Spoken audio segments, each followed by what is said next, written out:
Well, we have finally made it. We are in St. Louis for our CCL LAN finals. 8 teams all fighting for a national championship for the 2026 Black Ops 7 season. I'm Corn. With me is Cash. We get to be here in person for the first time, I believe, since the MW2 season? Yeah, so for the MW2 season. So no online casting this time, all of it in person. Gonna have some fun. Amber, pleasure to be back with you. It's always great to get together, especially on broadcast. And like you said, being here at LAN once again, it's going to be a great time.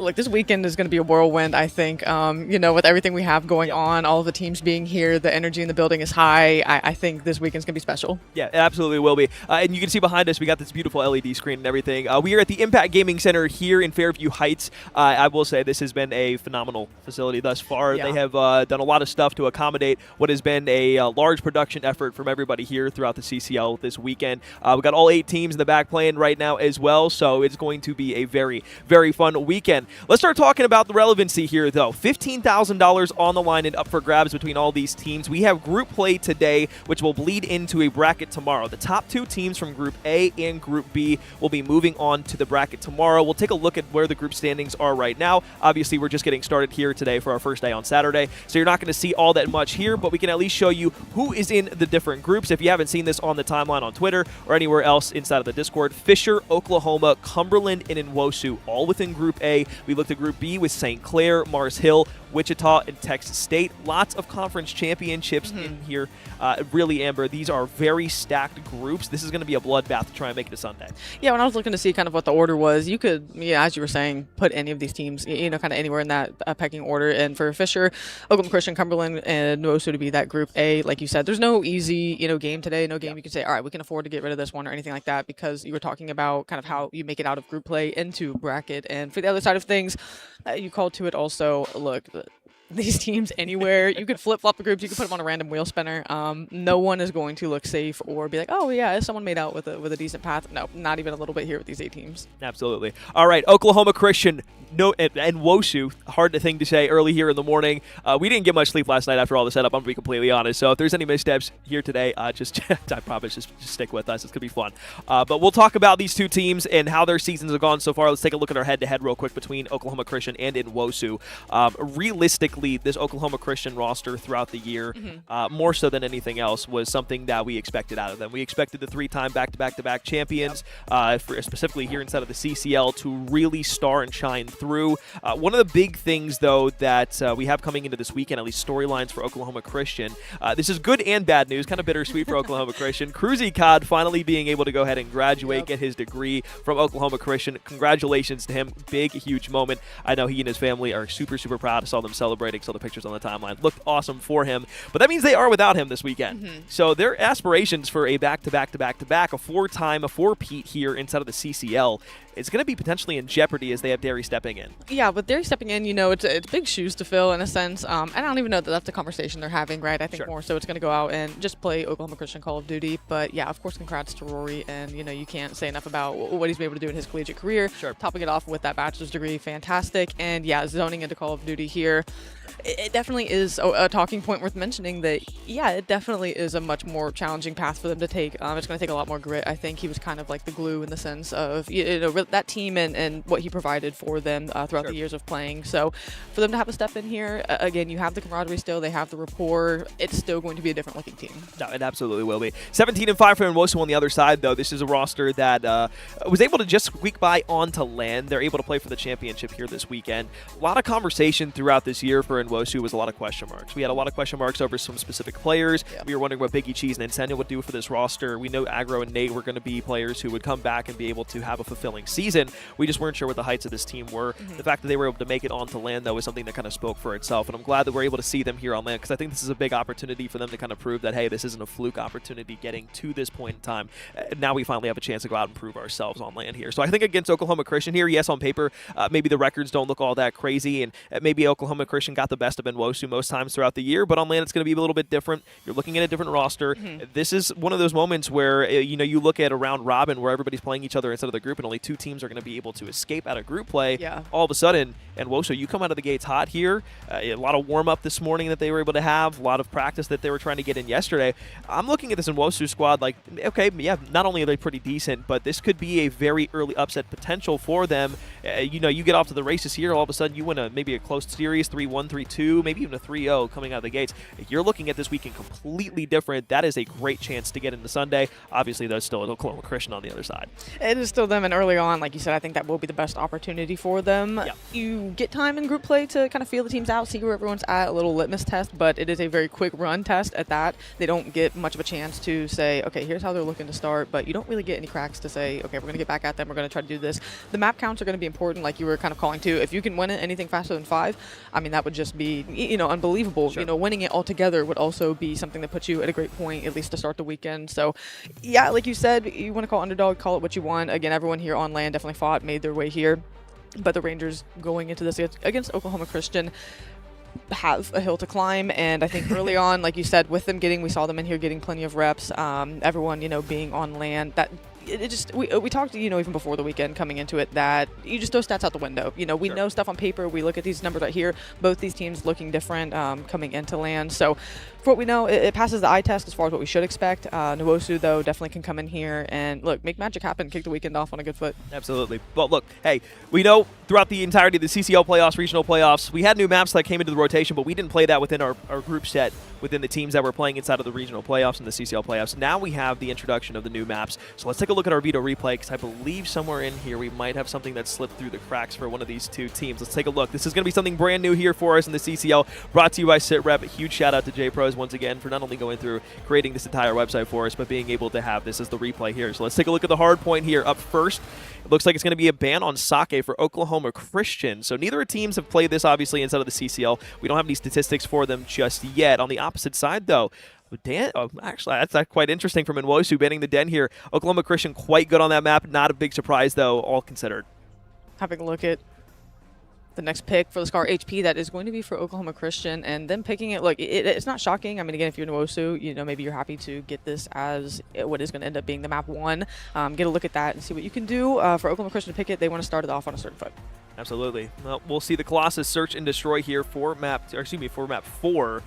That will be the pick from Nwosu. This is a map that Oklahoma Christian is very touted on, especially when it comes to search and destroy. I'd be surprised if maybe that slipped through here for them for maybe a map 2 or a map 5. They love running it down. They love having those SMGs be able to get up in top middle control, running 3 over on a site. But as we continue to talk here for Scar, it's going to be the ban on search and destroy for Oklahoma Christian. We saw that in the, I believe it was the CCL playoffs, where they just got picked apart on a Scar. I think it was like a 6-0. It was just nasty work. Was it this Nwosu roster that actually ran through them on that search and destroy there? It was either Nwosu or somebody else. I think it might have been this Nwosu team. Nwosu. It might have been Cumberland at the same time, though. I can't remember exactly what it was. You said a lot of red teams here. A lot of dude. There's like 5 red teams here. It's hard to keep track of them all. Okay. Fringe S&D, pick for map 5. So immediately here, not seeing anything necessarily new in our overall rotation. We will have that Plaza S&D for map 2 and the Search and Destroy, which obviously remake here from Black Ops 2 brings it forward inside of our Black Ops 7 season. Oklahoma Christian going to be here on the Scar Overload, probably feeling pretty confident. Average difference is a +3, not as good, of course, as the +4 from Nwosu, sure. but the 10-2 record and just kind of speedrun city for Oklahoma Christian. A lot of these overloads they played this year, so maybe a little bit of skewed data just because Oklahoma Christian has been that team throughout the Great Plains throughout the season, but a lot to be deciphered here. But we do have our finalized map set: Scar Hardpoint for map 1, Plaza S&D map 2, and a Scar Overload for map 3. That's our guaranteed 3. Of course, Colossus and Fringe towards the end of that. I look more importantly than anything else in that back half to that Colossus Hardpoint. Should Nwosu have themselves a lead or Oklahoma Christian goes to a closeout opportunity for map 4, I think that's a map that they really, really like playing. I think it's going to be one that'll, again, get them where they need to be, like you said in the series, whether it was an opportunity to have the lead or close things out. Yep. So I think for the series, seeing Plaza new, it's going to be exciting for us to also get a live look at it here, especially these teams coming together, playing it in person. I'm interested to see who's got what figured out on it already. You know, like obviously everyone's going to have their reps and scrims and everything, but for us to be able to see it here, for you guys to see kind of what everyone's feeling out on the map, especially at this caliber with this much on the line, though it is group play, but still, you know, you're at LAN for the weekend, everyone's going to have to try to feel out this map. Can you get it kind of quickly tucked in the back pocket for the rest of the weekend? How well does it go for you in group play? Is it something you can kind of carry into Sunday if you qualify? Yeah. One thing I will say about Oklahoma Christian, I know we talked storyline of Rory not being able to be here, Cruzy CoD not playing on this roster due to graduation if you're just joining us, but the one thing I will say is Derry has been kind of plug and play for this team throughout the last few years in the CCL, so there's not anything short of practice for him. He's going to be able to kind of just insert himself onto this roster, be able to assert dominance at the same time. And Hardpoint on Scar, this is something that I look to Oklahoma Christian as, yes, you've been very, very good in this map and mode combo throughout the year. The one thing that I'm not in love with is the fact that you lose a very potent AR player in Cruzy CoD, not being able to hold down some of these lanes and be able to make some of those small little decisions that he makes, whether it be pushing market, whether it be making those late rotations or being able to be just supplementary to it and the rest of the team in their pushes. I look to Scar as kind of a map where I don't necessarily think it's going to be something that is too glaring, but they are going to be missing a pretty big hole. I just wonder how much Derry can fill that hole for Oklahoma Christian and if Nwosu can capitalize here in an early map 1. That's what Nwosu has to do on the other side of things to recognize. Right? We talked a lot about Oklahoma Christian and, again, kind of like that fill-in as you were saying, but for Nwosu, that's going to be a point that they need to say, hey, yeah, Cruzy CoD is not here, so what are we going to do? How are we going to exploit the lanes that, hey, if there's a gap, we got to shoot it. If there's an opening where someone's out of place or they're late to a rotation, we have to make sure we capitalize. I think that's the conversation going on in the Rangers camp. They definitely want to make sure that Oklahoma Christian isn't a team that fumbles or missteps a lot. When they do, it's something where they've played them enough this season, they get the complexion of the team, so I don't think there's going to be any surprises in a sense. Nwosu just needs to be ready to capitalize on those opportunities when they present themselves. Alrighty. Well, we've had a lot of conversation back and forth talking about Oklahoma Christian, talking about Nwosu. Scar Hardpoint, the first map that we will get to see here on LAN for the 2026 season. We're moving one step closer to crowning a championship for the Black Ops 7 season. Amber, it's been a long time coming since we were able to be back on LAN. I'm excited to be here. I'm excited to watch these two teams go at it. I'm excited to see the storyline of Oklahoma Christian going for the 4-peat to see if they can close it out here or if they will find themselves unfortunately falling short. You know what? We got a reset that we just got called for in the background, so we have a little bit of time before we hop into this. Let's talk just weekend predictions overall. I'm going to go bold here. And I'm just going to flat out say it. I think the team that walks away is the CCL championship champions in the 2026 season. First time that we're going to be able to see it, the two of us. We've watched them fail plenty of times in the biggest moments in grand finals and in semifinals and losers finals matchups. Always the perennial top 3, top 2. I'm giving it to St. Clair this weekend. I think they're going to take it. No, I think that has to be, it's got to be a joint pick out of us for how much we have seen this team on LAN. Specifically, it's just one where, like you said, they find a way here. They cannot find a way to get it done. I know we were talking about, Nwosu and Oklahoma Christian in-game kind of exploits. You have a bullseye, you have a target on your back if you're Oklahoma Christian. Everyone is going to make it impossible. So, I mean, just speaking candidly, right, because of course you're going to be like, oh, the possibility of the 4-peat. This is St. Clair's best chance It is. To win a championship. I think with that prediction, I think going into it, this now makes them the favorite. I don't even think that's a hot take in a sense. I just think with the roster and how complete and how tenured they are coming into the weekend, I think this is their championship to lose. I know we've maybe had that conversation before with a different looking Oklahoma Christian, and this isn't just news on any of the other teams here, of course. With how much Alex and I have seen and imagine you guys have seen over the years out of St. Clair, this is definitely their weekend to walk away with one, and I think anything less than that they will be sorely disappointed in. Yeah, they got hot last year too. That was one of the things that we noticed the most is like St. Clair, that when they had Bendy, when they had Brandon, when you were looking at that roster, it was like, okay, there's a lot of good here, and there's a lot of plug and play that we talked about where it's like anybody on the roster can come in and they can win and pretty much beat anybody. But the two teams that always seemed to have their number were Northwood and Oklahoma Christian. Northwood not being here on LAN this weekend.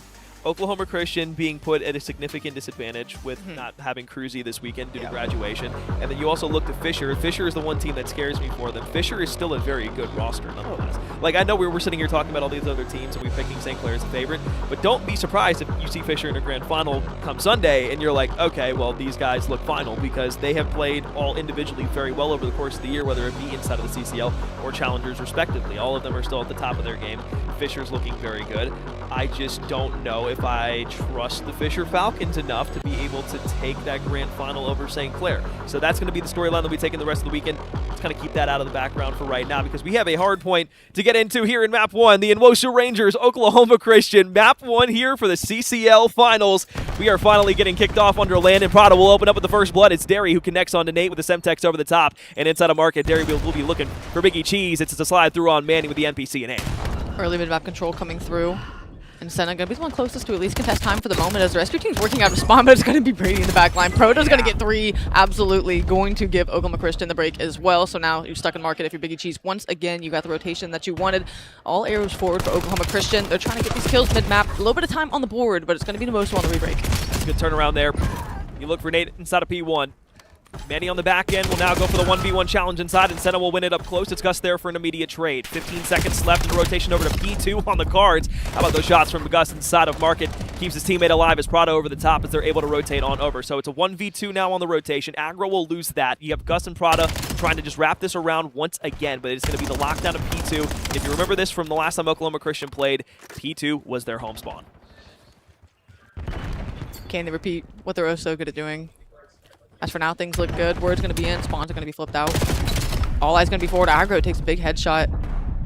Rips him off the power position there. Now can the rest of the team fill in and get the kills? They absolutely can. You're going to have Biggie Cheese on a flank just to slow these players down. That's complete clearance. A quick break out of Inwosu. Exactly what they needed here. Yeah, that was huge. Being able to win the gunfights directly through the front. Not a second guess of where they wanted to go. They attacked directly through, and now it's Oklahoma Christian on the retaliation effort. Nate first gunfight up, and Senna will drop back down. Looks for 2 on the push in, now through. Good shots in into distraction. It's a bait and switch all the way through from Inwosu. Much needed time here. 20 seconds left on the rotation now. Oklahoma Christian are reeling. You already got Nate on the rotation out.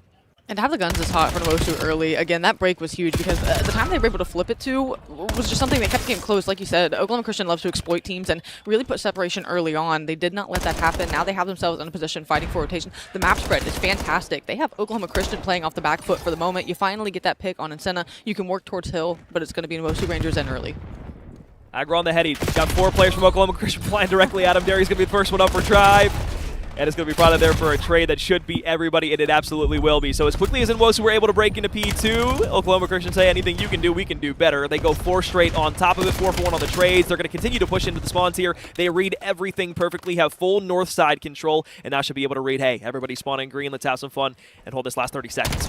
2 team wipes without a kill drop, a 9-team sweep between them, and yeah, as you said, now they get to kind of run around, not necessarily play with their food, but they definitely get to make my life miserable for Inwosu to get out and even try to contest this hill. With 20 seconds left, you know, they'll be fine to start working towards rotation. You're just saying, Derry, whatever you can hold down, we'll get that last bit of time. Not really going to give it much of a contest, but this southeast side of the map they have completely secured. It is going to be the Rangers having to work across for map positioning once again. They got a little bit of scrap time for the Warriors. They're only down 5 or so points. When it's all said and done. It'll be a near-tied game. Now they have to be called upon, though, to do another quick break. Aggro going to get the first challenge across. Slides back over. Really well-played life there for him. Nader on the right side through the shack. Drop down. Pistol shot. Awkward gunfight goes his way. Spawn's going to be held in the backside of blue. Manny the next one up to challenge. Hop over the half wall. Gunfight still looking around. Lurk on the back is going to allow them to continue to spawn back blue. That was a huge 1v1 for the back 40 seconds at this time, and Wosu looking real nice to maybe set themselves up in a good spot, but Oklahoma Christian on an answer back. And the spawns flip out, so you know Oklahoma Christian, they're going to immediate collapse around this. They're trying not to let these players stay alive and buy time. Nate doing just that. You get to clean up finally, but the work is not done as everyone is bleeding through the front door. It's an indiscrepant trade. Now spawn's going to be parallel for the moment to Hill. It is going to be Oklahoma Christian in time. Derry locking things down on a 3 spree, make it 4 as complete clearance comes through. A tied game, but 15 seconds left on the board. Oklahoma Christian walk away with it. Every time a lead changes, it's like the other team that doesn't have the lead at that moment is the one who's on rotation next. So it really has truly been a back-and-forth game between both of these two teams. Maybe not necessarily the expectation early on here for Wosu keeping it this close, especially on a Scar hard point, but this is where we said this is the capitalization opportunity. Manny on a flank through top, Green's able to find one. Spots the second one out on the plane, and I'm not too sure if he spotted him there or if he just didn't want to take the challenge directly with the NPC, but either way, surprising regardless. Biggie Cheese on the plane heading now looking to push forward. Gets the first one. Second one going to line up. Trade immediate. Nate going to land onto Nate. So that'll go 3 for 1 for Oklahoma Christian as they look to push to the front. They've got one more body they need to take care of. They absolutely will. Now trying to get positioning to the front of field the whole time. You're working to get a couple more kills clearance, and you just have to flood in, just try to get eyes. You don't have any information on where these Oklahoma Christian players are, so as you slide out for information, you end up getting gunned down as well. It's going to be Oklahoma Christian with clearance. They're going to look to turn around. You don't want to let a flank come back through. You're going to get good timing if you're Biggie Cheese. You're going to find a couple. Can you get the third? You get the break on your own. The rest of your team can fly in through the front. A monster play there to keep things close. Contestion on the back end. One top Green going to be looking over right-hand side. Biggie Cheese for 4 in a row. Why not? Pistol challenge out now. Back 5 seconds, looks for the final one. It's Prada who will go ahead and claim the stake for Oklahoma Christian at the final moment. So we go back to P1. First 5 hills complete, 10-point deficit for the Nwosu Rangers, but they have the rotation out towards middle map for themselves at the moment. Full lockdown and a spread now for Oklahoma Christian. They're trying to flank route. They want to play this new mid-cut. Waiting for each other. Seeing if they can get a pick. And I do like to play just of a slow develop, work your angles, find a pick, fill a lane. That's exactly what they're doing. They got to be aware of Biggie Cheese, who's trying to hunt for this kill. Man, he's going to call on the streak. He's going to find one and try to connect. Sure, all 3. If you want to play through cut, they played it over the top. Now they get a waltz into P1 for free. Through the wall, somehow gets the wall back. I actually really like that Hellstorm call in there from Mandy, because here's the thing. You give a bunch of time up on P1 and then already you were broken pretty easily on P2. That's the snowball effect that starts to happen. The reason this game has been so close is because they've been trading blow after blow with one another. So now that they've gone 1 for 1 here on the initial side of time, it's about a 10-point gap once again over on P2, though. Oklahoma Christian this time have the full setup, and they're winning the gunfights more importantly this time. Biggie Cheese on a trade back, looks by market. NPC challenge is going to be quite difficult, but he's got teammates rotating through. Middle map cleared out. Now it's a 4v3 push. The moment where everything starts clicking for Oklahoma Christian, it has to be a quick response, and it has to be a clean response out of the Nwosu. You're going to fly in, get one, but a pinstripe kill feed goes. Gus gets a couple for the cause. Manny gets to clean up on the last one. You had talked about it perfectly coming into P2. Everything moving in the right direction, looking good for Oklahoma Christian to finally take their first lead in a substantial amount. As now it's 162 to 118. Sure, you get in for the moment, but you can feel Nwosu maybe feeling the heat a little bit. Yeah, floodgates opened up for a moment for Oklahoma Christian, but now on the bounce back for Nwosu, you've got the back 30 seconds to play for here, which is very significant time, especially with how close this game has been. 15 seconds now on a push through for Oklahoma Christian. You got one on the inside of blue. Aggro looks to play his life down low, but it's Derry who pops a double. He was on the top side of red and can drop down and play the final time here. Now it's about the rotation, and Nwosu were able to have this last time. They held it down, but Oklahoma Christian were able to send 4 bodies directly through the mid-cut. Let's see if they can do it again. And you can see, watching the back line, Nwosu want to play a little more cutoff angles. They're going to try to pick players apart before they try to work towards Hill. Don't want to let them in through the front for free, but I mean, again, if it's not Manny, it's probably with another streak, and those have been so influential here just to kind of shift the map further in their favor now as they eclipse the 180-point mark. So influential, and they know it. They're playing around them well. A quick break, though it wasn't the same looking complexion it was the last time around. It's going to be mid-cut Nwosu here. They find 2. Can they get anything else for the cause? Oh, Manny with the pistol tries the final one as Nate is able to come back and retaliate with a 2-piece of his own. Aggro and the rest of the boys from Nwosu now will go 4 down, give themselves a significant portion of map control and look to push this forward out by blue. Spawn still deep here from Oklahoma Christian. Nades galore on the map. We're going to be able to take out a couple. The team nade was huge there, though. That basically sends them 4 down and solidifies the back P4 spawns for Oklahoma Christian on rotation. And I think losing out in the scrap time is going to be big. I mean, you're talking 160 to 185. Now you're going to be looking at 200 to 146. So it's just one of those moments, self-inflicted wounds that, you know, sure, did they find 3 behind it? The team nade is what it is to that point. But those are moments of scrap time you can't lose much more, as now you've eclipsed that 200-point mark if you're Oklahoma Christian. This hit needs to come together quickly. You find 2 picks, you got to fly behind it. Hey, Nagro there. You're going to spot the last one out. Inside, Gus. Awkward gunfight. Win MPC inside close range. Laying down, looking for another hop up towards top blue. You can see the rotation to the backhand side. You got player 5 and Manny looking to make a flank grab while Aggro's playing his life in toward top blue. First player out through the front door. No help here for Nwosu as they're trying to push him to the front. If the Rangers are there, it's another pistol challenge that comes through, but a Manny double. Manny finds himself a third. Last remaining player here out towards the front. Manny trying to go for 4. Can't do it just yet. Oklahoma Christian won't win off of this hill here, but they'll be close. About 10 seconds is all they're going to need on P5 if they lock down the last 15. And you can see the desperation push. Nwosu trying to get into the front door just to contest, let the time sit gray, but that's not going to be the case. Enough numbers, enough bodies for Oklahoma Christian. Now as they surge forward, you're going to have Manny out on rotation. You are getting cut down on transition. A 1v1 here in the back. Who is going to take it? The trades come back and forth, so everyone gets wiped from the back line. Gus is going to fill that lane quickly. It is still Oklahoma Christian. Spawn comes in close for Nwosu. It's about the last hope that you have here in the back. The Rangers now look to push forward. Derry up top on 5 in a row. Tries to hop down through the window. Maybe we'll just stay up here for a moment waiting for the reinforcements to spawn. They know they're in the backside of green. This is going to be basically a 4-man hit directly through the front here. Let's see who comes out on top of it. Derry, gunfight. Shots good onto Biggie Cheese. Weakens him up and backs him, but his Inceno is able to find one. Now a jump challenge out to the last 2 players pushing through, and Nwosu still not refusing to give this game away. The flank, Derry's able to find one, and now that's going to force heads to turn. That lets time sit gray. That works out for you. You're going to be able to get in from the back. 20 seconds to go for it. And again, Oklahoma Christian, I mean, they can sell out for it if they want to. They can apply pressure and at least just make the map mixy for next rotation. They're going to look to get in. They have to. They could do it here. They might just do it with 5 seconds left. It's going to need to be a contestation in from Nwosu once again. They were able to at least get the first one. Second gunfight in the challenge there. It's Manny who tried to go for a 3-piece once again. The final nail in the coffin, though, might just be Gus, at least for the back end of P5, but on the rotation into middle map, it's Biggie Cheese, the only one who might be able to get there for the touch, and unfortunately won't be able to find himself on time in time. So guess what? Oklahoma Christian, map 1, the back-to-back-to-back 3-time champions, take their first map on LAN. And things really got going for them. Starting that second set of rotation, I couldn't have said it better. You really touched on how the use of that streak on the back half of P1 to know they wanted to use that to play through to P2. Sure, they were able to get, honestly, Nwosu. They didn't let it, go full 60 their way, but you can tell that was kind of the catalyst moment where what they were calling and what they wanted to coordinate around the map, they started to make stick. Proto got the streak, did the same thing to open up another back 20 to front 40 seconds of hill time. But yeah, you can just see that second set of rotations. That's really where Oklahoma Christian kind of got into their game plan. And Nwosu, they hung around, but again, just really never quite had an answer once the streak started coming through. Yeah, that's what Oklahoma Christian has done throughout the course of their collegiate stints. It's every year it's like, okay, well, we might be playing this team relatively close, and then that one moment that they take, all of a sudden it just a completely open door and they just flood right through it, right? And as we were talking about, yes, it was that streak in middle map that gives them positioning, gives them P1, and then it's on rotation over to P2. You let Oklahoma Christian string 2 hills together back to back. Very seldomly, if ever, are they going to lose that lead, even against top teams like Fisher, like St. Clair. So, in Nwosu, you played well throughout the first 5 hard points, first rotation. After that, kind of fell off a cliff. But realistically, it's just on the back of Manny and Prada doing Manny and Prada things. I believe when we were in the room, look, this is what they call themselves. Don't hate me for it. They call themselves the Asian duo. So that was what they wanted to go ahead and find themselves with. And, well, they give themselves, what is that, quick math, we'll say 73. Yeah, the non-traded kills is what was really jumping off the page to me, too. 23 and 29 between them, both over 4K damage.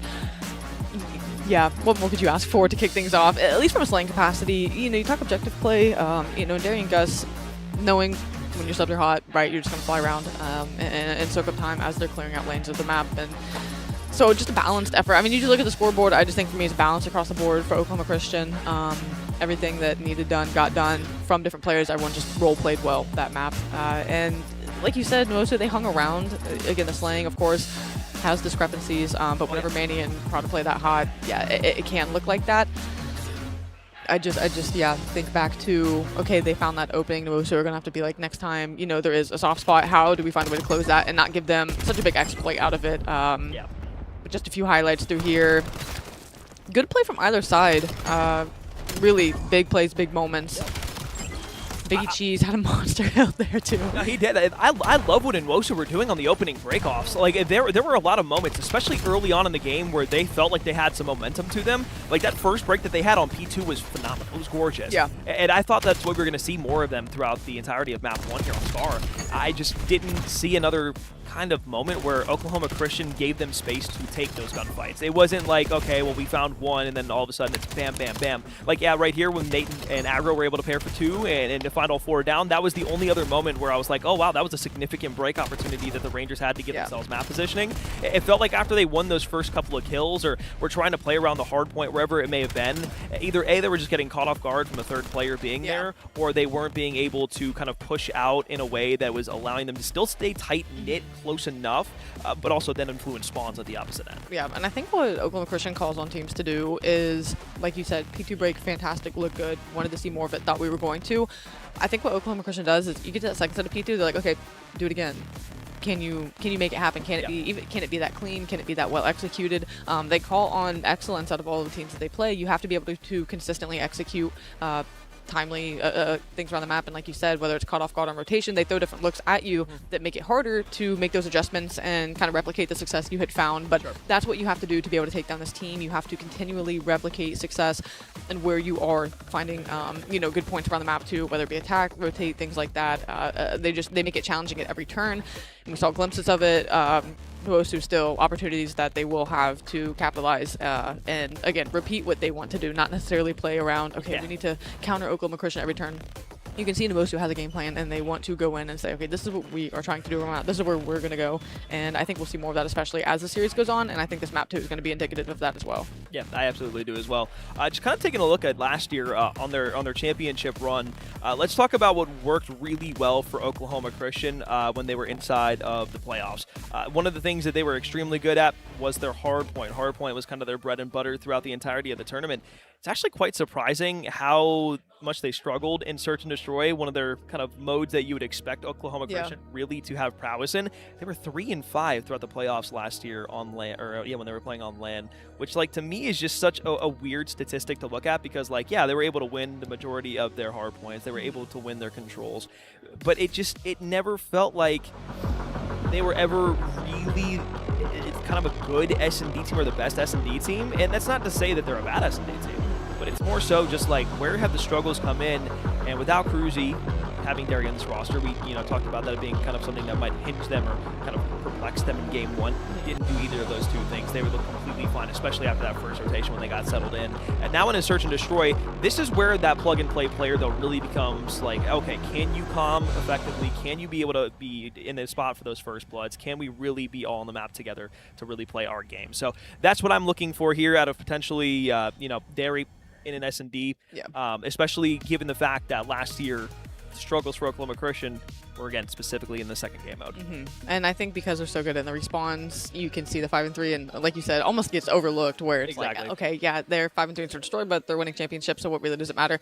They find ways to close series out quick, and I think that statistic, even just for the viewer at home, the further a team can extend a series against Oklahoma Christian, the better they're going to bode. The more Search and Destroys you can make them face in a series, if you can get them to both all the way to a map 5, I mean, your odds just increase exponentially. 5-3 is, like you said, it's no snub of a Search and Destroy record, but it is something worth noting that is the one place that it's a pain point where you can see a lack of cohesion, especially with Derry filling in and losing a stable AR player in a Search and Destroy. Also just an IGL, right? A guy who can make decisions. 100%. I think Gus is definitely also going to be that guy for them today. But you lose Cruzy and Tandem, they were the ones that kind of called the shots, and for it to just kind of have to delegate a little bit more here, I think the Search and Destroy has a chance to look a little choppier. It's still OCU. I'm not, again, we're not, calling this to say, oh, it's going to be just, they're going to be completely lost around the map. No, but just it's the little things, the details that I think will look different for Oklahoma Christian. And as we see them, I know we call them out and things like that. But I'm just excited to see if Nwosu are able to find a way to also see those little details and find ways to capitalize and just string that to round wins. You can't win the whole Search and Destroy in one round. Yeah. You've got to go, what each one looks like. And I think that if they can manage each round the best they can, First Bloods is a good way to start that. Sure. They should be in good shape going to the map too. Yeah, I was also kind of just looking through here too. Also, shout out to John for getting all the statistics that we had from last year. If you're wondering why I'm looking down here, I'm looking at a bunch of stats because I'm curious to see the year-over-year difference between Oklahoma Christian. One of the things I was looking at before the series started was how the S&D comparatively last year was to Oklahoma Christian this year, because in Oklahoma Christian series that they played this year, S&D has still been a struggle. I think it was that match that we had against Cumberland Cumberland that we saw against Oklahoma Christian, where it really, in that Scar Search and Destroy, just was like, what are we doing? It just felt like they couldn't adjust whatsoever, and everybody was just kind of scratching their heads like, okay, that was a 6-0. That is uncharacteristic out of Oklahoma Christian. That was when their roster was at technical full strength with their starters. Yeah. The one thing that I was looking through in the stats, though, was who was getting the first bloods the majority of time for Oklahoma Christian, and that ended up being Cruz. Cruz was the one who is being able to open those win percentages throughout the entirety of the season thus far. And actually, we'll see the S&D kill leaders here. Cruz, Gus, Prada. Yes, that's great that Cruz, Gus, and Prada are all there, but Cruz, obviously not here. Gus at a .94 and Prada at a .84. You can see why the struggles are there. Obviously, Fisher, we can, just from this tell that their S&D has been great all year, but that's been one of their strong suits throughout the entirety of their tenure in CCL. Man, I'm just looking over it. I mean, I'm really, no, I know. I just looking at it,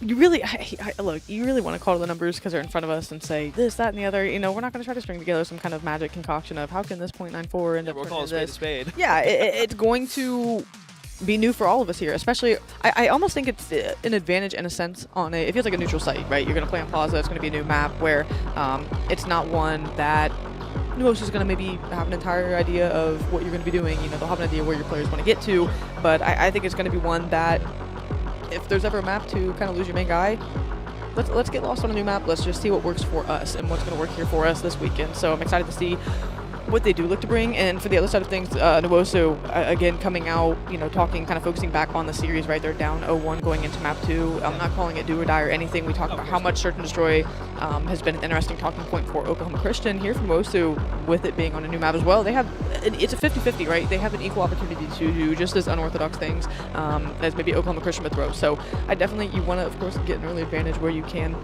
But if not, I think Nuosu just need to stay present. They just need to battle. Don't get ahead of yourself. There is no hill you need to climb just yet. You just need to find a way to string together cohesive offensive and defenses. Usually, Search, we talk about who can win the first.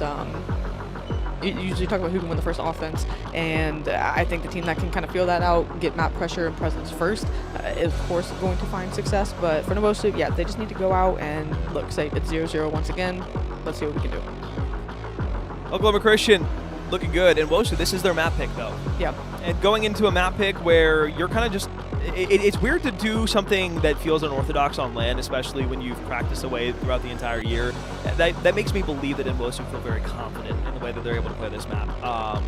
And look, Black Ops 2 a long time ago, but this map in a lot of ways with its 3-lane design plays extremely well inside of Black Ops 7. So it looks like we do have a few things in the background that we are trying to clean up. I know, LAN, who would have thought that there was going to be a hiccup along the road somewhere?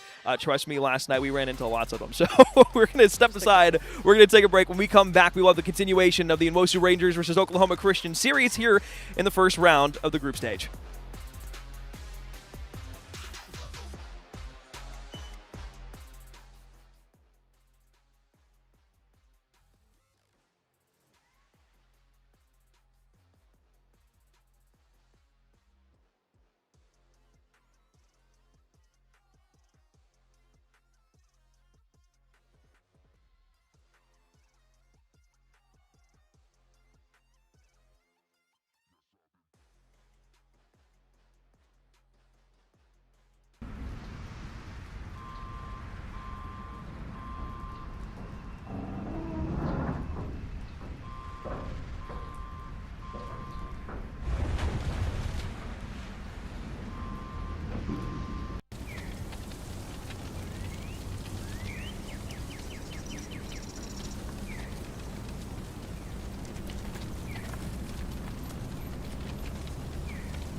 Hi, my name is Joseph Miller. I go by Biohazard. I play for the University of Akron, and I am a social work major.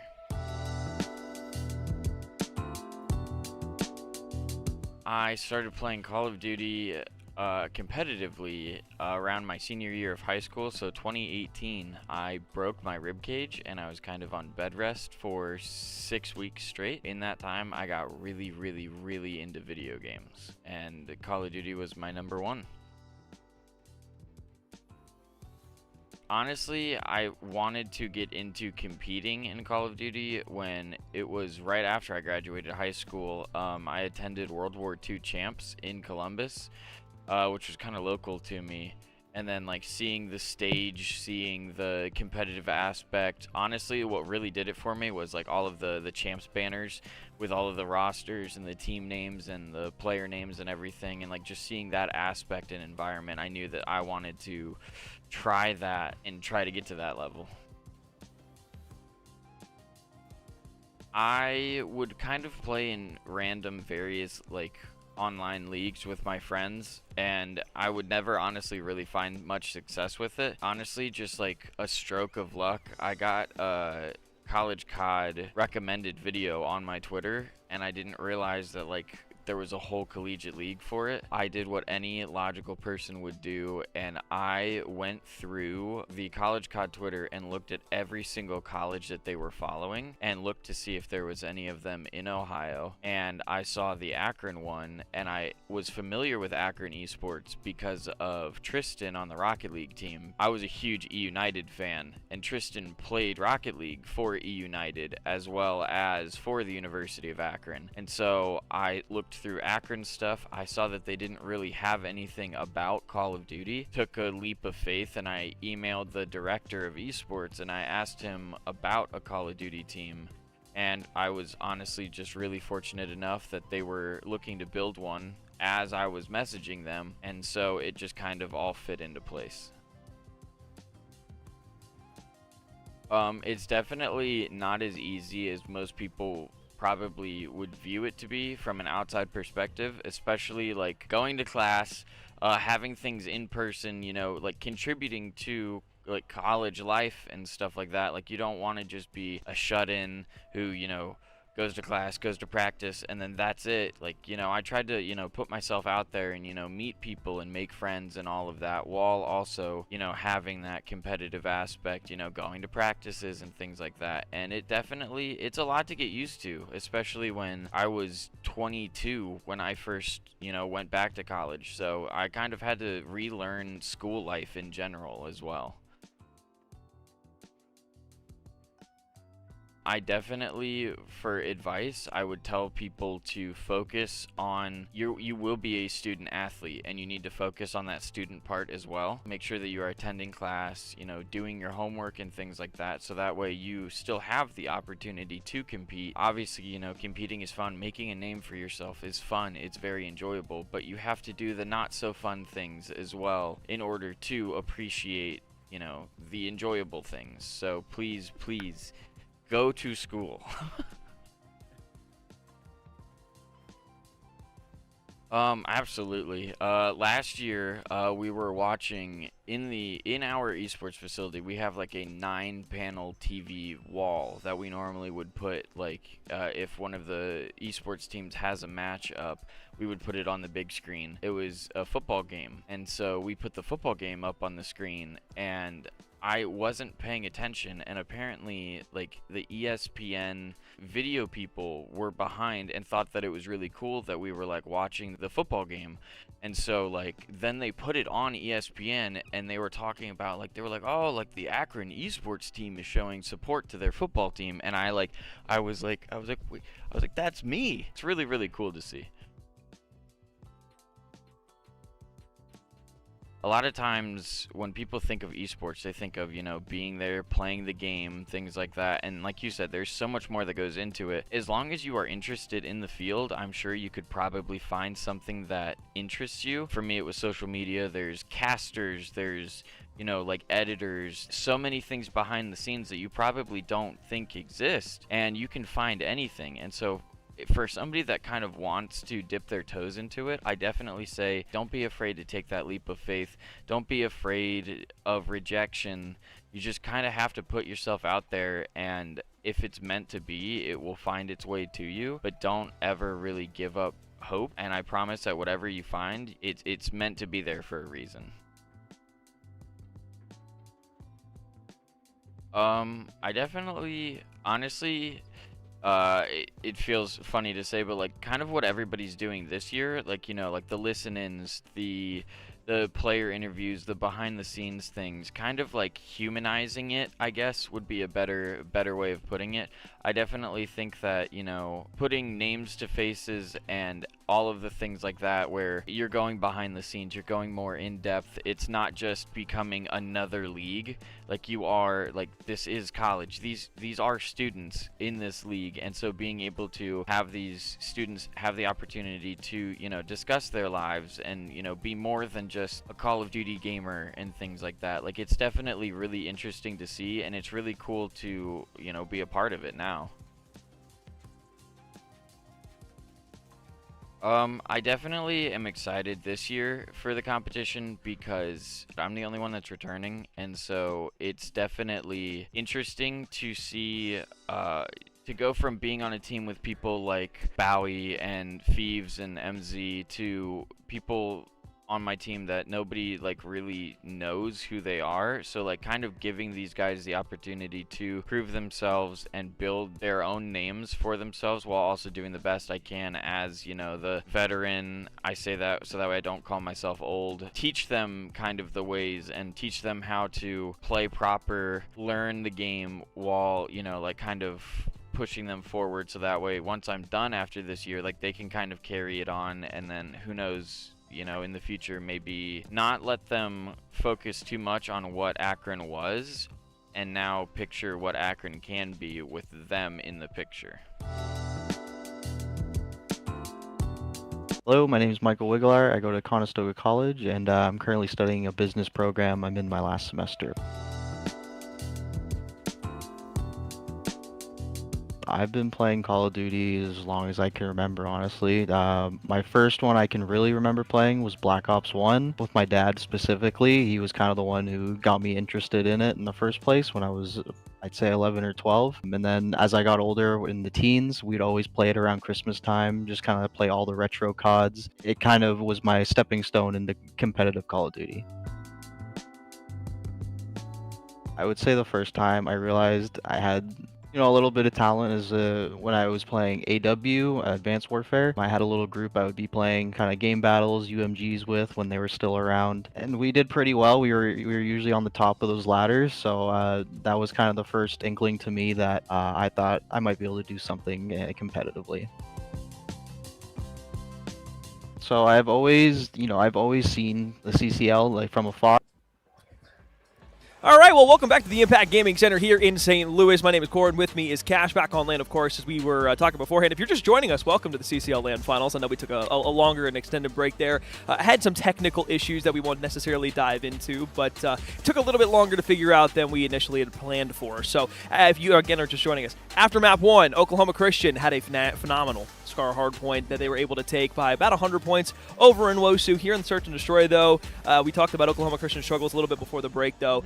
In WOSU, looking to capitalize on some of the mistakes that we've seen from Oklahoma Christian, missing, of course, Cruzy COD, which I feel like I'm hitting on everything that I've already hit on beforehand on this broadcast, but it was such a long break and people are still joining us from all around. It's like I have to kind of just reiterate some of those things for you. Yeah, just a few of those talking points. And also, I mean, again, we're on LAN, so everyone is not playing right now, right? So you do talk about that downtime. You know, do these players at this level, does it, you know, affect them, you know, in an entire, you know, way that's going to influence the series? No, but it is just kind of like a mental thing in the sense of, yeah, everyone's kind of waiting around for this to start back up the same way, you know, we are here, but, you know, we'll have things rolling as soon as they're ready for us. We're not going to waste any time there. But yeah, with that downtime, it gives you a chance to also just kind of talk about what you want to do going to map 2. And I know a lot of these players take this time just kind of for the reset, right, using it for what it is. So you talked about that 100-point win there in map number 1. Map number 2, eyes forward, Mosu. Again, we, before even the break, weren't calling to, you know, saying anything was do or die or anything. It's just, look, another map, you're down 1-0. The conversation starts, where do you look to bounce back? Yeah, and look, I think the answer is almost simplistic here for Nwosu in a really weird way. You go into your map pick, you have the ability to not only press tempo with Oklahoma Christian like you proved in map 1, but you have kind of like a newfound, like, okay, look, we get a mental reset period after map 1. You know, it wasn't necessarily your technical issues that you were kind of worried about. It was the other side who had some technical issues. So now you get to sit there, you get to look back at the drawing board and say, okay, now we have a game plan here. We get to kind of just come off the mental reset. Okay, what do we do great in map 1? What can we improve on? And like, even though it's just a short amount of time, like say 25 minutes, 25 minutes, you're still giving the opportunity to just collect each other, get with another, and say, okay, what do we want to do here off the break in round 1? What do we want to do in round 2? Because I feel like a lot of the times, it's kind of like basketball in a way, where it's like you come out of a timeout, you know the next few plays that you're going to want to run, or at least the next like 1 or 2 that you're going to want to set up and run.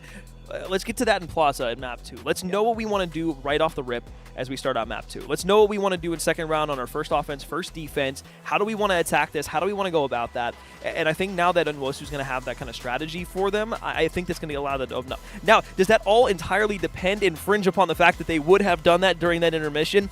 Yes. So we're just going to say that is jargon for now and go from there, because that's just conjecture at this point, and I'm just rambling because we're still waiting for map 2 to get underway. We've only seen 1 map on land so far.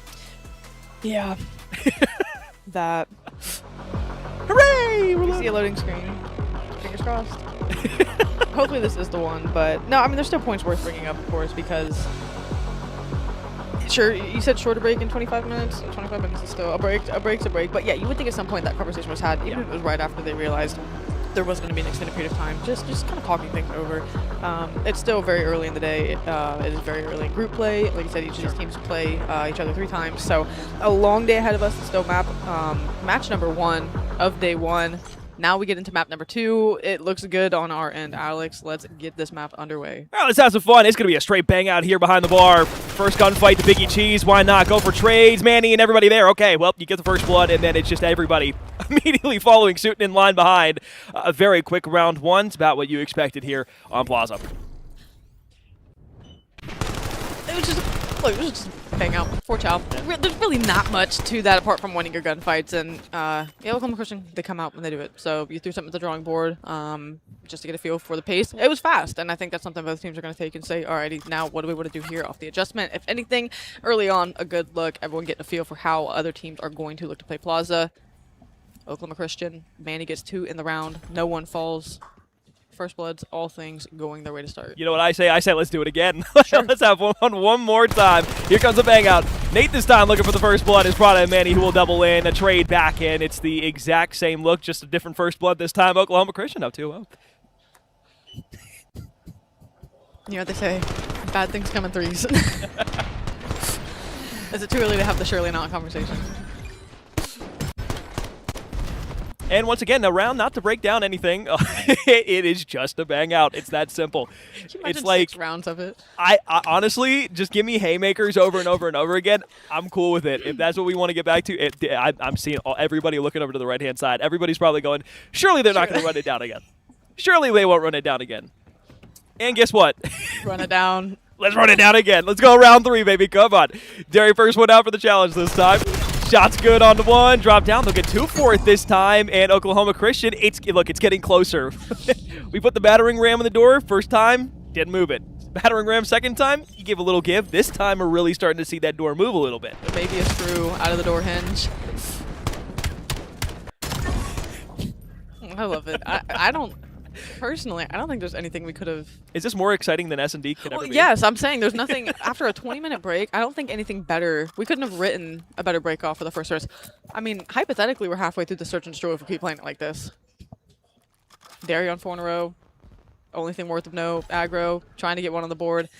I see a wayward arrow out of Oklahoma Christian. I see 2. Okay. Okay, it is a mirror image. We're 4 for 4 on mirror image breakoffs here. You're going to give it a cut first if you're aggro. Just try to help your team. They realize no one's there. Maybe the stun connects. That'll be the call to back off. Oh, no. Oh, timing good. Prada, first blood on a Nate.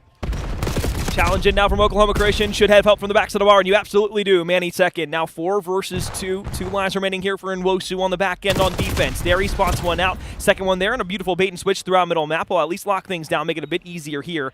Bomb goes down, 45 seconds left. 2v3 on the retake for the Rangers. The chase. Out of Prada, he's going to clear up mid-cut and say, okay, they have to be flanked from the back. Yep, got to get the green light. He'll get taken down, so you got to re-rep quickly. You're trying to just wait for Prada to pinch. And Senna going to try to hunt him down. The Pent should be here quickly. This round should go their way, barring timing. 1v1. Prada knows exactly where the player is, and the good snap to him directly as he chases in behind. It was a bit spread out there from Oklahoma Christian, all things considered, on a lot of those pushes on the back end. Give credit where credit's due to the Inwosu Rangers for being able to put it in a 2v4, give it down to a 1v1. But unfortunately, it was just on the retake there, just trying to find that last player. Thought they were probably going to be through middle map instead. It's just a moment where you get caught lacking from behind. Side swap, 4-0. At least it wasn't a bang out, and we can say that S&D actually happened. It did. And Prada's on 5 in a row, and I think the thing worth noting from that round as well is that's the one play you do have to watch. Yep. Whether it's bang out towards the A site, whether it is actually something. He was the one making routes the entire map, so I think that's someone, no matter what happens this round, you very much have to get tabs quickly. Okay, where's Prada? Is he in the kill feed? Answer going to be no to start. Manny's okay, he's the trade. And they will all collapse immediately after in a wonderful cacophony of Everything I just bullets. said, just forget about it. Look, Prada and Manny, once again, proven to do what they do best and just outslay everybody on the opposite side. We said it beforehand. You can plug and play a lot of people into this Oklahoma Christian roster when you have those two frying. And this is, once again, another one of those things where it makes complete and utter sense. 6 in a row here. Hasn't died yet for Prada, but Manny, more important to talk about, 10 kills leading the way. Both Aggro and Gus on donut watches here for both of these two teams, so that would be a rare double donut. One on each side. Minute 25 left on the clock here. It's a bang out once again behind the bar. 4 versus 3. Numbers going to Oklahoma Christian early on. It's a Nate double. Now finding the last player falling through. Aggro, a long flank route back around. I pray that he kill. Oh, dude, I need a Gus versus Aggro 1v1 here for the non-Goose Egg in map 1 if Oklahoma Christian wins this round. Please give it to me, I pray. It's Prada leading the charge. Just to give him a ring around the rosy. They want to chase it, too. I don't know if they're going to be able to find him or not. Oh, I think they will. And Aggro's just continuing to run around. You can see the arrows just chasing all the way through the map here. Prada doesn't want to die.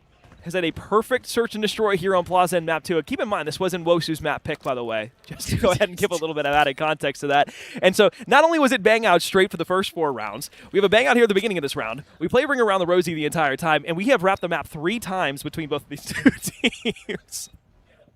We did talk like, you know, unorthodox strategy. The fact that it has been cat and mouse the entire I don't know the last time anyone saw anyone. Is Aggro good for 1, I think is the question on everyone's mind, or can Gus get the trade? Oh, but here it is. Behind him. Gus for the gunfight. It's Aggro who wins the 1v. Now a second one. Right side challenge won't come through. Oklahoma Christian, a DoorDash of a 6-0. One of the fastest S&Ds you will see inside of Black Ops 7. And it all comes down to both of these teams having egos and thinking that they can just run it down on the other one round after round after round. Fortunately for Oklahoma Christian, their ego gets to be uplifted. And yeah, this graphic is just going to be silly. It's your first time watching Search and Destroy. This is about as Hey, to be fair, round 1 there, it was Oklahoma Christian who didn't get the first blood. It was actually Inwosu who got the first blood. It was Biggie Cheese who got in there. So, I'm never going to point out anything like that ever. I just want to give Inwosu at least the modicum of credit they deserve for very minute things in that S&D. No, this is about as technical as it gets for CoD. This is about as diverse as you'll see an S&D graphic. Yeah, no, that was just... That's 9-0 to 05 is crazy. I know 05, 10, 4. And then 1-6, 3-6, 3-6, 4-6. Like, wait, what is that? Quick math-wise, that's 11 between the entirety of the Inwosu team. 19 between Prada and Manny. Once again, proving to be the substantial duo that we have called upon. That is... I mean, you know, I'm not even going to act like... Look, Alex, you and I both know there's really nothing to chop up with map 2.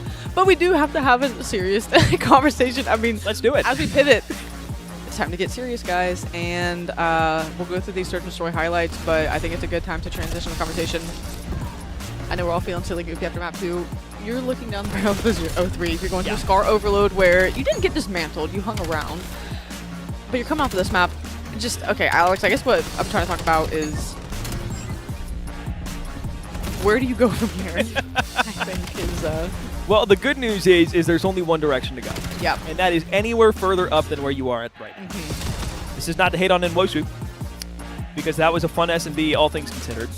I like bang-outs. Bang-outs are fun. When it's a bang-out every single round, that's when we start asking the question, okay, well, maybe do we want to try something else?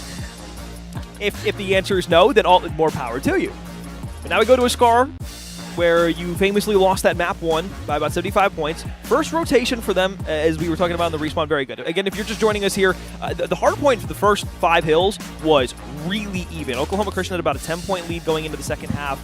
It was Nwosu who were set up on P1, and then a Hellstorm got called in, mid-map got controlled. Oklahoma Christian were able to string P1 and P2 together, and then they broke early on P3, which gave them a lead that they never looked back on. They were playing with leader's advantage. That was what we were pointing to in map 1 and why it was so close at the point in time. And I don't think Nwosu necessarily played a bad hardpoint map whatsoever. Yeah. I think it was just kind of falling to the momentum that shifted in Oklahoma Christian's favor towards the end of the map. Everybody was frying. Prada and Manny, I think, combined, what was it, 73 that they had between them in map 1, when Nwosu didn't even get to that much as a team combined. The outslaying was there from Oklahoma Christian. So you go to a Scar overload now. Again, the conversation was like, oh, you're missing Cruz and his AR. Derry's been able to fill this role perfectly, and he's played the AR exactly how Oklahoma Christian needed it. He's doing exactly what you would want, and I think either the role changes, Derry for Cruz. I think the complexion looks the same as far as I think the story to map 1 to carry it into overload, and really just to piggyback on everything you were saying, no matter who's filling whose role, Oklahoma Christian play with pace. Yep. Manny and Prada have shown us that through the first 2 maps. Picture perfect. If you want to see how a duo runs around and works in tandem off each other, that is the masterclass you would want to see. And I think them pushing pace, I think they feign a marathon or a sprint for a marathon. I think they're marathon runners that make things look like a sprint, force teams to get fast and ahead of themselves. Like you said, you're able to sprint that first set of rotations with them. You're able to make things look good. You're able to hang around. The longevity where they have the endurance and the discipline, that's where a lot of teams start to falter and crack, and that's where Oklahoma Christian gets those wins. So yeah, I just think Oklahoma Christian, they're just very disciplined and they pace things very well within a map and within a series. Yeah. Looking at the Nwosu roster here, you and I were talking about this earlier. We were in with all the teams when they were doing their media days for pictures and everything, and there is such a difference between people who know how to pose for pictures and people who have never been in a situation where they need to.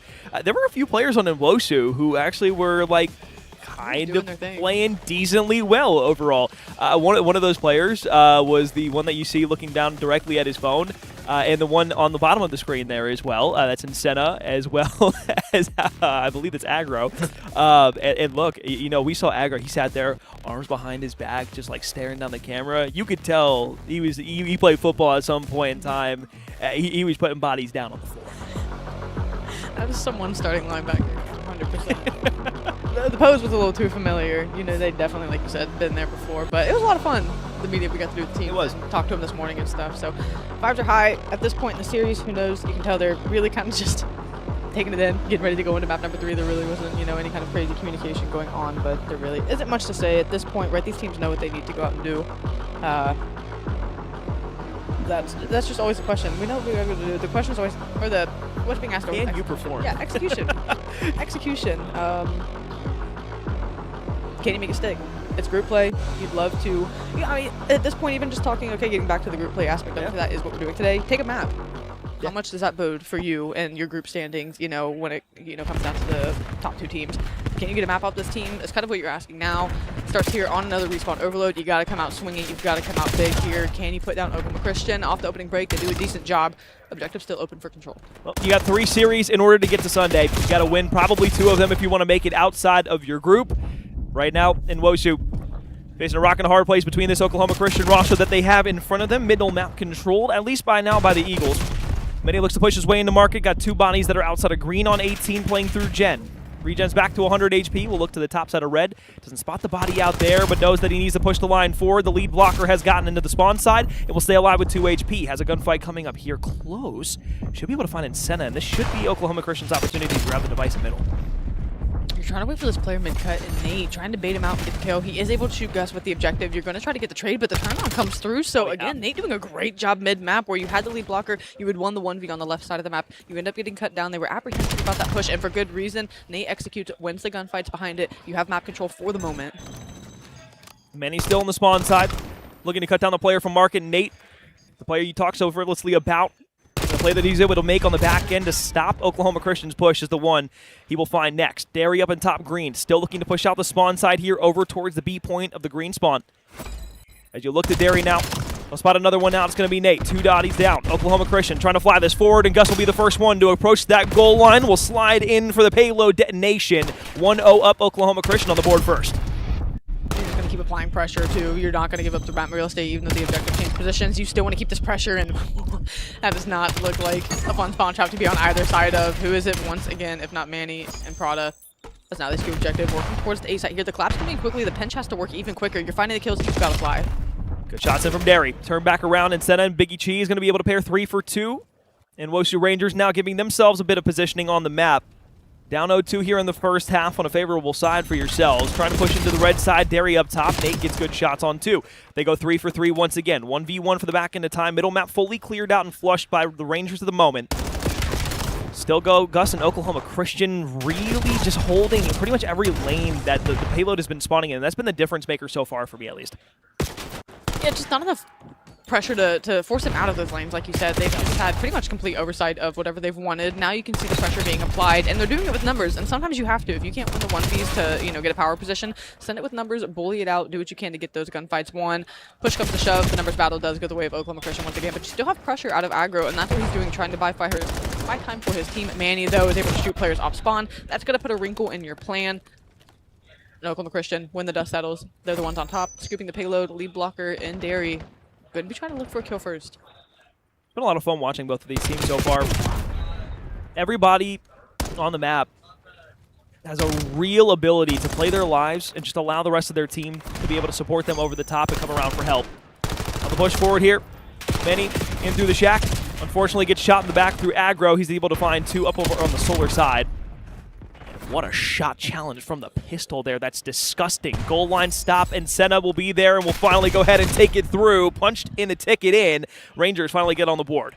Well, that was a wrap back Oklahoma Christian tried to do through their spawn. They ended up getting caught out, and Wosu just kept the pressure up, able to apply, get those kills, and slide one in. So a big score out of them, perhaps a misstep out of Oklahoma Christian trying to play the rewrap. Now you've got a little juice in the system. You can try to get into map control.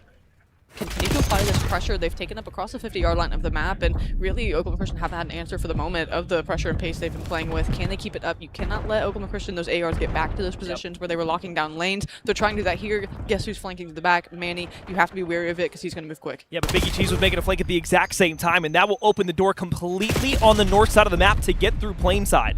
So now you've got the entirety of the payload there. You've cleared out middle map at the same time. You've won the gunfights that are giving you the position at the moment. So yeah, Gus is on a flank right now, but how much is this going to really differ too much? You now look to push this forward. Aggro falls, so your lead blocker's dead. Now the payload's going to have to back off, and this is where the payoff can come in from the flank that is in. Now Gus is able to find 2. You look to the last 2 players spawning in from Nwosu. They're going to be down by bottom red and over on B. This could be an A push here if they're able to find Biggie Cheese up top, and they absolutely will. 3 versus 2 on the back end of spawn. You've got the lead blocker out, and Gus still once again, man, he finds it. Detonation good. Once again, Oklahoma Christian, a 1-score lead, 3-2 before the half.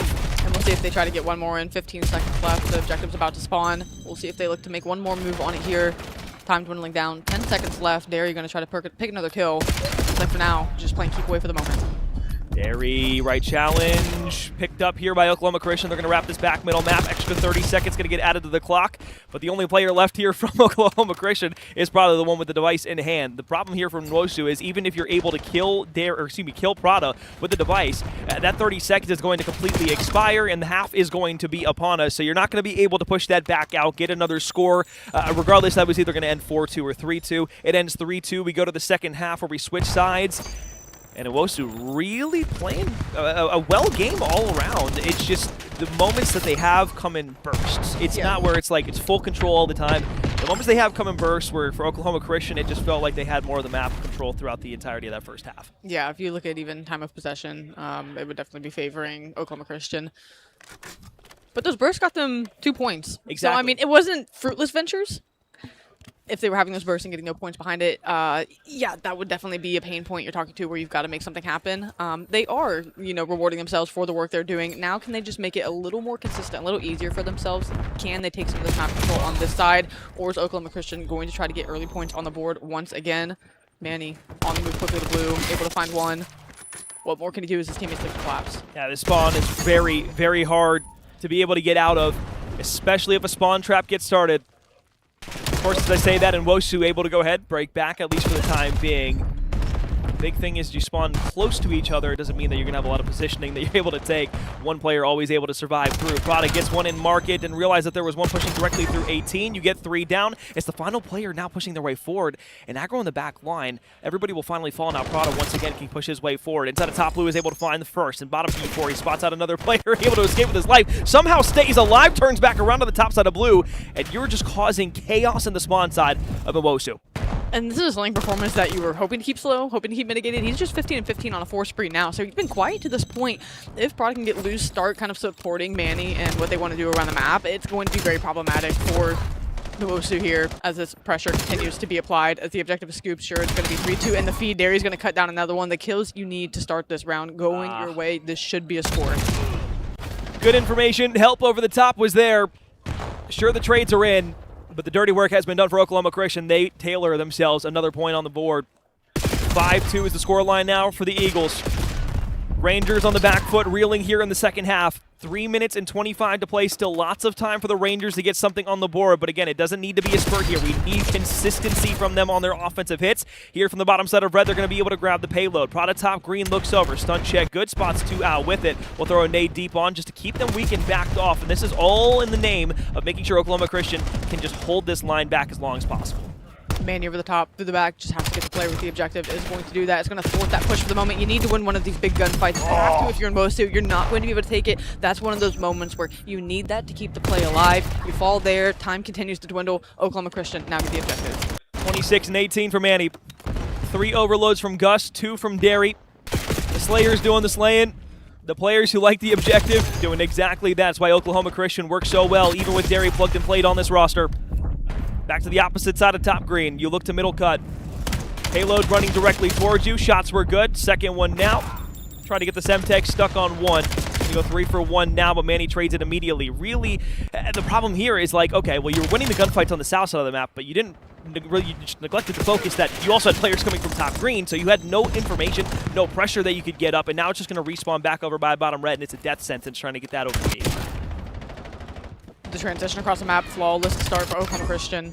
Oh, As they work their way through, that's going to be 4. I mean, again, you just have to pick your poison, right? Run out of spawn, figure out where these players could be elevated, what positions they could be sitting now as they continue to surge this red line forward as they try to get these players out of back spawn, give themselves another opening to put it in. You think surely if they put this one in, that should be the game. Derry's going to scoop, collect, and just get stopped at the goal line.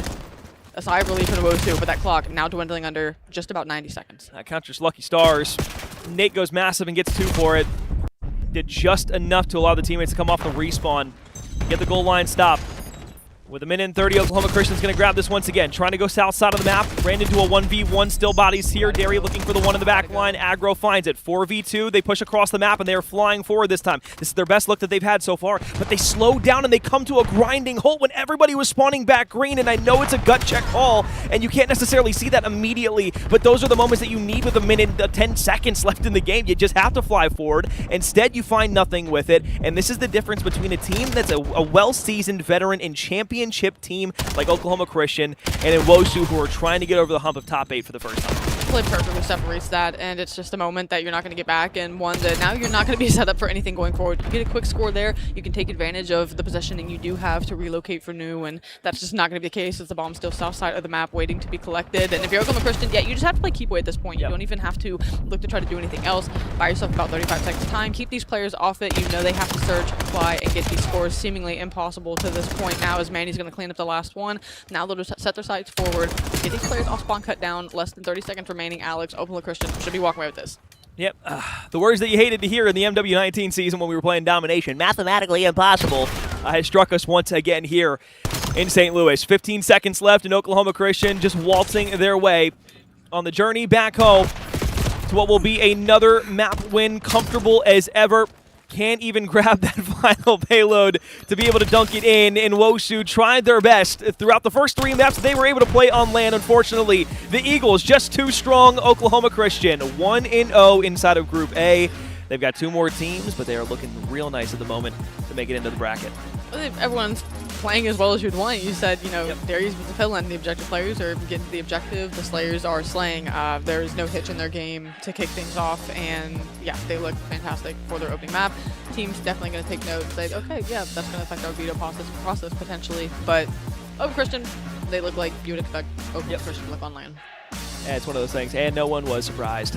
Oklahoma Christian, look, again, I know we have beat a dead horse about Cruz not being here, having to play with Derry instead, but again, the reason that the core three of Prada, of Manny, the reason that they continuously are in the spots every year is just because they play complementary Call of Duty to one another. There's a lot of teams that are out there that have individual players that are really, really good, but it's how you're able to mesh not only communication-wise, but with each other, how you challenge for somebody else, how you put your teammates in better positions, how you put your teammate or how you put yourself in a better position to allow your teammate to succeed, and just being able to have blind trust. Yeah, I think that's a huge thing for Oklahoma Christian. They've built that obviously over playing for the last better half of 4 years, but they've built trust along with one another and are able to really be in a spot now where they feel really, really confident and really good, even plugging in Derry into the system. So I promise I'm not going to keep hitting on that for the rest of the weekend. Yes, it's important. Yes, we're going to talk about it, but we're not going to be kind of like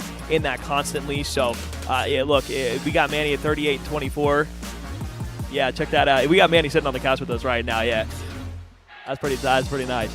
But on the opposite end, Senna, I can't take any away from him. 32 and 30 for himself. But more or less, it's just the NTKs. 30 again for Manny, but it's just everybody else on Nwosu. It just never felt like they were in positions where the tradability was there, where besides maybe that one burst of speed that they had to be able to hit out of sight or something like that, it was just kind of meaningless. So we'll look at the stats and highlight package one more time. Just take a look at the rest of our control. We're back in Black Ops 7, Black Ops 6. Overload here in map 3. But again, just take a look at this, man. We got Manny watching right now. I can't believe you're taking streaks here. You killed 3 in spawn, by the way, and then nobody was able to be there for your trade because Nate was flanking 2 in middle map and they didn't read them out for you. Yep. Yeah. Yeah, honestly, like I'm cool just kind of like skipping over this and just getting Manny on here already if you want to, Robert. I mean, we can keep watching the replay package here as well and everything like that, but you know, it's kind of, we should probably get this one here, huh?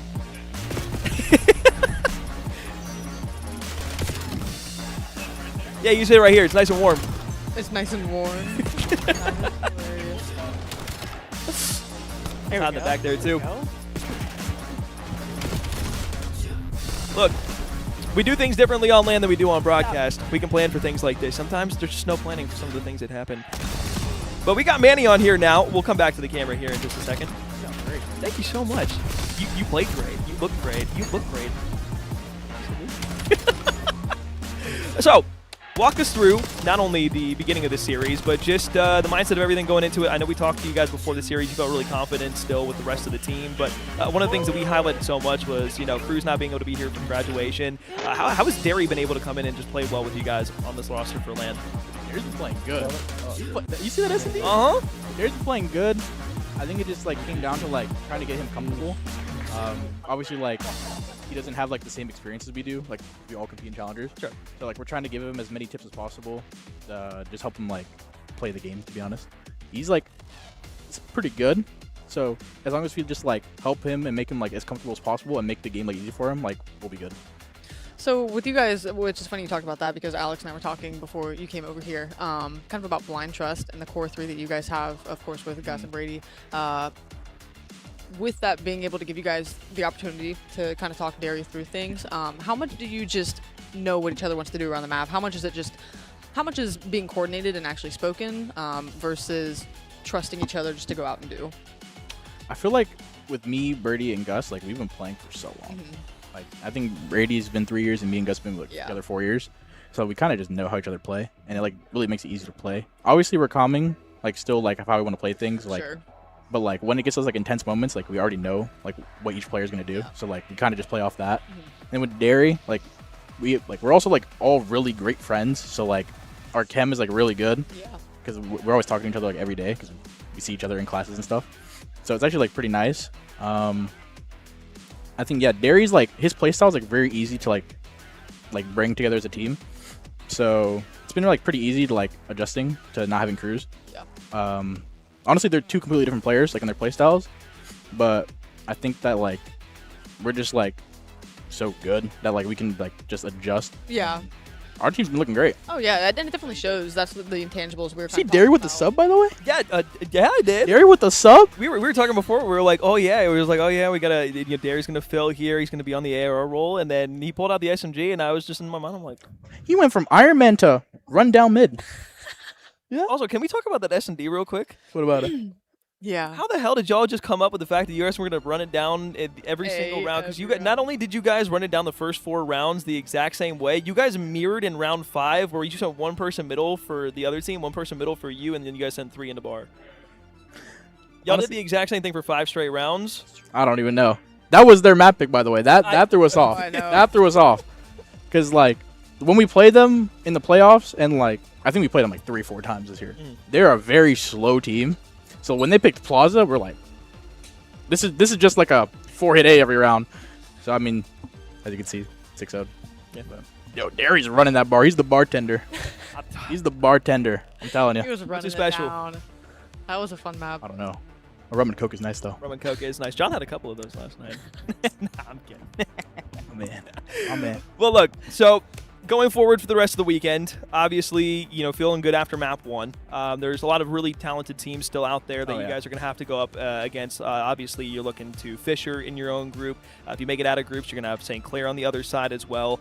Those are the kind of least the teams that pop out to me immediately for you guys when it comes to the caliber that you guys have at least been facing up against every year so far. Off of back-to-back-to-back, though, 3 straight championships, going for number 4 this weekend. Where's the confidence at for you guys to be able to not only kind of culminate that into one final championship with this team, but be able to take on the likes of a really strong St. Clair team this year, a really strong Fisher roster? I think that, like, especially not having crews, like, we kind of just have the mentality of, like, we have nothing to lose. So, honestly, we're just, like, giving it, like, everything that we have and just going out with, like, this is our final run because all of us actually graduated literally yesterday.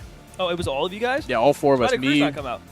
His parents are visiting, like his whole family, They're from New Zealand, so like his whole family, like there's like 6-7 people from his family that visited. So he wasn't able to make it out. But, I mean, this is our last run, so we're just going out with a bang. And I think that's not scary in a sense, maybe for other teams, but it's like you're already a team that is on the verge of a 4-peat. So to say, oh, we've got nothing to lose, I would hate to hear that from a team that's going for 4 in a row because it's like, if they have nothing to lose, what do we have to lose? So I think for you guys, I think, the chemistry shows, even on the map, you can see you guys running around. There's a lot of trust in what you guys are doing. So, it's definitely on the table for you guys still. Like you said, we built the storyline of, Cruz not being here. What's it look like? It still looks like Oklahoma Christian. So I think you guys are going to do just fine this weekend. But yeah, you guys, I just hearing you say we're going to play like we have nothing to lose. I think that puts teams on notice alone. My SMG duo Proto. Running it down. My G. Running it down. My Asian duo, too. When are you guys going to get those pictures dropped? What pictures? The ones you took in the conference room earlier in the day? I have no idea. I want to see those again. I want to see them. You guys look great. Do we? Yeah. You really look great. Oh, thank you. Stop. You guys look great. You guys look great on here. Thank you. To be honest. Wow. It's great to be on this couch. Wait, you guys got a backdrop and everything? Yo. Yeah, they treat us well. They got you guys nice. Those vibes. Oh, man, it's hot in there, bro. Oh, dude, yeah. If you guys at home don't understand the back room in there, they had to get an entire separate AC tank. There's like 2. Spray air in there, and yeah, it is hot. They got the PCs going in there, so we're trying to keep them as cool as we possibly can. But again, congratulations. A nice little 3-0 there. Thank you. Looking forward to the rest of you guys in group play here. Congrats. Thank you. All right, guys. What happened? No, you're good. You're good. I was gonna sign us off before you went. No, you're good. All right, well, let me scoot back into the middle real quick.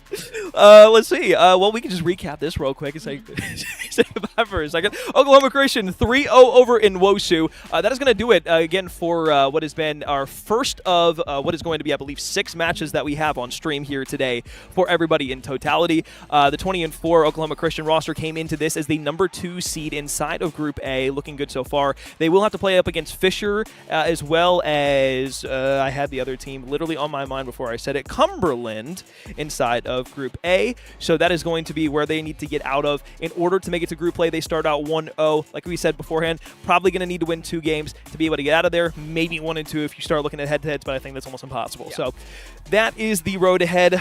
final thoughts on what we just saw here between these two teams? 3-0 on your first map or first series, yeah, you can't get off to a much better start. So I think Oklahoma Christian, especially, talking to Manny, I think they are very content with where they are to kick things off. It's still a long day ahead of us, but yeah, I think that's about as good as you want to start the day. And Mosu, back to the drawing board a little bit. You still have a lot of CoD ahead of you. Absolutely do. All right, well, we're going to step aside. We're going to take a break. When we come back, we are going to have our second out of what will be, I believe, again, 6 matches that we have here for Saturday. We got a long day. Lock in live here from the Impact Gaming Center in St. Louis. I'm Corin, with me, Cash. We'll be back with the CCL Finals in just a bit. My name is Rory. My gamer tag is Cruz. I go to Oklahoma Christian University, and I am a nursing student, or Bachelor's of Science in Nursing. Okay, so my very first memories of playing CoD, my parents had never let me buy Call of Duty before. I'd asked them plenty of times, me and my brother. But yeah, I went to one of my friend's house. We played Modern Warfare 3. We played it all night, and then I came home and I managed to convince my parents to let me get it. Me and my brother just played it all the time. That was probably my first memory of playing CoD.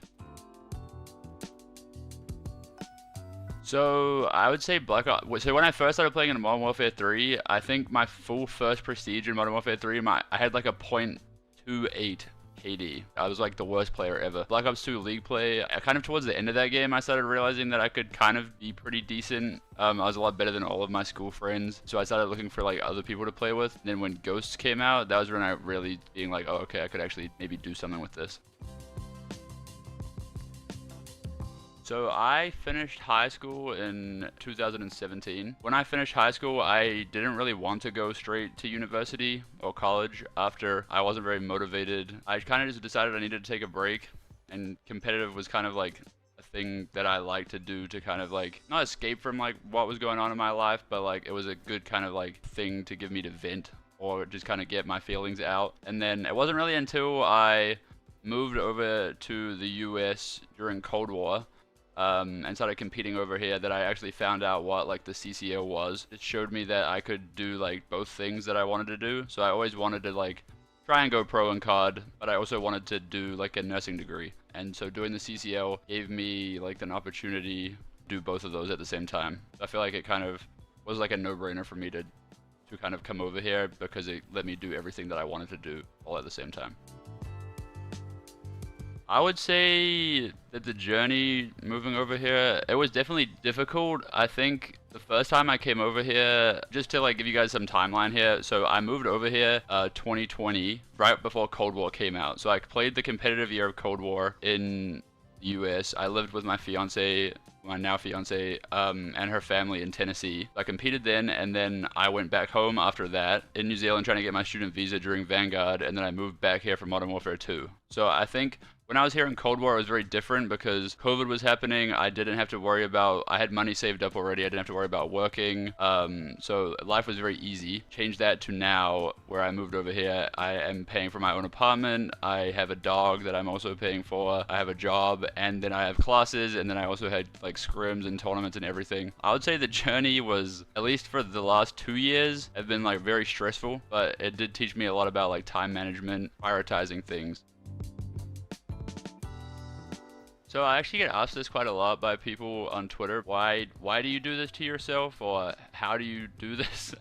What I learned is that the biggest thing is kind of like I said, it's time management, but not in terms of like sitting your day out and being like, okay, I'm gonna do COD from 1 until 8, and then I'm gonna do school from 8 until 12. Not every day is gonna be the same. You can't follow the same schedule every day because some days you might get 8 hours of sleep and some days you might get 2 hours of sleep. Don't waste your time.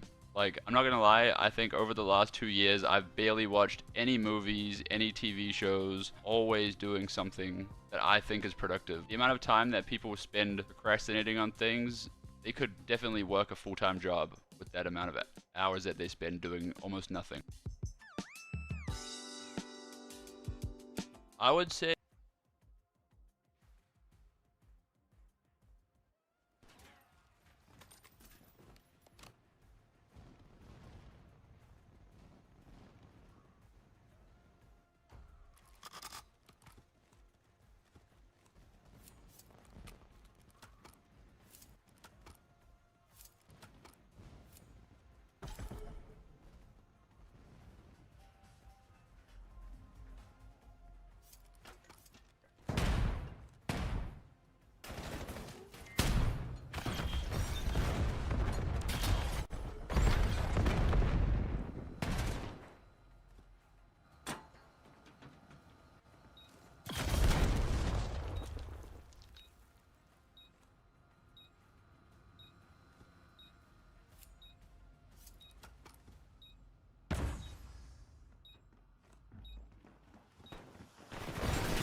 say that you should do it because I think that it is hard and it will take you a while to get used to it. I think the hardest part for me was my first 2 semesters because I had never experienced juggling all of these things. The thing with competing in CoD is, as much as it's a great thing, the chances of actually getting something out of it are very slim. So playing like while you do college is a great way to have like not necessarily a backup, but it gives you something else to do. Like, you should have enough time while you're competing at any level. And if I can do this while we're getting like 3rd to 6th at majors and whatever, making champs, then you can do it as well. You have enough time to do your degree and then also compete to the level that you want. I never went pro, and that's fine with me. I'm not really bothered about it. I think that I had a great time and I achieved a lot of good things that I'm proud of. And now I'm done competing and I almost have my nursing degree. I'm already 3.5 years ahead of where I would be if I waited until I was done competing to start.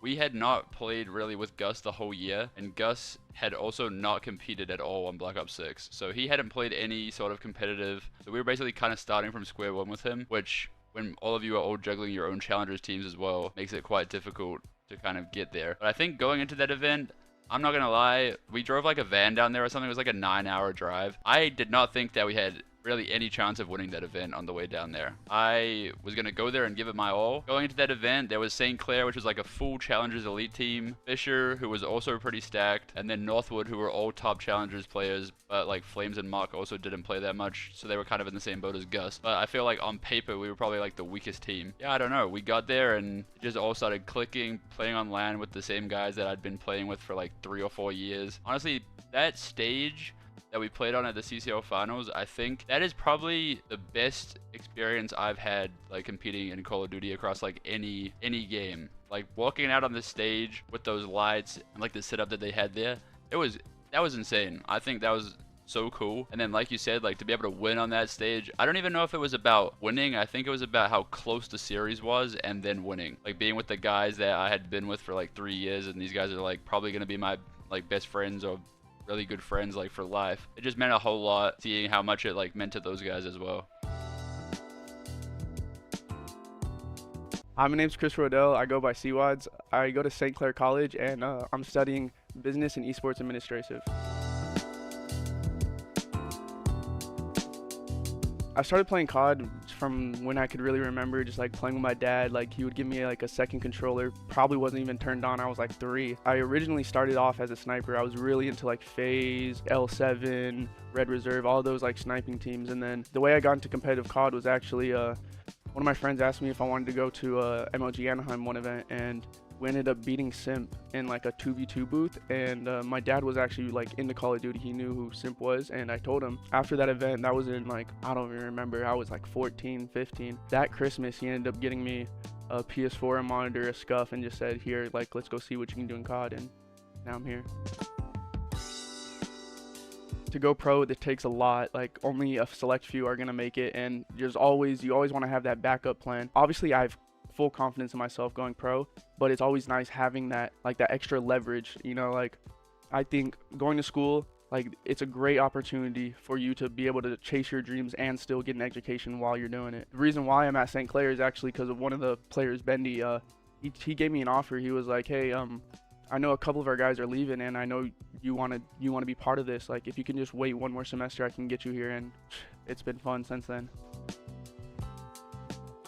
Oh, it's great. I think it's one of the best esports programs. It feels like they really do care about us. I'm not going to name the school I went to before, but it just felt like they didn't care as much as St. Clair did. And that's like, I think one of the reasons that we all like really enjoy the school is they just really care about how we are, not even just like how we're doing in our esports, but also just like how we are like as people, like how we're doing mentally. So I think it's just like, it's a great group of guys we have. Like we always hang out. Like I wouldn't say perfect here, but it's pretty up there.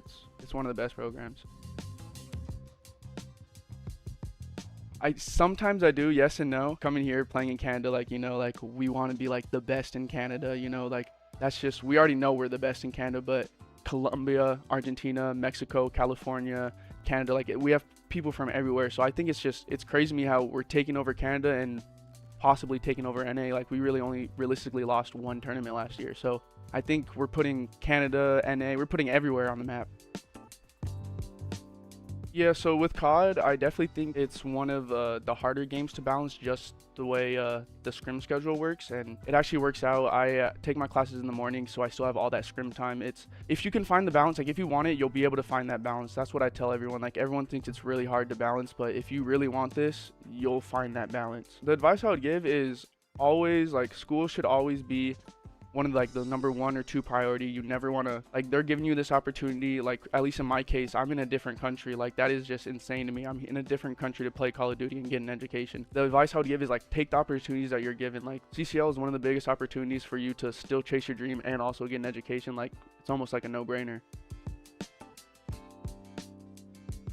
Yeah, so I think a lot of people are kind of like nervous, or like, I don't know, they get a weird perception on esports, but we're just like any other sport. Like, we still get the same opportunities, the same everything as any traditional sport would. It's just, back to what I was saying, it's more of just like, if you want it, you'll make it happen. Like, no matter what other people say, like, if it's your dream, like, nobody should stop that dream. Yeah, it was really fun. Like, having the guys here, it honestly felt like we were like almost like pros. Like, you're thinking like we were here to be like to play COD. Like, we were all basically in the same room all day. We were boot camping almost. That's what people kept saying. It was just, it was awesome. It was really fun. Everyone at the school says like our team has like the best like team dynamic. Like, we're always hanging out. So I don't know, just us coming together to win like a whole bunch of college stuff, and then also take our talents into like the challenger scene and kind of be like one of the first teams to have like pretty good placements as like a college team. It was nice. It was like we were all like really hyped. Like, it was good for us. So we do watch like VOD together. That's like one thing. I know you said outside, but we like going like to the movies a lot. Like, we'll always have dinner together. Like, all of us like to cook. Just really hanging out. Just like if it's just your friends. Like, it's not even like, these guys aren't just like my competitors now. Like, they're not just my teammates. Like, these I'm gonna have these friends for life for sure. Initially, the first thing we said when we lost the CCL finals last year, or we didn't make it to finals, whatever it was a bad day to be bad at COD. Like, we knew we were the best team there in the venue. It's COD at the end of the day, so it was just a really bad day to be bad at COD. So I think it's more of, last year was that was the most like we've all won in our careers. So I think we know what it takes to win now. We know like the steps and like what it takes to actually achieve to win. So I think this year is gonna be insane. My name is Caden Lee. I'm from Lexington, South Carolina, just down the road from Newberry. I'm Kate Beasley on the Call of Duty team, and I'm an accounting major here at Newberry College. I mean, I played CODs before, but it wasn't my main game. Like, I played other stuff. I didn't really get into Call of Duty until I actually got here at Newberry. They were holding tryouts, and actually Buki, my now teammate, said, alright, we played a game anyways, might as well come try out just because we played Warzone. We came and tried out together. I ended up making the varsity team. I actually didn't know what a hardpoint was till December of MW2. Probably why it's my favorite game, but still relatively new compared to people like Nico who've been in it for 9 years. Coming from just walking on, like, I didn't know anyone, so like I didn't know who was good and who was bad, so I didn't really respect anyone per se. I just was confident in myself. So my teammates actually played challengers at the time, so I just grinded rank every day. I knew what I was good at, knew what I was bad at. At the time I would just sit the hill. There was one map I went 7-3 in my first year and had 2 minutes and a half of time, so I just focused on kill horn and ranked, and then eventually we got to a good spot. Probably was easier for me at first just because I didn't have all those, I wasn't in any outside leagues, or I would just have my one CCL scrim a day, so it wasn't too hard to balance it. Not much changed for me because, like I said, I was gaming like in my dorm, but like it didn't really have a purpose. Like, it was just free time, so I was like, might as well go try to get a scholarship for it, which I didn't get till my second year, but I did end up doing that. Yeah, I'd recommend it. I left the country for the first time because of COD. I've met all kinds of good people, man. It's just definitely a good decision. Know what you're good at and know what you're bad at, and go work for it, because you're not going to get anywhere if you don't put in the time yourself. And if I'm honest, I probably play COD the least right now, but that's just because I'm old. Know what you're good at. Like, when I was first, I was like, everybody else was more cracked than me. I just sat the hill, did my job, and then worked my way up the ladder. in reality, I've had 3 directors in my 4 years, so crazy at times. We pretty much had the same core 3 between me, Diff, and Cells, exchanging Eternals or James for Jordan Freaky after the first year. We just had a lot of stability because we only needed 4 people. The program outside of COD, you know, it had a lot of ups and downs through the years, but it's on its way back up now, I think. My experience has been okay. At one point, I wasn't going to play anymore, and they pretty much bought me back. Definitely had some disagreements, but I'm still glad I did it anyways, and good experience inside of the COD world. That's probably a hard one, actually. Probably actually knocking FGCU down to D2 is up there, and yeah, that might be number 1. Just a dope, because there was no way we were making it, we thought. We had a role change. Just the underdog story that first year was just so great for us. I think it's okay. It's definitely better than Black Ops 6, I'd say. You know, losing those long-time guys like Diff and Cells and working Sleepy and Buki in. Buki's been here, so he knows what it's like, but Sleepy's completely new, so we hadn't really gotten to scrim all that much at this point, but we'll definitely lock in towards the end of the year when everybody's schedule lines up a little bit better. I think it's a fake movement, COD. Everybody thinks it's about wall bouncing and stuff. I think it's fake movement, bro. I think it's just boots on the ground. I hope they just learn to respect that, like, Newberry's gonna be here as long as I'm here, and we're gonna be good. So we recently played a match that some people thought we were actually gonna lose, and got us a little fired up. So maybe you'll see a better Newberry this year than usual. My name is K Beasley. This has been my player spotlight, and thanks for the CCL for holding this. Hey guys, my name is Lucho. I've been in Mar Hills now for 2 years, and I'm in the MBA program, Business Administration. So I was a little kid, and I got my PS3. My father started playing all these campaign games. That's when I first got contact, but when I first started playing was when I got the PS4 and I got BO3. Getting really cracked in the pub games, getting Dark Matter, you know, grinding zombies. That's about it. When I started playing World War II, I was pretty much a rookie, right? I wasn't really known the scene. I was just playing with the homies. The thing is, in World War II, I'm pretty sure just Brazil, right? Not LAN. Brazil had some CWL spot for everything. So like Brazil was taking it very seriously. You all started growing, you know. And then at some point in 2019, all the league was South America. It was every South American country, but mainly was Argentina, Brazil, Chile. And then started all growing until Vanguard that hit the LAN Challengers. I would say they found us. Our team was very dominant in the Vanguard year, and Max Wood, that probably everyone will know, he contacted me about telling me about all these, what college CoD was, basically. I was already planning on going to study outside my country, not in the US, but in Europe. So it was like a 2-for-1 opportunity, right? Like he found me in the perfect scenario. And then, of course, I told my teammates, and that time was DJ, Evade, and Aaron, right? Aaron's here with me. Then when DJ and Evade said no, started contacting every top player in LATAM. That's when we found Zuner. Also Trakes, but Trakes was a longer process. Testmates was the first team, like the first team of 4 we had, right? In one. Yeah, I would say it's all credit to Max Wood. He found us. So Trace is not only my CoD homie. He started there, but he lives 10 minutes from me in Argentina. Like we hang out a lot. So he's like a friend. He was my teammate. I met them through CoD, but he's my friend at this point. Not only me, I would say everyone in LATAM that played against him, he could tell you like Trace was going pro if he tried to. So that's why we tried so hard. You don't understand how much it took for us to convince Jamie to bring Nico here, because we were telling him Nico's gonna go pro, he's gonna go somewhere else, blah blah blah, he's gonna go to St. Clair, Fisher, and he did it really quick, right? Like 6 months here, not even like a full year competing in any challengers, and he's already pro. That made us all very happy. It motivated us a little bit too, because last year none of us competed but him, and we didn't have a great year. I would say like we could have done way better. We still placed the same as we were expected to, I would say, in CCL, but like we weren't close to the top teams. You know, the other years we were really close to them. So when you go to school, it's sometimes hard to balance your time. Like the guys that are winning in challengers, it's not just because they're just better or they shoot straighter. those guys put the hours in. For you to be able to compete at the top level, you need to invest a lot of time. So that will require you to administer your time very wisely, because you only have 16 hours, 18 hours of your body working, right? So you need to invest a lot of time, of course, on your personal stuff, yourself, and school, and then a lot of time in the game. Like, optimize your time in everything.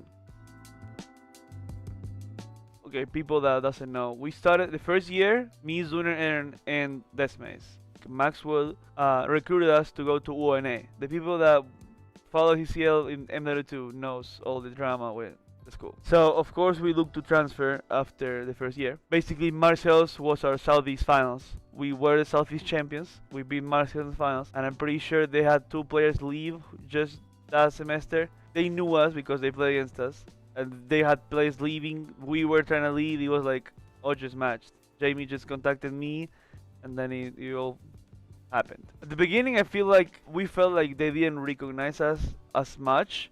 Of course, I'm not expecting as good as the main sports, if that would make sense, because it does, right?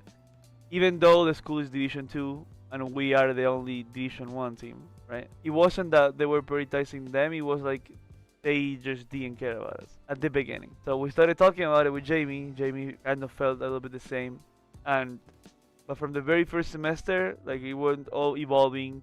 We started getting better benefits, being treated differently. Jamie has someone like a higher up from the school that she has helped us a lot too. She really takes care of us. Everything we can ask for, we have it. You know, I can't complain about anything from what we get here. We're really comfortable. So shout out to Jamie and Marcel. Trying to go back to where I left. Of course, that when you quit a year, your stock goes down the ground. Everyone thinks I'm only good in S&D, which is fine. I haven't played Respawn in a long time. But yeah, trying to go back to where I was, trying to improve my placements, trying to be the best version of myself for the school especially. That's my main goal. Like, I'm competing to be on the top, on the level I need to be for college. I really don't care about going pro itself. Yeah. That'll be it. Hey, my name is John Exotic Bruno. I go to Wichita State University, and I'm currently studying business administration. I first started Call of Duty when how young was I? I was like 15, maybe younger, like 14, playing MW2. And next thing I know, I kept playing. I hurt my shoulder playing sports. Turned 18, I was like, yo, competitive looks kind of cool. So I started playing competitive and in BO3, and I mean, hey, I've been here since, so. It was a little bit through everything, honestly. So when I first started out, I played a little bit of rank play, and I got up against Big Timer, and I was kind of like nervous. I can't lie, I was really nervous. And this was when I was like, I don't know, 14 years old. So ever since then, I was kind of just playing for fun. Obviously, since the 18 under rule was a thing, you can't be under 18. I couldn't compete, but I was like, okay, I'll play like these little tournaments, like the Twitter tournaments, you know, tweet those kind of things, and start growing from there. And eventually, I mean, hey, I got good enough, and you know, landed myself in a pro spot. I landed myself here at Wichita, and you know, it's been history. It was different, I can't lie. I mean, initially, when I went to school, I was still competing, but I think in terms of all my workload of school, homework, work, everything became like just a little too much. So I kind of took a step back from COD and just started focusing on my education, started focusing on like college COD League, like that kind of stuff, just with Wichita State. And you know, that's all really gone. It's been a lot easier for me. It's been a lot nicer. It's a lot less work to do. I really just focus on my schoolwork now, play COD, you know, play some college COD, have fun with my team, and you know, I enjoy it. I love it. It was different, because I mean, I'm from Ontario, so we have something called OSAP, which was like the student stuff that I'm supposed to be filling out, but I'm also going to school in Wichita, so it kind of made it to where it was kind of confusing initially. I needed some help from some of my directors there at Wichita, and I needed some help from people at, you know, my OSAP stuff that helped me out with it. But the transition wasn't the worst. I mean, I don't really visit the school very often because, you know, I am an online student. The transition was okay. I didn't have really many issues. It was just kind of figuring out all my paperwork, my FAFSA stuff, my OSAP stuff, and like I said, it wasn't too bad. Well, I mean, you gotta think it's very, like I said earlier, it's really time consuming. Obviously, if you compete or if you compete competitively, you want to have some kind of end goal, right? And a lot of people, that end goal is to play in CDL, and that's obviously what everyone wants to do. It's not as simple as just, snapping my fingers and you're the league. It's gonna take a long time. You have to work your way up. You have to, actually learn the game. You have to get better. You have to have a lot of connections. You have to know, understand people, find good teammates. It's a lot to go. So I mean, for me at least, the CCL is a really good entry point into a tier below CDL, if you could say so. So it's a really good entry to where you can, meet some new meet some new people, some new friends. CCL is actually really important for, Call of Duty in general. But it really is a big foundation of, just Call of Duty, the entire challenger scene, the entire scene itself. I think CCL should be a lot more looked at than it is, and I love it. I think CCL is doing a fantastic job. So. A little bit, right? Because you take some classes and you kind of learn some things from your classes, and you put it into real life situations. And for me, my real life situations is Call of Duty, right? So I can learn a little bit easier. I can read things easier. I can understand things easier. But I definitely think there's some correlation between going to school, learning, and then translating that into COD. For me, I've always been a player that enjoys LANs. I think everyone can really talk for that, right? Everyone enjoys the LAN environment, the LAN gameplay. And I know College COD, they do have like the end of the year LAN League, the playoff LAN League, or the playoff LAN, which is always a good time. It's always fun. Really, besides that, I feel that CCL's done a really good job, especially since when I've joined. They've definitely changed things up, and I think every year it's progressing better. It's always a fun time. It's always a good time, and no one can really complain about that. Well, for me, it's just how friendly they've been. A lot of people, and just in jobs in general, they're always like, oh yeah, we have a family environment. Wichita is literally a definition of a family environment. I feel like no matter what happens, I can talk to them about anything and they'll always be there to help me. If I'm ever struggling in a class, or if I'm ever struggling with my own personal things, any single person on that team and every single person in the program will be there to help me if I need it. And to me, that's just one of the biggest things, right? I feel like I have a family here, and I feel like I can trust everyone, and I appreciate and love everyone here. So yeah, shout out to those guys. Love them. Well, I come from obviously like the CWL era, so I might have, I guess one could say, ego. But I think the players I'm playing with, they've definitely grown from their own, when we first started playing together, which maybe about a year and a half ago. And I've seen them individually progress as players, as friends, as people. And that's something that I enjoy seeing, right? I enjoy seeing the people I'm around progressing through life and just progressing as a person. And in terms of COD, hey, they got a lot better. I think I'm not the only one who talks about stuff. I'm not the only one who gives input for our team. But I think that the input that we have given to each other has helped everyone, including myself. I got my passion back. I enjoy competing again. That's really thanks to my team.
back to St. Louis here at the Impact Gaming Center. Corn with me, Cash. Texas State and Mars Hill have been waiting a bit for their first matchup here on LAN, and we get the pleasure of being able to bring that directly to you guys. If you're joining us here for the first time, of course, we are back on LAN here with the top 8 teams fighting for what will be the top 4 spots for tomorrow on our Championship Sunday bracket. Right now, we're going through the stages of the group play. We've got Group A and Group B going at it. Of course, each of those representing 4 teams specifically. I got some news from Group A. For those of you wondering, we saw Oklahoma Christian beforehand where they were taking on what was a very strong challenger of Nwosu. Unfortunately, Nwosu didn't put up the best challenge of the weekend thus far, as they did fall 0-3 to Oklahoma Christian, so Oklahoma Christian now up 1-0. On the opposite side of this Group A, we also had Fisher playing up against Cumberland. Cumberland were able to steal a map off of Fisher, which is a storyline to keep your eye on. I think Cumberland could be a sneaky team to potentially maybe upset another one of our favorites, potentially even Oklahoma Christian. But again, only 2 teams will get out of Group A, so both Fisher and Oklahoma Christian 1-0. Opposite side, things look a little different in Group B. Yeah, Group B, especially with what we're going to be doing here, which of course is Mars Hill versus Texas State. That's going to be the number 2 and the number 4. Yep. That's going to be a good matchup to get eyes on and see. And for the other matchup going on, Alex, I mean, what was the result of that? I don't think it was very, unexpected for everyone listening, but 3-0. Yeah. Yep. 3-0 for St. Clair over Wichita State. So right now, Amber and I were kind of deliberating earlier before we loaded into one of the maps. The strongest team, at least we think in our opinion, who has the favorite, at least right now, to be able to potentially win the championship for Black Ops 7, we're thinking personally it might be St. Clair. Mm-hmm. Oklahoma Christian still looks strong, obviously going for the 4-peat. You still have teams like Mars Hill, Fisher, who are going to try and throw their hat in the ring. If you want me to be honest, I think the 4 teams that I just mentioned there are going to be the 4 teams that make it into the bracket play tomorrow. So we'll probably be seeing a good mashup between those teams inside of what will be a double elimination bracket. But for right now, for all intents and purposes, Mars Hill and Texas State now going to be the next 2 teams up to bat. Texas State, we actually had a lot of really fun storylines talking about them at the end of the season. We'll look at our head-to-head real quick between these 2 teams while we kind of dive into a few of the storylines, though. One of the cool things was this is the first time in their program's history where they have reached into the top 8 of the CCL. Not only the first time on LAN, but the first time making it past the top 12 curse that they had donned for themselves over the last 6 years that they've been playing inside of the CCL. It was a lot of fun to be able to kind of bring that to life at the end of the series against the Roadrunners. Speaking of that series against the Roadrunners, I didn't know this information until I actually was talking to some of the guys from Texas State, and I was like, so question for you guys. I'm like, is there anything you guys want us to mention on broadcast? And they were like, oh yeah, so when we were playing the Roadrunners to qualify for LAN, the 2 of their players got kicked out of their esports facility at Texas State, both Splody and DOA, and then they were playing off hotspots for the rest of the series halfway through. And that's how they qualified. So, yeah, that... I think that's definitely... I think if the Roadrunners are finding this out now, unfortunate information to be finding out. But sorry, I mean, guys. for Texas State, sorry that you got called on 2 kids on a hotspot. It happens. But I think for Texas State, just nice they were able to qualify. I think they're probably sweating that one out a little bit, just making sure, like, hey, the cards we've been dealt, we got to make something happen. And they're here on LAN, but they're a fun team. And I think I think they're going to be full of surprises this weekend. I think, again, looking at the head-to-head on paper, sure, just every time we kind of get into a new series, it's worth reiterating. These numbers are great. They do, tell and paint a bit of a story. But once you get on LAN, things really do change. And though it looks very heavy-handed favoring Mars Hill, again, I do think this Texas State team is going to have surprises for us here. And group play, with it both being first of their matches here today, and that I think this is going to be Texas State's best chance to kind of make a statement for themselves, not only in their group respectively, but maybe to the other teams here that, saying, hey, we might be a team that can look to try to make a push this Sunday. Yeah, absolutely. I think the hardpoint and the overload are the 2 most telling things for me, at least out of the gate. The hardpoint, very similar records between these 2 teams. Very similar.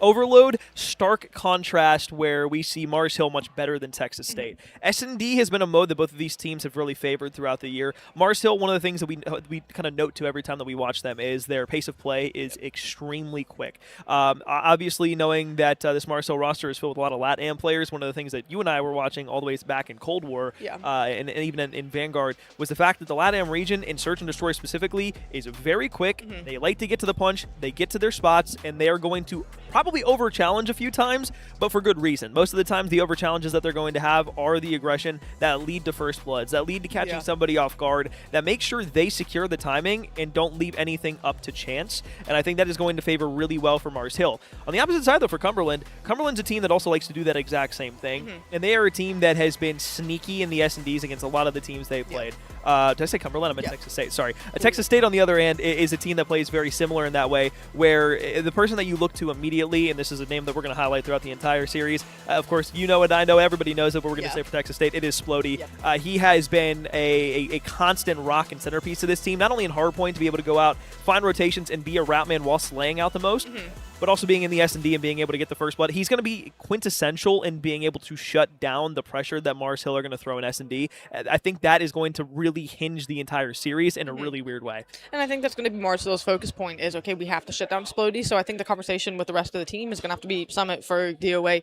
We're going to have to step up and play big too. It's not, you know, sure, you don't put the weight on Splody's shoulders to go out and, you know, have a big performance. That's just what he does. But you have to know that teams play to counter them, especially at this point in the year. They know that everyone is going out with a game plan in regards to, we need to know where Splody is, not only in the respawns, but of course, search and destroy. So I think the other three guys know as well what's at stake, in the sense that we're also going to have to show up. If they do find a way to hard counter Splody, if they do play with numbers or get a good way to throw him off his game, we have to be able to win maps, the three of us as well, with him playing a smaller or maybe more mitigated role. So I think the mission objective is very clear for this Texas State team. I think they know, you know, what's being asked of them, not only in this group, but if they were advanced to Sunday.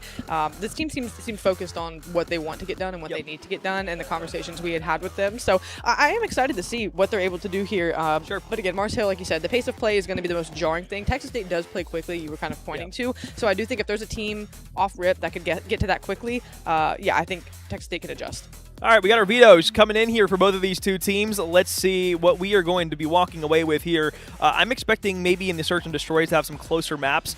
This isn't necessarily a big surprise here. A lot of teams have really shied away from playing Sake, especially in the hardpoint early on here instead of the weekend. I think a lot of teams would prefer being able to maybe stick to something that they know. Gridlock being a ban out of Mars Hill, not the worst thing in the world. Again, kind of falls into that same conversation of, like, you know, stick to what you know. This doesn't surprise me at all in the slightest for Texas State. Splody with the NPC has been a completely different breed. Colossus also does favor Mars Hill, though, so it is quite interesting because although there is a bit of disparity there, I still like the way that Mars Hill plays that. For the Search and Destroy for Scar for map 2, or excuse me, for the Hardpoint for map 4, we're going to see this here from Mars Hill. This is, again, their prowess. Although we call out to them being very fast-paced and aggressive, for whatever reason, they are able to survive in the chaos on Scar, and that has proven to be a successful map for them all year. Diving into the S&Ds now.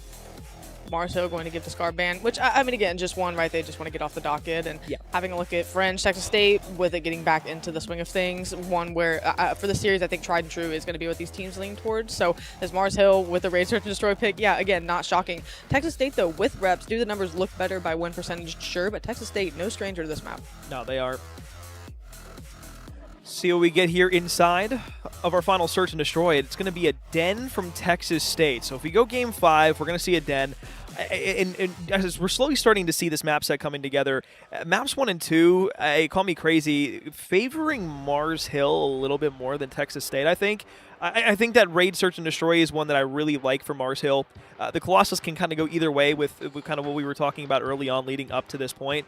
But here for the den here, I don't mind this either for Mars Hill. I think both teams, in a weird way, play really well on the first 3, but even though we've seen, like, a couple things here and there of, like, it's pretty close and it's kind of a toss-up, I think I would favor at least maps 1 and 2 a little bit more to Mars Hill, and I think even in map 3 there, although Texas State has been pretty good at Overload, Mars Hill just have that third game mode kind of locked down throughout most of this season right now. Yeah, and to that point, if you've listened to any amount of COD, right, you hear it throughout the course of a season, things talked about like this. But this does feel like a series with how shadowy, how similar Texas State can play to the pace of Mars Hill. I really think with the map set we got, I think it's a fantastic map set. I do think it goes to stress emphasis on the fact that map 3, I do think heavily favors Mars Hill, not only just what the map is, but also, again, there's overload prowess. I am going to put urgency on maps 1 and 2 for Texas State. I really do think they need to come out here. It's not it can go back and forth, and that's what you would want if you're Texas State. If you find yourself in disadvantage, you have to come out strong. Maps 1 and 2, you need one of them. That's what I'm going to say. You need one of these maps going into map 3. If it is an 0-2, I do not like the odds of it going extended beyond that if it goes down to an 0-3. So we're going to jump right into it. Texas State must win here in maps 1 and 2, in my opinion. We'll kick things off. Mars Hill there early. Let's have some fun. Splody wanting to get off to the races here. DOA was the first one to connect with a grenade in tow. You go 2 for 2 on it. Texas State were the team that got in first. So, Sorrow going to be the one who's topping inside of the hill. And look, he changed his name here on land. Thank you for finally doing that. There were so many people that were always confused. They didn't know if it was Cyaro or Sorrow. I'm glad to be finally knowing that it is just Sorrow, and I don't have to do mental gymnastics every time I try to say his name. P1, 20 seconds left. DOA was on 5 in a row, mind you. Getting things, and Splody as well. There's another 4. There we go. So there goes everyone on the move for Texas State now. Trying to get out on rotation. They have the side of the map blocked that they would like to. Now this new one looks to pop a 20-point advantage. I mean, again, just to come out quick, come out and get some kills on the board, some points on the board. They're sitting pretty well. Looking at the right side spread there. P2, backline, full spread, at least right now here from Texas State. Lucho down the staircase. Going to be looking for one. AG there will tag on. So now this is going to be great breaking opportunity. You've got the backside completely wrapped out, and now it's a 4v2 on the direct push in. Last player alive is going to be Splody. Knocked down immediately, trying for a trade here. Lucha will back off with 35 HP. AG now pops 2. Great break in from Mars Hill. First time we've really seen something great from them so far. And now we're seeing them get the setup. You're watching these players look at the north side of the map, just waiting for this cutoff, but it's going to be all eyes towards the front. That's where this push is going to be concentrated from for Texas State. Now, as you're going to have the wrap back, watch what Zuner can do as his teammates fall from the front. How quickly he can get in the play and make the pinch. Zuner's going to get 1, 2, Lucho a pair for the others. A fantastic read, call out, and pinch out of Mars Hill to win the line share of that time. They'll overtake the lead as well by about 10 to a dozen points. And now as we transition towards the north side of the map, you have positioning if you are Mars Hill. Texas State trying to feel things out, get a quick pick if they can. One already goes down. Basically rock a handshake there between the first 2 hard points here on P3, though you can see those red arrows already out and rotated here from Mars Hill. If you're wondering, yes, the colors are swapped around just a little bit, so keep that in the back of your mind as we continue here throughout this hard point. Forward on the bottom side of the tunnel, looking through, pushing into bottom green, isn't able to find anything just yet, but his teammates are directly in from behind. Texas State going to be able to break in through the front door. They're holding from blue side, with the yellow spawn still there here from Texas State. It's going to be all about making sure that Mars Hill isn't able to survive. There goes Zuner quickly on the pinch. I mean, that just seems to be the green light for him. He's the island player, and as soon as he needs to get back in the mix for a couple of trades, he is quick on the pounce. Texas State with no real response to the kind of offensive counters that they've been playing with. It hasn't been passive at all out of Mars Hill. Texas State, or excuse me, they've been doing a fantastic job of just applying pressure as we expected them to do coming into this one. Finally, for a moment, Texas State going to get a little semblance of a push, going to group up and finally just bully it out from the back. They're going to get time. Again, no real lead or deficit they're fighting from. They're going to be able to maintain it as they rotate to new. Already applying pressure. It seems like they're getting some more sure footing. Here we go. Front door. DOA. First gunfight. Pistol swap to the second. Good. Can't find the third. They go 3 for 2 here. It's going to leave Aaron playing the head glitch. Fur going to play his life well, and I like this from here from Texas State. You haven't been able to win a ton of gunfights here through the front. If you're not on rotation, it's been difficult, but banging directly on the front door is going to be the side of Texas State. As the Bobcats look to push their way in, they've got a couple more players here that they need to look for in the back line. Sorrow in the front now looks for another. It's just the spawns are so deep that even though they got those first couple of kills, it didn't matter.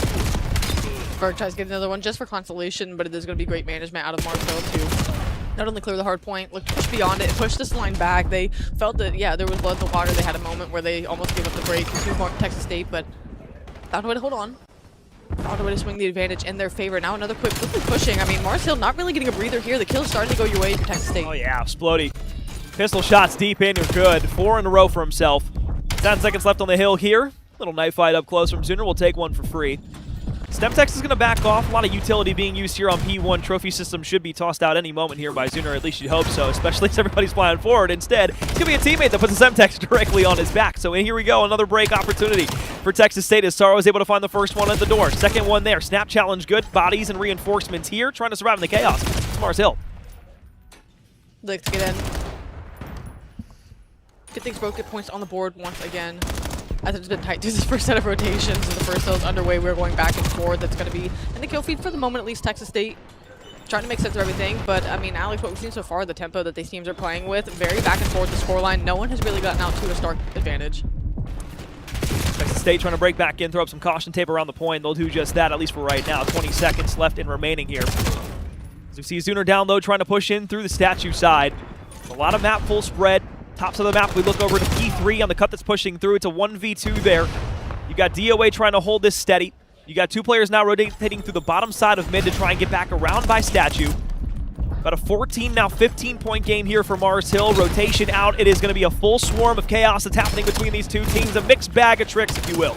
And the break comes in for Texas State. They're going to be able to be the ones now trying to get some kind of setup. They keep spawns. It's going to be really to be away on the chase to try to get this player in the back in tandem with Splody. They're able to take it down. Now does this next push come through bottom? Does it come through mid? It's all quiet on the southern front. So for the moment, you're going to have players wrapping through north, wrapping through mid map.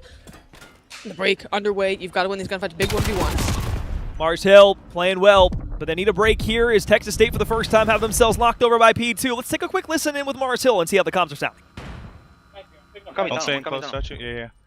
No tunnel. Out of time, Ferg. He's done. Other time. Tell him. We can fuck him. Nice. Side. You can. Oh shit, I'm Go. We're missing one, bro. Yeah, could be near. That's what you knew. Yeah. Down a week. Half health. Are you dead? Have you? I'm one here. One more. Go. He's hard stun. Inner heady. Yeah, okay, go. Stay on, bro. Go green. Bro. One shot green. Hearing you. That's one front. One shot. I'm Got okay. it. Got it. There's a user. Nice. I'm heady. Stay on both. Okay. I have green. I'm watching pinch, yeah? I'm going to pitch in front, okay? Heard you. One's pinching below me. Heard you. Okay, absolute. One's close left. One's pinching under. Watch how we're doing. Watch your front. He's weak. Super weak. Against the HT. Two front. There's a bolt. Going yellow. I'm going to flip this. Go green. Double green. I'm going to go front. I'm hearing you. In you, me. Tunnel. In you, one shot. In you, absolute. Arrow. He's one shot green. Come on, bro. He's Come on. Yeah, There's only one. In yellow. Only one. He won. Hitting our side. I hit him. I hit a couple times. I'm gonna be green on you.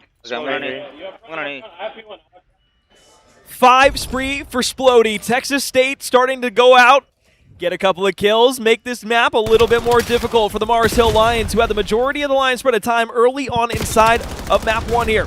Lucho now pushing through the front door. He's got AG with him. Ferg is going to win the first gunfight. Look, there's nothing better than being able to go through a listening, and the other team across from you is saying shit on. Yeah, I'm glad to pick it up. You know, I love to hear it. I knew as soon as that play popped, you saw the kill feed. Yeah, that's about what was coming across the desk. And this map 1 has delivered for the point of these teams going back and forth. The pace they've been playing at, I mean, it is handshaking leads back and forth. We've had, I mean, near 10 lead changes just between hills. It seems like no one can get a real advantage going into this. Everyone fighting for every moment of time. No scrap time, a stat gray, everything. I mean, shoot, only 10 minutes have come off of the game clock. In a map like this, where we're almost to 200 points each, it's ridiculous that, again, this much time has been contested and played for and accrued by either side. 2-2 split down middle. They go back and forth in the kill feed for now. Texas State here around the outside of P4, but it's all about getting back into middle map for the rotation. Through 2 sets, we have been pretty much dead even. Just a 2-point spread now between these two teams. Mars Hill going to be the ones who are contesting inside of the hard point, and they're going to win the lion's share of kills here. 3 go their way. Sorrow down in the tunnel will be able to connect on 1, so good trades in from Texas State. This is going to give them the opportunity to push around through P3, maybe influence the spawns out by P2. It's just this 1v1 on the right-hand side of the map, like you said, just trying to influence these spawns. You're not quite going to get the timing. Sorrow's going to get through. Zuner at least have to calm it, but you don't get the kills. Everyone else falls in toes, so yeah, it was a nice idea, but Zuner was basically just wrapping back for a cleanup kill. You do open up that top right-hand side of the map, and that's where Texas State is going to look to push through. So all of a sudden, the map's flipped. Yeah, the map completely flips around. So yeah, maybe you don't get anything for it immediately, but it's the long play setup that gives you P2. And it's, again, that's where Texas State were able to make that comeback on that last set of hills before we got over to P3, where they were able to once again hold things down. So Mars Hill, 20-point advantage. Last 10 seconds looking here. They need to find Aaron in the backline. They're very much aware that he's back here. It's all about who's going to be able to take the gunfight. And unfortunately, they turn around the worst time possible. Maybe they didn't snuff out Aaron. He's going to be able to win the first gunfight. No, and that's just going to cause be a pain point where Texas State, you have to take care of that. You have to mitigate that push. You win the 1v1 on the backside of things, you take care of things through mid-map as well. It's going to be on DOA to wrap back to point, but you get all of the kills. What was looking like disaster, you're able to make at least damage control of for the moment. Streak's now getting invested. Hellstorm called down from above. You're going to have one player known in the back. Another player pushes directly in through P1, and the player that was calling in the streak is just kind of comatose right now. You've got players in the back line. You're trying to find a second for it, but all the while, the trades are still happening, and the spawns are still deep right side, so P2 is going to be there here from Texas State. Mars Hill invests the streaks. They don't get anything of it, and the lead is just about to switch once again, trying to cross the first double century mark for the first time in the game here. It's going to be Mars Hill. They were able to get in behind it. It was a hike across the map. As you said, they had to make it. Really the streak didn't come to fruition the way they would have liked to. Now, if they can at least get the consolidarity points of working and breaking from the front, that would be nice, but that won't be the case. So it's going to be Texas State also joining them, crossing that 200-point mark. You have a lot of aggressive setup here. You're going to try to quickly collapse on these kills, but I mean, it's just Mars Hill who make the better reads. Now, all of a sudden, you're back at square one. You don't want to let a lot of time go before break. Mars Hill know exactly where you're coming from. Game's been dead even. It's a yellow push here from Texas State. The left side of the mini-map now trying to fully collapse together. They'll get the contest in. They'll look for the shots on first. Chip damage from both sides. It's Aaron who survives the gunfight and puts it in a 4v3 here for Mars Hill. Trade immediately there. DOA on the slide through. They go back and forth and still mixing inside of the point. It's AG and Ferg. Ferg looking with the pistol, trying to find the last one through green. He's got his pinch from his teammate there as well. And Mars Hill, they unfortunately will fall. Texas State now trying to bring it back. And Texas State in a good position to get prime real estate now for the moment. It's going to be Aaron on the flank, but you have to snip that out. The comms are on point, you can tell, but the gunfight's a little more on point for Mars Hill as they're trying to get back into this one. It feels like desperation time for both teams. Either know how much every point is worth. That's a massive kill there from Sooner, but Splody wants to make his presence known here inside of yellow. They've got one more body in the back line that he did take care of. Once again, it's going to be Aaron playing super deep in the spawn, and will they be able to get the read on him? You got everybody cleared out from P3 on the play from beforehand. Aaron still at 100 HP in the back will find the 1v1, but now you have to go massive if you're Texas State to be able to clear out your back line. If you don't do it and you allow this yellow pitch to develop, all of a sudden P4 is gone. Oh, but they're coming with numbers once again. The war is not over. You're not going to get good timing if you're Sorrow. 2 people have bled through the back lines. This could play spoiler. Lucho, are you able to find anything for it? 5-point difference here between these two teams. You're influencing the spawns in an awkward way. Now it's a spawn out here from Mars Hill. They're going to have to play this directly through the front. Lucho now for the gunfight around the right-hand side. You spot one out by Statue. Tie game at 2:31 and a pistol snap back to the left side. Oh, and you bought enough time if you were Ferg just to stay alive and get your teams. But like you said, from the front, what a hard angle. Now it's going to be a 2v1 for time. The spawns are going to be closer for Mars Hill. Texas State marching forward. There's still got to be bodies here, though, and you just have to keep throwing it. If you are Texas State, you cannot let the pressure up whatsoever. And it's going to be Aaron and Zuner who pop back for 3. 18 seconds left in the hill here. Still plenty of time for Mars Hill to take it into the full spawn across the map over by P2. Oh, and Zuner's playing cutoff man. Do they even have enough time to get this done? They have to march. They have gunfights. They have to take 5 seconds left. Lucho trying for it up in P1. It has to be a hero play from Splody. He can't win it. How about a couple of shots to go ahead and finish it off there? It went from Splody saying shit on. It went from Mars Hill coming back and all of a sudden being in full control of the lead, but the comms from both sides oh so good throughout the entirety of map 1. And that was a classic. Instantaneously here on LAN. Like, they might be sad right now, but what a hell of a map. I mean, to come back from a break and yeah, that'll get the blood flowing for not only players and spectators alike. I know you and I are standing up here at the front of the screen, so yeah, that was a fantastic hard point from start to finish. Texas State was able to just keep up the entire time. It came down to what close hard points always do, just micro decisions. You get the player in Aaron out of the back line. He was constantly a pain point for you. You get rid of him, you think the job's done. Mars Hill in perfect timing and perfect communication flipped 2 more behind enemy lines. Even if it was just 1, either way, it was more than they had accounted for. By the time they realized the play developed, as you said, they spawned out the repinch from the front. Even if you made it quickly, odds are you're not getting out there with all 4 people coming out alive. So you were really the numbers disadvantage from the jump. Just a tricky situation, but I mean, just more so of a heads up, tricky play out of Mars Hill to put the map away. Well, Texas State knew that in their map pick for map 1, they really needed to come away with something. S&D, though, still a bright spot. This is not what I like to see, though. And I point out to this all the time. It's just being dejected after a loss. What I want to see is immediately saying, okay, what do we do here? Where's the reaction? How do we correct that? And then start discussing what we're going to do in map 2. And if you're just kind of dejected on your phone, it just kind of gives like a pretty sour taste because then everybody is just just not feeling great. Like, it's as simple as it is. And I get those ones sting too, right? Because it's a 14-point game. But I mean, at that, and that's just a team that also, I mean, just have the other side of the coin. This team that feels like they should have won that one, which I understand completely. But you should just ride the energy of how that game went, ride that into the next one, and kind of take what you did. Use that momentum, because it's not a bad momentum you're going off of. Sure, it was a tough loss and it was a sting, but I mean, again, that's just good wave you can ride into it. Don't look as dejected in the sense of don't let Mars Hill make that seem like it was a 100-point club type of win. Yeah, and I mean, look, you can kind of pick and choose stats here as you like when you're looking across the board.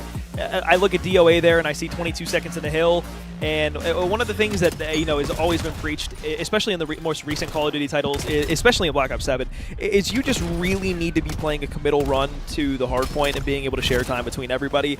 You can have your super soakers, you can have your guys who are going to be hill kittens, and you can be getting around the hill as much as you want to, but if the slang hasn't been fully there, or maybe you're just kind of falling off a little bit, if you recognize yourself kind of just being out of the plays and there's a couple of strings of lives that don't go your way, just being able to back off, play the hill, play around one another, and not needing to make that big moment hero play can be massive. So I'm not saying anything was wrong with the way DOA played that map. I don't necessarily have a problem with it per se. I just would have liked to see him get maybe a bit more invested in the overall hill time and try to play the life life a little bit better, because that's what Mars Hill do so well, and that's why I love kind of talking about their Colossus hardpoint when we got into this. We didn't get a ton of time to really break it down, but one of the things that they do so well is play around each other.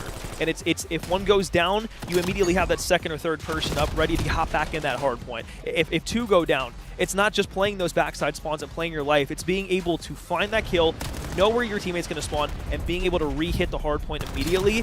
The reason it was so close throughout the entirety of the game is because those two teams both were doing that exact same strategy. It's just Mars Hill did it a little bit better because DOA at times was dejected from the rest of the team.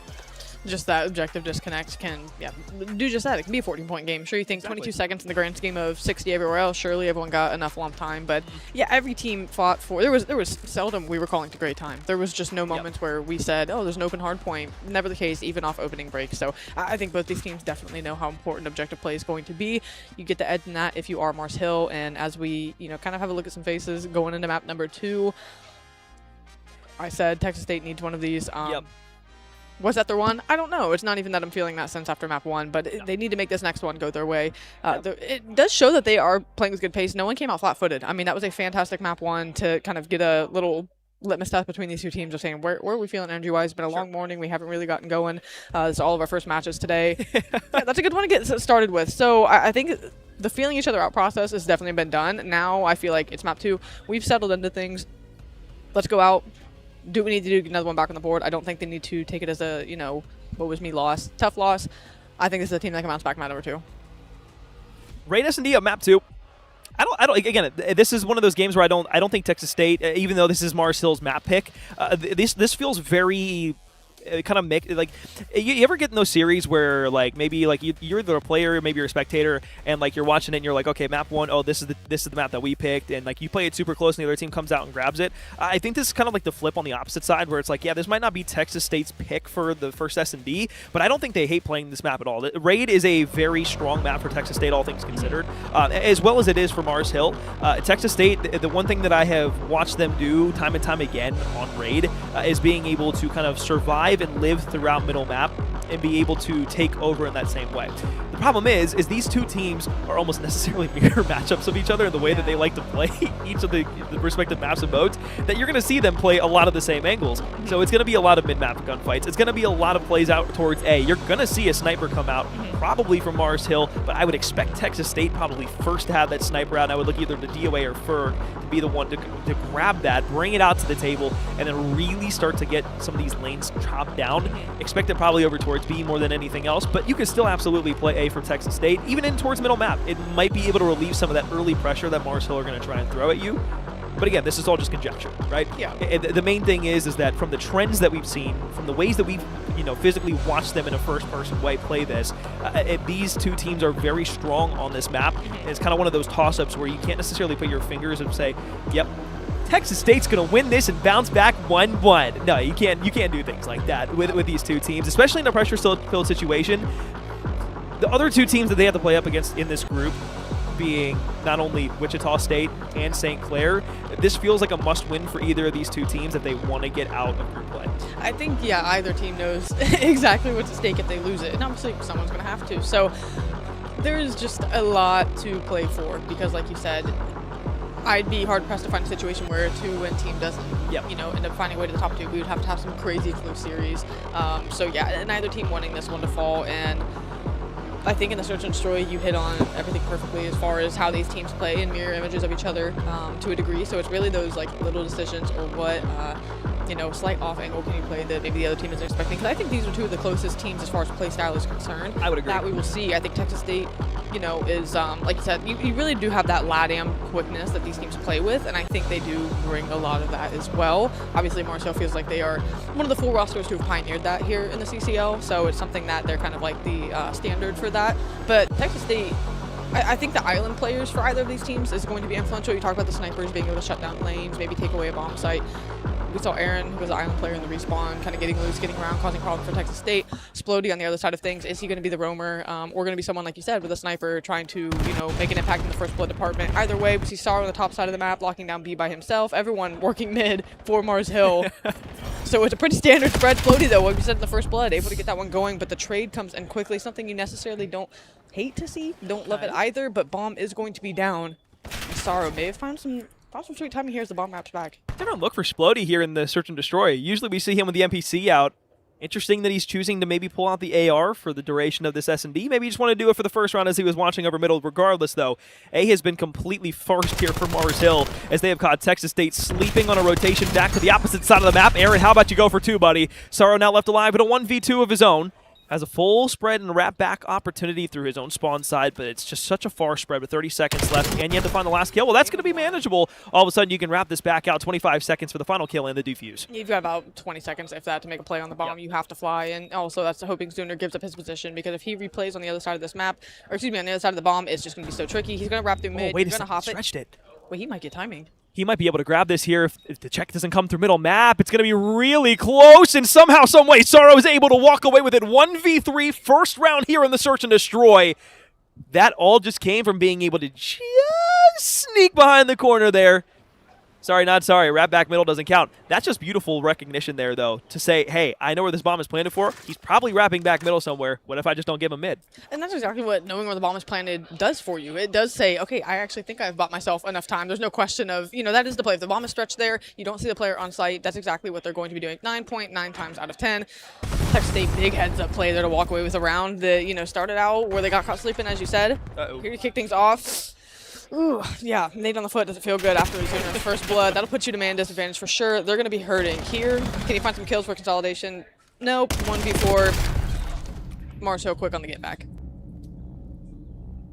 I hate to say it, but I mean, it probably should be a 2-0 lead here for Mars Hill. It's quite the round to win there if you're Sorrow at the end. And yeah, I mean, it's unfortunate little suey moment there with the 7 at your own feet, but I digress. Things happen, so we're tied back up at 1 apiece. What do we say? Mars Hill, mid-map. Yep. Control it, dominate it, win it. It's probably going to be pretty much what you like. So now you start to talk, right, a couple rounds, and now we're thinking adjustment. Yeah, that sums it up. Thank you for that replay. Oh, my God. Glad that we got to see the head tilt back and an awkward grunt and groan. Texas State players. Cheeky peek out here from Zuner. But you've got 2 already pushed up inside of Laundry, and the timing is just perfect. Aaron's able to walk to the right, find one. Lucho pops out to the left. They both did exactly what they needed to do, and that is what we talk about, just trusting your teammate. Cleanup comes through to open up in map. Sorrow will get a trade and he'll get out, but you just got to think these players are going to fly and collapse. He's able to get one. He has to get away here. 53 HP. No one on the chase. You're just going to play Fountainheady and back off far. Sorrow is the one with the clutch we saw in round number 1. Can he do it again? 1 versus 2. A lot of shouldering, shimmying going on. I don't think they're going to give up those kills quite as easy as they've done in the last attempt. 28 seconds and dwindling. You've really cleared nothing out. I just don't know really what legs you have to stand on here.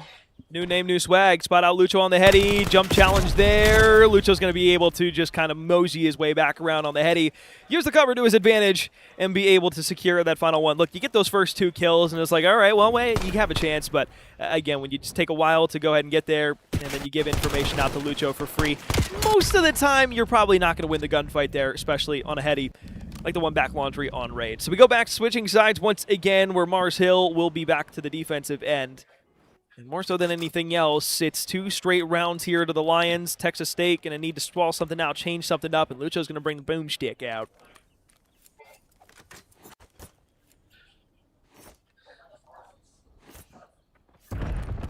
Come on. Oh, zoom in through the smoke. Almost is able to connect on it. We'll toss a stun out, get some information to see if anybody's there. Oh my goodness, we are just getting teased with these shots. Oh, so close.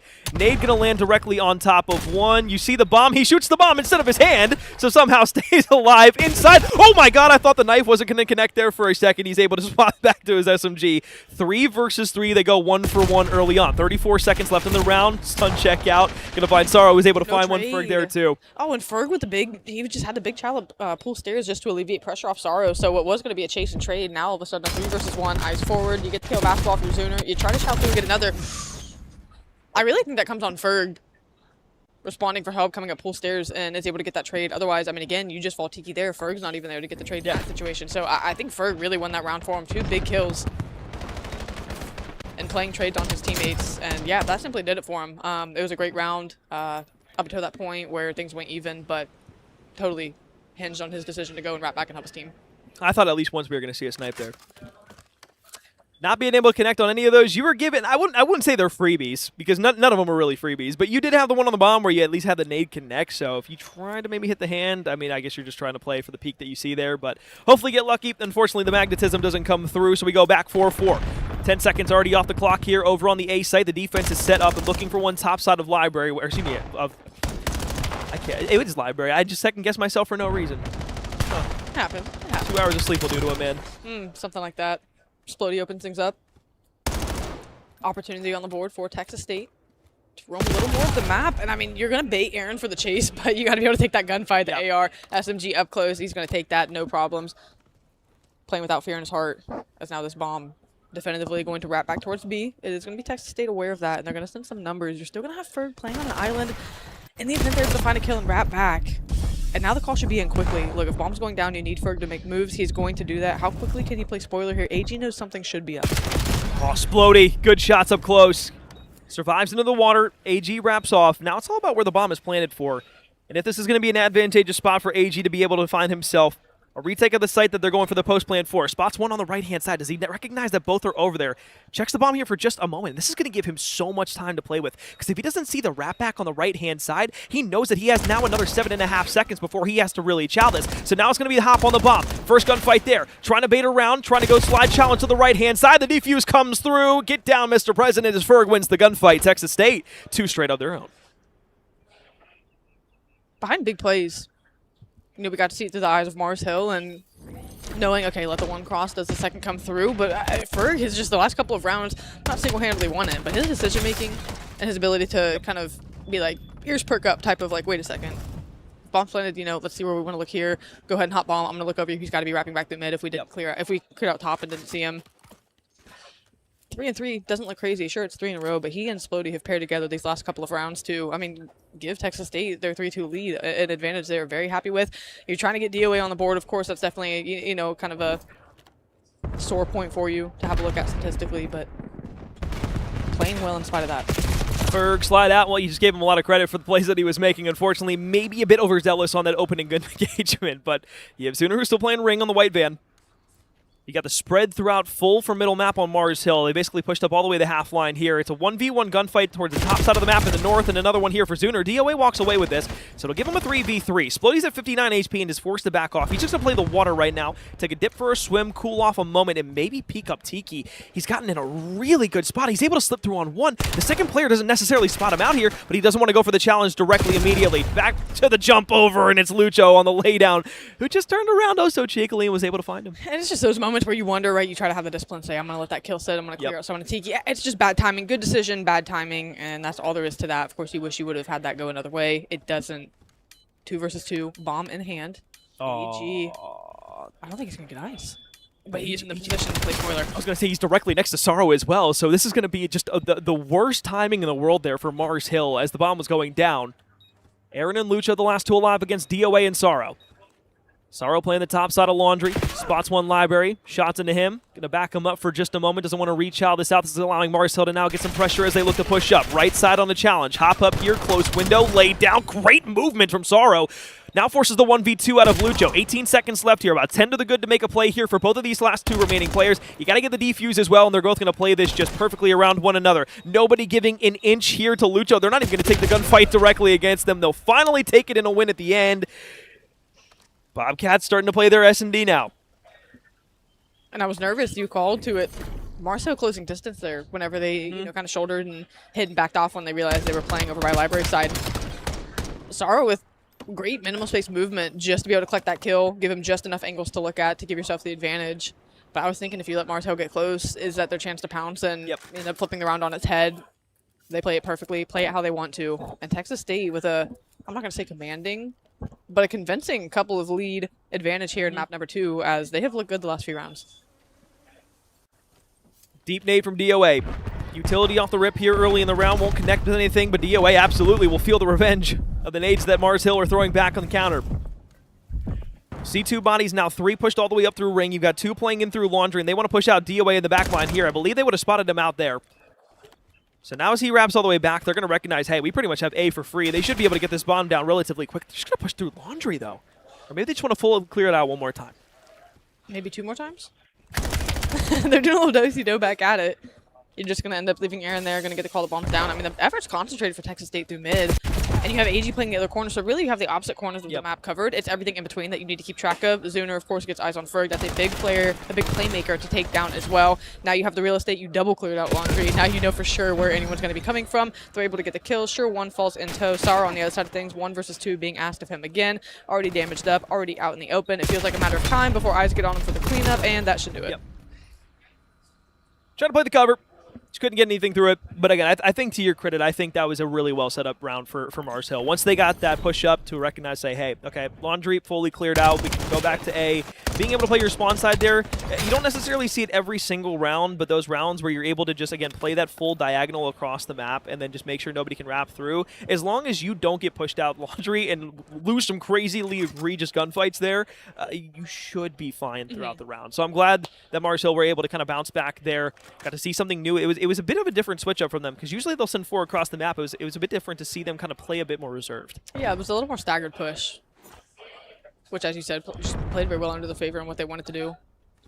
And now we start to see kind of more of that concentrated towards mid-esque effort. Cleared out B, and quickly at that, Lucho has already pushed out beyond pool, not coming back through mid. I mean, they just have the site surrounded. Sure, you have pushed out if you are Saro, but not convincingly enough to be able to say, okay, Zuner can't take that gunfight. Now you know you're stuck on the left-hand side of the map. You've given up the right-hand side of the map, so you figure Mars Hill is there. And as you can see, this line kind of just constrict. Really, if you're Texas State, you're just hoping to win a gunfight and give yourself an opening or a lane to get out. And I'm loving what they did. Pushed all the way up to laundry. Said, you know what, we're going to peel this back. We know that nobody's coming through because we have the information being given from the player that's pushed up laundry. We know they're either flanking or coming in through middle map. They all just fly back. They win the gunfights that are important. And now you have Zuner last alive at a 1v4 here, and he's going to get cleaned up immediately. Match point here for Texas State.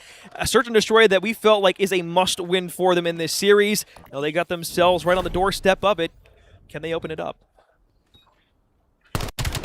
I really like, I like the last handful of rounds out of them. I mean, we know they're a good search and destroy team. We know they have reps, even though, again, this sure favors, and it's not over yet, but we know Texas State has reps on raid. They like raid. It's not that there's a problem for them if a team does decide to pick it. And on that play there was just a situation where that's just comfort that comes on raid. They knew they were trapped on the site.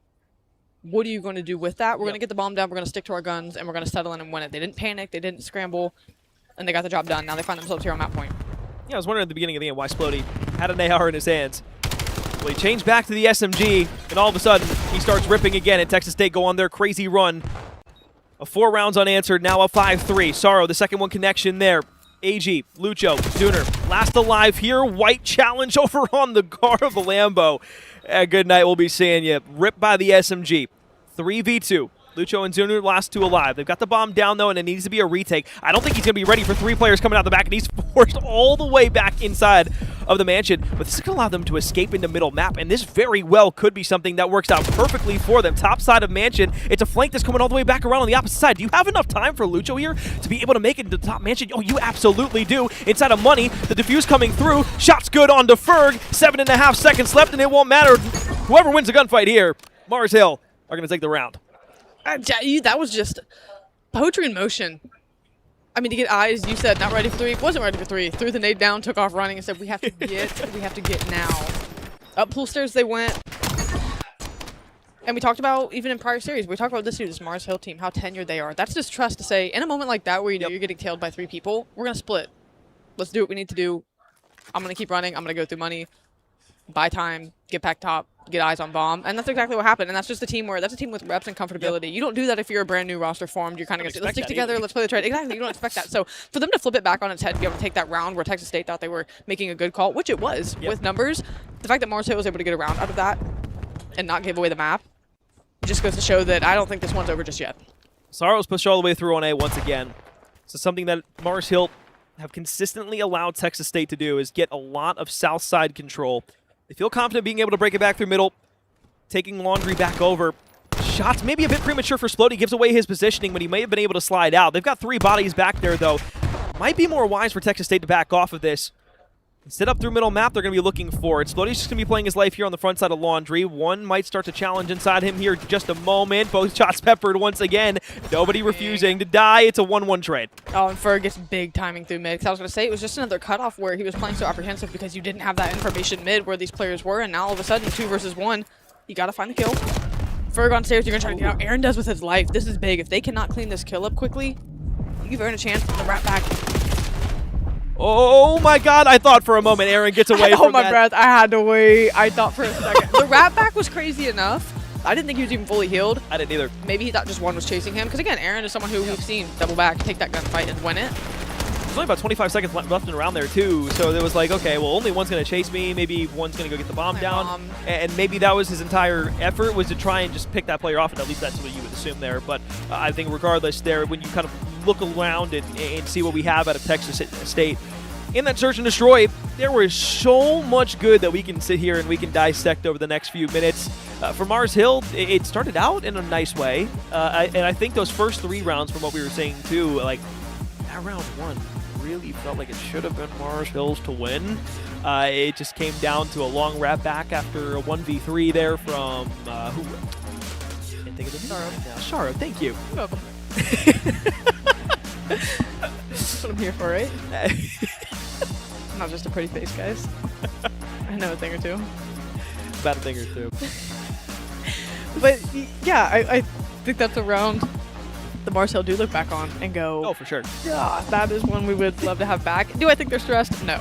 But I definitely think they feel they should be up not only 2-0 in what would have been that search and destroy, but also 2-0 on the series.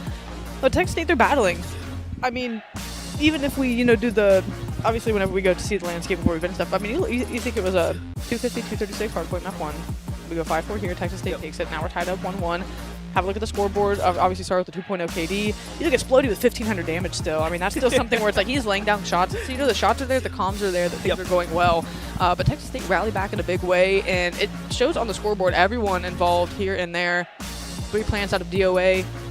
Had a slow objective performance. You called it out in map 1. What's he do? He gets in the mix here in the search and destroy, starts to stick that bomb, and gets himself, on the scoreboard in an impactful manner. Sure. It's kind of funny too, looking at Splody's 1,500. I was kind of pointing to Sorrow earlier, and just being like, yeah, this is really kind of like a takeover map for him. Which it's not like it's rare, but it's usually the one that we're talking about having the massive performance is Splody. The one who's going to drop you 35 in a hard point, the one that's going to go out, get you 8, 12 kills inside of a search and destroy. And sure, he does that here, but it was nice to see somebody else that wasn't named Splody kind of be the one getting in the mix and being the one to say, let's have some fun here, let's go. Well, and that's what we call it too. If Splody slows down in a given map, who is going to step up and play? Sure. Sorrow has shown that he can. I mean, Ferg, map number 1, 2 minutes in the hill, 35 and 28 or something. Yep. So, I mean, just a very silent takeover in map number 1. You talk about the big playmaking ability of other players, but everyone that you said isn't named Splody has shown up in moments throughout the series thus far. So now we see, okay, Texas State, if Splody slows things down, if he isn't getting the kills on the board, that translate to wins directly for us, who else is going to make plays? Everyone else has shown they can. I think that's why we're tied up 1-1. I think that's why it's been as close of scorelines as it has to this point. The other thing too for Splody here, and I want to kind of accredit this to the damage that he had as well. I think the big thing that allowed them to really have a lot of success in the search and destroy specifically was when he was getting aggressive, he wasn't overcommitting. I think to the one round where he was pushing from the front side of Laundry, instead of getting the first bits of damage on the chip that he was able to get, and then pushing into the window to then kind of fall all the way through into the spawn to try and chase that kill, he said, okay, well, I've got him weak, I've wasted the time, let me back off, let me play off of my teammate, and then I can try to repeat from a different angle. And because he was doing that consistently to where he was getting, 50 damage here, 80 damage here, even if he wasn't fully connecting on that kill, it was enough to get that the player on the opposite side to respect the lane, respect the player, respect the challenge, not challenge out immediately, and again, waste 10, 15, 20 seconds on trying to re-wrap or second-guess the play that you want to make. Yeah, and that's how a big player makes their presence felt. Exactly. It is just by dealing that damage. Again, was it for a cleanup like you just said? No, it didn't necessarily translate to a teammate kill. But it slowed things down. It made you have to second guess or regroup, and I think that's just a testament to how smart and high IQ of a player Splody is. Like you said, there's no there are very minimal like overheating moments. You know, like you said, the one coming back, trusting a teammate, saying, okay, now we're gonna go at this at a different angle. Let me reposition, and we can take this together. Just maturity from a team that cracked top 8 for the first time this year. It's a team that has continually in their time in the CCL trended in the upward direction. You know, now we're starting to see it on the biggest stage. Things start to culminate for them. A series where, again, any map wins are good for group play, let alone the series. I think they feel very good going into map 3. I said they needed a must-win out of the front 2. They're able to do that. Now the rest of the series is kind of like, okay, how far can you stretch this? Or, you know, when can you close it out? But this map 3 is going to now be very interesting. The conversation pivots from it's do or die to let's have some fun. I feel like this map 3 they're going to be able to relax a little bit. I think so. And the other thing though is I don't necessarily want them to relax, because map 3, although this does look a little bit easy for them going into it, saying, okay, look, we took out the search and destroy, that was Mars Hill's pick. We're going into the den now, that's also Mars Hill's pick, but at the same time, it's a map that we don't necessarily feel bad on. Yeah. And Overload hasn't been something that's necessarily been like a big struggle mode for Texas State throughout most of the year. It's more so just been like, you know, in a lot of the series that they're playing, either A, they're already up enough to where it's like, okay, well, we can just go into the den or whatever map it is and just kind of run through whoever. Or B, it's been something that has been kind of like a negative kind of bite back to them, where it's been like, okay, well, now we're getting ran through and shit on. It's like, where do we go from here, right? And so I think for Texas State, you look at a den and you say, okay, statistically, not our best Overload, but it's definitely not an exposure. It's not our worst. It's definitely not exposure. So they don't feel bad on it. It's just that Mars Hill on this map have figured it out. I think they've only lost this map one time out of like 7 or 8 times that they've played this map, including inside of the postseason for regional playoffs and for CCL playoffs. They have a +4 goal differential on this map for themselves as well. That's why Mars Hill are scary on Den, because they are able to survive in the midst of not only the chaos of the spawn traps, but also being able to, again, just kind of fly directly in your face and say, all right, well, we're gonna take you. Yeah, to have a spread like that on a map this small, where things are so chaotic, is scary, because they can blow things out to a 2-3 goal lead before you really even get a foothold on the map. So I think the opening break on this is going to be important for Texas State. I don't want to see them play any differently, honestly. You know, I say the early break's important. I want them to play their game, but yeah, just make sure they cover their bases. Play Texas State Overload. Do what you have to do to slow down this Mars Hill team, and again, go from there. See where that gets you. A couple opening first blood kills are a good way to start. Now you're going to push the spawn. That's going to be 3. 1 player left standing. If you're able to get that kill, that's going to be the green light for the objective. That'll be it. You have 2 lead blockers out and back, or excuse me, out front. Bomb. Working towards B. I was going to say, AG just trapped in the window there. Really, not much you can do overall against a swarming rally of Bobcats. Sorrow back with the pistol, almost able to find AG. If he would have pissed on him there, that would have been nuts. Regardless, though, Ferg will back off. He's trying to play lead blocker right now for Splody. Aaron on the flank through middle. Map will cut down Splody, so that will drop the payload directly. Sorrow will now get cut off as Mars Hill looks to go ahead and push out their way. So what was really a great break off and a 4 down for Texas State all of a sudden turns into an offensive rally. Well, now we see them inside a den. Double from Splody. On the board, make it a triple. Can he get the 4-piece? I thought that was going to be with Fries to go. Not going to be the case. Zuner with the cleanup. Now going to try to scoop and score. That will neither be the case. As DOA, last man standing, going to look to push forward. Splody through mid-map gets shut down, so that's going to let Mars Hill concentrate their efforts back towards the south side of the map through Dojo. AG's going to get 1, tries to get the second. The wall bang absolutely will. Another 3-down situation where Texas State find themselves reeling. Yeah, AG just saw that evaporate from in front of him. Yo, he's pissed. He tried to slide right in through it. He's like, oh, dude, I got a free cap right here. While everybody else is also frying in the spawn side, just completely thwarts it. However, Zuner was able to go ahead and lead block for the rest of his team. They've got ones pushed into the backside of it, and now Lucho in the corner. Don't do what the one team, I don't remember who it was, just sat in the top right corner of the map on exposure, and then just threw the entire round. If you know, you know. If you don't, sorry. Score on the board, next in line. Texas State up to bat. And you can see, really, they want to put some pressure back on Mars Hill. They've kind of been getting run over to this point. No, it's still very early. They definitely want to make sure they can, you know, if they want to run the south side of the map for their lane, they need to make sure they have a complete foothold on it. But, I mean, they're just leaving areas exposed, right? Though you're trying to work out a spawn and apply pressure to the players coming up, you're leaving mid-cut open, your timings are off with your players, and that's going to open up doors for better timing on the other side of things for Mars Hill. Now, as we continue to see Lucho take a route, gunfights being won from the front, it feels like it's Mars Hill's playground for the moment. It's just discombobulated out of Texas State. I don't even know if it's discombobulated. They're all being enticed in the efforts that they want to commit on.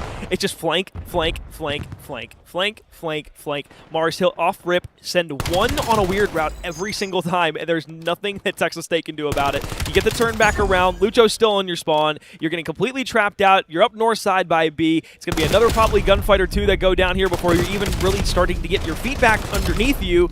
And hey, guess what? On P2 top rooftop plat, hey, you get the rally. So now you're pushing it back. You got the spawn trap still happening, and that is going to be a free cap here in just a minute as soon as AG decides to stick it in.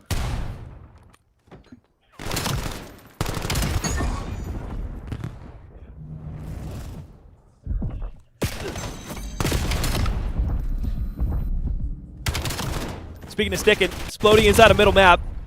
Looks back to the left-hand side. Another three-piece there. They go 3 for 1.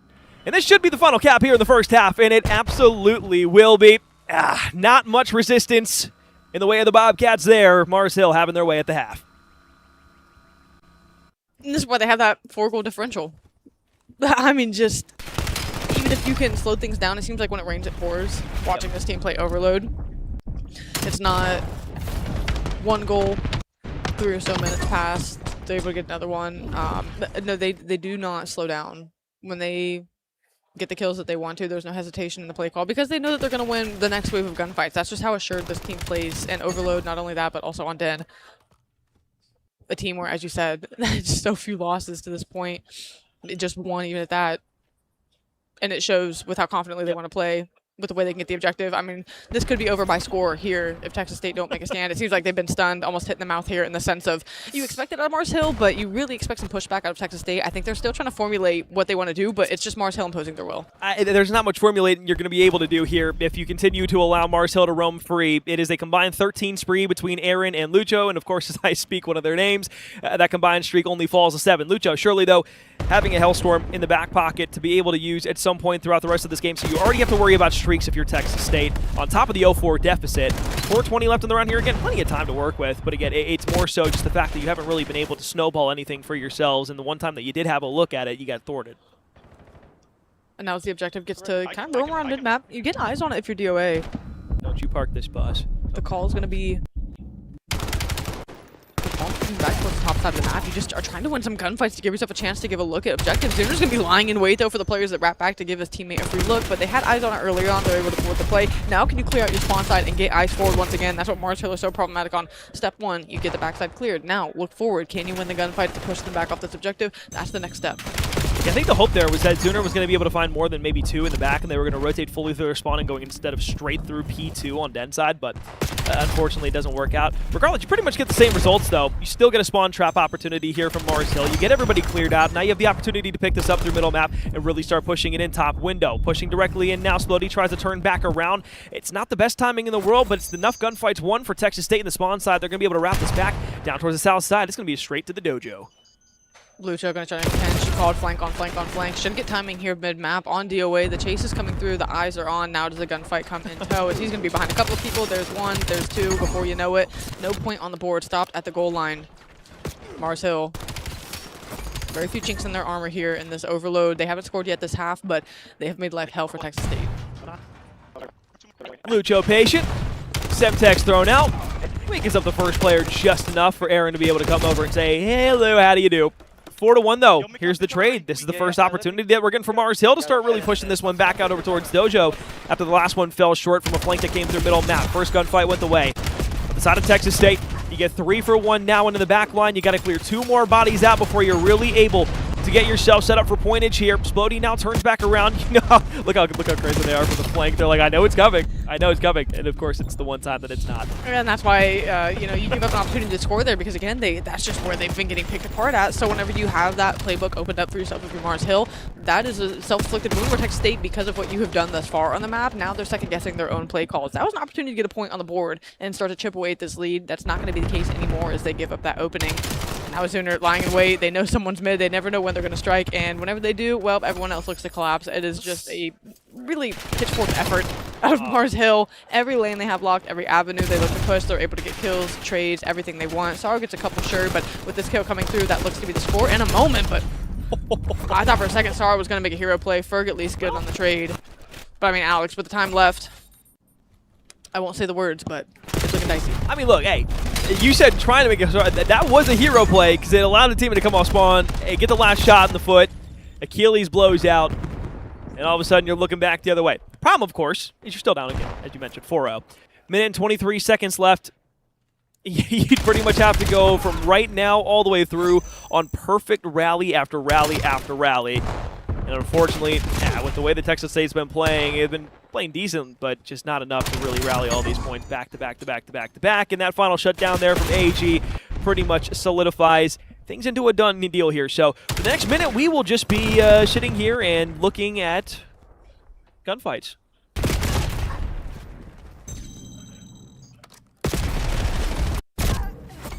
How long can we stay silent? Challenge.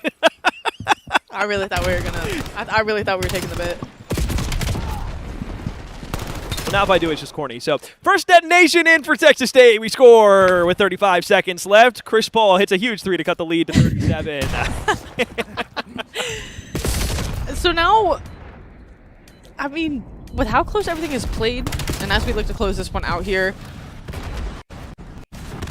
where does even, because I feel like that's got to be the talk at this point, but you get stunned on map 3 like this after how close and tense things have felt. It just kind of feels like you got, I don't even want to say exploited. It's not that Mars Hill exploited anything, they just did their thing, but it feels like a violation for how well they play then Overload. You think, surely they can't get away with this. What's that conversation start to look like now as you go to map 4 where you're like, man, we just like, that just happened. I don't think it's anything really all that different. I think if you go into this as Texas State, I mean, this is the same. We saw them like this after map 1, so I don't really care. They can bounce back. The one thing I will say is, like, if you're game planning into this series and you're looking at your opponents, you say, okay, what are our strengths? What are their strengths? Then you say, okay, what are our weaknesses? What are their weaknesses? Mars Hill's strengths come very formally in Overload. That's where they are very good at. Not only has that been proven by record, but you're playing them on their best den map inside of the Overload mode. So that doesn't help. You're also playing a map where, like, you really don't really have any sort of plus or minus on den. You were kind of just floating around 0. So, like, you were winning and you were losing. Your win percentage on den hasn't been great throughout the entire year. So if you're looking at that and you're saying, okay, well, we didn't want to play an exposure, or we didn't want to play a scar, right? You say, okay, well, now you're sitting back, you're looking at it, you're going, what was the game plan here, right? And it was just to steal either map 1 and map 2, play to your strengths, say, hey, we played Colossus really well last time we played Mars Hill, we beat them on a Colossus, and you're feeling good about that. You go into a map 2 after losing a 14-point game 1, it's like, yeah, it's a heartbreaker, but you should be winning the S&D, and they do.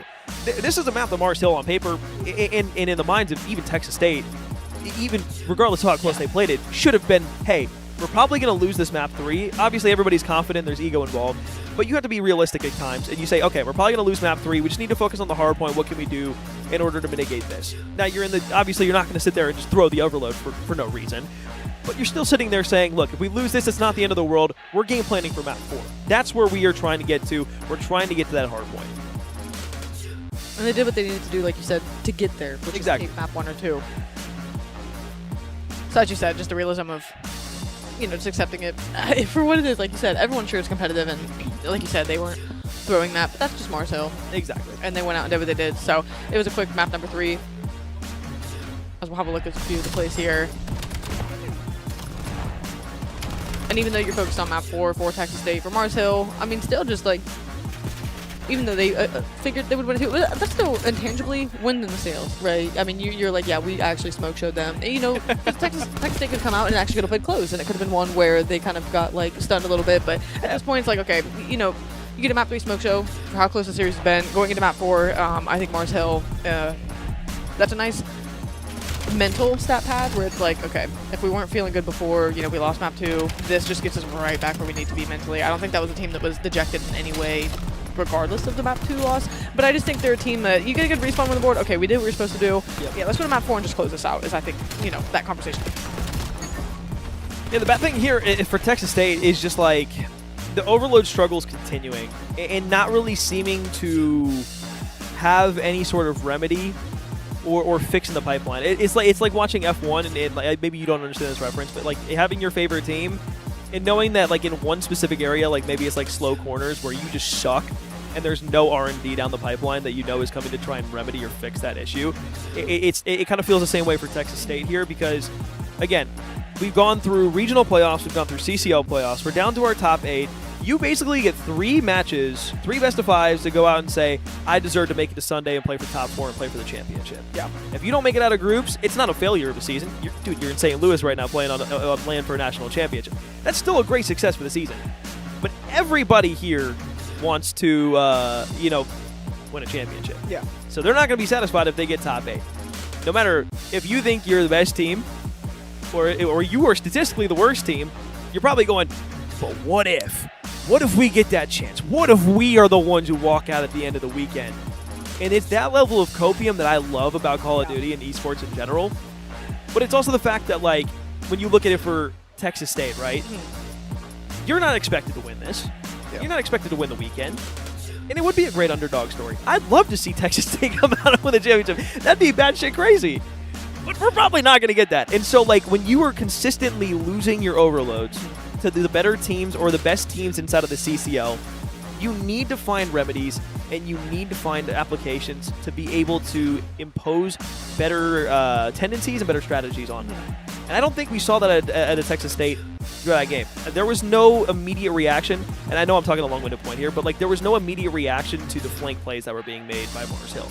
If you watch Mars Hill's gameplay, you know they do that every single night. They're going to continuously throw pressure at you every single time, and they're going to spawn trap you, especially on dead. Yeah. Out of all maps. You just have to be ready for that, and it never felt like they had any sort of answer for it. And when you don't make those adjustments, then it's like, well, what next? Well, I think you can also, while we have the time in a sense, you can over-adjust in the sense of trying to correct too many things at one time. Yep. It's almost like if you're, playing basketball and shooting bad, right? Okay, I need to fix my feet and my follow-through and my hips and my elbow alignment. Pick one. I'll pick my follow-through. My follow-through's good. Does the rest come together? It's like, do we pick up the flank? Let's just pick up the flank. Yeah. For the next 2-3 waves, we're just going to make sure the flank's taken care of. Oh, we've picked up the flank. Okay, now what can you progress to on top of that? It's not, we have to pick up the flank and the front and mid-cut. Yep. All of it falls apart, and you think, what even are we doing? Pick one thing, just make it manageable. It's a lot. You can't run an overload back on correcting one play at one time and getting all those points back. Pick one thing and do it well. Aaron's not going to be as effective on the flank because we're going to be intentional, the 4 of us, about shutting that down. What's the map give you from there? Well, it gives you opportunity to put your irons forward whenever you make Aaron have to adjust his play, or at least have it accounted for. So again, I think for Texas State, just don't try to overcorrect. Pick one thing, talk about it, do it well. Of course, they don't get to hear this, so obviously their comms are going to look different. But you just keep it simple. Don't get too complicated. Don't get too in your own head. Go out here and just slay. You've been able to keep up. You've shown you can do that in a respawn. Just go out, play hardpoint, take care of what you can take care of, and let the rest of the game do the speaking. Theatrics from Mars Hill in the overload, not to be understated. Texas State early on here in map 4. Gotten themselves a bit of a cheeky lead. Continuing to win some of these gunfights. Floaty with the SMG. Looking fantastic as ever on a slide through from Fur. You're going to be able to clear out Market. AG, though, will be touching on P1. Snapback challenge in. Another contestant in from Sorrow. They're just throwing bodies now, keeping each other in check at the moment. Unfortunately here, the Texas State won the opening break. The more important gunfight is that second wave when you're trying to get up to P2. Ferg another big one. 4 kills on the docket already. So at least gonna have a power position. Yeah, you need Splody to find that kill just to alleviate pressure, but you're going to get picked from the back anyway, so that's just going to open up a lane for your teammates to fill through. You have time for the moment. You have to be wary of mid, because again, Marcel, they play so fast. Aaron is already in a problematic spot, and he finds 2 kills for it. That's something that you need to see Texas State make the adjustment for. Just when you think Aaron couldn't be there, he probably is, and I need to see them be 2 steps ahead of that play. Looking for the next hit here. 4 bodies from Texas State and the Bobcats trying to go to the top side of red. In the mid-cut, Zuner was just sitting on P1, and it's another 4 down. So what was basically a full setup off the respawn from Texas State gets fully collapsed upon, and you can just see the map spread from Mars Hill right now. It is just a completely different-looking team from what we saw even in map 1 on the hard point, and they just look so much more well-connected. That's what you'd expect on your map pick. And this is what map 2 teams that have that level of confidence do. Whenever you give them that opening, as soon as they get the break into map 2, that's what you see the map balloon out to. They find ways to take up space, edge towards that rotation on the top right-hand side of the map, and get time from there. So they were able to blow it out to, what, 17-ish seconds off P1. You're only a good handful of points there. Now as you transition to P2, you're licking your wounds, and again, it's still great setup out of Mars Hill. You have to collapse, you have to check all sorts of corners just to even let time sit gray. You're completely surrounded. If you're exploding for the moment, hoping your teammates can get off spawn, they get picked. That allows Aaron to turn his head. You know you have to clear this out before you can get there. That is just free time going away Mars Hill. It's methodical, too. In a sense, they're just kind of carving up parts of the map that they really just want to kind of get for themselves. And then all of a sudden, those little spots that you carve out end up making just this big old chunk circle that you're able to get, especially here on P3. I mean, honestly, Texas State just did the same thing there, to be fair. Of course, Aaron pops back a 3-piece, and that completely shuts down the entire story of what the conversation was beforehand, and Lucho tacks on the final kill. So 50-point difference here between Mars Hill and Texas State. The Lions continuing to find success here on map 4. Spacing on the map, fantastic. And that just pulls these Texas State players apart. Doesn't give them an area where they can really kind of concentrate their efforts. That's where we've seen them make adjustments and bounce back, is whenever they can kind of get together like they are here mid-map and start to make a move. That's because they forced Mars Hill back into consolidation and given them a way where they have a lane they can push through with everyone. But whenever you push through, do that, the spawns flip. Now all of a sudden you're battling pinches once again. It just seems like Mars Hill on the better end of all of these timings, knowing exactly what they need to do, no matter what situation they are given, no matter what hand they are dealt. Texas State reeling, can't get across the 50-yard line of the map for the moment. A near full 60 coming in. I mean, Alex, it's already 126. I know the lead was something you want to talk about being a pain point. It's going to damn near be a 100-point lead as we go to the next set of hills. And we're still in the first set of rotations. Yeah, the slaying battle right now. And realistically, it's kind of even in a really weird way. It's just the kills that are being gotten for Texas State are not equating to a lot of kills. Yeah. Whereas Mars Hill, they're getting important kills that are leading them directly in. Like a couple of these kills for Texas State, they've been like picking off like maybe 1 or 2 off the spawn, but then they get cut down immediately, but they're trying to push the hard point. It's just been kind of like that cyclical nature of it, but still in the backside spawns, you're going to see Zuner outside of top green. Look for the 2 players now looking their way forward. DOA, of course, Ducktail run away, and Saro unfortunately just has a nade explode directly in his face. Spuddy trying to say something about it on the back end, wants to give a bit of mustard here to the Mars Hill roster, and they'll do it for a moment. Trade comes in. It's the spawns in the back, though, here for Mars Hill. And it's left, right, center, up, and down. Everywhere these Mars Hill players are, you take care of one, but everywhere you turn, there's just going to be someone else in tow, and it's just an onslaught. It's unrelenting. It seems like every time we go to a Texas State POV, they're snapping around looking for something else because there always is more. This is a team who is always applying pressure. Even when you have them quote-unquote reeling, even when you have them in spawn, they're a team that is going to continually play in your face. Slowly going to try to make something happen here, at least soften the blow of the lead that they have for the moment. Still about 100-point stiff arm. Not a position you want to be in going into the next set of rotations. P1 and P2, in my opinion, decide the game. Well, unfortunately, 2 bodies have dropped off it. Berg plays maybe not a cruddy spot, but a spot that maybe Mars Hill didn't expect here, especially on that early rotation into P1. Zuner's made his way through blue. Don't believe he was spotted by anybody, and they're going to be looking over towards plain side, not even going to be checking that spawn, because why would you? Top blue, the second gunfight that he might have, but again, it's just something that we have seen time and time again. Mars Hill let one slip through somewhere, and then the rest of the kills flood through. And that player's still roaming. Zuner still is trying to... He put 1 man on the job, sure, but Zuner has all of the advantage. Everyone else, AG gets a couple on time. Zuner gets the one on the flank. So you really just have numbers advantage everywhere on the map. As long as Zuner is able to get out and just make heads turn and spawn, everyone else can just play off each other around mid-map. And I mean, Alex, to this point even, I said, you know, these first couple of hills on the next set of rotations are going to be very indicative of how the rest of this map will play. Texas State had a moment off opening break, but this is where they also blossomed the lead out. Mars Hill did the last go around. This P2 break has to be quick. It has to come in now, and it has to be one where they can garner significant time. That does not look to be the case off rip. Yeah, there's a lot of has to be's and not is. Yeah. That's kind of the story of the tale of this Scar hardpoint so far. It's just they just can't win the gunfights when they matter the most and where they're important at. The ARs can't win anything. That is an insane read for Keltner to be able to snap to the second player, realizing that the other guy wasn't going to be a threat to him. I mean, that's just that's gross. That's nuts. Not really much more that I can say than that. We've about summarized everything that we could possibly say here so far, so let's keep it going. 2-11-65, Mars Hill. Trying to close this one out. I feel like one of us just sprint into the room. While we're listening, I'm sure potential 100-point club's going to sound good. We can probably hear it from here, actually. We probably don't even have to move all that much. I imagine it gets a little chirpy in that room after this, but Texas State, like you said, there's not much more to chop up. They're just doing what they can to keep their head above water. They have no choice but to, you know, continue to try to battle back here. But imagine the comeback here, though.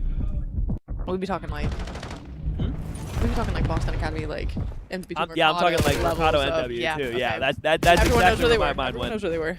At least we did. Speaking of knowing where people are, yeah, pretty much Mars Hill, human UAVs throughout the entire map, and it has not been much resistance in the way of Bobcats here. Lightning starting to strike multiple times from Mars Hill, and might as well put one more in the ground here as the Hellstorm's called in. 6 in a row from Zuner, backside of blue. Gonna call it in and find these last few pesky chubs. We're trying to get back to the hard point, and that'll do it. Mars Hill 3-1 inside of this best-of-5 series. Texas State will fall to 0-1 here inside of Group B. They will still have to play Wichita State and St. Clair. Same thing can be said for Mars Hill, who will have to play those same two teams, but doing it with a much better record. And only having dropped one map. So things definitely different for these teams going forward. A stinger of the series for how things started. You know, a little... I could just totally throw the question to you, make you answer first, and then give me my answer. But I think I'm a little... we knew the map 3... Okay, we knew the map 3 was going to go the way it did. Yep. I guess I'm trying to figure out, was that just simply what deflated the series for them? I mean, you know, I think everyone going into map 3 was like, yeah, this should go this way. Was it just Mars Hill turning it up to 10 and not looking back? Or did Texas State just run out of steam? Because the first two maps were very convincing that we could go the distance. I'll tell you exactly what it is. Don't play Mars Hill on Scar. Like in Hardpoint, don't play on Scar. That's the map that they have, like, again, just been so good at throughout the year. That's the one that if it slips through in the series, they're happiest people in the world. Like when we were watching them in the CCL playoffs towards the end of the year, they let a Scar go through. They turned their opponents into minced meat. Like I can't remember exactly who they were playing in the series. It's not in my mind right now. But whoever they were playing, it was one of the semifinal matchups, and they were just like you can't see what I'm doing right now. It was straight belting. V2, yeah. And I was like, dude, Mars Hill just need to play Scar every single time. I'd love to see Mars Hill play Scar every single time. However, if I'm their other team playing against them, if I'm their opponent, dude, I'm banning that shit immediately. I'm getting that out of the map pool. I don't care what we might suck at. Yeah. Attack their weakness, because it is a hard win to play Mars Hill on a Scar. You would almost rather challenge them on something where it's like, it's not great for us, but it's not Scar for them. And that's kind of what you have to look at, you know. It may not be your best, but is it Scar? You know, the question that will go into vetoes will have to be, is it better than playing Scar? If it's yes, that's your pick. Yep. But, I mean, we'll get, you know, a little highlight reel here. Lots of blue in the feed. Lots of blue around the map. Man, I just, you know, we have our favorites and everything of... Well, you got to be careful saying I got our favorites. Okay. We don't have favorites. No, we don't have. We have expectations. We have expectations and we have numbers. Okay, so that's what I mean by favorites. The numbers. What do the numbers tell us, Mason? Oh man! But All Mars right. Hill is one that, I mean, what championship COD is always who can come out and play on a given weekend, who can come out and play on a given day. Mars Hill make a saving here early. Yeah, they absolutely do. All right, well, let's take an overview look at our series one more time between these two teams. Again, map 1, 250, 236, and then the 6-4 raid search and destroy. Really thought that the series was going to end in a lot different of a way. You asked the question of if it was the deflation in map 3. It very well could have been, losing that den overload. Again, we used the term dejected after map 1.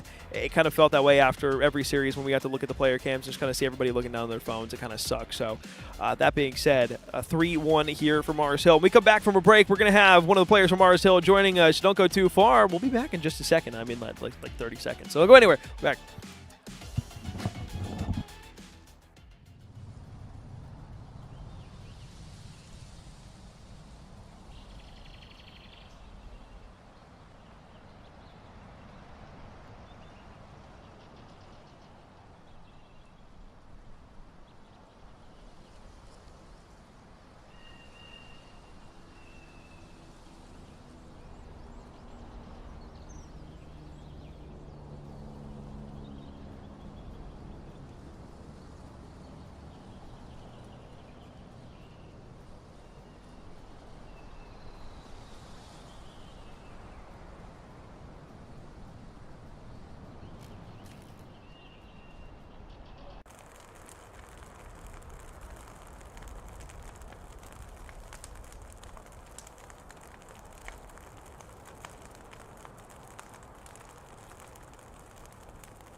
Well, Mars Hill end up taking the series 3-1 over Texas State, getting their first win here inside of what has been an exciting Group B thus far. We're joined here with Lucho from the Mars Hill roster. Lucho, it's great to have you along here. Last time I saw you was in the Southeast Deep South group chat, and you were having fun in there. Yep.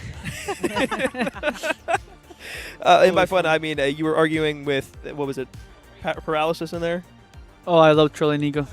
It's fantastic. I wish he was here, man.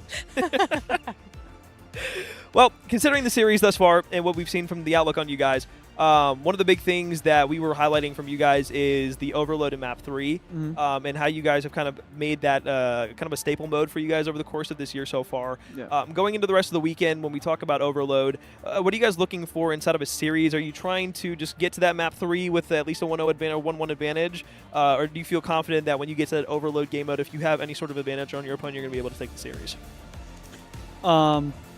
I feel like we're not gonna say day to day, but I feel like definitely Overload's been our best game mode. Surprisingly, we are known for being SND stars, let's just call it. But let's just say, as of this season in SND, when teams play slower against us, we just don't run at them and kill them all in 1 second. We just get lazy in the map and make wrong plays. They just wait for us to scam, basically. I feel like they talk about it in the comms, and we do. So, but yeah, definitely Overload's our best game mode. I feel like we got strong on every map. And yeah, as you said, honestly, I don't think we care if we're down 2-0. The thing is that we know our game 3 is like, we're good to close it out if it's a 3-0. We're good to put advantage if it's 1-1 like this series. We're good to start our sweep right there with a statement map 3. Okay. And that's nice to be able to have in the back pocket because, like you just said, there's no situation where you feel like you're at a disadvantage. You know that you have a good reset map at map 3 if you are in that deep of a hole. 100%.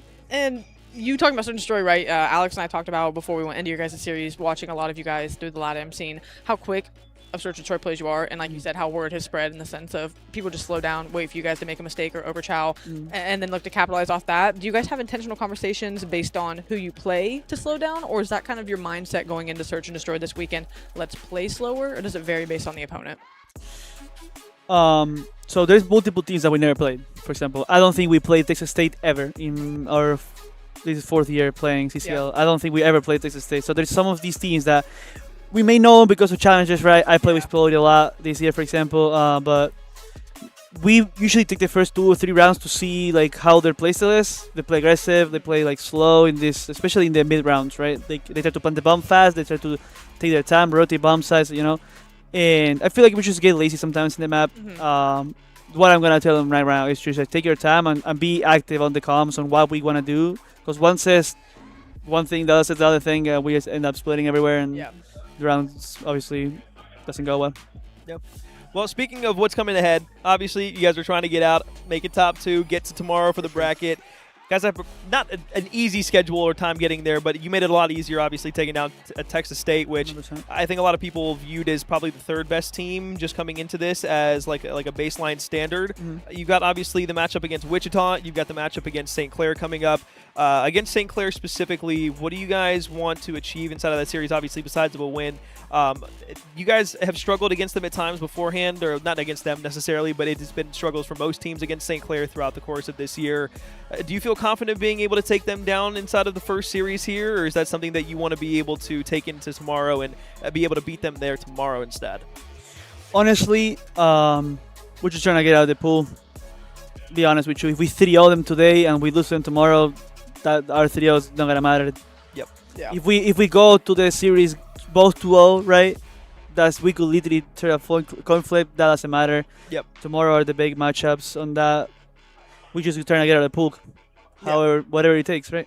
Absolutely. But of course, much respect to them. I think they're a really good team, especially in college shit, and they're my homies too. They're the Adams. So, but yeah, confident against anyone, honestly, especially hitting with the Neslo. I think we can hit those balls with the Neslo easily.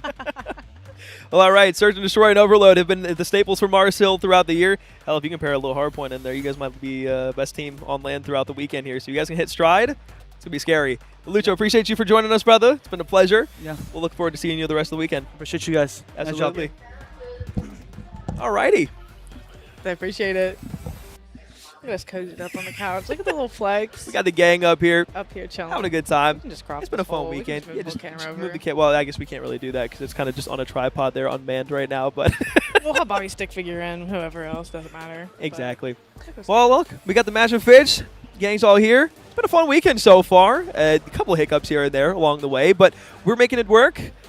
I got no sleep last night, and I don't know how many times I have to reference that or say that. But, Robert, I will take a break when I decide the break is needed. So we're going to step aside. We're going to take a break. 3-1 for the Mars Hill Lions. They will go ahead and improve to 1-0 when we come back here at the Impact Gaming Center in St. Louis. We will have another best-of-5 series, I believe, from Group A, and see will improve, maybe even taking their second win on the year. What the fuck am I saying?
Dancing around, slides in, and Huncho for 2. It's Ace with a sniper. Oh, what? Oh, and he puts it on a poster. 1v1. No way. Huncho. All you gotta do is hit the deck, buddy. You do not need to take this challenge. He's gonna spot him and he takes a shot. 15 seconds. Ace now with an M15. Looking to close this gap. He knows exactly where Huncho is, but the clock is not on his side. Huncho, he knows that all he's got to do is stay alive in this moment, and he goes for the challenge.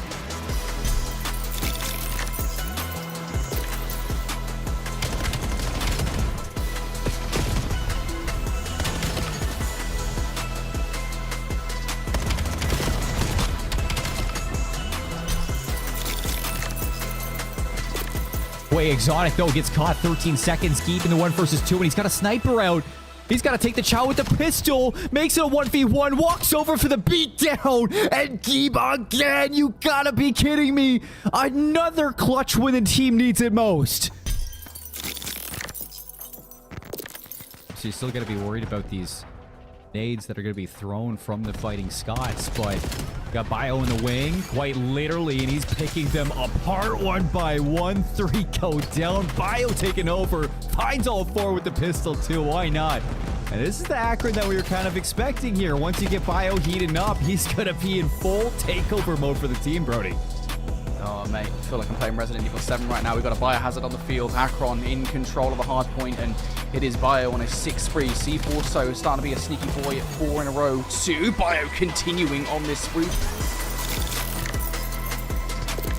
Brookdale not that far behind as they look to get pushed through onto P3, but RIT in complete control. It's ready with 3. Now taking his turn on the 6 spree, making it 7 as they look to shut down Brookdale here, finding a new wave of form. It's now 8.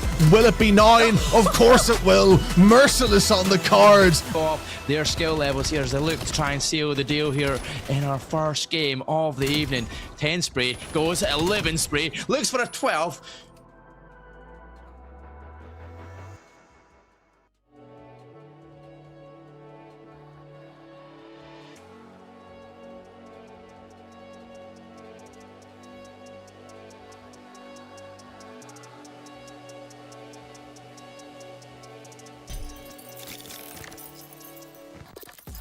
They've slipped the blind through the back net of P4, and they've got 2 kills that have gone their way. So as the Condors thought they would have the rotation with 8 seconds left, it's in the back. It's all down to Savvy. He has to win the 1v1. He finds the first.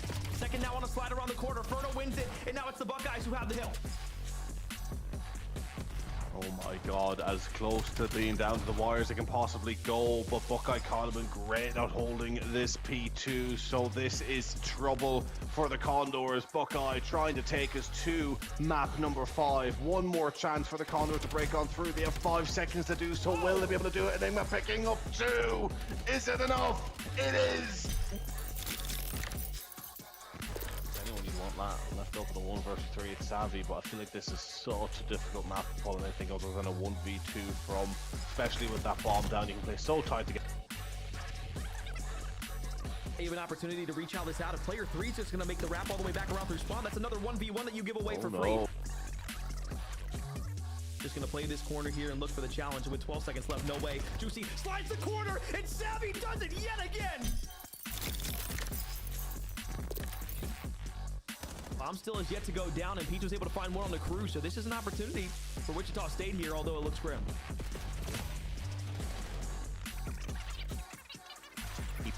That bomb being down. To pull off a comeback like this, Deuce, her first one dead. Manny swimming all the way through the floor. Are they going to be able to read this? I don't think the answer is going to be yes. On the backside of the hot tub, Manny will pop up and say, hello, Mr. Pink. Go top of the box. About can't get the kill, agonizingly close.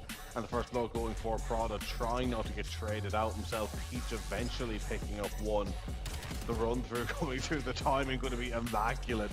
Peach the last alive once again.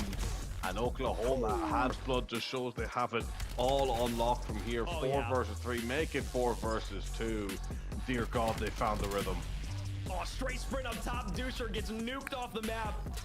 Kaiser, although he's 7-5, he's last alive in a 1v3, and he doesn't. Kaiser is frantically trying to search for something, a pick, anything to give him a chance. The clock's run down, his time has run out, and Oklahoma go 2-0 up in this series.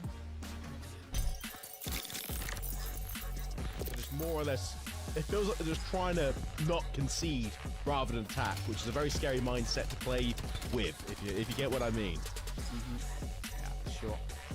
Rucker's trying to move forward here. Rookie, tip of the spear, doing well. Rookie! But I think we've already seen so far in this series that they don't really have that manpower to go direct 4-on-4. They need to think outside of the box and they need to start playing the angle. Yeah, there we go back to mid-map once again for control. Jake gonna get a capture here as well. Unfortunately, he's just gonna try and walk you about, trying to embarrass your teammates. There's one. Second one's gonna challenge a bloodshot. Surely no. Why are you challenging him? He's gonna know he's there. He's looking for the fourth in the back. He finds it.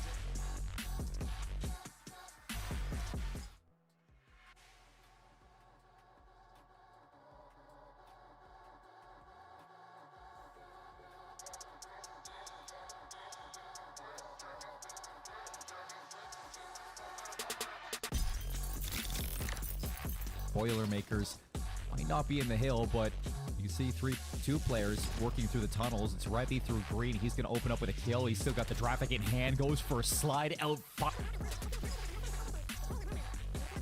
Take a different look at this break. A couple players going to stretch to flip the map. That's going to force these spawn outs. See those white arrows? They turn around to deal with it. Still locking down the time. I mean, what can be said about this? And as you said, they didn't get straight on the point in P3. They played it patiently, right?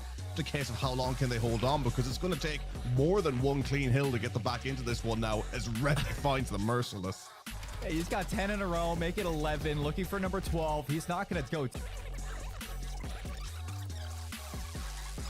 The reminder, Slayer and Spooky getting a couple, but I mean, it's just drops in the ocean here right now in regards to the flow of this series. This is all going the way of Boilermakers, one of the most dominant performances I've ever seen, and this is because you have Revy going on a 15. So should he go for the nuke? He might as well while he's on it.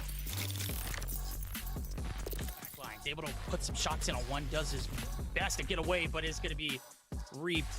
Schluck now the last man alive in a 1v2. Wow. How did Schlepp manage to stay alive there? I do not know, but needs to continue to try and stay alive, pick up the next kill as well. Maybe actually going to go for the push here against Mikkel versus Schlepp for what is already a massive round early on in this search and destroy. Will Schlepp be able to pick it up? He absolutely does, and that. Start closing off all the lanes and make it very difficult for Midwegos to even get a chance on this defense. Their number one, Cal. He's in the back. He's found one. He's found two. That's Honor as well. That'll be all four dead. There's a chance. There's EMP number 2. Cumberland Phoenix now in that spawn trap once again. And look where the EMP spawns. The bottom of the map. That's 3 dead from Cal.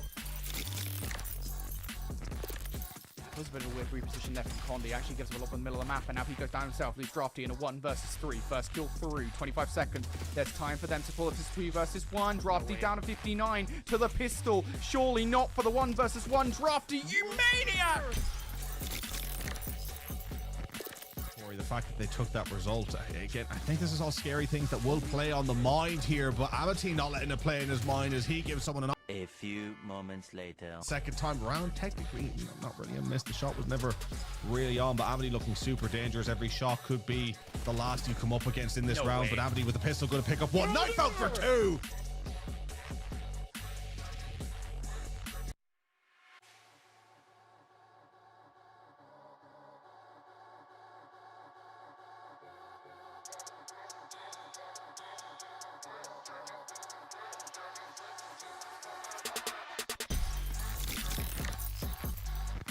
That scorecard. Iowa State now trying to get a little bit of an extension over here towards this connection to P3, and well, right now they got one player in the back line, and Frenzy, he's gonna have to play his life. I was gonna say Frenzy made the best play there. Allow the reinforcements to start pushing up the map. He gets himself 2, looks for the third. Can he get the entire team? We'll see as he challenge with the pistol onto quick. Good shots from the pistol. 4 as well in the back, getting it done, and then doing so, creating these opportunities left, right, and center. Look how deep he is onto this A site. And he's gonna find another double. Oh, put the shots in because I want some tequila, baby. He's doing a great job. First Arbo's found 2 of his own. First of all, he opened up the opportunity and gets the detonation over, so he makes it. Oh, baby! He's on a 6 spree, a double with a nade, and he's in your back spawn. There's a chance to close this half early. Oh, down to player number 3 or 4 finds that kill. working quickly here. They have all the information in the world, able to get 1, make it 2. Can they find more? They get 3. Whippix, he wants the ace. Keep pushing through, young man, and you're gonna find it inside Dojo. His ground now will push back into Dojo. Bomb is down. B through mid hop. Can you find anything? You come through Dojo, 1 down. The trade is through. Second opportunity. It's gonna be Splody once again making the plays.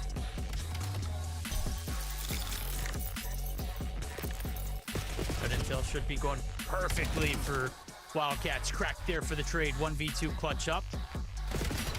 He's 2-0. Oh, he can't lose a gunfight. Holy hell, crack for the ace. Brother.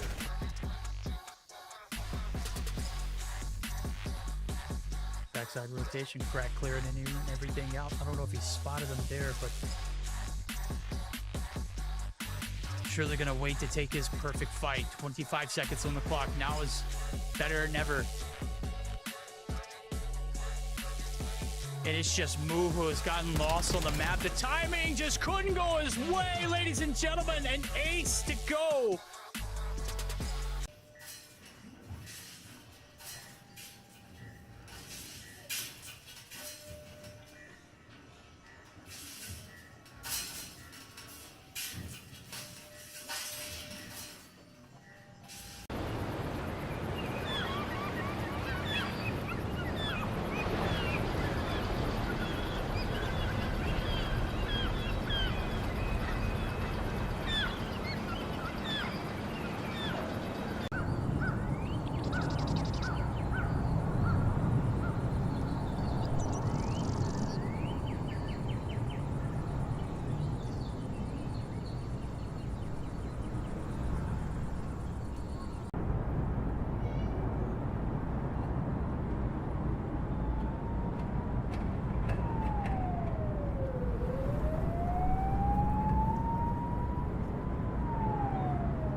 We aren't looking for just anybody to join the Space Force. We're calling on all late-night coders, early morning gamers, self-proclaimed space geeks, stargazing science junkies, tireless trailblazers, daydreamers, and especially square peg in a round hole type thinkers.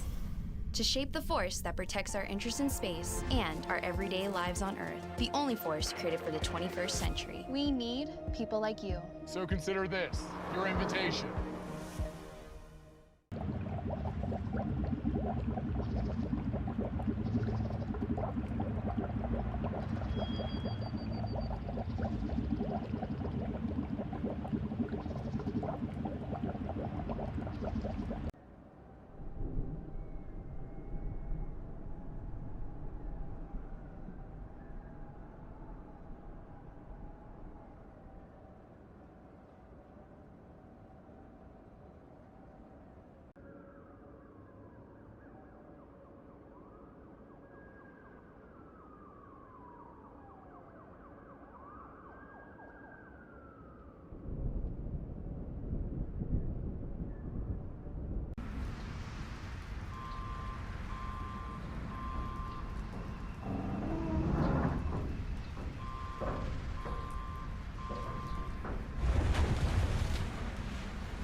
Hi, my name is Joseph Miller.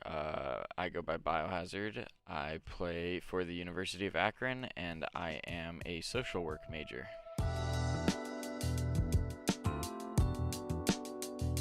I started playing Call of Duty competitively around my senior year of high school, so 2018. I broke my rib cage and I was kind of on bed rest for 6 weeks straight. In that time, I got really, really, really into video games, and Call of Duty was my number one. Honestly, I wanted to get into competing in Call of Duty when it was right after I graduated high school. I attended World War II Champs in Columbus, which was kind of local to me.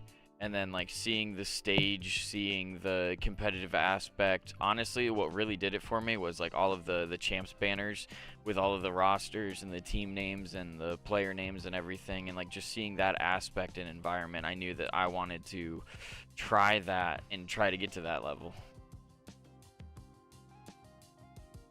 I would kind of play in random various like online leagues with my friends, and I would never honestly really find much success with it. Honestly, just like a stroke of luck, I got a college COD recommended video on my Twitter, and I didn't realize that like there was a whole collegiate league for it. I did what any logical person would do, and I went through the college COD Twitter and looked at every single college that they were following and looked to see if there was any of them in Ohio. And I saw the Akron one, and I was familiar with Akron esports because of Tristan on the Rocket League team. I was a huge E United fan, and Tristan played Rocket League for E United as well as for the University of Akron. And so I looked through Akron stuff. I saw that they didn't really have anything about Call of Duty. Took a leap of faith, and I emailed the director of esports and I asked him about a Call of Duty team, and I was honestly just really fortunate enough that they were looking to build one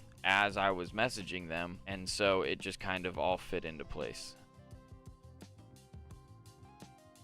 It's definitely not as easy as most people probably would view it to be from an outside perspective, especially like going to class, having things in person, you know, like contributing to like college life and stuff like that. Like you don't want to just be a shut-in who, you know, goes to class, goes to practice, and then that's it. Like, you know, I tried to, you know, put myself out there and, you know, meet people and make friends and all of that, while also, you know, having that competitive aspect, you know, going to practices and things like that. And it definitely, it's a lot to get used to, especially when I was 22 when I first, you know, went back to college. So I kind of had to relearn school life in general as well. I definitely, for advice, I would tell people to focus on, you will be a student athlete, and you need to focus on that student part as well. Make sure that you are attending class, you know, doing your homework and things like that, so that way you still have the opportunity to compete. Obviously, you know, competing is fun. Making a name for yourself is fun. It's very enjoyable, but you have to do the not so fun things as well in order to appreciate, you know, the enjoyable things. So please, please, go to school. Absolutely. Last year, we were watching in our esports facility. We have like a 9-panel TV wall that we normally would put, like, if one of the esports teams has a match up, we would put it on the big screen. It was a We are back at the Impact Gaming Center here in St. Louis. I'm Corin, with me, Cash. We have had 2 fun Best of 5 series and 2 great interviews to go along with them. What has been a fun start to the 2026 CCL Finals LAN here in St. Louis. Cumberland Phoenix and Oklahoma Christian are going to be the matchup that we have next here for another Best of 5. Both teams facing some different adversity, with Cumberland obviously down 0-1 thus far, losing their first matchup that they had against Fisher in a 3-1 fashion. Now looking to maybe best out Oklahoma Christian, the 3-time defending champions, to see if maybe they can get themselves their first win on the board. If not, they will be down there with Nwosu at 0-2 apiece. And barring some miracle, probably won't be getting into tomorrow for Sunday matches. That's, yeah, kind of the unfortunate conversation we have to start having, excuse me, is what the implications are for a loss here. It is group play, but it is quickly moving. And like you said, everyone gets 3 matches today, 0-2. really puts you out of the run, it feels like. So they take an unfortunate loss, like you said. They turn around, have to play Oklahoma Christian. Yep.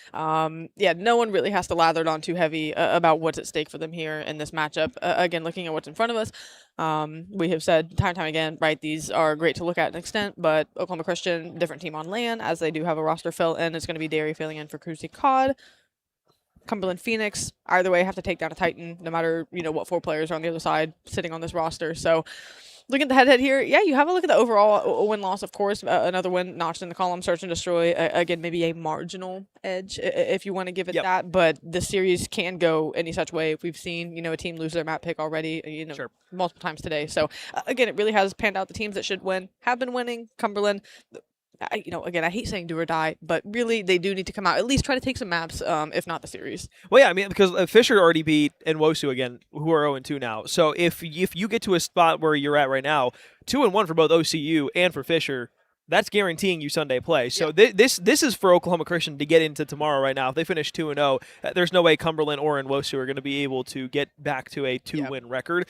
So de facto, it's going to fall into Fisher and OCU to move on. Same thing with Group B. Group B also has some standings that we can update you here in just a little bit, but I believe the vetoes are coming in right now for both of these two teams. So we're going to take a look at these real quick. Cumberland on the year have been a team that has not necessarily surprised people, but I think they're playing at a level that a lot of people didn't necessarily expect them to live up to.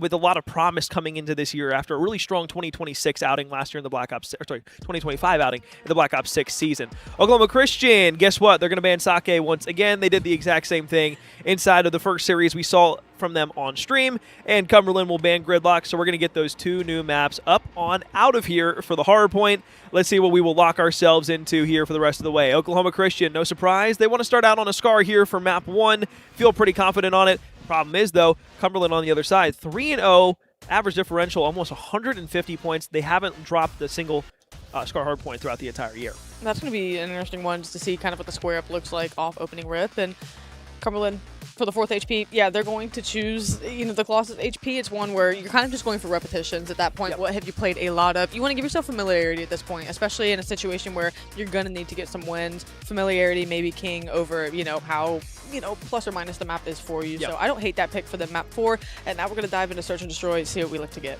Yeah, Cumberland don't want to play the Plaza. We saw what happened when Oklahoma Christian played up against Nwosu on that straight bang outs over towards A. What we've come to expect on it. Instead, it will be a Den Search and Destroy for Cumberland that we will play inside of map 2. Win percentage is pretty well even to spread across the board for both of these rosters. Favors Cumberland just slightly overall. More maps, though, played here on Raid Search and Destroy for that final map 5 for Oklahoma Christian. 6-5 overall. Maybe the win percentage, quote-unquote, doesn't look as good on paper because they played it more times. They're still very good at it nonetheless. For the hardpoint, excuse me, for the overload here in map 3, looks like we will be banning a Den first, so pick your poison between Scar and Exposure. It looks like we will be picking Exposure to play here in map 3, where the Cumberland Phoenix have not dropped a single map in 7 games played in this map mode combo. I don't hate how the series is kind of diced up for Cumberland as far as what they are giving themselves chances to win. Again, I like that they did go repetitions. They didn't shy away from, oh, maybe, you know, it's kind of glaring that Oklahoma Christian could be better at this map. I think they just did, hey, what do we have a lot of repetitions on? What are we comfortable on? Even if it's not one we're winning, you know, undefeated in a sense, what are we still finding ways to get comfortable and have together, you know, those just pure volume numbers on. So I think that's definitely a good angle to kind of take it in a sense to just give yourself a chance of we're not going to try something brand new.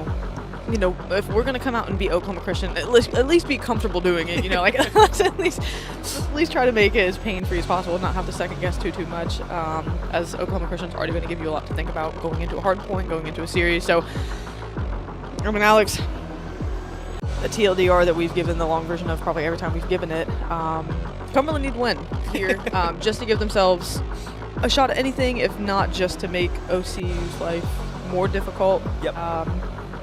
Any maps you can take, great. A series, even better. You know, we'll see what they can do. You know, it's not even that they're playing spoiler to this point. There is still a chance, and if there's a chance, you might as well play for it. That's exactly what they're going to do here on a Scar hardpoint to kick things off. On board with honor. Pushing through market, going to be leading the charge. Early time, sure, for the moment. Oklahoma Christian with strike. Prada, how effective was he, how efficient was he the last go around. We saw him this morning looking to do more of the same. It'll go red and white in the feed. Candy cane style. Oklahoma Christian with the point of the board. Disfigured, back line, Honor up through middle map, looking to the mid cut, turns back around top green, good shots in. His first 12 seconds that went to Oklahoma Christian, but Cumberland now get themselves a bit of time inside of P1. As we start looking around for the rest of the stuff here. We've got Prada making his moves known up to the top side of the map now. Slowly making his way to the backside of blue, trying to make sure they're locking down the right-hand side. For the time being, it'll be Gus who just plays it for the back 10 seconds. Early and over, Cumberland gonna have pressure. The power positions, I mean, we've said it, we've seen it all day here. That's gonna be what's important. You don't want to get broken. You want to win this first wave of gunfights. Actually get yourself set up. The better teams seem to be getting, you know, that diagonal line across the map. For now, it's a little reserved out of either team. Maybe waiting for an overchow, waiting for someone to make a move. A couple kills go their way. The back line taken care of. 4 down for Cumberland. So about as confident as a look they're gonna get at P2. Can they make it last? Good nade over the top. Won't be able to back anything off just yet. First challenge should be the top side of red, but it's a down challenge back down the staircase here immediately afterwards. Gus, the first to fall. Second there is going to be Derry. Now you look to the top side where Honor is looking for. They go 4 down once again. Another kind of consistent feat of kills for Cumberland that we haven't seen against the top team in quite some time, but I'm loving this so far. Well, and they get that wave of kills on P2. You feel that respite. You feel kind of like that exhale where it's like, okay, we bought ourselves 10, 15 more seconds of time. So that was something they're very happy to walk away with. Sure, it's fine giving Oklahoma Christian kind of that bit of scrap on rotation, but you're in a good spot. Honor's in a good spot to try to peek and get that player out of the top heady, but the mid-cut play comes through out of many. He's able to get the kill. Suddenly, this play starts to unravel. If you are Cumberland Phoenix, that starts to let the mid trainees get filled by Oklahoma Christian players. That's exactly what they do. From the front, they break for the moment. More kills rolling in. Derry deep stun. Gus maneuvering his way through middle map. Spot the first one out.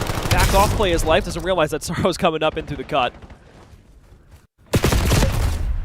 On a right-hand challenge, Prada there for it. Still holding down through the mid-cut right now is Oklahoma Christian. They flip the lead back in their favor, cross the 50-point mark. 30 seconds left to play for here on the back end of time. They read to flip around back over to blue. They go 2 for 2 for it once again. Disfigured, tough gunfight here, and a drop down all the way underneath. 1v1 for the time here on the top side of the plane wing. You betcha, but he's got another body. Oh, and Cal's just there to get the kill over the top, so you have the player support finally bought enough time, and now your team gets to garner time behind that. They end up clearing out this top side of the map. Now to make that transition over towards that bottom left-hand corner, where they're at least going to try to cut these players off to try to work through P2. You've got one player in time, the rest of the players really just fighting for scrap. Not even scrap at this point, just that map positioning. You don't want to give that top lane open. With 2 players left, a big 1v1 here for spawns, and you're going to win it if you're Sorrow. A big one to take. Numbers at the bottom side of the map. How quickly can you regroup? Yeah, that was massive. You called to it perfectly. Prada and Oklahoma Christian are still going to make this push down to the right side of the map. You can see all 3 of those arrows, now 4, really starting to spread through. Want to influence everything that they possibly can to give themselves the best shot at securing those spawns for back P4 time. However, it's only going to be Manny surviving through the chaos at the moment. Still going to be split spawns for both of these teams across the map inside the middle map. Now the push commences. Manny will force the last player outside of the hard point, and as arrow pops around to the left-hand side, Gus will be able to go ahead and not only trade that kill out, but effectively shut down the entirety of what Cumberland had set up on P4. And just a great play to force those players out of the hill, and your teammates are there to get all of the kills. So it's kind of like shining a light on roaches in a sense, where everyone scatters and your teammates are there to set the trap. Beautifully executed break by Oklahoma Christian now to start to garner some time. It's been back and forth. Cumberland convincing at moments here, but as it was getting the last kill on this first set of rotations, I really like what I've seen out of the Cumberland Phoenix to this point and what they've been able to do. They've been able to break when called upon. Oklahoma Christian in response. Really just a back and forth game we're having. Looking to set up shop here inside of the market. Honor tries to push his way forward. He wants to go ahead, flip these spawns around, get in through the backside of green. He's got a second gunfight in front of him, and you'll barely take that one. With a head full of steam now pushing forward towards the back line. 2 players here. Will they get the read on it? Deep player, still going to be here in Manny. Good shots in from Honor once again. Will stay on 3 in a row. 11 and 11, dead even. Has 2 more bodies flying at him. And that will go ahead and lock things down here for Oklahoma Christian. 20-point advantage, back 30 seconds time. Now a contestant from Sorrow. Trying to get some AR oversight if you can, but I think Oklahoma Christian privy to that. They're going to get the chow out just to get themselves a little more breathing room. The cut going to be picked up by Prada, but again, the trades, everyone, Oklahoma Christian, such good positions just to make you turn heads for the Cumberland Phoenix side and have someone there just to fill the gap that you turned away from. It's just really well played off each other. We talked to them in the interview too. They talk about trusting each other and knowing what they're going to do. So you can just tell a lot of intangibles. No second guessing out of this team here as now they've started to blossom this lead to about 40 or so points as we kick off the second set of rotations. Cumberland Phoenix not shying away from anything for the moment, but map control has gone the way of Oklahoma Christian the last 60 or so seconds. Yeah, it always feels like that P2 for Oklahoma Christian at the beginning of a scar. It's just a pain point for them, and all of a sudden it's like, okay, well, we figured out what we need to do. We've made the adjustments. And now we can get back into middle map. Problem is right now, not really being given anything here from Cumberland, as they've gone 2 for 1 inside of middle map, looking for a few more. Push into the hard point in from Sorrow. Cal looking to the backside of spawns. Right now, Oklahoma Christian on the back foot, trying to push back into P1. Let's take a listen in and see what the comps sound like. I can grab. I'm right. Make sure you block green. Should be good. We should be fine. We're not pushing anywhere. They're gonna spawn blue. I'm about to pinch blue though. I'm running store. I think you went spawn 2 new on me. I got one. Top blue. Push the store. Honor store. Dead. He's half up the store. Store. One shot. Nice, I'm blocking blue. I'm blocking blue. Alright, yo, I spawn motel. They're spawning green. I hear you. Look at top green. I'm seeing 18, okay? Figure 18 weak. Do this shit. Green dead. There's 2 on me. I'm 1 shot. Every top of it. Wait, yo, one. Oh, you got killed. Back to 1 shot. Really big Sarah. Nice. Really big top live. Where are you? Top weak. He pitch up. Our touch up below. Nice one, bro. Yeah, I got naded, man. One's their loot, one's their top. Their top. Watch out, nice. Yo, it's spawn blue. I hear you. Yes. Top right. Red tent, absolute. Moving top. Oh, fuck. He's there. I'm the gens. I'm the gens. Dead. I'm in time. Low, he's on gen again. Weak. I naded him. Yeah, absolutely on the gen. Shit on. Nice, bro. Both on the gen. Yeah, fuck the deal. Genso. Nice shot. So 1 low Sierra. Top weak, Cal. Weak on the gen. I mean, bro, top right. Only 15 on that, bro. I'm just nading it and leaving. There's 2 on hold. One bigger shot, Cal. Alright. Cal shot. Absolutely dead. Nice, bro. Missing 2. Careful the left. No, I didn't see that guy. I got you dead. Nice, bro. Well, they had the Hellstorm in middle map that was allowing them to open up with 3. We're able to get significant pointage off of P2, but once again, Cumberland not willing to give up. Nade that takes out Honor, that really dampens this hold up because he get top plane completely negated now. Derry's able to push because of this, jumps into the hard point, spots out onto the right, 3 for 1, somehow, some way, Cumberland survived the chaos. Next line of attackers looking to push forward. A nade over the top is going to go your way as well. 3 for 1 on the feed. Cal going to try to just shimmy, stay alive, pick off players where he can. Able to get 1, tries to get the 2nd, and will. Connects with the 3rd. Again, we talk about buying time. Does a beautiful job. Just figured over the top, able to clean up. So as quickly as Oklahoma Christian got in, it was just a very defiant hold in response out of Cumberland. They're starting to garner time, and they tried to make. Derry on the laydown will get caught off guard. Manny's trying to trade this out immediately. It's Gus who pops the double, and Prada all of a sudden shuts down Honor. And this is exactly what we saw Cumberland do on the flip when they were getting from P3 to P4 earlier, spawning Oklahoma Christian all the way across the map. This time, Oklahoma Christian doing the exact same as mentioned previously. Gus pushed up on the plane wing still. Doesn't want to give this up just yet. Knows that there's going to be pressure through the front door, and Honor's going to be the first one here. Great laydown by Derry. SMG in his hands. Usually we saw him with the AR, but as we were talking about in the discussion what we had with Manny, really has started to adapt to that SMG role quite well. Doing exactly what they need him to do and doing it well. Like you said, they were saying coming in, yeah, he's been a plug and play, but hasn't had a ton of reps. And to this point, he does look comfortable. And I think that's just a testament to the core 3 that they have here, how well they can integrate someone quote unquote new and how comfortable they can make them look and feel around the map, setting each other up. We are seeing that to a T here as now they've gotten another little bit of a lead here for the moment. But Cumberland continuing to find their ways, their avenues into these hard points, finding kills behind it. They're doing exactly what they need to do here to stay in this game. Prada Manny once again leading the way in terms of slaying for Oklahoma Christian. Hill time being spread around some of the players on the team. I was looking at Prada, I was like, do I want to bring him into that conversation? Maybe not. 4 seconds for him. I'd like to see him maybe play a bit more here towards the end of the game. But we are going to be, again, dead even as we go over to the next hard point. 191 to 191 is Oklahoma Christian are the first ones to touch on P5. They're going to get the first look to hold a significant chunk of time here, but in the back line, 3 bodies coming through. Gus going to have his handful here in a moment. Sure, he has a trophy system down, but that's going to be the clearance. Hey, everyone turn around. This is exactly where the push is coming from. I don't think you're mad if you're Oklahoma Christian that necessarily you're going to have a chance to pin these players in the back, but you definitely want to get time off the back end of it. You don't want to let Cumberland have an avenue to overtake the lead in any capacity. So for now, it's just a bloodbath back and forth, 50-50 on the hill, no one in control. Good spawn, break 3 down now, make it all 4. Cumberland now an opportunity to go ahead and hold their own for the next 30 seconds as Oklahoma Christian are pushing from the plane side. Cal on 4 in a row, top side, no Hellstorm to work with yet. Utility for neither team here as 35-24 is leading the way here for Cumberland Phoenix at 16 seconds to tag onto it. Derry push in through the front door. You betcha. Prada tagged on for a second. Now you're just stun checking and challenging the last few players out the back. All of a sudden, Oklahoma Christian are pushing in, but for the final 6 seconds, it looks like it'll go to Cumberland. So it'll be about a 10-point game here as we get back into P1. 1v1 gunfight on the point. Cal weakened up and dead. third set of rotations underway. You do win the numbers disfigured, going to be on time for the moment. The rest of the team, everyone, an all-out sprint onto spawn. You're going to overchild. Manny knows exactly what he's playing. Able to get that anytime is a good time for either of these teams. Great time. You're not necessarily mad at either. You really are just trying to keep your opponent off the point. So this 50-50 guard line map that we have going on, Cumberland taking advantage for the moment. They get 3 for 1 in the feed. They're going to get a little bit of time here. Sorrow was playing his life perfectly inside of Market, was able to pick off the players they came through. A nade that came in from Cal was able to go ahead and take that final player off the point. But it's still Oklahoma Christian who are winning gunfights now. Up through mid-cut, they're going to be able to go 3 for nothing. No trade answered here back. Sorrow, the last one, still continuing to drive inside of Market. Derry doesn't recognize the spawns back blue, but Oklahoma Christian will still be back green. 10 points, this time favoring Cumberland. 17 seconds to play for on P1.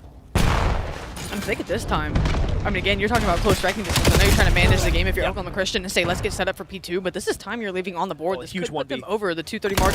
1-2-1 going down for the next set of rotations. Gus, does he take it? He's able to get the 1. Now can he buy time for his team to get back in the mix? He's still got 3 bodies he has to deal with here, and nobody reads Sorrow up through mid-cut, so this is going to give Cumberland the entire spread of the bottom of the map. First gunfight, Derry. Drop down goes 2 for 2. 2 bodies left here versus 2 bodies on Oklahoma Christian, who are trying to push directly to the front side of green. They need to go, though. With 10 seconds left, they got to push.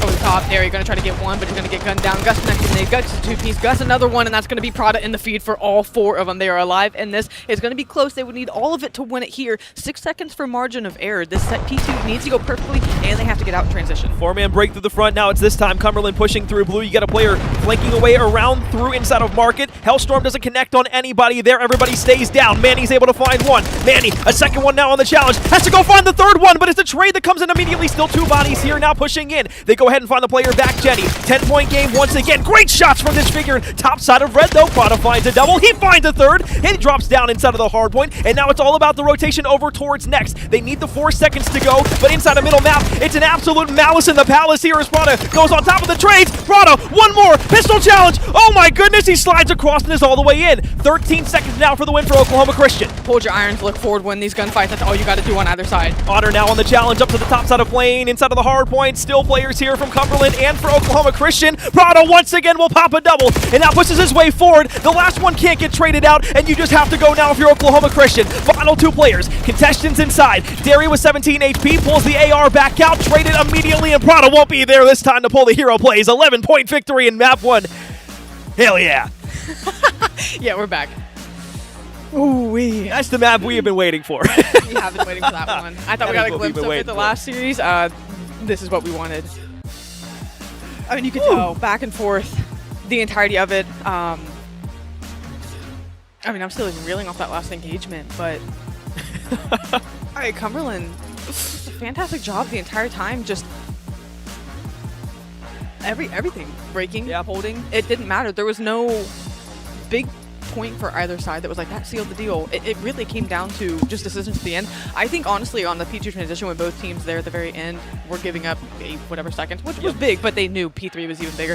They were transitioning across the map. Cal was playing Market, cut off, got 2, and sure, Prada was able to answer and get 2 of his own, but that didn't let Oklahoma Christian get the transition they were maybe thinking they could get. They thought that they could get a couple across, where Prada ended up being the only one by the skin of his teeth sliding across and getting there. And it just felt like at the end it was Oklahoma Christian had to fly the hill, not the other way around, and I think that gave Cumberland kind of the upper hand. But I mean, looking at this spread, yeah, doesn't get much better than that. Think about all those 2 and 3 pieces that we saw at the end for Prada, for Manny as they were trying to push back in. I thought, honestly, I thought it was all done when when Prada had pushed through middle, got those 2 snaps, and then the final one with the pistol. I thought he got that kill as he was crossing because I didn't think he had regen enough health at that point. So the 2-tap didn't get him, forced him to stay back P1, and then that just kind of caused chaos around everywhere else. But dude, to be able to win that and even give yourselves a chance to rotate the P3 was gorgeous stuff from Oklahoma Christian, and specifically Prada, who had 42, Manny 38. What you expect out of them. And on the bottom, Calamity, 47,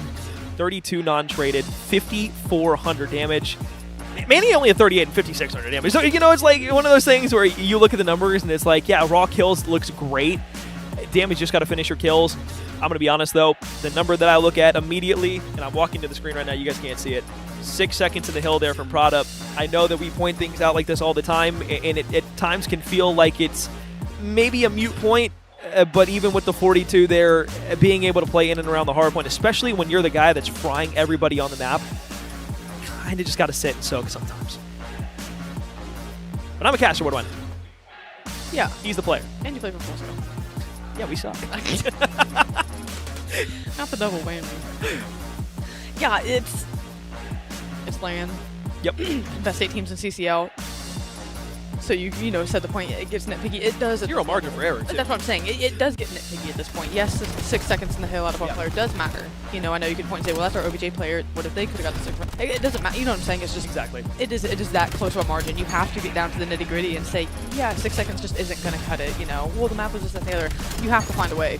Otherwise, you lose the map. And that's really not wrong. And sure, Calamity only had 40 seconds, so you can say, like, neither of them had, 60. But again, 40 to 6 seconds. You know, they both had the same just about slang score.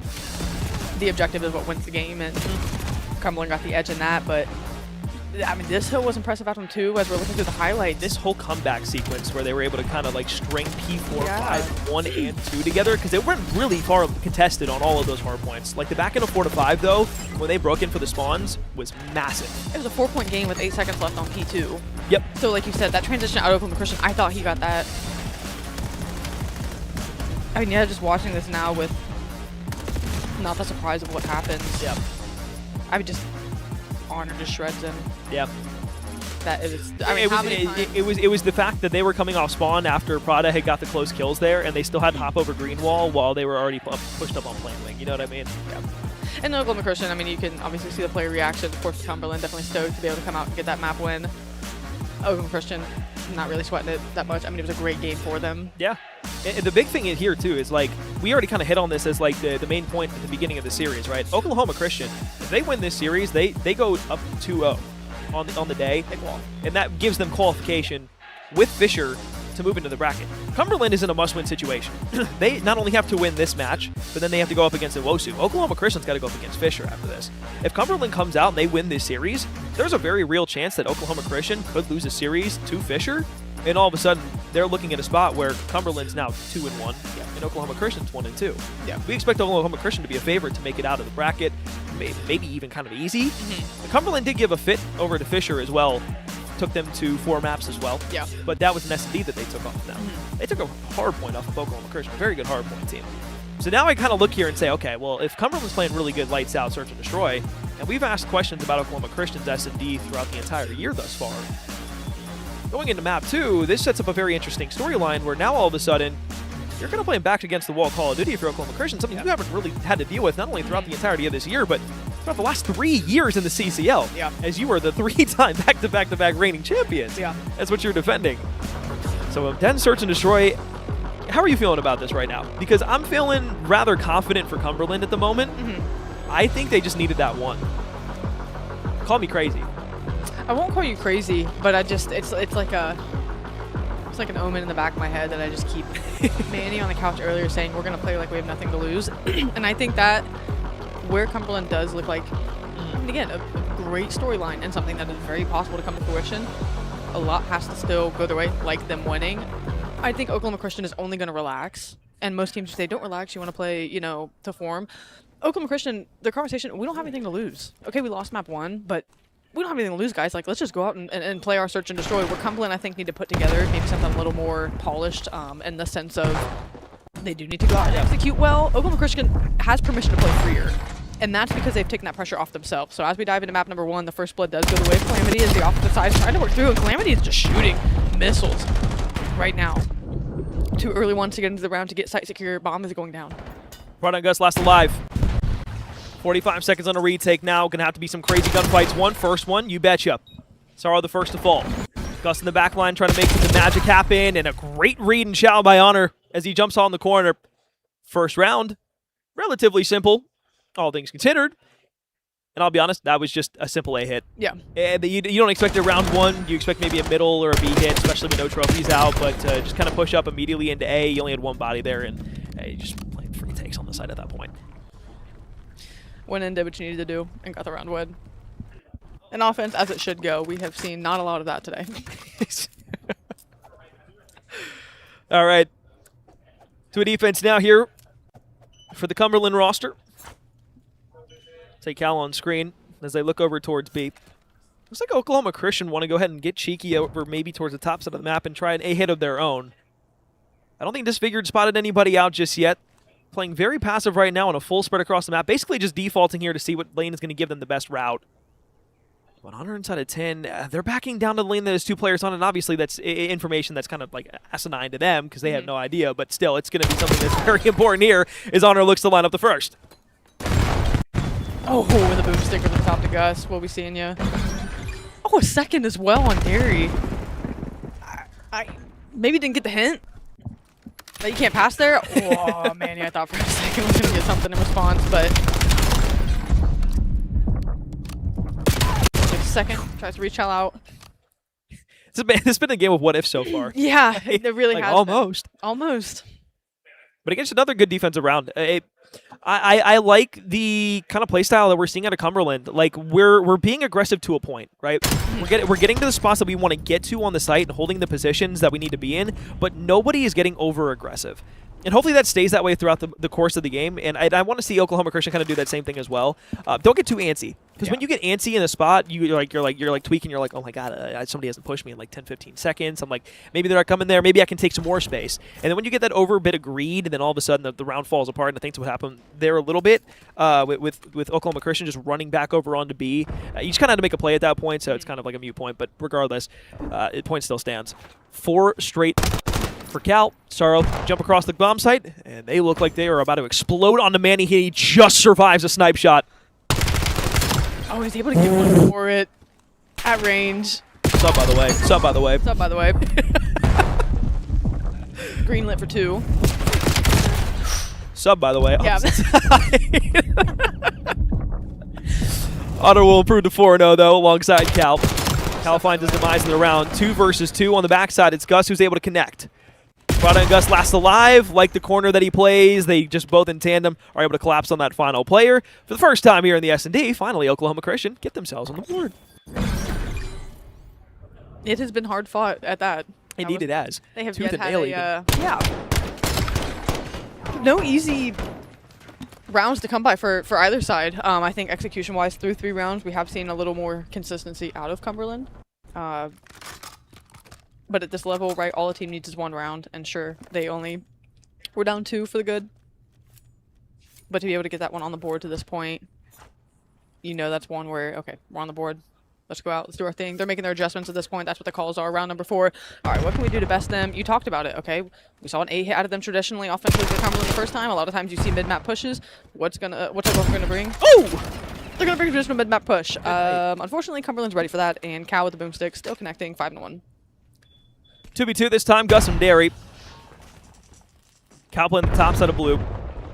Looking for any little thing that he can get. Oh, snipe shot. Almost connects. Little bit of flinch. Somehow walks away as Derry decides to hop on up. Cal spots the player out to the left, and you betcha. Disgusting round. 2 with the sniper, 1 with the SMG. Is there anything he can't do? I mean, in 2014, that would have got you in the face. Maybe even now, considering the turmoil within the organization. Investors pay a lot of money for stuff like that.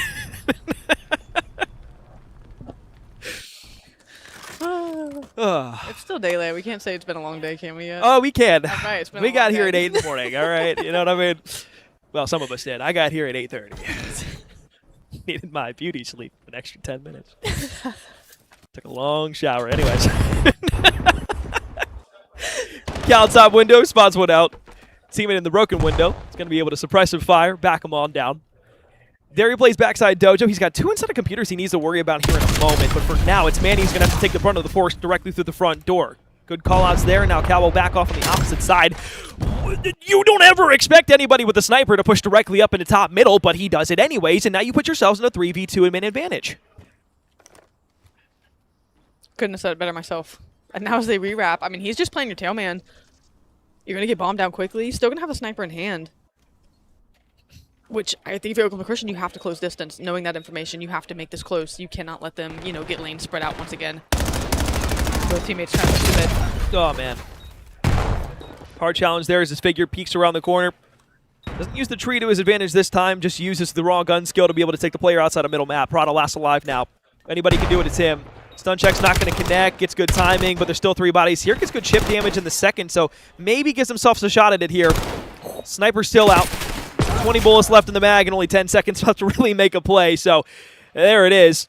completely shut down once again is Oklahoma Christian, and this just looks like a completely different team that we've seen so far today. I mean, yeah, they played an Nwosu roster, sure, but I mean, Calamity, we've seen him have takeover moments in S&D, and this is a mode that we talked about for Oklahoma Christian that has been kind of a struggle at times throughout the course of this year. We're seeing that exploited once again. It was this Cumberland roster that did 6-0 them on a Scar Search and Destroy the last time they played them, so there is history here. Well, yeah, Very much of it. And that's just a wave of confidence, too, coming into it. Cumberland have nothing to shy away from. You know, there's no timidness they need to play with, and that's showing. I mean, they're up 4-1 on top of a 1-0 advantage that they have in the hard point. So, I mean, you were talking that storyline, which, again, we have plenty of time to touch on later. But this map 2 performance, everyone kind of leaning back in their chairs for a second, being like, wait a second, we have ourselves a Search and Destroy in our hands, if not a series coming up. Let's figure we'll back all the way off. Wise challenge there from Cumberland. Manny wants to get sneaky around the corner, and yeah, that's just perfect Search and Destroy right there. Wait for the other team to get over-aggressive, bait a teammate out, walk away with the kill, walk away with an advantage. 4 versus 3, 45 seconds left now on a retake. Over on the A site, back Dojo, 3-man spread in for Cumberland, trying to bait around the corner, is going to be Honor out first. Doesn't spot anybody just yet. Nade will connect. This time it's not going to be able to get the best of Manny. Now they give themselves a 3v2. Oh, and Cal finds the third. Nary just has to stay alive, try to do anything he can. I mean, just push with numbers, and they didn't do things. They just won their ones. They won their gunfights.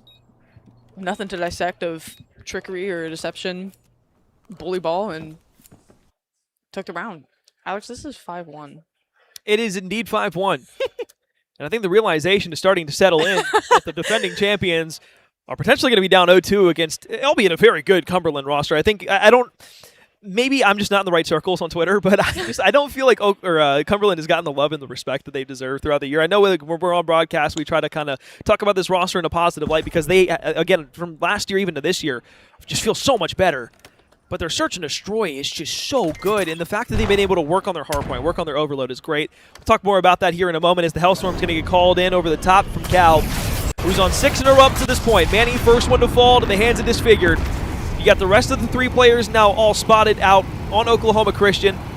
Backed off inside of Dojo. Going to try and curve and wrap this one back around. It's just going to force these players all the way in through Dojo now to push out onto the site. Great post-plant look here. You got 1 out through middle, 3 basically all conga line back. Trade opportunities at every door. And Sniper still in hand, I'm fairly certain.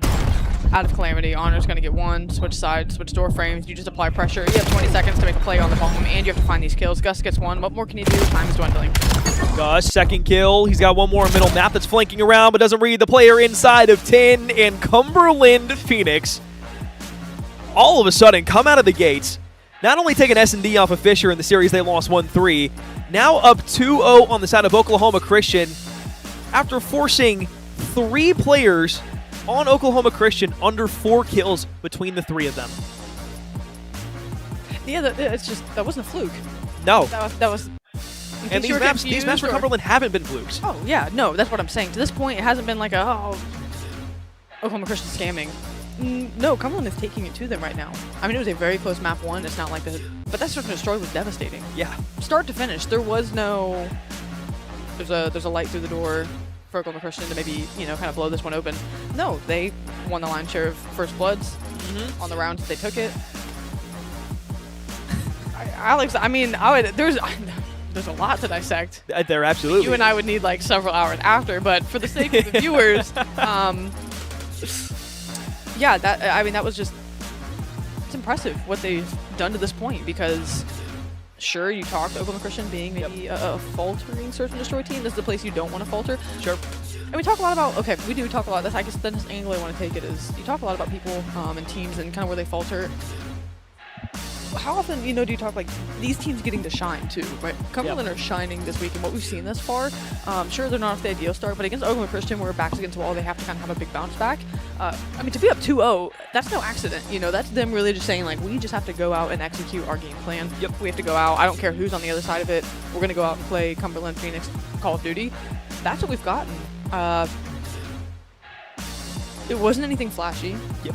There wasn't any kind of, the double wrap back, the trickery. They just went out, played good Search and Destroy and won. And that's really all there is to map 2. And to this point in the series, they went out and played good hardpoint, and they won. They were playing good Call of Duty. Put yourself in a good position to be able to capitalize off of that afterwards. Step up in the moments that are asked of you to be stepped up, and that is what Cal has done so far throughout this series. Map 1 played fantastic. Here in Map 2 has an absolute takeover.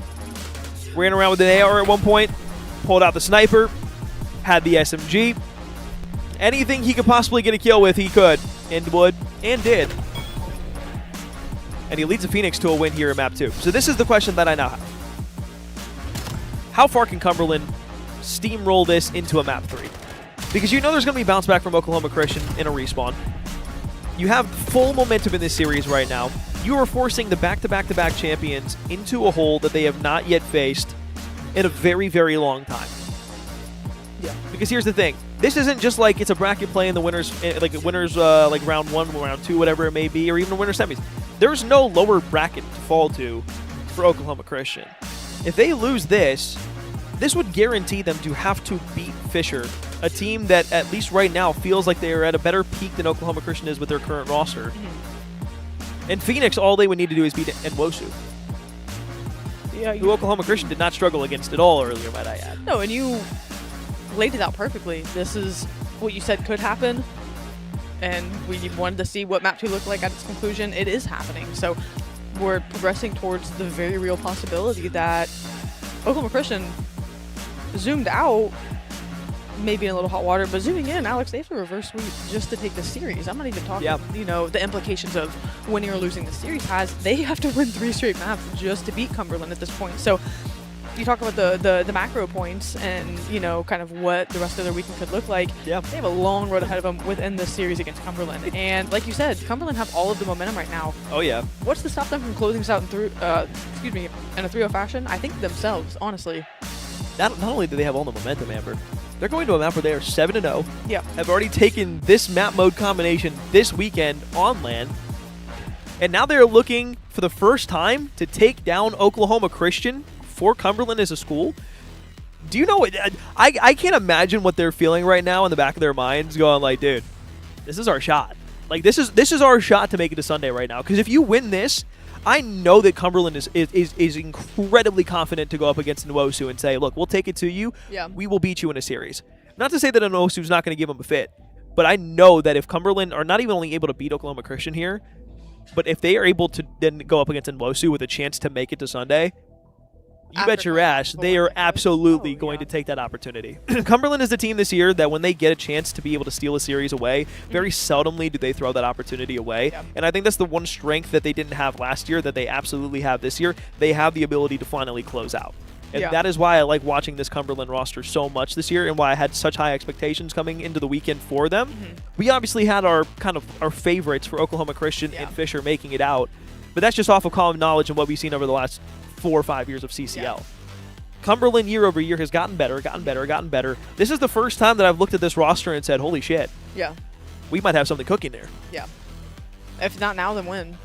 And Exactly. I'm not even saying, and even for a championship sense, or are we saying that? But even, again, just fixating back on the series. If not now, then when are you going to take down Oklahoma Christian? It's the last time you're going to see this roster in this capacity. Sure, again, they do have a substitute. But the core 3 that they've had for 4 years, Gus was talking about it earlier. He's like, this is our last hurrah. He's like, this is all we get. He's like, so we're going to play like we have nothing to lose. That was the point I was making to Oklahoma Christian.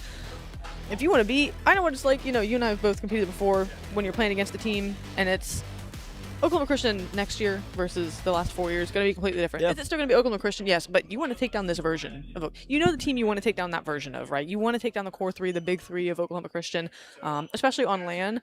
So I think Cumberland, they're chomping at the bit right now. I mean, the sooner the better for them to close this series out.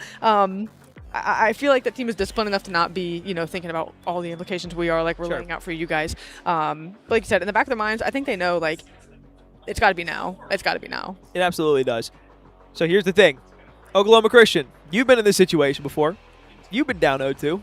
You've reverse swept against a lot of good teams. This Cumberland team has all the momentum in the world. You're going into a map where you were down 0-2. They are 7-0 on the map. They have not lost that map the entirety of the year that they have played inside of the CCL.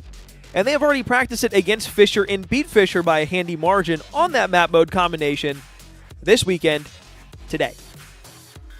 So what is it going to be? Is Oklahoma Christian going to bounce back here? are the back-to-back-to-back champions going to rise to the challenge and the Herculean task that is in front of them? Or is it going to be something where we finally see them dethroned and potentially not be in a spot to make bracket play? Because again, this isn't saying that Oklahoma Christian is going home after this, by the way. No. They can still beat Fisher and move on to bracket play. That's not the conversation here. It's more so just the actual line of the fact that they are on the brink of being pushed to the point of almost elimination. And I think seeing what we see of the series now that we've laid out, kind of the possibilities of what could be, just to cut back to realism. Yep.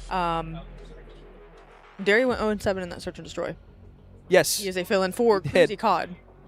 So I think that's now our talking point of... Who had the highest first blood percentage in CCL. In CCL. Yes. Yeah. So, I mean, again, so now you have to talk realistically that this... you always want to talk... again, Derry has played fantastic with him. In the hardpoint, we talk about how well he's played between the AR and the SMG. But if he is a player that is going to play slow, it's going to be very hard to kind of get that going where he doesn't have the reps of playing through a slump. So I think that is why now at this juncture, Oklahoma Christian maybe are going, okay, what are we going to do? Because Manny talked us through. We do have to talk him through a couple of things, and he's holding his own and doing fine. They aren't concerned about him as a player, but you know he's not Cruzy CoD, and that's not to compare him in any way to that. He is a fill-in player with far less reps than what the core roster has. So that's where maybe that little tinge of nervousness of, okay, we need to make sure we set Derry up for success, but also not stray away from what our game plan is. And for Cumberland, this team rolling, riding high off these 4 players. They're a cohesive team playing together with a chance to 3-0 Oklahoma Christian here in map number 3. I mean, a very real chance, Alex. We have diced it up every which way. Let's get into it. Not many teams get to say they 3-0 Oklahoma Christian, especially on LAN. This would be one of the very few teams and clubs that were going to be able to do that inside of CCL history. If Cumberland are able to go ahead and close things out here, but it's going to take being 8-0, going perfect on their map throughout the rest of this year, if they want to find themselves an illustrious and elusive 3-0 that many teams struggle against Oklahoma Christian. 2 bodies out on the bottom side of dirt. Gus on the flank route back around, going to be able to spot 2 out with it. Goes back up to middle. You betcha he's going to find some shots on the last few. He's got teammates help. They've got the full spread on the bottom. Payload ready for the taking. Gus wants to lead block forward. He finds Disfigured, and now a flank for Prada once again. And that's who I'm waiting to see get going here. I think Prada needs to be the one to lead the charge on having a big map, needs to carve out lanes for them where there is no room, needs to make the heroic plays, and everyone kind of fill in space behind that. That's what I'm looking to early on for Oklahoma Christian to set the tone. Disfigured will fall inside a middle map. Gus starting off hot here, trying to lead the charge. Obviously, for his final event in the CCL, he does not want to go out in the 3-0. 4 now, 5 in a row for Calamity on the opposite end, though. Manny in through middle map is able to find Sorrow, and as they were taking it out through dirt, this might allow the side of Oklahoma Christian to really get something going here. It's going to be a close one. He's got 2 bodies back there, but they do enough to get the payload pushed up. This is going to give them some space to breathe through middle map. And they just need to find this last kill in Calamity. Both players able to pair for 1. They get 2. And now Prada gets the worst end of timing. As he gets that, yeah, you maybe open up that site for a quick point of congestion. But everyone back to mid-map as the payload resets. We do the dance all over again. Wall bounce, hip fire, Derry good for 1. Second in a chain of kills that he's pushed in towards the spawn side. Doesn't get the read that Sorrow's going to be at the top side of the plat. So now you look out with the NPC on the push through middle map, who was able to find his first kill in the round. Gus a trade onto Cal, and they go 2 for 1-4. Prada up top in the top side of P3 window. Honor in through middle map. He's still got 2 bodies from each team trying to suffocate the other inside of middle map. Derry gets shots onto 1 man, he trades it out, and all of a sudden Oklahoma Christian looking like they may be poised for a push. All the bait and switch. Manny gets 1. Can you get this trade quickly? Derry does. So that's 3 for this push and all it's concerned. Now you're trying to get these players off spawn just for some consolation. That at least lets you shoot the payload, work towards this top side of the map, and now you have an opening at B. You need maybe 1 or 2 more kills. Yeah. Prada able to find it. Sorrow there. Takes the 2 of them out, and now you have to look for the player up top, and you're not able to find Cal. So what looked like a great chance for Oklahoma Christian to get that first payload score on the board. All of a sudden, Cumberland's flipped this around on the opposite way on the inside. Pistol challenge good on the Prada. But there's going to be 2 players out on the lane. They're going to shut that down. 1 last to clean up close by. Derry going to pick that up. And now a decision, do you play around the reset? Do you give yourself a chance to make a play?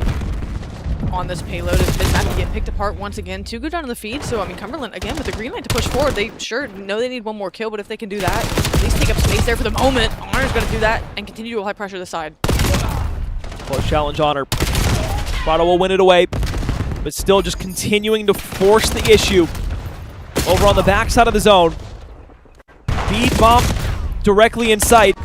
Another 1v1 gunfight here. Slide challenge. It gets directly, and I mean directly, on the outer rim of the payload point over on B. But Oklahoma Christian shut it down for now. Back in through middle map.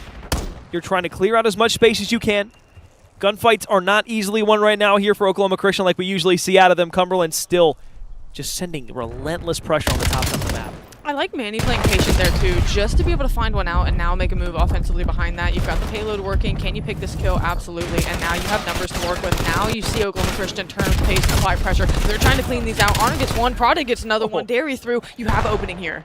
Derry, can you slide for one more? No. Challenges are back around. And as the first one goes in for Oklahoma Christian, now it's the side of Cumberland who are going to have to try and respond here and attack. It's a rally opportunity coming through. Inner side of Solar. Disfigured. Shot in the back. Manny now sliding his way in with 27 seconds left. He's just going to hold this here. Doesn't want to give the opportunity for the rest of what Cumberland will see as the spawn out down towards the south side of the map. Any sort of opportunity to get going. They know, they play it, it works. And for two back-to-back just to hit you and kind of stun you like that, Oklahoma Christian very happy to execute the way they did there at the back half of this round to get a couple quick scores in. And it felt like what we saw, where kind of as it was called, right? They play off of each other, find an opening, and fill lanes behind that. They can win isolated gunfights, but they play so well whenever they're using information off of one another. There are players that love to play in direct tandem with one another. The bait and switch is something that Oklahoma Christian is a top school at doing, and not even in a cruddy way, in a way that gives useful information to the rest of the team. Hey, we've got two child out here. We have one. Okay, I'm pinching mid to pick up the other. It's players that are out of the play that find a way to work and get them those two scores back-to-back as quickly as they did. So I would say, barring those two scores, that was a 50-50 round. Yeah. Oklahoma Christian still find themselves up 2-0.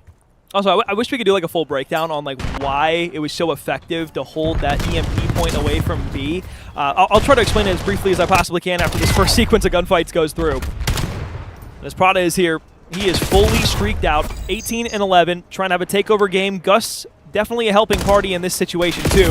They've already pushed this one directly inside of P4. Somehow Gus is still alive, trying to tango and dance his way around. Honor there for a trade immediately. So in mid-map assault at the moment here, looks like Oklahoma Christian might be able to come out on top of this. It's a huge 2v2 directly in front of Prada, and he wins it. Oh, and he's just going to fly. Can't he win the foot race over to the yeah. He gets the slide through. Oh, yeah, indeed.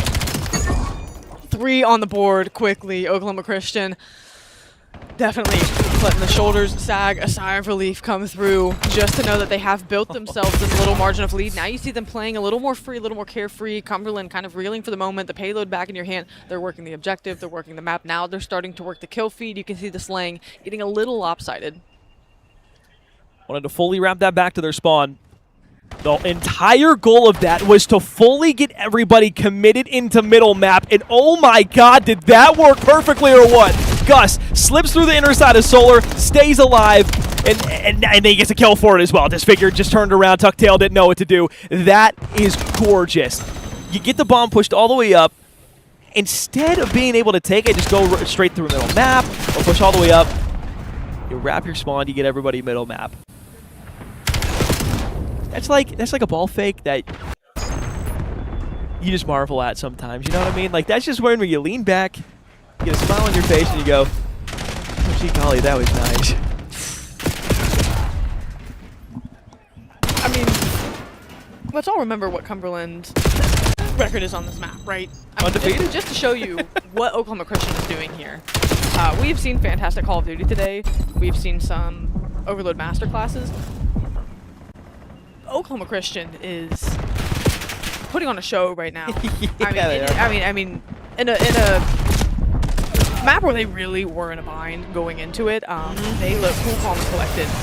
Here in map number 3, up 5-0, 2.5 minutes left. Streaks coming in. I don't want to start talking mathematical probabilities, but we are definitely running out of time, Alex, for things to happen. 2:30 left.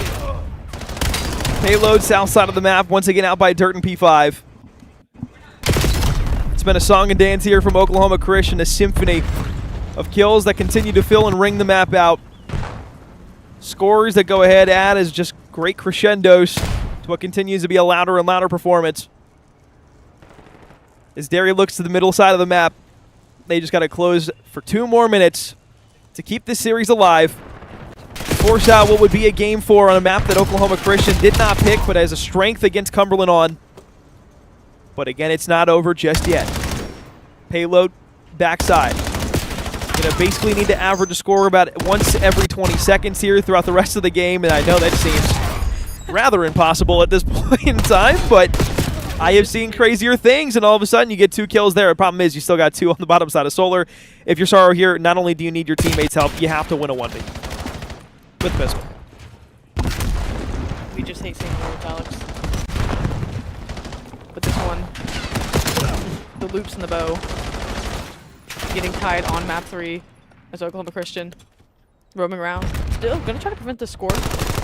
Prada, the closest one too, needs to win a 1v. Is the song and dance going on in and around trades? Now his turn with the pistol to get a kill. Absolutely will. Sure, the fadeaway. Why not? 3 for the good. Gus for the cleanup. I'm gonna say that'll do it. The dirty work has been done. The boys of Oklahoma Christian will not go down to the 3-0, I can tell you that. They might not win this series in totality. The reverse sweep might not happen, but I can tell you what, they are not going to get put down 3-0 like sick dogs. That is not something that they are going to have happen. 40 seconds left, running around through middle map, trying to hold on and do what they can. It looks like the bus has been pretty much parked for the meantime on the top north side of the map. Yeah, Cumberland might be able to get one here as they fly on in, but you have to look for the flank that's coming through right now. Nobody's rented out. Prada turn back around on. Somehow they have yet to kill the pistol player up top. Derry stays alive, but with 17 seconds left, we will just watch the onslaught of carnage that'll fly forward all the way through. Do you try to go ahead and put one in? Probably not. And with 5 seconds left, Oklahoma Christian will go ahead and take themselves map 3. Down 1-2 in the series still. The start of Redacted. You can't say it. No. You're not allowed to say it. That's what I've been told, at least. Yeah, I think the only DoorDash Oklahoma Christian would have brought to them today was what Parker ordered this morning. I don't think they really envisioned any other fashion, so yeah, they are not going down. I've never seen a man show up to the LAN center and immediately say, not only does he wait for, he waited for Caleb to come into the room and goes, oh, Caleb's probably got my DoorDash. He goes, Caleb, you got my DoorDash? He's like, Parker, what the are you talking about? And then John, I'm not kidding, 10 seconds later, John comes in, Parker, we got DoorDash for you. Oh, man.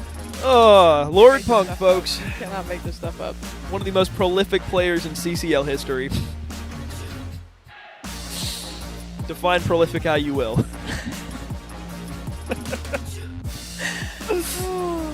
Yeah, I mean, look, I'd love to sit there and say more about that game 3. I don't know if I can in good faith sit there and yap about that for much longer than just saying Cumberland got outplayed. Plain and simple. Yeah. I mean, we'll look at the scorecard just to have a look at things. A good bounce back out of Derry, honestly. I mean, again, the Search and Destroy was less than desired, but to go about 500 here. That's all they need out of him, really. Again, yeah, you don't need monster playmaking. He popped just play consistent to open lanes. All you need to do is just go out, get a kill, get traded, just find a way to trade. And yeah, your big 3 can do the rest, and Derry can still absolutely make plays behind that. But went out and just did what they needed to do. Called the Prada, needed to have a big map. I think Manny and him got back on the same page. It felt like in a respawn where they were playing so well off of each other in the openings they had. I feel like map 1 with Scar being as crazy as it is, never quite got on the same page. Here they would be flying around.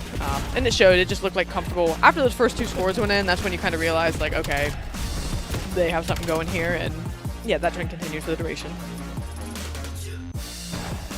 I'm excited for map 4 though. And what a back-to-back respawn brings, especially with how map 3 went down. I'm excited to see if Oklahoma Christian really steamroll us back into kind of like their form, right? Because, I mean, Alex, you and I were talking. Coming up 2-0. Let's not, forget after that onslaught that the overload was. Coming up 2-0. And now it still feels like Oklahoma Christian gets a bit of momentum going up for. Well, I got some news. Oh. From the Group B side of the bracket, St. Clair went up against Texas State. Texas State, unfortunately, met the demise at the hands of St. Clair, go down 0-3. And, well, speaking of the St. Clair boys, we just announced they took the 3-0, walking by us right now. Oh. KB just hit one of the, that was a dance move of all time. I'm not sure what exactly that was, but all right. That being said, look, we got Game 4 coming up here in just a short moment. We got ourselves a fun series on our line now. Oklahoma Christian take map 3. 2-1 series lead, still to the side of Cumberland Phoenix. But that being said, we're going to step aside. When we come back, Colossus Hardpoint. We'll see if Oklahoma Christian can complete the Redacted and force a map number 5. Don't go anywhere. The CCL LAN 2026. We'll be right back.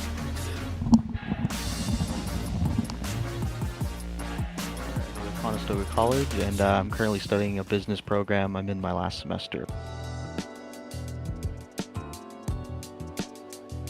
I've been playing Call of Duty as long as I can remember, honestly. My first one I can really remember playing was Black Ops 1 with my dad specifically. He was kind of the one who got me interested in it in the first place when I was, I'd say 11 or 12. And then as I got older in the teens, we'd always play it around Christmas time, just kind of play all the retro CODs. It kind of was my stepping stone into competitive Call of Duty. I would say the first time I realized I had a little bit of talent is when I was playing AW, Advanced Warfare. I had a little group I would be playing kind of game battles, UMGs with when they were still around. And we did pretty well. We were usually on the top of those ladders. So that was kind of the first inkling to me that I thought I might be able to do something competitively. So I've always seen the CCL like from afar. I've been competing in challenges for a long time, since World War II almost, or since Black Ops 4 was my first competitive Call of Duty when I went to challengers events. But I've been seeing college COD grow for a long time. One of the last Toronto XPs that I attended, I believe it was the one last summer, Potsy reached out to me afterwards, our coach Potsy. He expressed that he had some interest in me going to the college. I was kind of on the back tail end of my career at that point, or competitive career, and I thought that it would be a good opportunity to kind of continue it a little bit longer. I have some interest background in kind of starting my own business, which is why I wanted to do the business course in the first place. So the stars kind of aligned for it to happen. I wanted to play competitive COD a little longer, as well as while furthering my personal life, getting a business degree, being able to help me in the future.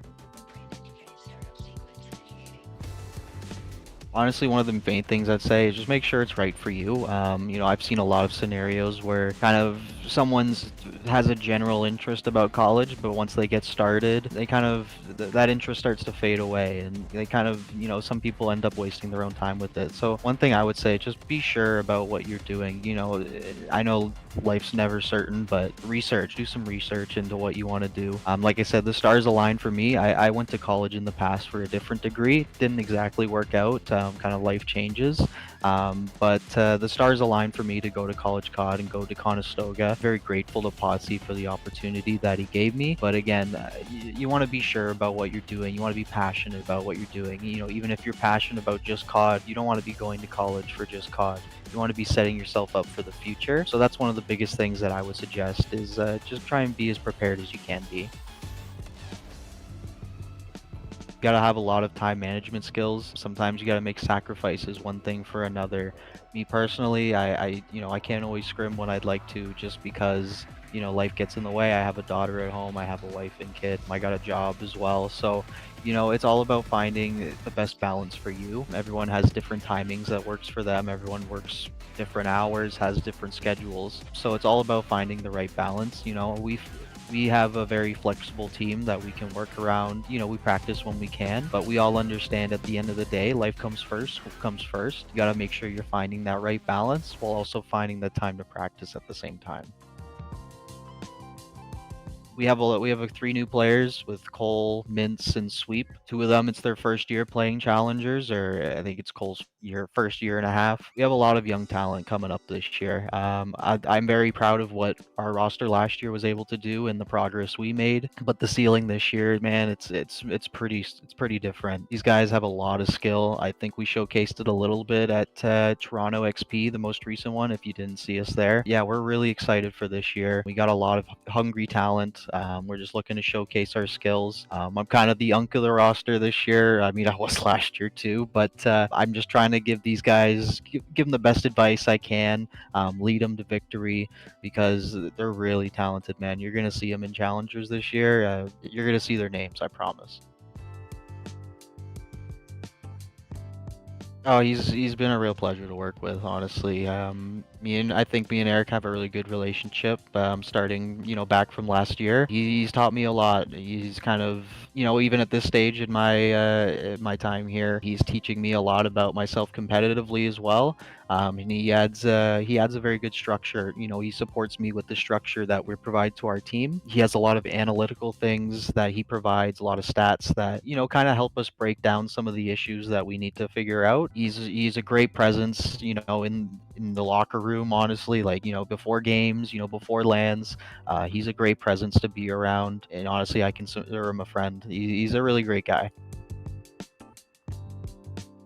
For sure. We're always streaming on Twitch and YouTube. I believe it's Conestoga Esports is the Twitch at. But yeah, we stream all of our NACE matches, all of our CCL matches when we can. Myself, I don't stream as much, but my teammates Cole, Sweep, and Mintz, they all Well, thanks for sticking with us here at the Impact Gaming Center in St. Louis. I'm Corin. With me is Cash. Cumberland Phoenix, they had a really good start to this series. Bang out hardpoint map 1, 6-1 search and destroy win, and then all of a sudden, a map that they had never lost. We're 7-0 on it. Won today against Fisher. Got 5-0 smacked upside the head by an Oklahoma Christian team down 0-2 in the series. Now looking to go ahead and flip around this series, maybe get us back to a 2-2 split. But we still got to go through a hard point here in map 4 that is going to be tumultuous for both of these two teams, because Cumberland want nothing more than to close the series out. Oklahoma Christian want nothing more than to come back and point at Cumberland at the end of the series, laugh at them, and then sit on this couch right here and say, yeah, we were never worried. Because we're so nonchalant. That's what Cumberland want to do. They want to come to us, and they want to come and say hi, and that's the whole thing. That they do. Yeah, it's been a day. It's been a series. Everything we've wanted between these two teams. I think the excitement, the 2-0 advantage that Cumberland got out to after that overload, not fading, but fading maybe. I think reality setting in of like, not reality in the sense that, oh my gosh, like Oklahoma Christian can take this back from us, but I think they need to be like, okay, this respawn, let's take care of business. They didn't have any pushback. It's more so why I'm saying maybe the glitz and glam of the 2-0 advantage they got quickly kind of faded, because it's like, okay, we didn't have anything to offer on a map that we hadn't lost on. We didn't give anything at all. So I think they really know this hard point. Okay, they're still confident, they still feel good, but you need to shake off the fact that that was a map you just got exposed on for all intents and purposes. And map 4, yeah, just lock in, like you said, they want to close this out. They don't want to extend the series. Sure, we can talk about, well, Oklahoma's still weak at search and destroy, and that can be something map 5. Map 4, they don't want to find out map 5. No, they don't. They want to close out map 4. They want to take care of business. And the hard point, they absolutely can do that. Though pain point of search and destroy is, kind of an Oklahoma Christian's bag, they definitely want to close the series out. Sure. And map 4 don't want to go that way. So Cumberland, not feeling the heat in a bad way, but feeling like let's get things going. Let's get out of here with the 3-1 if we can. Absolutely. Well, speaking of let's get things going, I'm not sure what the players are doing right now. I know we had to take a break for a second, so we will see that in just a moment. Robert, if we could please take a look at the overall map set that we have for us real quick. I just want to kind of get the lay of the land one more time. Show the folks where we are going for the rest of the series. Colossus Hardpoint, of course, being our next map up. We saw Cumberland have this map just down pat at times. There's the thing that I love about Cumberland on this map is this is something that we pointed out almost every time we have watched them play, specifically Colossus Hardpoint, is the fact that if it is P2, P4, anything that is a significant money hill on the south side of the map, they are going to be throwing body after body after body after body. They are unrelenting through the front of the hill. They're obviously going to send pressure elsewhere, but for the most part, a lot of what they love doing is just hitting the front time and time and time and time and time and time and time again. If Oklahoma Christian can't survive those hits in quick succession, they're going to falter. That's what Cumberland's depending on here in this map, is being able to not only dominate 2 and 4, but be able to get out of rotation early for 3, and then say, okay, you want to come chalice? Rip Cal off an AR, Hetty. Yeah. Okay, you want to chalice? Push green against Honor with an SMG in his hand, with an MPC in his hand. We dare you to do it. Yeah. And that's what makes Cumberland so scary on this map and mode. And that's why I'm like, hold the brakes on an Oklahoma Christian RS. I'm still not going to say it. I'm going to allude in every way that I possibly can to it. Sneakily down inside me, for the sake of entertainment, I want to see this happen. But look, we're getting into map 4 here. Oklahoma Christian still down 1-2. Cumberland Phoenix on the opposite end. We know how map 1 ended in the hardpoint. It was fantastic. It was cinematic. It was Prada going nasty, but then it was Cumberland winning the 4 down. Let's have some fun. P1 underway. Oklahoma Christian going to pop back in after Cumberland got the first singular point. Everyone walking around. Just trying to feel out the south side, right? Try to get timings, fine. A couple kills, ball ping. 4 mid-map. And really, it's just a great back and forth, right? Everyone just kind of vying for position. Finally, the wave of kills goes down. That does give clearance for Oklahoma Christian to have this bottom right-hand side of the map. And sure, there's time to fight for.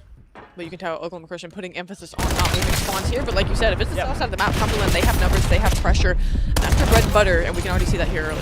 Here they come on the turn back around. Cal looks right-hand side. Manny, aggressive. This is the one way that you're able to beat Cumberland in these situations, is not only being able to hold down those back spawns, but then pushing the aggression further across the map before they're really able to get their set strat and then fly into you. Problem, you lose the 2 gunfights in the front, and now Darius left alive by himself with the last 2 teammates inside of the spawn. So the first 10 seconds off the board, Cumberland already broken inside of the hardpoint, and now you're just flying out the back to try and find Manny, and the spawns flip back. And they already have Sorrow pushed out because they trust they were winning those gunfights. You already have Sorrow mid-map, so he's playing cutoff, so you push the onslaught of numbers and waves, and you end up getting a break just like you set it up coming into this map. Now they get themselves expanded, fine positioning to where Oklahoma Christian has to take waves before they can even get to the point to contest. So it's consolidation, it's numbers at the bottom, a pinch through mid development. How often do we see this out of Cumberland? How often does it pay off for them? It's Calamity, he gets 2 for the good, and that is going to be time. Oh, that is just unfortunate. You have the one that comes through with the NPC. You have a grenade that takes your teammate down at the same time. While all that was happening, you also had the flank that was coming through from middle map. So it's like, okay, how many things can go wrong at the same time? Well, Oklahoma Christian just found out that 3 of these come in bad pairs. So now you look to Manny inside of middle map. That was going to be such a cool statement, too, and I completely fucked that up. So it's all good. Manny on the back line, flanking around through. Honor to be the first one here. Did I say that too loud? Because Honor turned around to look at that immediately. And from the top. By the way, they are nowhere near us right now, so if he would have heard that, that would have taken supersonic hearing. They're doing supersonic stuff now. Because it's working, and they still have a 40-point advantage with no time of slowing down. It's again, just the sheer pressure, force, numbers that they play with on this map. Specifically, you call it to it. This is a map 4 that they feel beyond comfortable at taking, no matter what happened in map 3, no matter what the respawns have looked like as far as closeness is concerned. This first rotation, Cumberland's been doing whatever they want. And the slaying, sure, about even. But again, the kills where it matters, the kills to get breaks, to get points on the board, Cumberland is absolutely winning that battle by a landslide. Peek out right side. Oklahoma Christian starting to make themselves come back. Few and far between has been the points able to be improved for them thus far. And once again, they are completely pushed out of the backline spawn. Cumberland are going to get the initial time here on B4. Minute ticked off the game clock. Trophy system tossed out. 2 inside the hill here. The side of the Phoenix. As Derry hops in the front door, finally a quick succession of kills come through for Oklahoma Christian. They break in through the front. Here's a Prada forward just to sniff out that last player, but in tandem with Manny. Able to get it cleared. With their eyes forward, this is what we talked about. Here's that next succession of wave of kills to the south side of the map that you have to find a way to take. Damage control for the moment. Cal is able to get 1. Prada swings back through mid to try to clean up the rest and will do just that. So it seems like the adjustments you've needed to make at the mid portion of this game, Oklahoma Christian, at least they're showing that they're aware that they need to make them happen. They're also getting it to stick for the moment. Shots on top of Honor, good enough. Maybe for a moment he'd be able to snap back onto Gus, but his teammate will be there just all the same. Looking out over towards Stone. Calamity holding it down now. 2-1-2 split with the player watching the P3 push through. You don't recognize that somebody's coming on the flank into middle map, though, and Cal gets horrible timing. Prada wants to hop up top, knows that there's another body here on side of Stone. Will absolutely find him. Hip fire shots are at least enough to weaken the first player through. 30-point game. The differential now starting to spread once again from Cumberland as they're inside P1. They're in a big 1v1 against Manny here for the moment. Absolutely gets ripped, and that's going to let this next play come through for Oklahoma Christians. Now they're going to have mid-map clearance for the moment. Cumberland Phoenix, again, up by about 35 points. They've got P1 held down for the moment, and they're going to try and push this all the way out through the right side of blue. Might have an opportunity to push in through in here inside of P1, but they've got a lot of bodies stacked up. Let's take a listen in with the Cumberland Phoenix on their break opportunity for P2. Absolute outer, literally one shot outer. There's two statues, so two statues, so. Yo, we have to wrap here, we have to wrap here. Yo, I'm gonna go left, When you should go left. Already P4, he's killing P4. Yep, they're gonna spawn as well. They know you're taking routes, I don't see Proto, he's gonna play back. Left, Manny, Go keep on. I'm gonna help you, I'm gonna help you. Shut up, I spawn. Proto weak. I'm coming through. Blue me. Okay, blue. Hold on, one at a time, tell us it. That's on front. Let's get. Shoulders cross. Good. Get me front. Could be P1. I'll get Enemy. I'm holding. I got nade. I'm on outer Gus. I need help. Someone front. He's enter. I need a trophy here. I don't have a trophy. I don't have one. Outer, Outer. One side. Alright, going to the back there. Alright, Proto. I spawn. It's okay. Nade it. I'm anytime. He's on left. We're outer. Someone get P1. He's enter. No, I'm going to hell. I'm going to. Maybe P1 on us. I got him off. One more. Hold absolute. I can kill him. He's one shot. He's dead. That's I'm out. That's one node. I'm helping. We can tell you. He's done. That roll. By the way. It could be yellow, guys. Nobody rep yellow, bro. No, we didn't rep yellow. Okay, we're going. Gus, absolute fucking enter, bro. They're gonna be blue on you too. One's gonna be finishing yellow too, 100%. Green one top. I'm getting pre-fire both sides. Green absolute, Prado. Yeah, I hear you. Yo, I'm just. Well, Prado was on an 8 spree throughout that listen-in. Died, went on a couple more sprees, and now he's up to 25 and 15 with 3 in a row at the moment. Only 14 seconds of the hill. I feel like that's just commonplace for Prada at this point, so we're not even going to hold a candle to it. We're not going to mention it any further. 10 seconds of differential now as Oklahoma Christian starting to make the comeback very much known. They'll win another set of kills. They'll go 4 down. They'll send 4 to the bottom side of the map, and they'll look to go ahead. Push all the way through to P4. They want the yellow rotations. Manny on the drop down. This is going to give them full clearance of that left side of the minimap. And Cumberland, the players in that listen said it best, and what they said was, hey, we've got 2 pushing through yellow, we didn't wrap back and clear it, and then they ended up getting pinched by Prada, who was able to get a couple more for the good. What that tells me is now Oklahoma Christian, the SMGs are getting lost on the map. They're not able to track because they have to fight so much pressure from the front. They said, we didn't wrap back yellow, we need to take care of things there, and now that's letting Oklahoma Christian do whatever they want to. That's why this comeback is coming in. Here they go, 1Vs for the break. Prada gets taken down, the eyes are going to be forward. It's 2v2 on either side of it. Can you win a 2 front ward? Oh, Manny falls in the back. And that was a perfect bait and switch that sent 2 bodies directly through the north side to try and wrap back through spawns. At the same time, you said the diversion, you knew Oklahoma Christian were going to have to go towards the back to fully cut that off and make sure they were spawning close. Instead, now it's the gunfights that turn around back to the front side. Manny, as he fell the last time, he will be the hero this time through as he pushes to the back spawn. Doesn't recognize that Cal's still in the corner, but there's still bodies here from Oklahoma Christian. Slide challenge in from Derry. He's having a quiet game so far. Moments like these, though, are going to be huge key components of why Oklahoma Christian might be able to pull this one off. And they're just trading back and forth now, flying with numbers. Oklahoma Christian are kind of able to impose the will that Cumberland likes to do, but with the spawns close enough, they're able to just fly back in, play for the trades. Now they have numbers for time. They've overtaken the lead for the first time in quite a while. It's going to be 165-160 as we go to the 3rd set of rotations. Alex, someone may close out here. There's 4 bodies in middle map right now for Oklahoma Christian. Only 2 here from Cumberland Phoenix to go ahead and hold this off. But they were waiting, they were patient, and they wanted to make Oklahoma take that first mistake and then make them pay for it. Derry, shots, not good enough. Tracked one through the wall, unfortunately couldn't go ahead and finish off the kill. And what this opens up is another opportunity for Cumberland to retake the lead. 2 points and continuing to grow. Right side, full Oklahoma Christian, at least for the moment. They did what they wanted to accomplish. They got the spawns that they needed. And they just need to win these gunfights. Manny knows someone's close. He's got to be able to take one, and he can't. Honor gets 2, Sorrow for another one. So as you're licking your wounds, as you're just trying to get in a good position to not open up a lane for P2, you're also going to have to mitigate these players that are trying to push to mid. Again, they consolidate the effort. The splits come in. This pinch could work out perfectly for Oklahoma Christian. What timing does Gus get here with 8 seconds left? Spots out the first. Second one is there. You betcha. Third one almost with the pistol, but it's help there from Prada once again. It seems like every time we call to Oklahoma Christian, it's Prada doing incredible things for the rest of the roster, and he's pushed out all the way in towards the middle, has a Hellstorm to work with. Utility here for Oklahoma Christian, 25-point game. Gap continuing to close. First gunfight, though, goes to Oklahoma on the opposite side, and now as Cumberland look to push their way in, he's got shots in on one. Derry inside of blue has to wrap back. There's 4 bodies he needs to take care of. He's found one. Can't find anything else on the second. Spawns flip out. Cumberland in. Prada trying to clean up 1 kill now. Knows it's just a 1v1 for time. The pistol's going to be out. Can he get this kill quickly before the spawners come in? Answer no. Now from the front, the contest comes in. Gus, what can you find over the top with the AR? Back and forth we go. White in the kill feed. It's going to be clearance once again for Cumberland Phoenix. 214 to 178, Alex. It's going to come down to another P3, P4 rotation and hold for Oklahoma Christian. The Eagles have done such a good job in the clutch moments inside of this series, being able to put themselves in positions for the win. They haven't been able to fully close them off yet. Can they do it once more here? Out on rotation. First gunfight goes the way of Calamity. Manny inside of green isn't able to keep his life alive here. They need Prada to run around the corner immediately. He's able to find one. Derry traded. Still playing here with 75 HP in the corner. It's going to be the initial time that goes their way. Another insane set of fights from Prada. The Hellstorm should be invested here very shortly. Nade is hitting, but you have to see Prada off the respawn call it, and he absolutely is. That's going to be the call. This is where they got back into the game the last go-around, but it is less than 20 seconds. You're going to soak up every bit of time. You're just going to have to bait someone out. You need all of these points. Oklahoma Christian have to make this strike hit.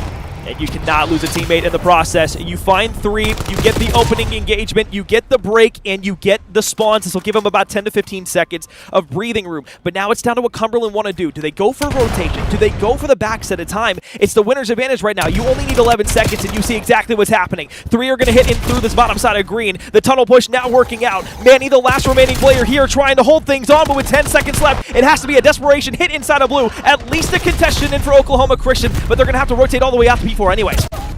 Oh, and they still get wiped. So not only do you get wiped off the respawn block, it's going to be 4 seconds here at the top. You have one player here. Manny gets one. He has to get the other. You try it for the second. You get the shots in, and it was a spawn directly behind, but it won't matter. 250 points. Cumberland gets there first. You see the pop, and hey, guess what?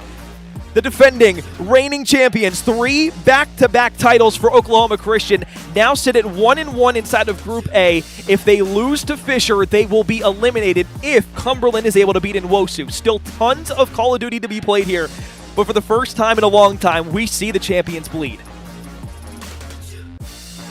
And that was a hard-fought series out of Cumberland to be able to do that. But when they were winning, convincing at that, I mean, again, that wasn't a hard point where it looked like they had to battle from behind. You know, they had their foot on the gas the entire time. Yep. They forced Oklahoma Christian to battle off the back foot and make them have to make a play. Like you said, it was winner's advantage. They could have just sold out, went and rotated for new, but they're like, you know what, no, let's at least throw a couple bodies. Yep.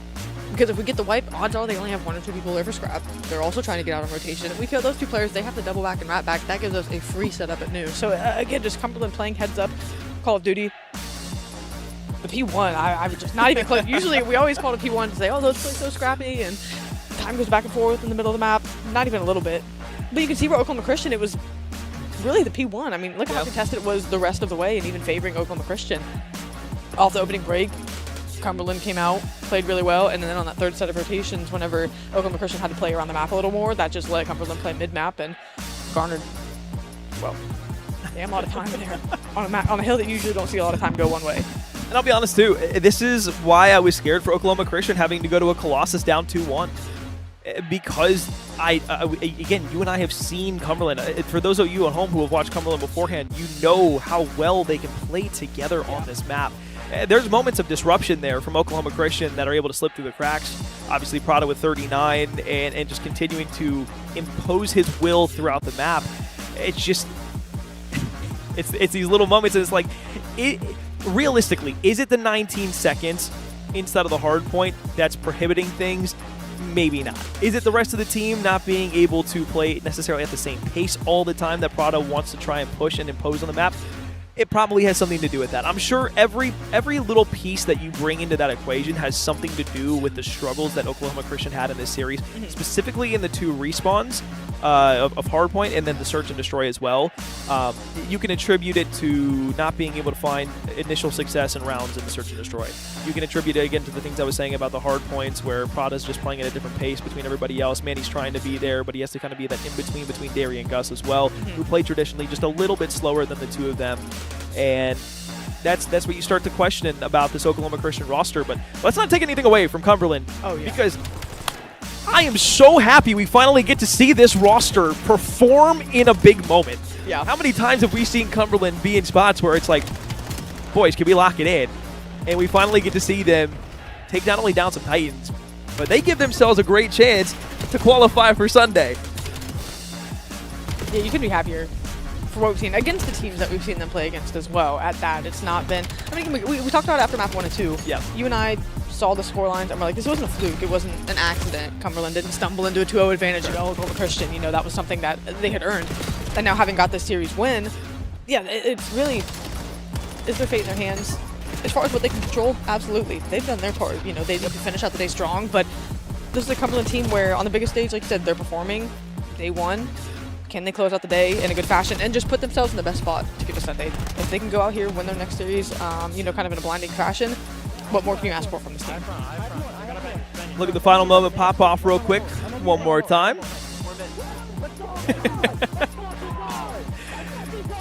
Everybody together having a great time. It's looking all good, looking all fun. And let's just see Oklahoma Christian on the opposite end real quick. They don't seem too beat up over it. Like they seem okay, but you know, they don't seem too beat up over it. But regardless, all the same, Cumberland 3-1. Hard points were close. Hard points were fun. Search and destroy. It was a search and destroy. Yeah, it was. And then of course the overload exposure on overload. It was just realistically a fun series.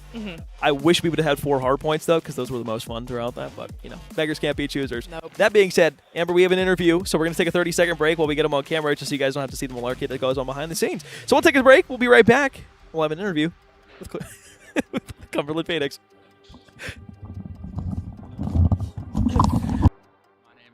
Rory. My gamer tag is Cruz. I go to Oklahoma Christian University, and I am a nursing student, or Bachelor's of Science in Nursing.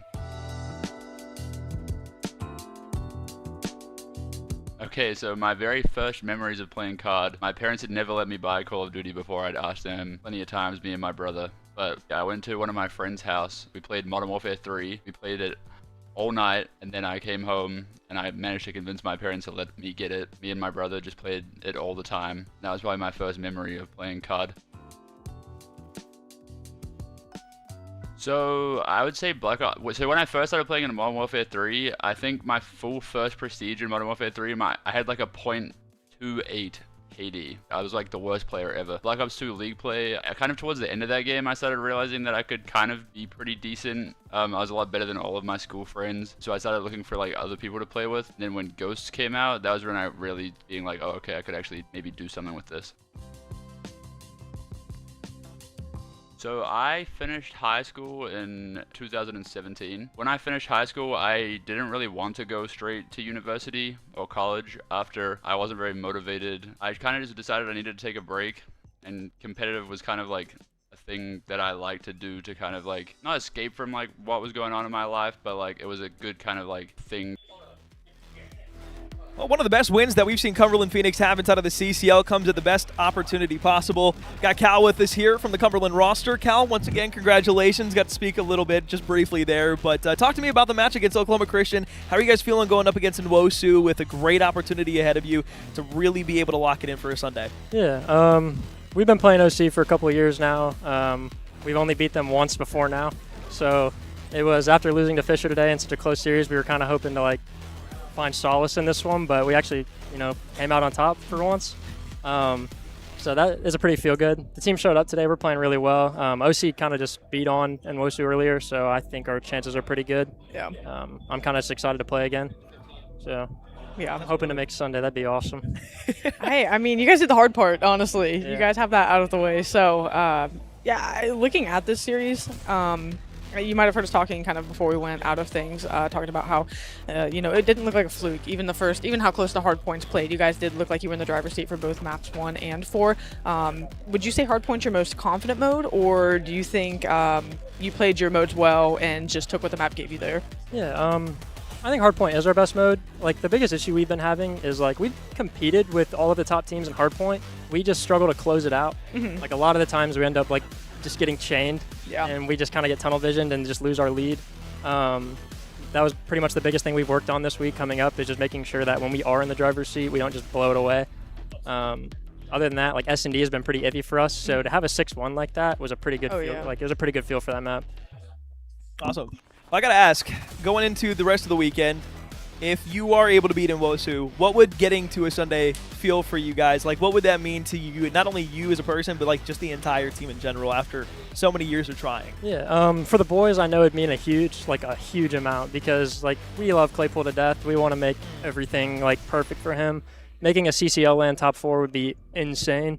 For me personally, this is my last year of CCL, so this is my only chance at a CCL LAN as well. So obviously I'm shooting to win it, but a top 4 would be pretty awesome too. So that's my goals.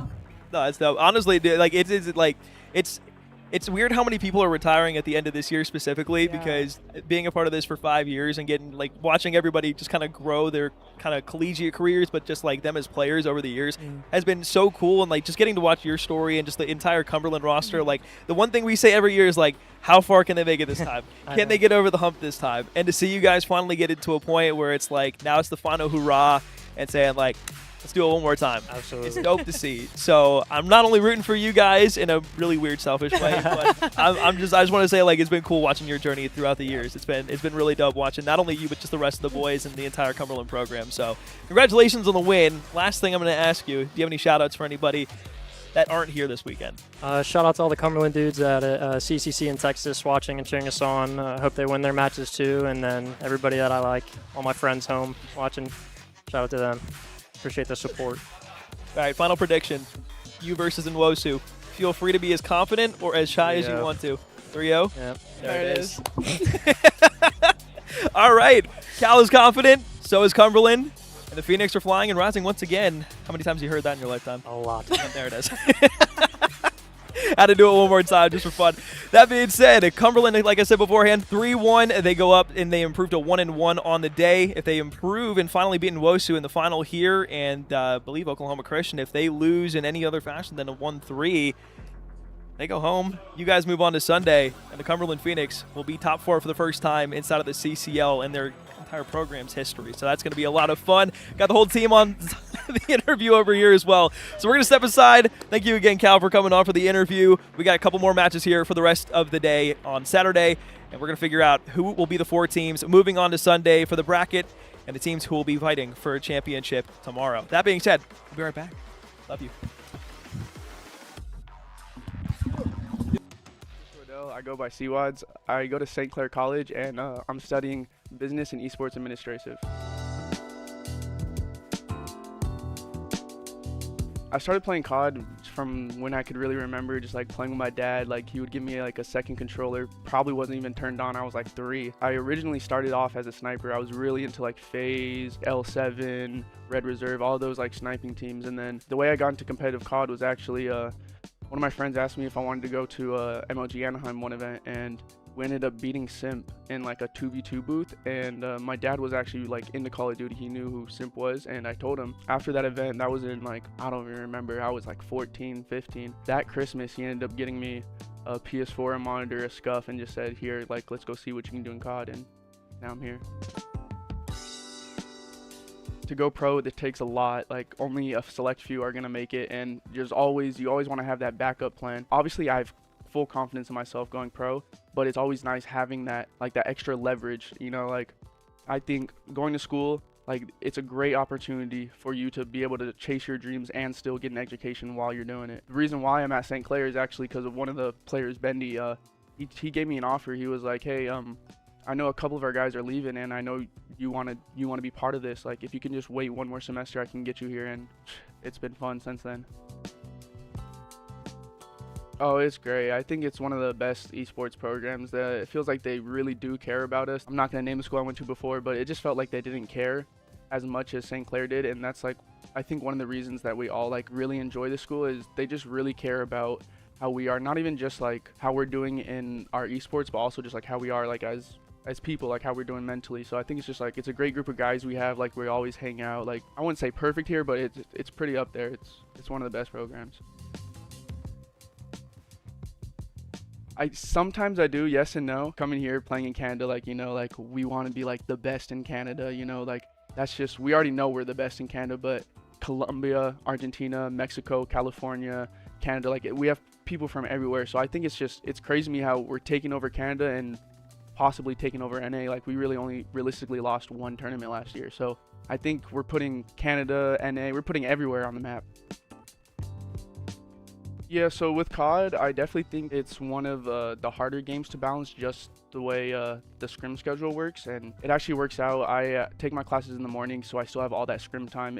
If you can find the balance, like if you want it, you'll be able to find that balance. That's what I tell everyone. Like everyone thinks it's really hard to balance, but if you really want this, you'll find that balance. The advice I would give is always, like, school should always be one of like the number 1 or 2 priority. You never want to, like, they're giving you this opportunity, like at least in my case, I'm in a different country. Like that is just insane to me. I'm in a different country to play Call of Duty and get an education. The advice I would give is like take the opportunities that you're given. Like CCL is one of the biggest opportunities for you to still chase your dream and also get an education. Like it's almost like a no-brainer.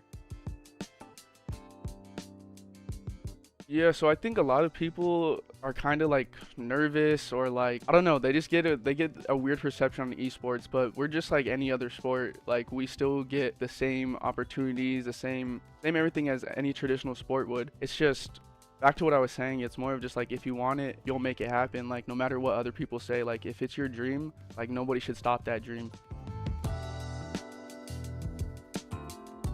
Yeah, it was really fun. Like having the guys here, it honestly felt like we were like almost like pros. Like you're thinking like we were here to be like to play COD. Like we were all basically in the same room all day. We were boot camping almost. That's what people kept saying. It was just it was awesome. It was really fun. Everyone at the school says like our team has like the best like team dynamic. Like we're always hanging out. So I don't know, just us coming together to win like a whole bunch of college stuff, and then also take our talents into like the challenger scene and kind of be like one of the first teams to have like pretty good placements as like a college team. It was nice. It was like we were all like really hyped. Like it was good for us.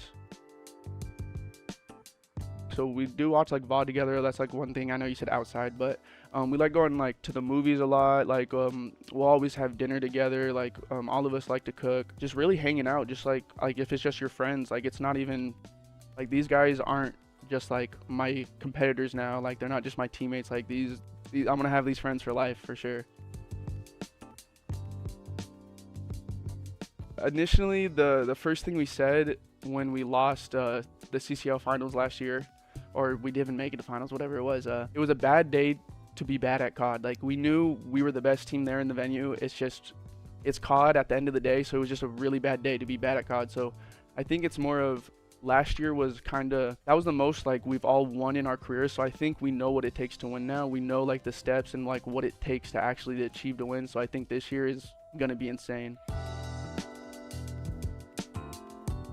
My name is Caden Lee. I'm from Lexington, South Carolina, just down the road from Newberry. I'm Kay Beasley on the Call of Duty team, and I'm an accounting major here at Newberry College. I mean, I played CODs before, but it wasn't my main game. Like, I played other stuff. I didn't really get into Call of Duty until I actually got here at Newberry. They were holding tryouts, and actually, Buki, my now teammate, said, all right, we played a game anyways, might as well come try out just because we played Warzone. We came and tried out together.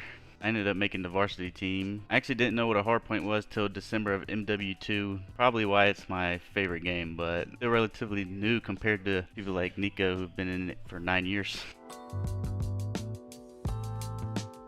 Coming from just walking on, like, I didn't know anyone. So, like, I didn't know who was good and who was bad, so I didn't really respect anyone, per se. I just was confident in myself. So, my teammates actually played challengers at the time, so I just grinded rank every day. I knew what I was good at, knew what I was bad at. At the time, I would just sit the hill. There was one map I went 7-3 in my first year and had 2 minutes and a half of time, so I just focused on kill horn and ranked, and then eventually we got to a good spot. Probably was easier for me at first just because I didn't have all those, I wasn't in any outside leagues, or I would just have my one CCL scrim a day, so it wasn't too hard to balance it. Not much changed for me because, like I said, I was gaming like in my dorm, but like it didn't really have a purpose. Like it was just free time, so I was like, might as well go try to get a scholarship for it, which I didn't get till my second year, but I did end up doing that. Yeah, I'd recommend it. I left the country for the first time because of COD. I met all kinds of good people, man. It's just definitely a good decision.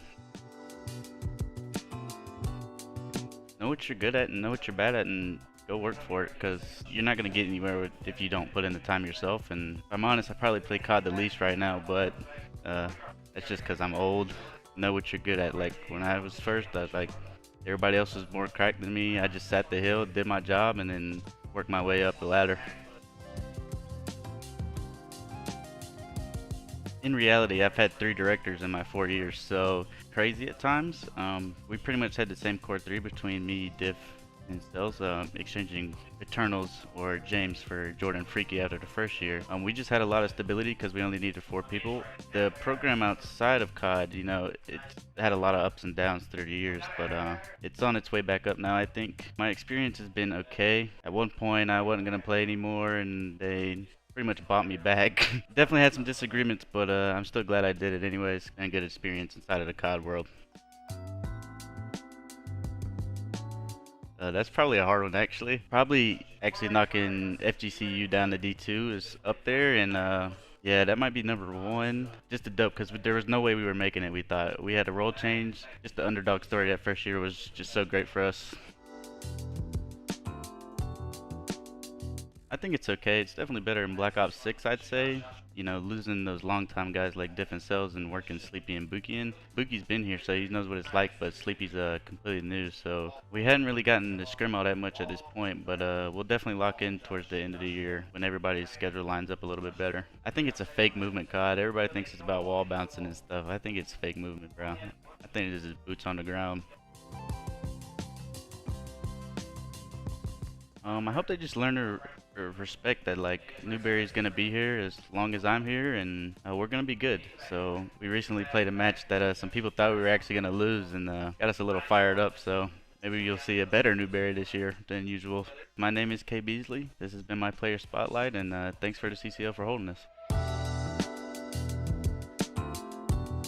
Hey guys, my name is Lucho. I've been in Mar Hills now for 2 years, and I'm in the MBA program, Business Administration. So I was a little kid, and I got my PS3. My father started playing all these campaign games. That's when I first got contact, but when I first started playing was when I got the PS4 and I got BO3. Getting really cracked in the pub games, getting Dark Matter, you know, grinding zombies. That's about it. When I started playing World War II, I was pretty much a rookie, right? I wasn't really known the scene. I was just playing with the homies. The thing is, in World War II, I'm pretty sure just Brazil, right? Not LAN. Brazil had some CWL spot for everything. So like Brazil was taking it very seriously. You all started growing, you know. And then at some point in 2019, all the league was South America. It was every South American country, but mainly was Argentina, Brazil, Chile. And then started all growing until Vanguard that hit the LAN Challengers. I would say they found us. Our team was very dominant in the Vanguard year, and Max Wood, that probably everyone will know, he contacted me about telling me about all these, what college COD was, basically. I was already planning on going to study outside my country, not in the US, but in Europe. So it was like a 2-for-1 opportunity, right? Like he found me in the perfect scenario. And then, of course, I told my teammates, and that time was DJ, Evade, and Aaron, right? Aaron's here with me. Then when DJ and Evade said no, started contacting every top player in LATAM. That's when we found Zuner. Also Trakes, but Trakes was a longer process. Testmates was the first team, like the first team of 4 we had, right? In one. Yeah, I would say it's all credit to Max Wood. He found us. So Trace is not only my COD homie. He started there, but he lives 10 minutes from me in Argentina.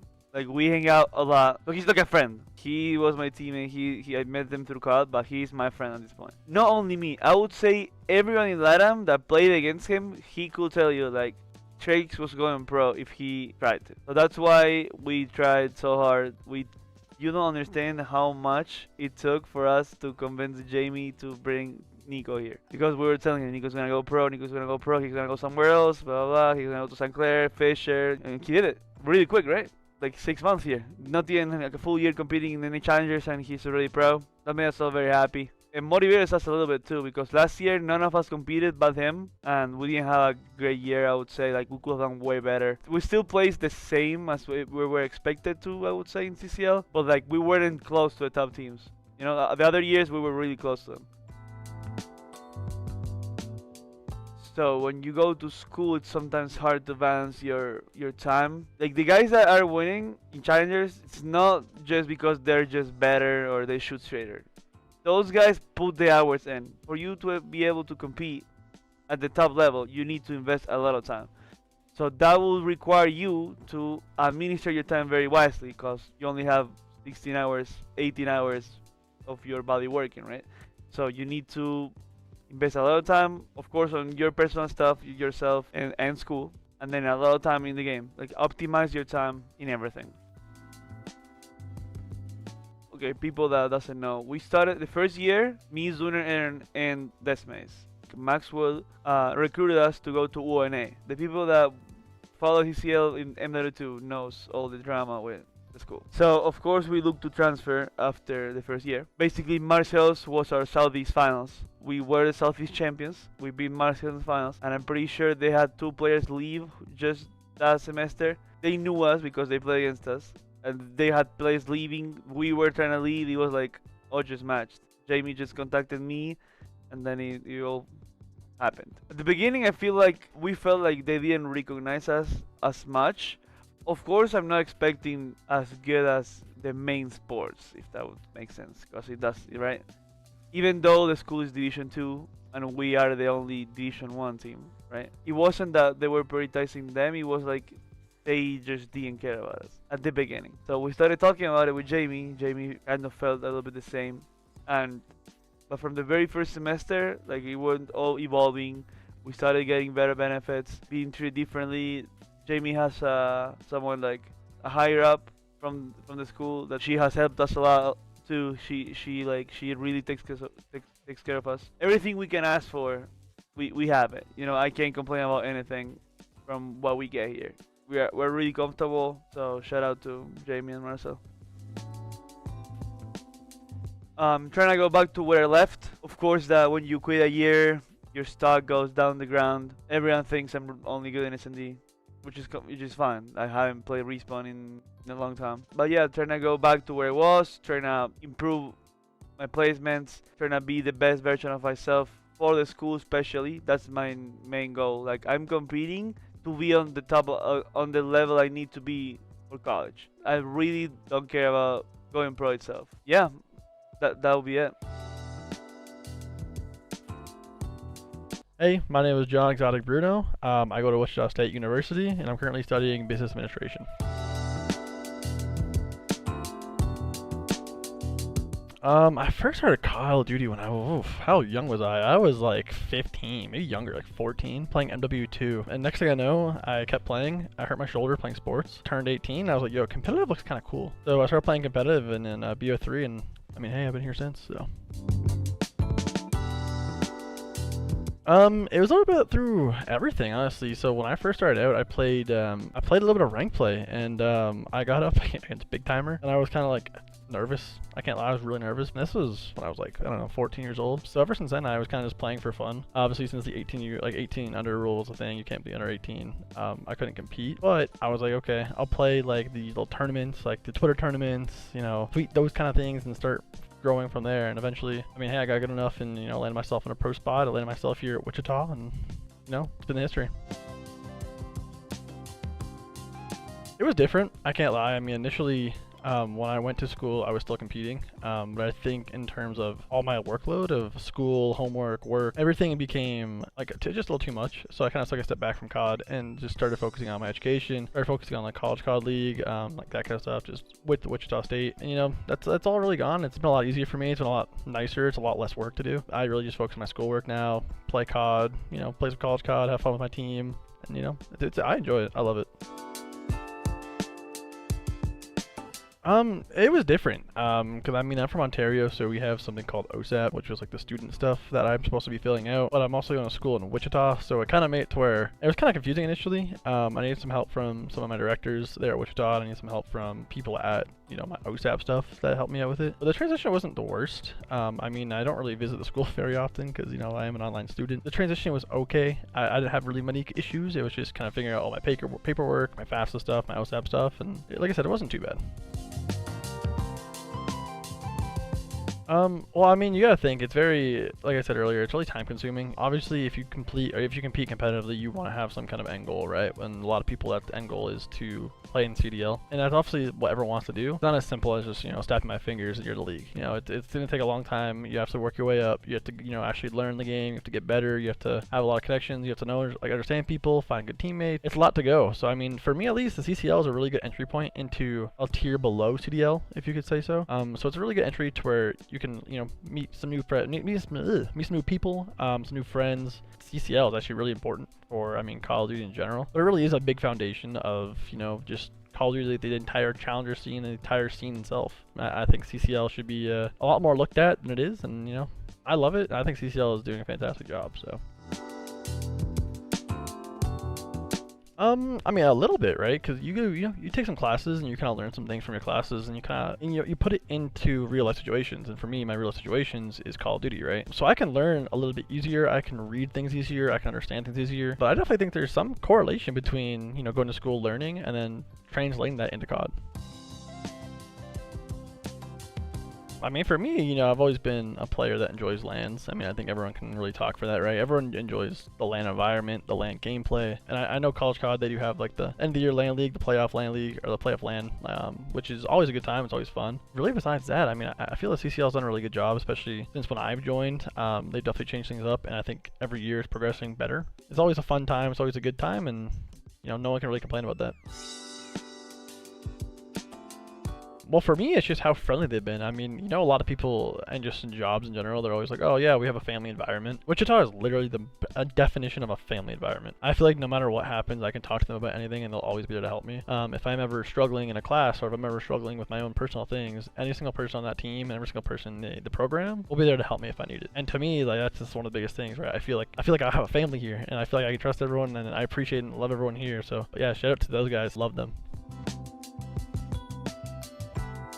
Well, I mean, I come from obviously like the CWL era, so I might have, I guess one could say, ego. But I think the players I'm playing with, they've definitely grown from their own, you know, when we first started playing together, which maybe about a year and a half ago. And I've seen them individually progress as players, as friends, as people. And that's something that I enjoy seeing, right? I enjoy seeing the people I'm around progressing through life and just progressing as a person. And in terms of COD, I mean, hey, they got a lot better. I think I'm not the only one who talks about stuff. I'm not the only one who gives input for our team. But I think that the input that we have given to each other has helped everyone, including myself. I mean, I got my passion back. I enjoy competing again. I mean, really thanks to my team.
Dancing around, slides in, and Huncho for two. It's Ace with a sniper. Oh, what? Oh, and he puts it on a poster. 1v1. No way.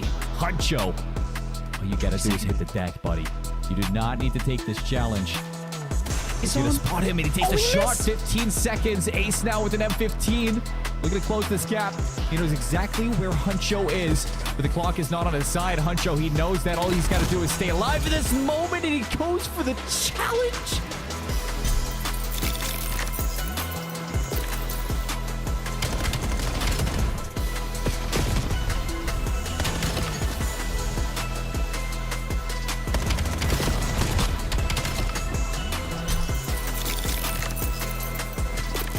Way Exotic, though, gets caught. 13 seconds, keeping the 1 versus 2, and he's got a sniper out. He's got to take the chow with the pistol. Makes it a 1v1. Walks over for the beatdown. And Geeb again. You gotta be kidding me. Another clutch when the team needs it most. So you still got to be worried about these nades that are going to be thrown from the Fighting Scots, but got Bio in the wing, quite literally, and he's picking them apart one by one. 3 go down. Bio taking over, finds all 4 with the pistol too. Why not? And this is the Akron that we were kind of expecting here. Once you get Bio heating up, he's going to be in full takeover mode for the team, Brody. Oh, mate, I feel like I'm playing Resident Evil 7 right now. We've got a biohazard on the field. Akron in control of the hard point, and it is Bio on a 6-3. C4 so starting to be a sneaky boy at 4 in a row. 2. Bio continuing on this route. Brookdale not that far behind as they look to get pushed through onto P3, but RIT in complete control. It's ready with 3. Now taking his turn on the 6-3, making it 7 as they look to shut down Brookdale here, finding a new wave of form. It's now 8. Will it be 9? Of course it will. Merciless on the cards. Their skill levels here as they look to try and seal the deal here in our first game of the evening. 10 spray goes 11 spray, looks for a 12.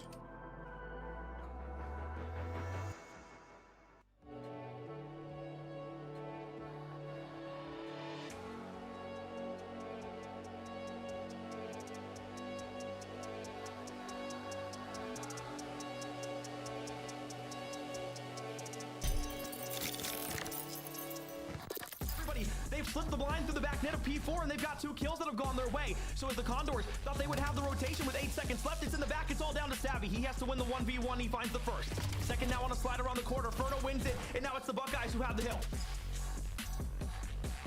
Oh my god, as close to being down to the wire as it can possibly go, but Buckeye Coleman great out holding this P2, so this is trouble for the Condors. Buckeye trying to take us to map number 5. One more chance for the Condors to break on through. They have 5 seconds to do so. Will they be able to do it? Enigma picking up 2.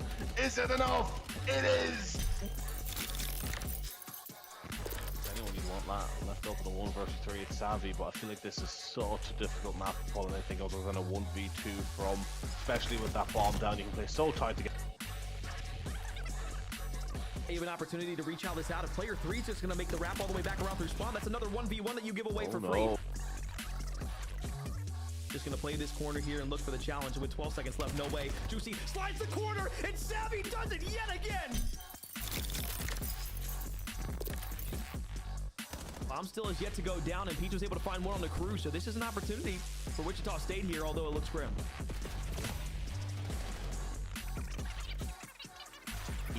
That bomb being down.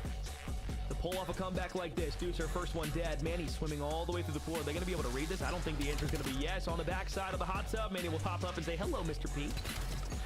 Go top of the box. About can't get the kill. Agonizingly close.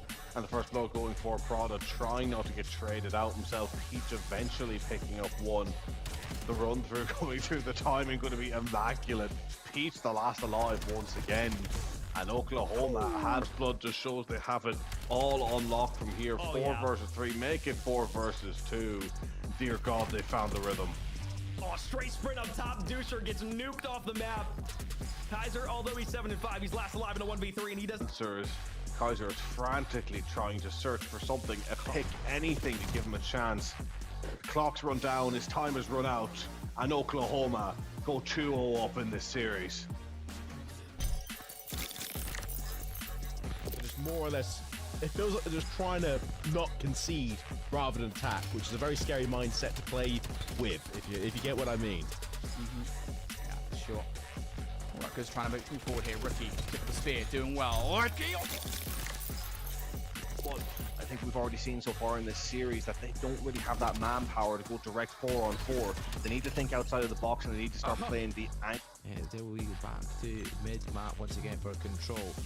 Jake gonna get a capture here as well. Unfortunately, he's just gonna try and walk you back.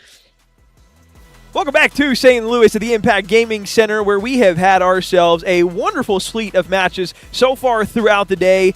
We've had Oklahoma Christian fall to Cumberland. We've had Oklahoma Christian take down Nwosu. We've had plenty of teams all across the board winning matches.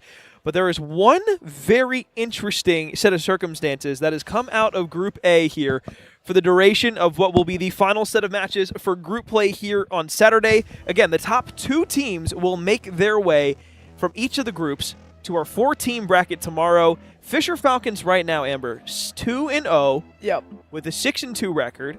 Cumberland at 1-1 with a 4-4 record. Oklahoma Christian are 1-1 with a 4-3 record. So here's how this shakes out.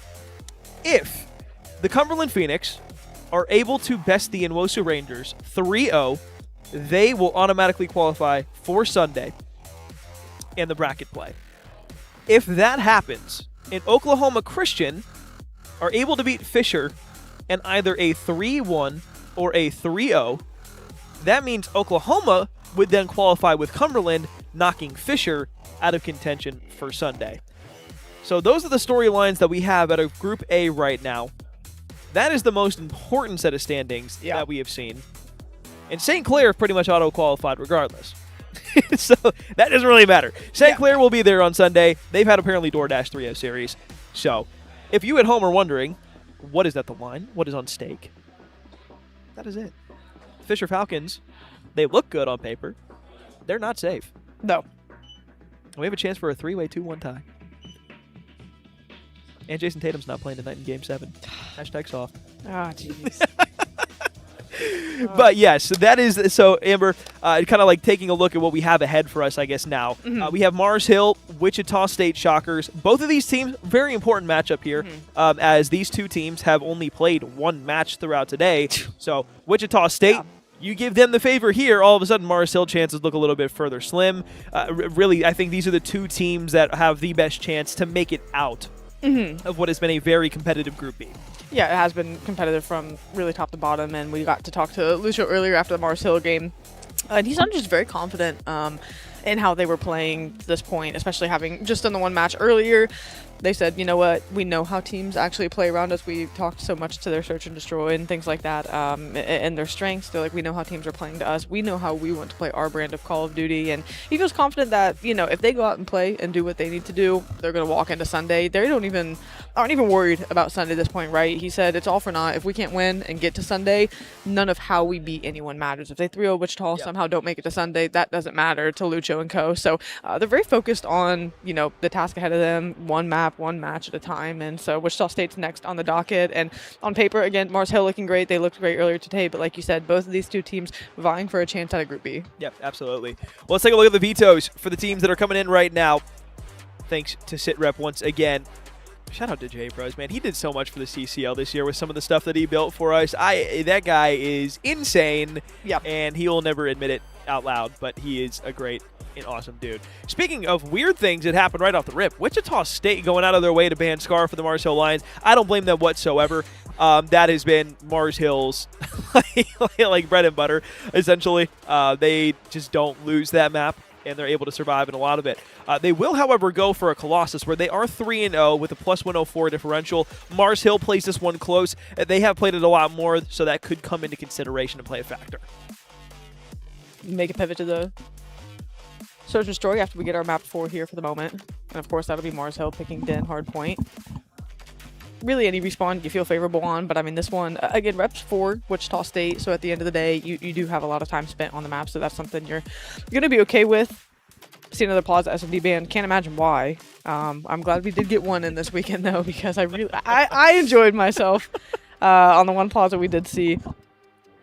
Gridlock going to go down as well. Really, everyone, especially at this point in the season, Alex, it's not a shocker. As we see the new maps getting banned, it really just isn't anything too crazy to see. Well, as I say it, the new map's getting out, but we do see Fringe slipping in here for Search and Destroy by a Mars Hill pick for map 2, so finally we'll get, you know, another talking point to these new maps. I mean, to be fair, the Fringe... Yeah, not new, but... If you were anywhere near BO3, you get it. If you played last year, you get it. For the most part, Fringe is still a really solid map all across the board inside of the game that we play called Call of Duty. I think it should be in over Clifftown for the hard point, but that is neither here nor there. Still works well for Search and Destroy. But for the ban on Scar, for the not for the Exposure, the ban on Scar we will get for the Overload, we will find ourselves a Den Overload. And yeah, you can see it here. I mean, realistically, across the two teams, really not a big disparity. It's just the point differential on the map. And that's for where Wichita State, I look at them and say, okay, maybe it's not the biggest spread in the world, But we see 3 dens at the end of the series regardless. So we are seeing kind of a weird look at the first 2 maps. We go from Colossus, which is going to be, of course, your very fast-paced, super close combat map where you are just going to be playing Bang Out City pretty much through and through. And then you go to a Fringe Search and Destroy where it's going to start to slow down a little bit. You're still going to have some of those bang outs, but you're really just trying to play for those first picks, peak angles, trying to get away from it. Mars Hill's playground has been the den overload, and den in general, because they know that there's no connecting lane for the top set of roofs, and because of that very fact, they love to send players on flank routes every single time. So you are going to be looking for flanks constantly for Mars Hill if you're Wichita State going into that map 3. The same thing is going to be said on Colossus and Fringe, because again, Mars Hill, if they can get behind you and make it work, they're going to stick it every time.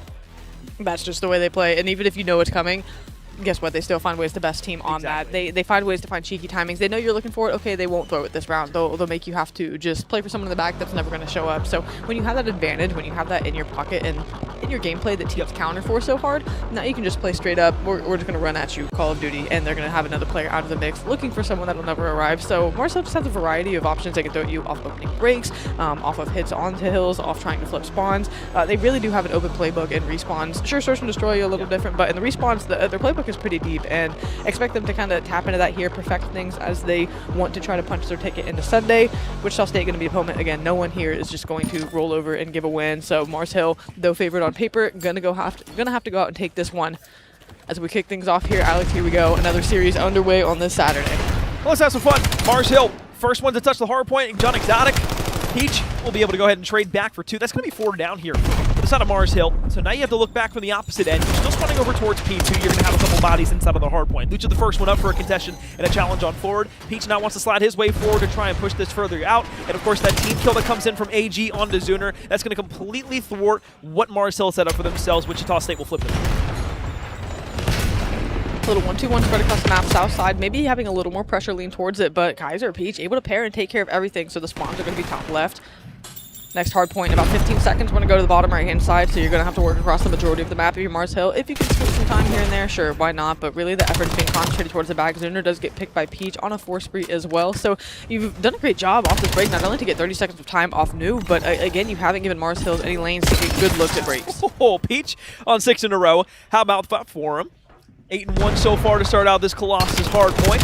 One of the things that we talked about for this Wichita State roster is how good Peach has been year over year and has continued to improve. And well, although he doesn't connect and find that streak immediately, the big news here is that Wichita State had the spawn. So now you look to the backside of Mars Hill trying to push their way forward. Aaron's going to be able to connect on one. You have the split pitch that's coming through. Pistol challenge won't connect. Peach stays alive in the back. Probably not for long, though. And there it is. AG fine.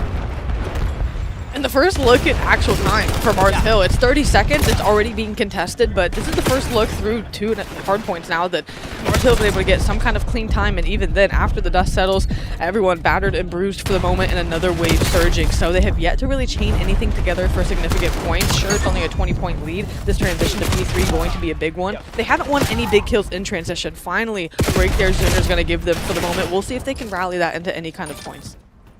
It's going to be big on P3. You got a full top spread across the map.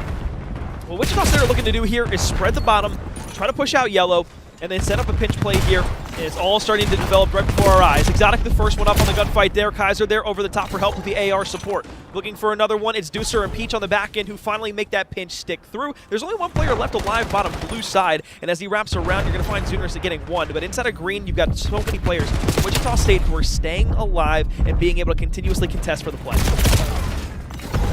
Another 4 down.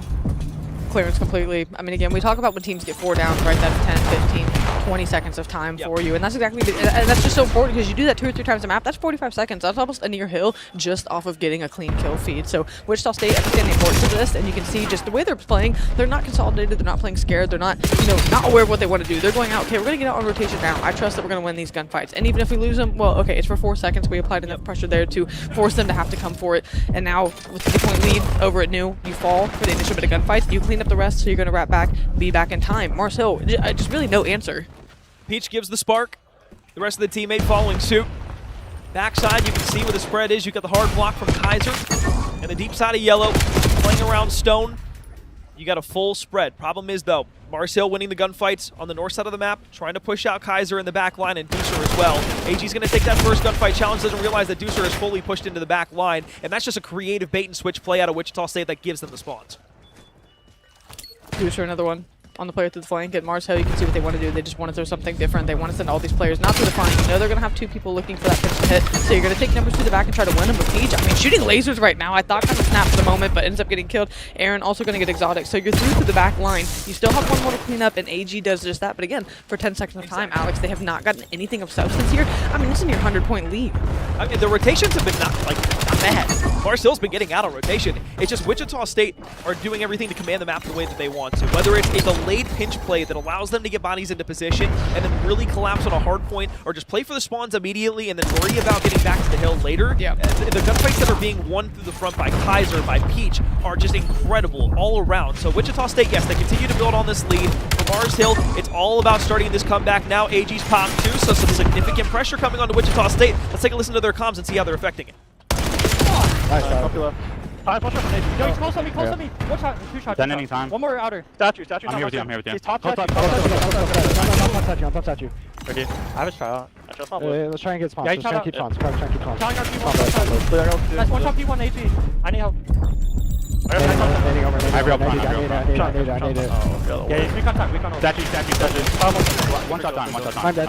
No time on me. He's pushing through blue. Blue dead. I spawned. Okay. Stay up, They're spawning with you. I'm coming to the left. They're spawning P4. Okay. Spawning P4. Yeah, I'm behind one right now. On the front, yes. On the front for you. I detonate front. Sure. P1. Watch out. Aaron. He's half. I'm a child. One statue. Two. I can help your outer. Statue, line of statue. One shot. I'm pushing up. Stay. Blue. Weak. Half health. Side door. One shot. Statue. Nice. Stay down. Don't ever drop, Tyler. I have your inner shell. I got needed outer. One's Very on good. me. Got you. I'm up with you. I don't see him. Oh, you got needed again. I need your push. I need push. I got inner shell. I just fucking shot the bullshit. On drop. I spawn yellow. Spawn the back. Okay. Play green. I'm just being annoying. Yeah. Really not weak. I'm trying to get through green through stat. They're gonna go P4. Okay. They're gonna definitely play stat. I spawned you. I staff you. Stat on me. One shot. One on me weak. Low green right now. Aaron. Jump P4 then pitch it. I'm stuck. Well, I'll be honest, the small talk between Wichita State players has been phenomenal throughout most of this. There's nothing about complaints anywhere along the lines of, oh, I'm dying here, I'm dying there. There's nothing that I can really nitpick out of those comms that I think is anything really bad right now. And you can see the disparity starting to continue to grow once again. 169 dice to 96. On the flip side, kind of reverse dice. How you ever say that? Reverse, I'm not exactly sure. But Deucer now pushing his way forward once again, fully clearing out that north side of the map. It's something that Wichita State have done so well. It's really not P3. Moments now where Mars Hill are going to have to find themselves a way in. With 30 seconds left, you cannot let this go passively. You need to find a way to get in, get time, and get rotation. It's starting to be moments where we haven't seen it for the entirety of the map, but they're going to have to string something together. They have yet to chain a back 20 into a front 20. They have yet to chain anything more than a handful of seconds for 15 seconds off rotation. This could be it right here, though. Just got to delay this push that Wichita is hitting directly inside the point.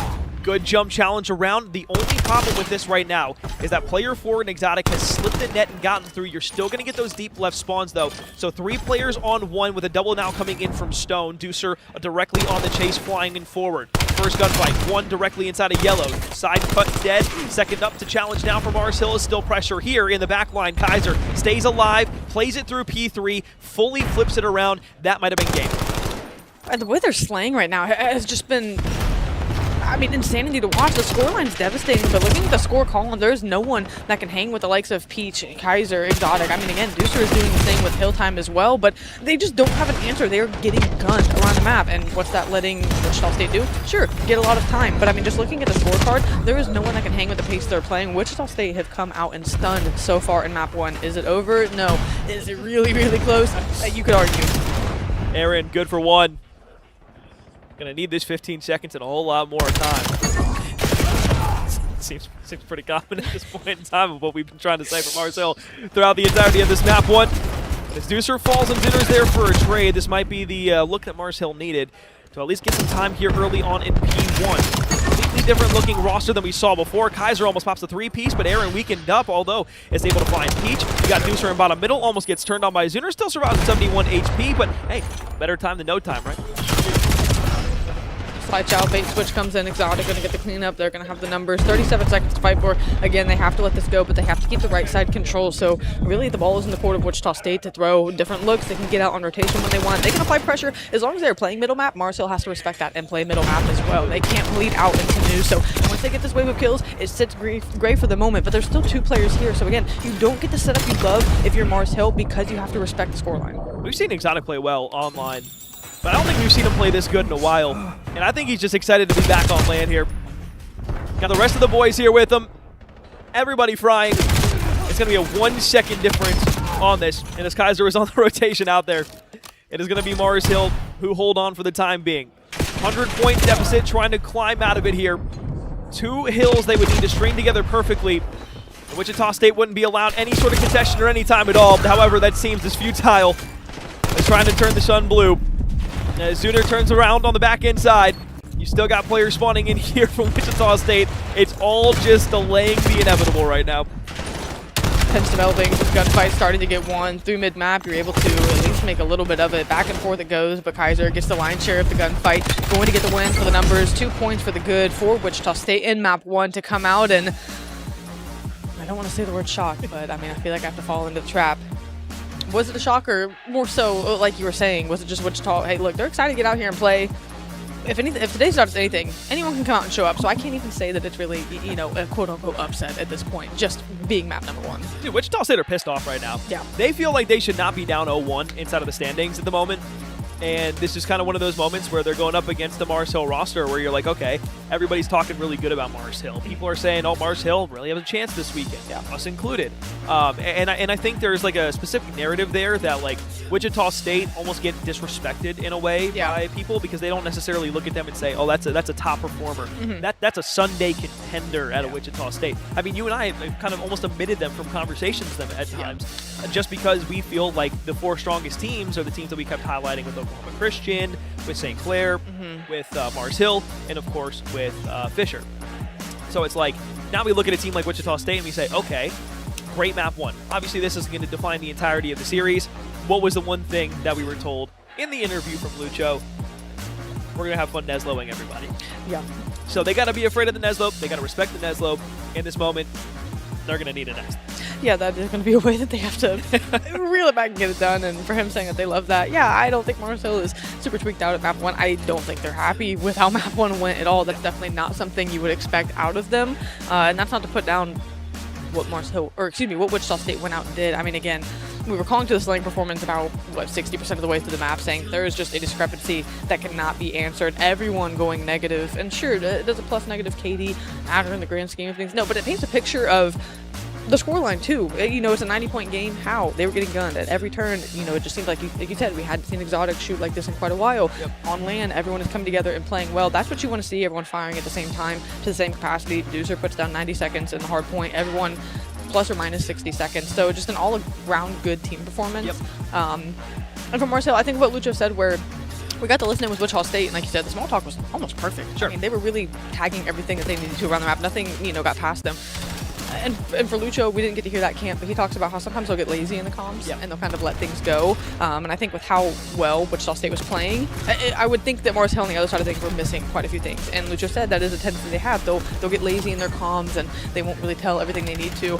And I think they can get a map result like that. So I don't think they're shocked that if things were lazy or, kind of sloppy on their end, that a map goes like this. I definitely think they're dissatisfied. But I think they know that, hey, if we don't come out sharp, this can happen to us. We are not immune to something like that. Just taking a look at the rest of the replay package that we have here from map 1. And man, if Kaiser would have got that 3-piece, that would have been insane. But unfortunately, he doesn't. Regardless, I mean, they take a nice map 1 victory, so you're not going to be too upset at the end of the day. But again, the slaying disparity that you mentioned beforehand already, the NTKs, the split of hill time for the Wichita State roster, completely different look than we saw on Mars Hill. Because for Mars Hill, one of the things that we saw immediately from them was in that first series that they played with the previous series that we saw them play, it was minute and 20 seconds for everybody across the board.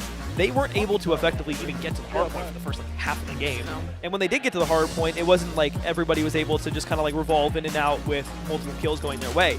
It was like, all right, well, if we're at the hill, we maybe got like 1 or 2 people left, and we're just kind of playing in fight or flight survival mode, spawning across the map and just trying to hold a front here. Because Wichita State behind Peach, especially in the early portion of the game where he was like 15-6, and then continued to fry for the rest of the game, then not only did Exotic tee up halfway through it, but you had then Kaiser at the end of the game who went nuclear. So you had a 3-stage process, almost like a rocket, where you had the initial blast from Peaches that got him off the ground, then you had the thrusters activated, then everything fell off, and then it was just like, all right, well, Kaiser, take us to the moon. And that's how Wichita State take map 1. So I'm really, really liking what I saw out of map 1. Obviously, that doesn't translate immediately directly into a search and destroy map 2, but regardless, I think it's still important to highlight a lot of what Wichita State did that was good, because I feel like a lot of the times you and I at least have watched them on broadcast, it's been really heartbreaking losses to some really good teams. Absolutely. And again, it's not like you talk about, you know, kind of omitting them from that Sunday conversation. And every team here, you and I have said, you know, all 8 teams can show up and play Sunday. It's not even no mission to the sense of they don't feel like they can get there. It's talking about, like you said, the high points of these other teams.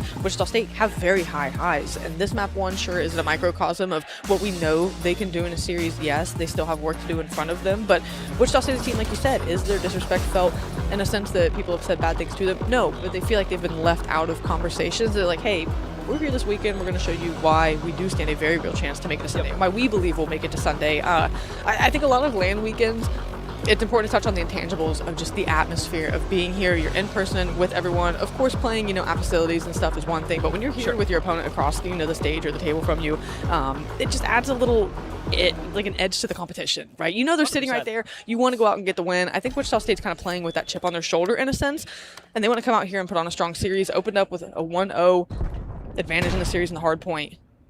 Now we see a Fringe for the first time today in Search and Destroy. What do we have? Passive to start. Who's going to make the first mistake? All right, Lucho, put your money where your mouth is. Talk about the Neslo. Let's act on the Neslo. Tie this thing up at 1 apiece. Now, laying down inside, over on the B side. Wants to go ahead and find Peaches on the out right-hand side, and that's just beautiful. You can't play that any better. Semtex immediately there, push at the same time, force the gunfight out. You win the 1v, now give your team a 4 versus 3, and now everybody's kind of just stacked up over at the A site. You got 2 watching that cut if you want to push all the way through, but they're just going to go ahead and bang it out here inside of A, and it looks like it's going to be respect for Wichita State as they back off. I was going to say they just completely back out of the site. That's going to give Exotic eyes on someone, but you don't get the kill. That allows the close chow to come through. You have a teammate in tandem, though, so you might be able to get 1. You'll get 2 for the good. Wow. And now as a couple players fall, the defuse being popped. You've got 2 players here, no one to check it. We got the player off the bomb. Azuner was able to find Deucer. Now the full wrap all the way back inside of 10. Might just give him a light of day. Potentially go for the clutch, and I believe he didn't see anybody on the bomb. So now he's just going to lay down with 20 seconds left. This is a very winnable round, because if you're Mars Hill, you think, well, I'm Gucci here. If you're Wichita State, all of a sudden you think, oh, we already cleared out 10. There's no way he's going to be 10. And then he wraps all the way back around 10. But it's just, it planted in a great spot for him not to be able to have anything off of it. So bada bing, bada boom. Wichita State bounce back. I'm excited to see how the Search and Destroy does play out, because again, these interviews we've had have been so cool, because it's a nice little like insight into the player mind of kind of what the team camp is feeling to this point. So just calling to what Luca had said in that interview, or what Lucho had said in that interview was, look, people play around us playing fast. Yep. That first round was passive. The first thing I thought of was Wichita State's waiting for Marcel to flight them. Exactly. Lucho's like, we know Wichita State is waiting for us to flight them. So I think we're going to see a lot of that in this Search and Destroy, where Mars Hill is going to not overthink their game plan, but they're just going to try to not play what other teams are expecting. They didn't get the round 1 for it. But here, just another passive start, not the high-octane pace that we see Mars Hill play with. Does that come to be a pain point for them? Well, we'll have to find out. But for the moment, trades go even. Bomb working towards A. I think it goes back to what you were saying about just like don't trade rounds. Yeah. Like you're gonna pass the play style. Now why not? Exotic outside. Check back right. 2 bodies have been spotted, and info has been gained.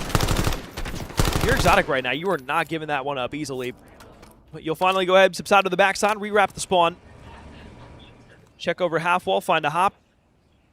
Get some positioning while the rest of your team is working up on the B site. AG knows that a couple are going to be there. Doesn't expect to get ripped immediately by Kaiser, who was looking directly through the top window. Bomb goes down here. Now it's up to Mars Hill to be able to retake this Aaron and Lunar. Zuner? Oh, jeez. I mean, just good trigger discipline. You know exactly where Zuner's going to be. Even if you lose this gunfight, your teammate knows exactly where he is. I mean, Wichita State, yeah. Happy with the 2 rounds they've been able to take. You know how checky that is when you like look across the stage and you just see your opponent just like Laughing. smiling and laughing. Because right now this is like, this is Wichita State in a moment of like, okay, well this is kind of like rudimentary child's play in a way. After map 1, you're sitting there like, okay, that was a breakdown. The first 2 rounds of the S&D. Yeah, we're just we're winning gunfights, breaking them down. There's not much that they can do to stop us. And they're not feeling any sort of pressure applied to them at the moment. Because Mars Hill, the reason that they've been so good throughout a lot of the matches that they've played throughout this weekend and throughout the year is that the opponents that they're playing against feel the applied pressure of pace. When Wichita State isn't able to feel any of that and they have free reign to take wherever they want on the map, then it's just a matter of winning the gunfights. And they've shown that they can do that time after time again. And of course, Fringe. Like you said, did you see Bang out here and there on some of these sites? But I would like to see Mars Hill turn up the tempo a little bit. You've got Lucho in a pretty aggressive position and going to get rewarded for it for first blood. I have a nade. I don't love that play. Of course, you're just trying to get it off and see if you can get the timing. But you get the first blood. You go back 3-3. So now you're kind of back to a standstill of, okay, we do it all over again. You didn't quite get an advantage out of it. You gave up the B-bomb site because you really didn't have control. Again, I just feel like Mars Hill, I don't want to say hesitant's the word, but they're definitely being very cautious. And that could also just be playing to Fringe, right? Sure. But they definitely haven't cut loose here on this map yet through at least 2.5 rounds. Well, we're playing in bunches now. 3 up middle, 3 on site. Exotic, you get the best timing in the world, you do, but you trigger discipline your way directly into giving info away. So now Azuna looks to the opposite side. Wrap, Aaron's able to slide back. Great movement, finds Deucer, gives him a 3 versus 2 advantage. First time Mars Hill's really had the man advantage in quite some time throughout this series. And as I say that, John Exotic's able to pop for 2. Survives with 11 HP, back up to 100 now. 23 seconds left on a challenge and a chase. Gonna wrap all the way back to the backside of 10. This is gonna take a lot of time. Very ballsy, very gutsy play here, but it might just work out for him. He's gonna spot the player out. Gunfight 1! John Exotic once again has to go for the defuse as well. Gonna be there in enough time. And how about it? You said it was gutsy. Maybe not even the exact words you used, but ballsy. He even saw him too. He turned and saw him there. But just like you said, at every turn, Wichita State's winning gunfights. Yep. That's what's coming. I mean, that was a 1v1. You just got gunned. You saw him. Sure, you turned and had to end up looking back, but you just lost a gunfight is what it was. And Wichita State right now, we're absolutely vibing. You can see the camp every time we cut to player camps. They are just getting, well, peachier and peachier on the side of the camps for, you had to do it. Low-hanging fruit. That's also a pun. So let me just pass it on to you, dog. Well, how about we pass to the Kaiser first? Drop Zuner like a mic. And now you hop up, top side of barn. Got a Hellstorm in hand. Plenty of utility to use if you're Wichita State. Do you recognize that AG's all the way through the back line? He got the best timing in the world, or did he? Deucer pops out. Peach says, I want to get on the board for some fun. And now it's a 1 versus 3 with Lucho, who's got 3 HP to his name, and a challenge out the backside where he's going to get knocked off the board. How about count them 1, 2, 3, 4. Something LeBron never got in Miami. That's 4 straight rounds. Had to do it to him, didn't you? My glorious king. You see him last night against those Rockets. Watching CoD. Can't start fantasizing about LeBron tonight. We'll be seeing Game 7 soon enough. Back up top. Here we go. Bomb in the hands of Zuner. Mars Hill down 0-4. for a team that has talked about being an Eslo roster. This has been an embarrassing set of rounds here. But finally, we'll get a first blood here out of the hands of Lucho. He's the only one that's really come out to show something. 5-4. Rest of the team, 3 kills combined with 12 deaths. Peach on the back rock, very hard head glitch to try and take care of. He's going to get so much information, gets away from the sniper, so you know that 3 bodies are there. You've seen all 3. Can give the rest of your team and say, hey, they're coming over towards B. We just need to make sure we lock down the last person. But it's quick out of Mars Hill. And that's something we haven't seen from them. You get the first blood, you clear the lane, you go and play objectives. So a change of pace, though not super dramatic, one that Mars Hill needs to lean into a little bit more. And now because they have the element of surprise, guess what? They have a better advantage in those gunfights. That felt like a Mars Hill round. Guess what? They won it. Now that they maybe get a taste for, you know what, let's just if we're gonna call play, let's just do it. You know, let's not overthink it. Let's just go out and do what we need to do. You pull out the sniper, you get the first blood, another one in the round. Again, it just felt. I'm not saying it was a lull in a sense, but like you said, Wichita State had the freedom to make whatever decision around the map they wanted. Mars didn't apply any pressure. There, they get a first blood, open it up, and now Wichita State has to adjust to what they imposed offensively. Yep. You want to see Mars do more of the same. Of course, they can't hear us saying any of that, but I'm assuming as viewers too, you would like to see them, if you are a Mars Hill fan, kind of turn up the pace a little bit, replicate more of what just happened. Like what I'm saying here, over by 10. Just making sure they can't get pressure on A. Holding the lane back. The only thing that they don't have right now is mid, but Aaron places a Semtex perfectly onto Deucer, opens up the round completely. 4-3 Mars Hill now. Minute left to play. You retrieve the bomb if you are exotic. I think you might have spotted one out inside of the A site. So can you get to B without getting killed by AG in the backline with a sniper? I think he saw the glint and said, you know what? Maybe not. I think I'm good. But just, again, you have pressure that side of the map. What's that going to do? It's going to force Wichita State out, and they have to pick another avenue. Trigger discipline comes through. You calm that one is there. You haven't seen anyone else cross, so now it's on Mars Hill. They're able to make a play on the site. Zuner knows if he looks, he can get the planner. Aaron was the one who made the move first. Jump out the window. If you're Peach, you find the trade. You go 2 for 2 on it. And now Lucho's in the back line once again trying to prove himself worthy. 7-4 for himself. Rest of the team starting to come alive. Peach, 17 seconds left. Has to go for the gunfight. Thought he was still up top. Instead, it's 2 players playing down low. So hold your horses here. 4 rounds straight now countered by 2. Mars Hill starting to get some momentum. It just looked like more familiar Call of Duty than what we've seen, and maybe that's just them kind of settling into it, saying, you know, I can hear in my head what you would call Lucho doing. We just troll around sometimes. And I'm not saying they trolled 4 straight. Wichita State definitely went out and took it to them. Definitely trolled a couple, though. They definitely trolled a couple. They definitely trolled a couple. But now, like you said, it was 1-4 across the board for everyone else. Now we're looking at a 5-5, a 2-5. So again, getting the ball rolling here, like you said, momentum being garnered, and in Search and Destroy, if you can compound that, all of a sudden you can rip off a few more rounds. Opting to keep the sniper out as well. Again, that's just going to keep Wichita State guessing as they turn corners, as they peek windows. Good night, Peach. Do you have any more in store for us, Lucho? I would love to learn how to say night in Spanish, because I forgot it. Noche. Noche. There it is. Thank you. Deucer on the ramp pack through spawn.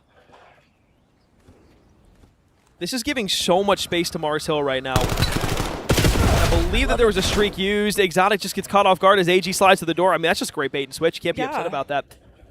Where was this in the first few rounds? I guess it really doesn't matter at this point with a 2v4. Kaiser can't find it. You get traded immediately. Deucer will throw the smoke, waiting for the wrap back all the way around. And instead of pushing this, Mars Hill just going to back off. I'm liking what I'm seeing. And Deucer has to slide out, try to take a gunfight, but you have teammates overlooking. Again, you and I both kind of in that round saying, you know, I love it, or great play, and that's not because we're biased casters, but Mars Hill stepped so far away from their identity that, you know, you were wondering, like, you know, what kind of search and destroy they're doing? Is Wichita State throwing them this much off their game? And Wichita State is still playing good search and destroy. It was 4 straight rounds for Wichita State. Mars Hill made a big adjustment. 3 straight rounds for Mars Hill. Then you start to get into this chess battle of, okay, it's our turn to make it. What are we going to do now as Wichita State to get some kind of favor back on our side?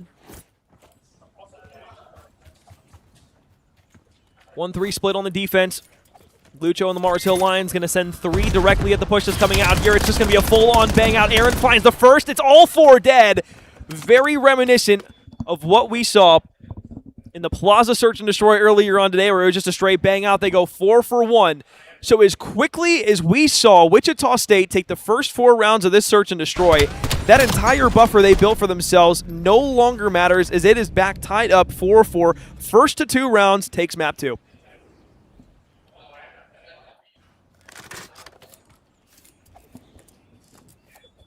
And everyone to this point, again, I'm just looking at the scorecard because it was such a glaring sight that only 3 players had 1 kills. And since then, yeah, they've completely turned it around. Now, you know, on the other side,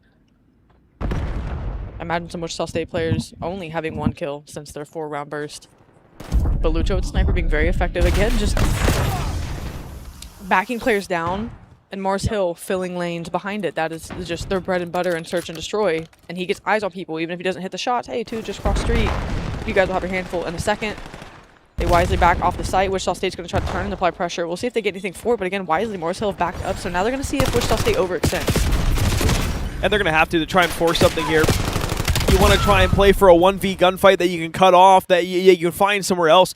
You put a sniper in middle map, you send two bodies middle map, and all of a sudden, when Mars Hill have the actual confidence to push a lane out, you mentioned it perfectly. They go directly through the B window, they fly into the site, and then Deucer just gets caught with his smoke in his hand again as he tries to just throw it to get out and play his life. They're just going to run you down every time. They have the confidence now. They're winning the gunfights. Beforehand, where you had them backs against a wall, you needed to apply the pressure and keep them second-guessing their own game plan. Now that they've gotten the rhythm, now that they've gotten the flow, they've taken 5 straight rounds on you. Constantly peppering you, constantly battering you. And now it's back to an offensive hit here where if you're Deucer and the rest of the gang pushing up, you've got to find this first blood. 8-team spree between 2 players, AG and Lucho. Sure, Deucer, you do get the first blood, but Aaron on an indirect trade. Juno get another one. Pistol out, and he's just flying at it. Now he's going to try to get out, but dancing around. Again, you get a teammate in place. Each is able to pick one, so give it just a second. As maybe you're thinking that kill shouldn't come through. 2v2. I mean, that whole play there was Zuner backing off, trying to give Lucho a free kill. And I don't know if Lucho just got caught on a terrible timing or just didn't expect the immediate challenge with the pistol on him. But all of a sudden, that looked completely different. And around that was a 3v2. Man advantage for Mars Hill. Very winnable now here for Wichita State. You've got the sniper. You've got the SMG for Kaiser. On the opposite end, you've got help out with an AR2. So now it's a 2-2 split for Mars Hill on the opposite side. I believe they know that bomb is down inside of top barn. Kaiser rips sooner. And now AG's the last alive who was on 4 in a row. 20 seconds left in the round. Looking for the push out now. What's the timing like here? He spots Peach out. Is able to find the 1v on the first. It's a direct challenge inside of the shed. What a read by Exotic. Saves the round. We go round 11 for the first time here on LAN. And that was really your only option there. I think Exotic realized you cannot let him get away in that moment. Sure, you could get bombed down, but you would leave the round not up to chance in a sense. But if you know he's there, know he's weak, yeah, you've got to chase that out. So just a heads-up play, like you said, to force us the distance to get your first round win in a while, and now put yourself at a point where, okay, 1 round does us both end, but we at least stop the bleeding as far as that 5-round spurt went. Just remember, every map that's lost, every map that's won counts towards a potential head-to-head to make it into Sunday. So if you're Wichita State here, already losing 1 map, you would love a clean 3-0 here over Mars Hill. The job still needs to be done, and S&D's round still ahead of them. Sniper out towards middle map, going to get info that at least one is top barn, but Exotic gets too aggressive and is cut down by Zuner, who now looks down on the rest of the site. This is going to have to be 2 offenses back-to-back for Wichita State to be won. It's going to be tough. I feel like you're not stuck in sight in a sense, but you're really just hoping you were trying to bait some kind of retaliation out of Mars Hill, see if they would jump, try to overtake B in its entirety, but they let it sit. You still know where Zuner's going to be. AG, you're figuring, is playing this heady. The sniper at least gets intel on one. You know a flank could be coming. It's slow developing out of Lucho. And you can tell because Peach is looking around waiting for something. Really, whatever player gets a pick from Mars Hill, that's what you're pushing through. There it is. Aaron will be the first to fall. You throw a nade towards the top, and the sniper gives up the entire back lane. Now it has to come down to Deucer, not only to be able to find the trade, but Peaches to be able to be there as well. 15 seconds left. Lucho, snap back left. 13 seconds left out towards middle. AG has to go for the challenge and can't win it after winning 5 straight rounds. After an 0-4 deficit, Mars Hill gets to round 11, and they choke.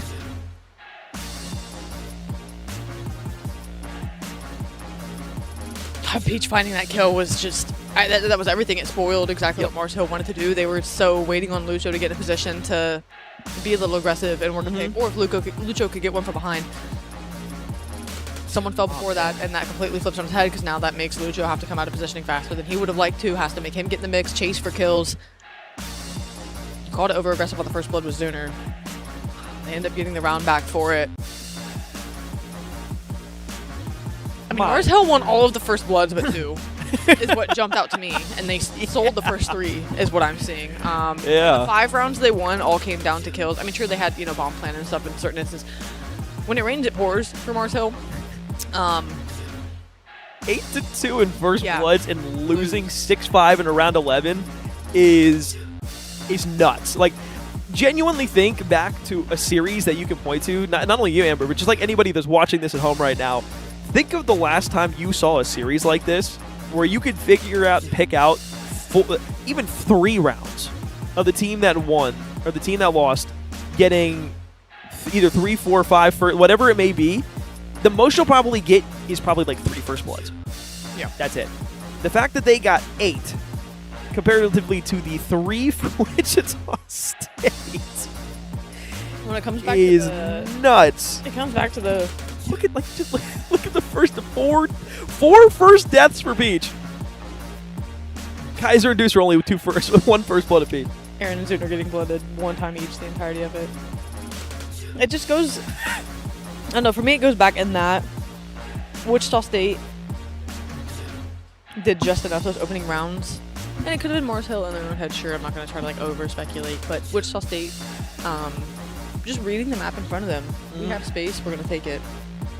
Did we get blooded? Yeah, but we're not going to immediately back off the site, you know, or we're going to double child play for the player. You know, they stretched bomb, we knew it was planted. We're going to play here to defuse, I'm looking over you. So even when they were down bodies, they still had high IQ ways to walk away with a round win, even if they were at a man disadvantage. Or a first blood only tells you that they got the first kill, right? Sure. It doesn't tell you how, you know, the rest of the round or the mid round played out. So though they started 9 out of 11 rounds at a man disadvantage, the mid round obviously shaped out well enough for them. I mean, again, those 5 round stretches where it came down to kills and first bloods, Marcel just ran through. But Wichita State, the first 3, at this stage, you cannot.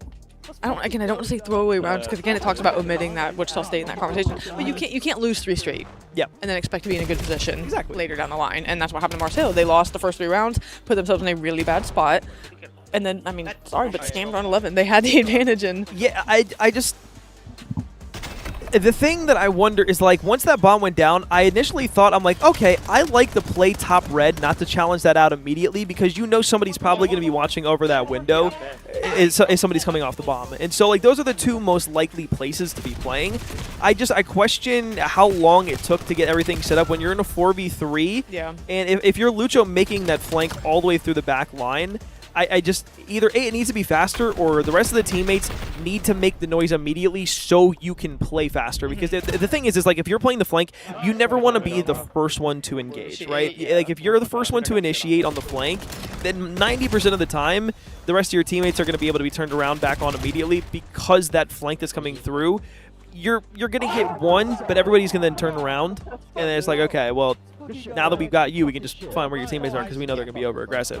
If your teammates are pushing through the front, and then while that's happening, they're the diversion for you to slip in and get in, perfect. And I know that's exactly what the play was there. That's what they wanted to do. It just didn't develop in enough time, and in a 4v3, you have to have that. Now, let's not take away from the breakdown that was Wichita State losing 4 or 5 straight rounds after going up 4-0, because that was almost one of the worst performances in the second half of an S&D that I've seen in quite some time.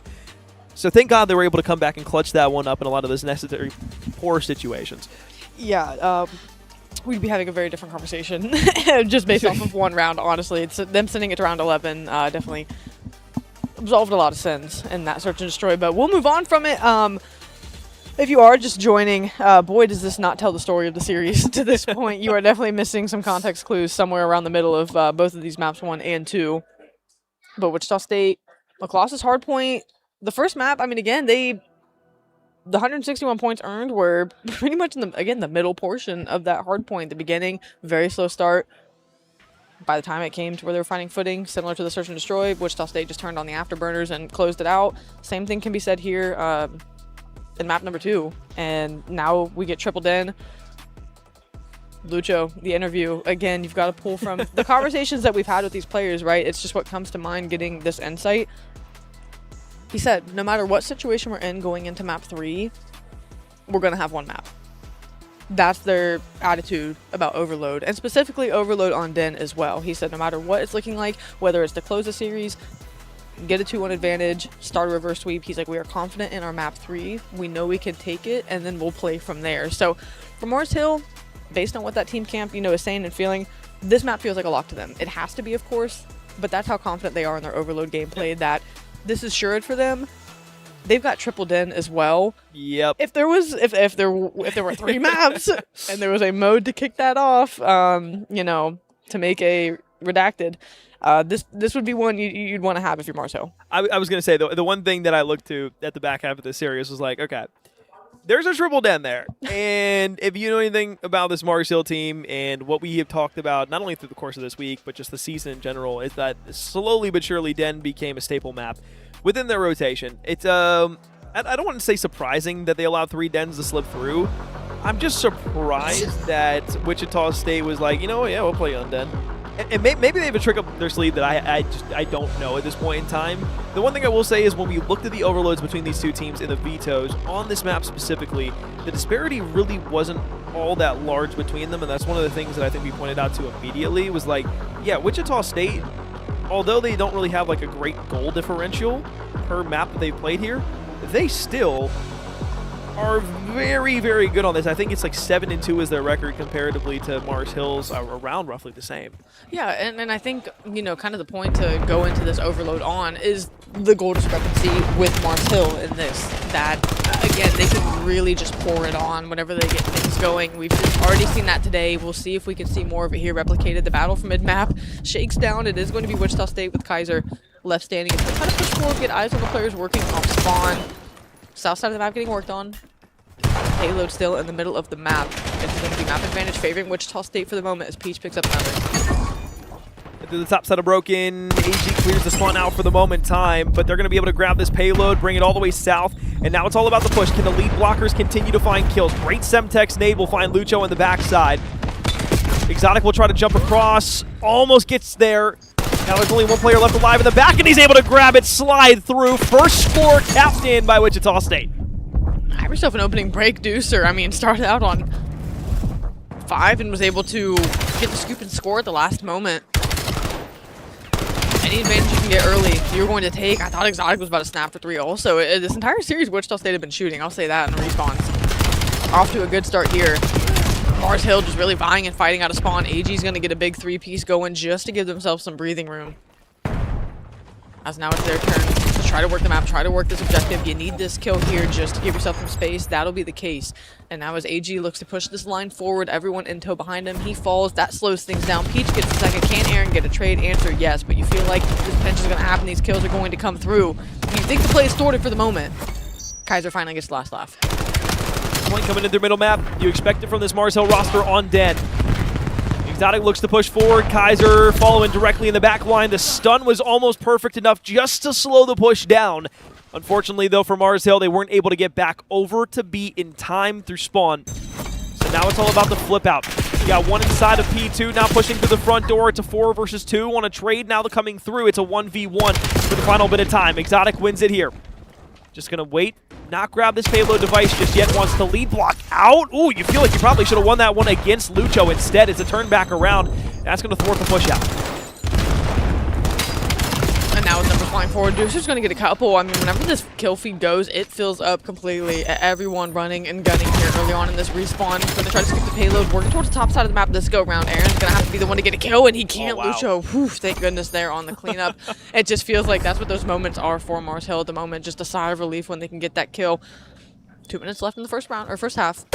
Down 2-0. Really no map real estate to show for it at all. They have not gotten anything going, and we've seen shades of this before. It's a good rap call, though. So it's out of 10. You've got 2 players there. P3 pushed now into Dojo. Kaiser walks away with the first blood engagement. Deucer has a Hellstorm to work with. Utility here for Wichita State to potentially use in that second half, but the 3 men that are all pushing their way forward are all from Mars Hill. Problem is Exotic tries to get behind. He wanted to go ahead, use the trigger discipline to his advantage, find the player with the device, and then kill everybody around to try and stop it. Instead, Mars Hill starting to come alive inside of middle map. Multiple kills going their way, trying to go ahead and force spawns out, which they love to do. And then we got picked now. About 50 seconds or so of time. Lunar was just roaming around in the back. He got through on a flank. Did he get kills that influenced the scoring? No. But if Exotic had found that kill on the wrap, he was there to ensure the score got through. So, like you said, Mars Hill started to get some free-flowing kills going. Now they're starting to hit some of these routes. Wichita State still with a good spread here on this side of the map. Mars Hill showing signs of what they want to do here. south side emphasis control, but the bomb's going to work through. And now with the kill, you have one man left standing to make this happen. Can you win the 1v? Finally, AG does get one going, so they're going to scoop, look to push this forward. 3 down south, 1 up middle. Trying to be the catalyst to maybe get something into the opposite side. On an offensive play here for Mars Hill. Wichita State still spawning deep. They've got full P3 coverage. And the play that went through middle map in Zuner, the play wasn't bad. It just didn't develop again fast enough. And this is allowing Wichita State to respond on the opposite end. Lucho's the only one here by tower trying to hold off this push to the front. They've got 2 up through middle where John Exotic's able to find a trade. And yet the payload spawning directly in front of you. It's going to bounce back out middle though. And that might be a big kill from Zuner. This is going to fully clear them out. The problem is they have to be careful of the 2 players that are going to be flanking over from 10. But they're going to push this directly forward. Inside of computers, it's a 1v1 at Aaron Wynn. Now on the chase, you hope that he didn't get that final bullet in. The final tag from Exotic should shut this down. That might be the final score of the round. Now you're just going to grab and fly. That's going to be 3. Just 1 player left standing. I think maybe if you get that kill, they get the scoop. Oh, and they're wrapping back to A. Oh, I like this play, but they're so close off spawn that really they can't make a bad choice there for Wichita State. But if you wrap this over 10 and then you go back left as soon as your teammates move the spawn side and maybe give yourselves a chance out B, it could work out in some frivolous timing. Right-hand side, Deucer tries for some wall bang shots. 2 mount pushing over on the Mars Hill side. And that's going to end the half. Really anticlimactic there. I really thought we were going to get something cool. I thought you shaped it up well. I was excited. I was excited to see like a last-minute push or something like that, but it's difficult in a 2v2. Yeah. 1 half down. 1 score advantage for Wichita State.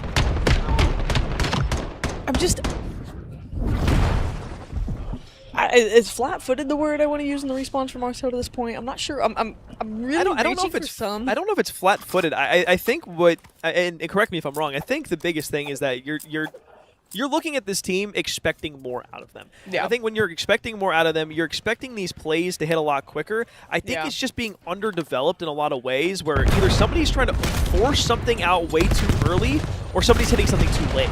And I think that's the difference that we're seeing right now out of what we typically would see out of a Mars Hill roster comparatively what we're seeing against Wichita State. I think this is a really bad matchup for them, to be honest. And I think the counterpoint to that, or not even counterpoint, but caveat to talk about Wichita State in that regard is if Mars Hill is forcing something around the map, that leaves something open that is completely uncontested. And Wichita State, this series to this point, have done a great job reading and reacting to that.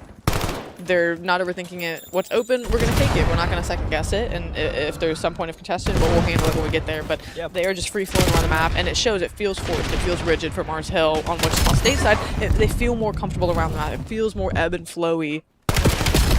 And that's why we see what we do so far. Yeah, and that's what I was going to say. Like, that's why it feels to me like this is the perfect counter for Mars Hill, because Wichita State plays the same way that Mars Hill has been playing, where it's just very calculated. And guess what? They're just going to go directly for the spawn trap. They send 3 bodies through. 3rd capture on the board. First of the half here for Wichita State. They'll extend that lead back out to a buffer of 2. Peach now looking to push his way forward. It's going to be Lucho inside of computers. He falls into Hellstorm. But is it going to be enough to stop this push directly? It doesn't look like it. Actually, it is. The only one it finds is Kaiser. But the problem is they still have reinforcements coming through. Peach is in the back line. The spawn is there. And Aaron has an overextension route out. And they're going to spawn Dojo because of that. Now it's on the north side of the map. So if you're able to find the last player here in Zuner, which you are, now you can grab this. The 2 players that are lead blocking can continue to find kills. You may be able to rally this one through. A breath for a moment. Job not done. Trades back and forth. Mars Hill just trying to stay alive, trying to at least keep bodies off of this payload. And that's all they've been doing is really on either side of things. Defense, defense, defense. They have yet to get offensive looks that, you know, would be something they're satisfied with. Maybe an opportunity here. As you try to clear things out. No clear lane to look over things. And Wichita State, I mean, they're content. They don't have to push. They don't want to. Just waste time. Let Mars Hill come to you. Let the map develop. Or better yet, let them wrap all the way back through their spawn side. Really difficult to push in through B2 to get out to the A on the side that you are currently attacking if you're Mars Hill. Now the entire south side is completely open. The only problem is you're the only one down there and you are pushing this by yourself, and there's 1 player that's going to be on a close spawn. If you win the 1v1 gunfight with the pistol, awesome. But unfortunately, you lose it, and there's still 2 players on the reinforcements coming from behind. So now Wichita State says, okay, well, you want to wrap it through the bottom side of the map? We'll go to the north side of the map.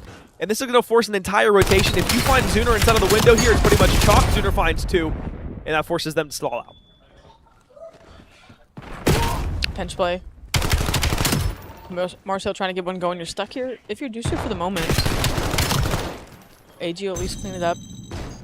Payload looks to reset. You have numbers if you are Mars Hill, but I mean, call it numbers, call it map pressure, call it what you want. They have yet to do anything with it.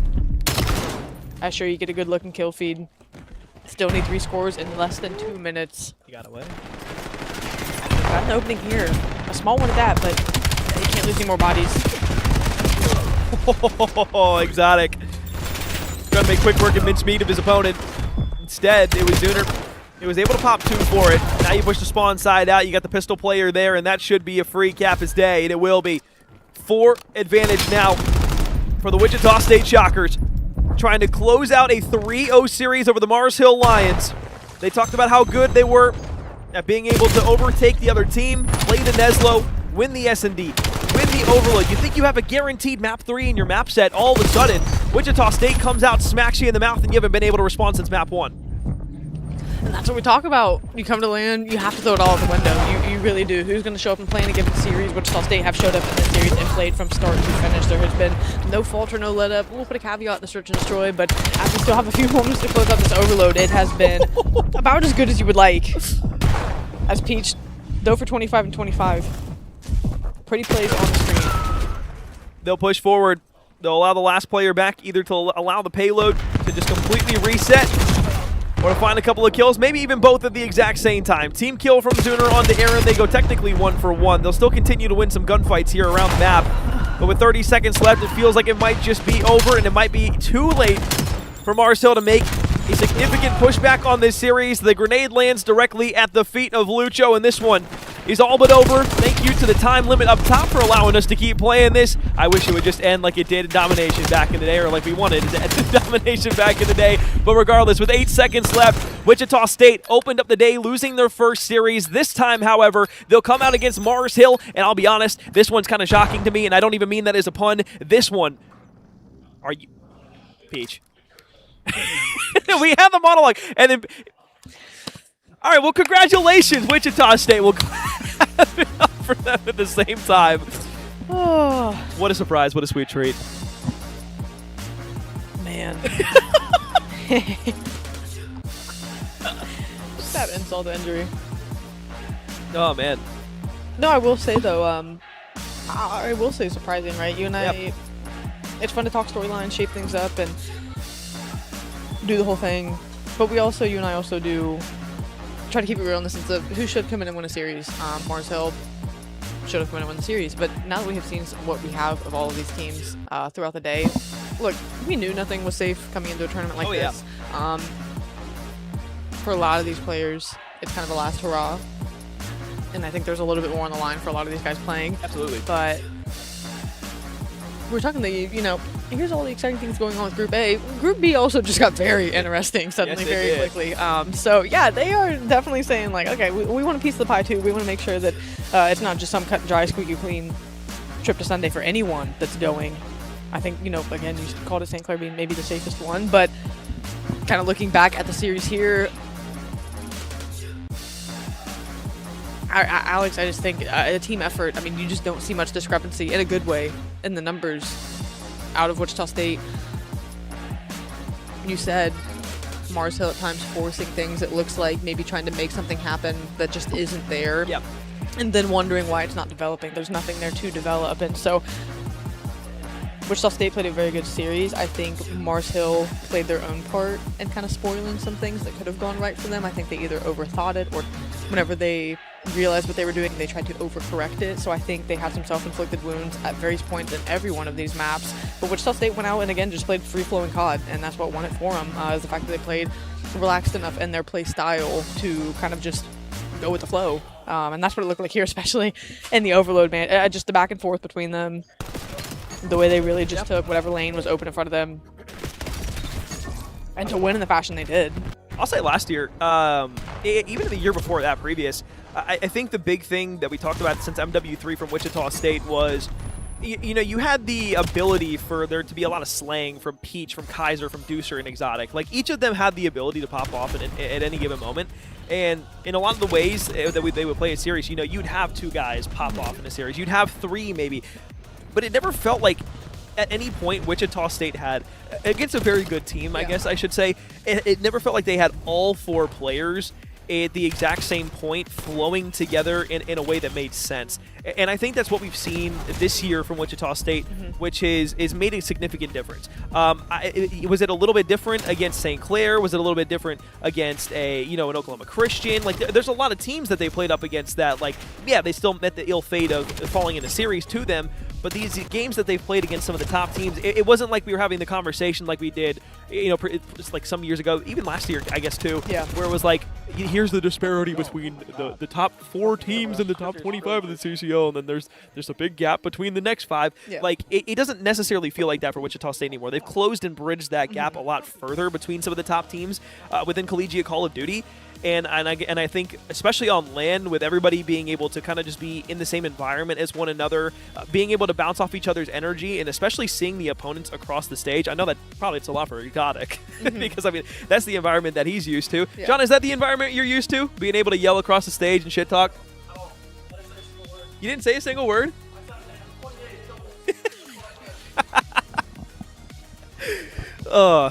If you can't tell, Exotic is standing over here on the side, waiting here in just a moment. That being said, we're going to come back to us real quick, and we are going to say, give us like 30 seconds, and we're going to have an interview ready for you guys. When we come back, Wichita State will join us here on the desk. Don't go too far. We'll be back here in St. Louis.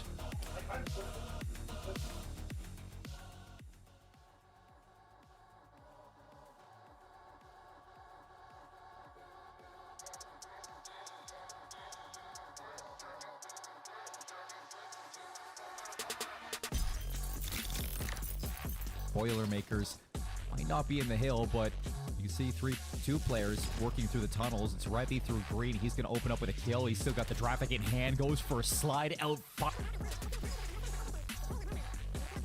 Take a different look at this break. A couple players going to stretch to flip the map. That's going to force these spawn outs. See those white arrows? They turn around to deal with it, still locking down the time. I mean, what can be said about this? And as you said, they didn't get straight on the point in P3. They played it patiently, right? It's a case of how long can they hold on, because it's going to take more than one clean hill to get them back into this one now, as Red finds the merciless.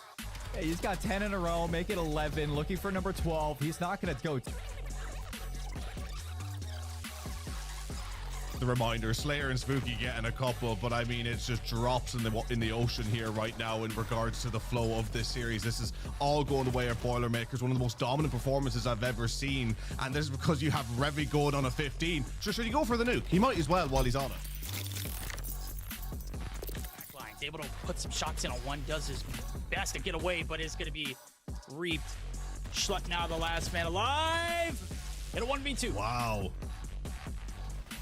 How did Schlepp manage to stay alive there? I do not know, but needs to continue to try and stay alive, pick up the next kill as well. Maybe actually going to go for the push here against Mikkel versus Schlepp for what is already a massive round early on in this search and destroy. Will Schlepp be able to pick it up? He absolutely does, and that. Start closing off all the lanes and make it very difficult for Midway Eagles to even get a chance on this defense. Their number 1, Cal. He's in the back. He's found 1. He's found 2. That's Honor as well. That'll be all 4 dead. There's a chance. There's EMP number 2. Cumberland Phoenix. No, hop off the 3-0 against the Mars Hill Lions. Wichita State Shockers having themselves a ball. John Exotic joins us here on the desk. It's a pleasure to have you along here for the ride. It's a pleasure to be here, honestly. Love it. Talking about all these young guys and everything like that, you know, one of the storylines that we've talked about was being kind of like almost like a mentor to a lot of the younger guys and being able to kind of coach them through a lot of ways. Don't mean to make you feel old at all here on the desk. I definitely didn't at all. No, of course not. I would never do that to you. But just kind of walk me through the process of just seeing them on their journeys kind of just over the course of the last few years. Yeah, of course. I mean, I am older. I'm not going to say I'm not. Right? 27, turning 28 in a couple of weeks. Damn. Okay. Hey, guys, come on. What are we doing here? But being with these guys, I mean, they're a bunch of younger guys, right? Not even that young, 22, 23. But seeing them grow from when they were players when we first started teaming, the first beginning of the year, and seeing how they got like so much better in terms of individual talent, skill, understanding the game, even confidence. It's just great to see, and I'm happy with these guys. I mean, I've been around for a little while, right? But these guys haven't been around for too long. Not super in the challenger scene, that kind of stuff. But seeing them this weekend, I mean, hey, that was a good series from us, right? Absolutely. Like, I mean, half the time I did nothing. Map 2, okay. Map 2 did pretty good. But these guys did great, right? The comms were great. I'm honestly really proud of these guys. Absolutely. Well, and even, I mean, to this point, Group A was looking really dicey, and we kind of broke it down going into it. I think now with this, Group B also gets very interesting. I don't know the exact numbers or situations needed, but talked about it in our last interview too. But what would a Sunday appearance mean? Not only for you, but even for the whole team camp. Obviously, you come to LAN, everyone hopes for a Sunday, and the competitive nature, you expect a Sunday. That's why you're here. But what would that mean to be able to punch your ticket, given how the rest of the day goes out, if you were to punch your ticket to Sunday? Honestly, it'd be great. I think for Wichita State, as the players, the family, friends, a lot of people are cheering us on, right? Deucer has some of his parents here who are really supporting. I think he wants to really do well for them. So I think going to Sunday and actually getting to a top 4 placing, it's for even just like I said, Wichita State. I don't think we've ever placed better than top 8 at CCL playoffs. So top 4, I mean, I think everyone would be really happy, really excited. And the day you still want it first, right? We still want to actually get better than that. Top 4 is just a minimum, but I mean, for me, with myself, like I'm happy. I can still shoot around. I can still shoot a little bit. I'm still okay at the game. And like I say, these guys put a lot of work in. So I think everyone would be really happy with that. Absolutely. Yeah, I mean, you guys have kind of like rebuilt almost the Wichita State COD program, just almost from the ground up in a way. And like throughout that entire process, like how has it been working with like Wichita State's athletic team and like the esports department and just everybody together to kind of make something bigger than what it used to be at Wichita State? Honestly, it's amazing. I mean, Joe, the director over here, I've been with him since I came to Wichita State. So it's my 3rd year now. These guys have been amazing. Anything I ever ask for, anything I ever need, any help with anything, these guys are doing it in a heartbeat. And I'm not going to lie, this is probably my favorite. I know it's a school, but organization, I guess you can consider as well. Sure. To ever be a part of. These guys have been fantastic for me. They do everything I need and everything I ask. And obviously, all they ask for me is to do good, right? They ask for us to perform, and hopefully, we're doing good for them. But it's great to see Wichita State as a whole just kind of growing for esports scene at least too. Obviously, there's some facilities. I'm an online student, so I mean I don't go there often. Sure. But as a whole, I mean even the player interest has gone up. A lot of people are interested in just coming, just even playing for fun, just coming to the facility, having a good time, seeing what COD's all about. Yeah. And I think for Wichita State getting a top 4 placing this weekend or anything better than that, it's fantastic for them, right? They actually see that Wichita is one of the better orgs and better schools and better teams in Call of Duty. Definitely brings in some people and definitely draws attention to the school and everything. And I think that's exactly what they want, and I think that's what we're doing for them. Yeah, it's dope. I see, actually, like in the Twitch chat and everything, I see so many more people for Wichita State, like in the chat when you guys are playing, than like any other organization out there besides maybe like the Iowa State Cyclones. And that's like the only other team that I see in there that like actually has like an active player base that like wants to come in, cheer you guys on, root for you guys. Final question I have, obviously, long time tenure in Call of Duty. Got to watch you when I was younger and everything growing up. Really? Like, I didn't know that at all. Okay. But like kind of like going from like just that old like kind of like circuit and everything to just kind of like being more reserved within the scene and just doing more CCL stuff and that kind of being like the main thing now. How has that kind of like affected you, and like what do you still kind of feel in the ways of like love for Call of Duty? I mean, I can't lie. The reason why I'm still here is 'cause I love it, right? Yeah. I've got to the point where I definitely don't think I'm doing it full-time competitively anymore. I'm not making a pro league. I'm not doing anything like that, right? So CCL has definitely been a good background for me, and it's something that I really am happy that I actually went through and followed through. And to me, like, again, I'm a little bit older, right? I'm 27, 28. I just do coaching now, like on the side. I don't really do too much in terms of playing. But coming here and playing these events, like, I miss it. There's times where I'm like, I really wish I could, go back and compete. Yeah. I'm sure I could. If I really wanted to and really actually tried it, I could. But just even going to these events, just playing tournaments, even playing just normal CCL matches just throughout the year, I enjoy it. I look forward to usually, I think we play Tuesday nights. I look forward to our Tuesday night matches just because I'm playing COD again, right? Yeah. That itch I have, it's not going away. Unfortunately, I'm here for a little longer. Like, that's how it is. So. Well, awesome. Well, hopefully we get to watch you for the next couple of years. Hopefully. Hey, I'll be here. I'm here, and I get to watch. I got one more year left. Hey, so beautiful. I'm back for one more. Like, well, hopefully we'll be back in a situation like this again, and maybe we'll be talking to you tomorrow after one of the games. So hopefully you guys are able to make it to Sunday. I'd love to see that. Hey, hopefully. Doing it for Joe. That's our guy right there. Big Joe. Doing it for Joe. But yeah, we'll do our best, right? Absolutely. Well, John Exotic, appreciate you for being here. Of course. Weird left hand shake, I That know, was but definitely it's just the we're across the way. Right. See? That's proper. That's proper. I'll reach across. See, There we that's a go. good handshake, too. Hey, watcher, streamer. Good handshake guy right there. And lady. Fantastic. Alrighty, we're going to send things to a break. Wichita State 3-0. We've got, I believe, it's either 1 or 2 more matches coming up for the rest of the night. We'll see how the group standings shake out for Group A and for Group B. We'll see who makes it on for tomorrow for Sunday and who will be playing for a championship. But until we come back, we've been at the Impact Gaming Center here in St. Louis, Illinois. It's been a great venue, been a great time so far. When we come back from a break, we'll have another Best of 5 series. Don't go too far. CCL continues just a bit.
that scorecard. Iowa State now trying to get a little bit of an extension over here towards this connection to P3. And, well, right now they got one player in the back line, and Frenzy, he's going to have to play his life.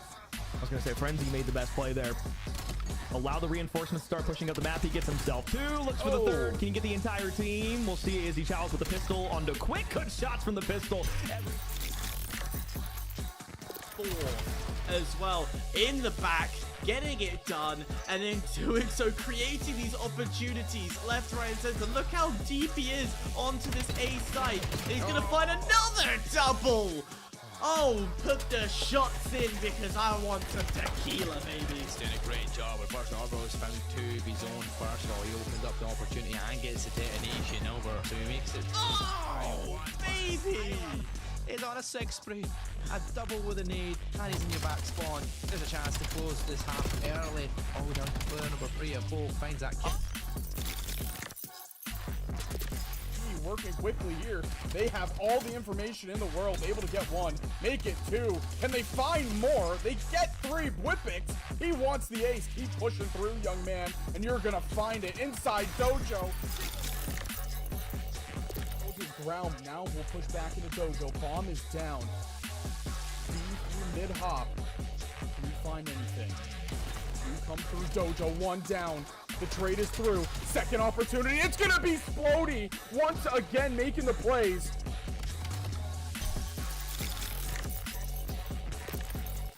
But intel should be going perfectly for Wildcats. Cracked there for the trade. 1v2 clutch up. He's 2-0. Oh, he can't lose a gunfight. Holy hell, Crack for the ace.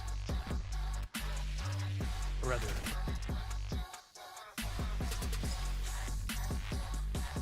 Backside rotation, Crack clearing everything out. I don't know if he spotted him there, but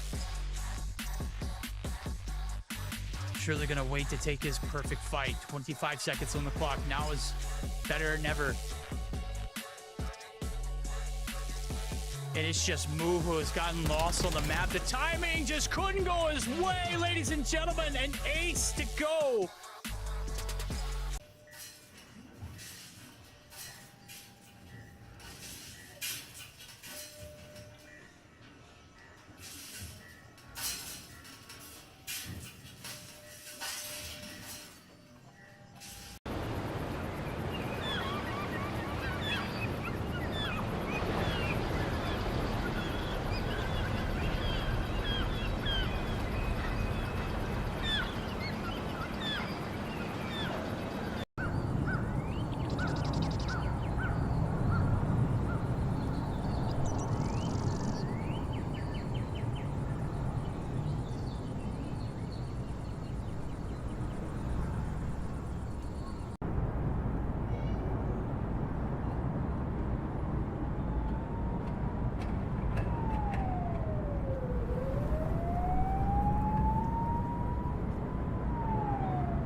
We aren't looking for just anybody to join the Space Force. We're calling on all late-night coders, early morning gamers, self-proclaimed space geeks, stargazing science junkies, tireless trailblazers, daydreamers, and especially square peg in a round hole type thinkers. To shape the force that protects our interest in space and our everyday lives on Earth, the only force created for the 21st century. We need people like you. So consider this your invitation.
Welcome back to St. Louis, where we have had a fun and phenomenal time here at the Impact Gaming Center. I'm Goran, with me, Cash. Going to keep it sticking with us all weekend long. We have had a quite a long day so far. We're going to keep it digging into the rest of the night. Right now, we've got another best-of-5 series coming up between the Fisher Falcons and Oklahoma Christian.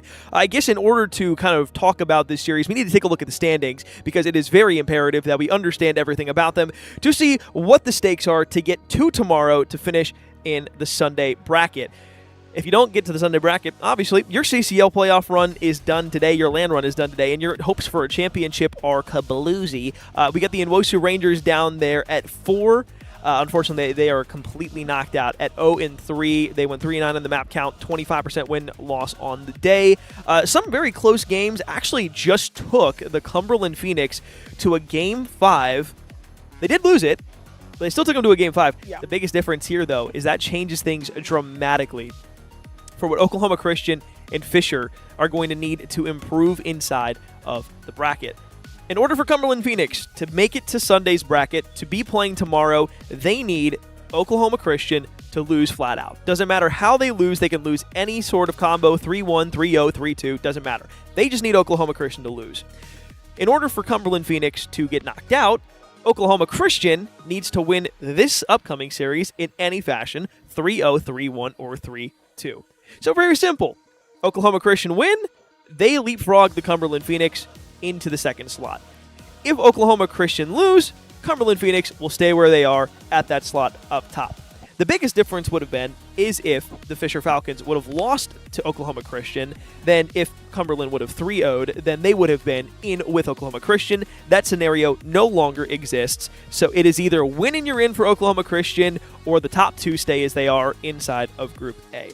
Group B, on the other hand, this is where things get even more interesting. St. Clair basically locked their way in to Sunday no matter what, with the 2 3-0s that they had on the day, with a 6-0 win-loss inside of their map count. Wichita State at 1-1 with a 3-3 map count, leapfrog over Mars Hill, and they basically are now going to be playing between that and Texas State. Texas State still has an opportunity to make it into Sunday, but it's going to be a damn hard road to get there. So there are a lot of scenarios at play, but for the groups that are going to be on stream here, specifically Group A, just remember, Oklahoma Christian, if they win, they're in. If they lose, Cumberland is in. Fisher has already locked their way into Sunday. Cool? Cool. Awesome. I'm glad we got that out of the way.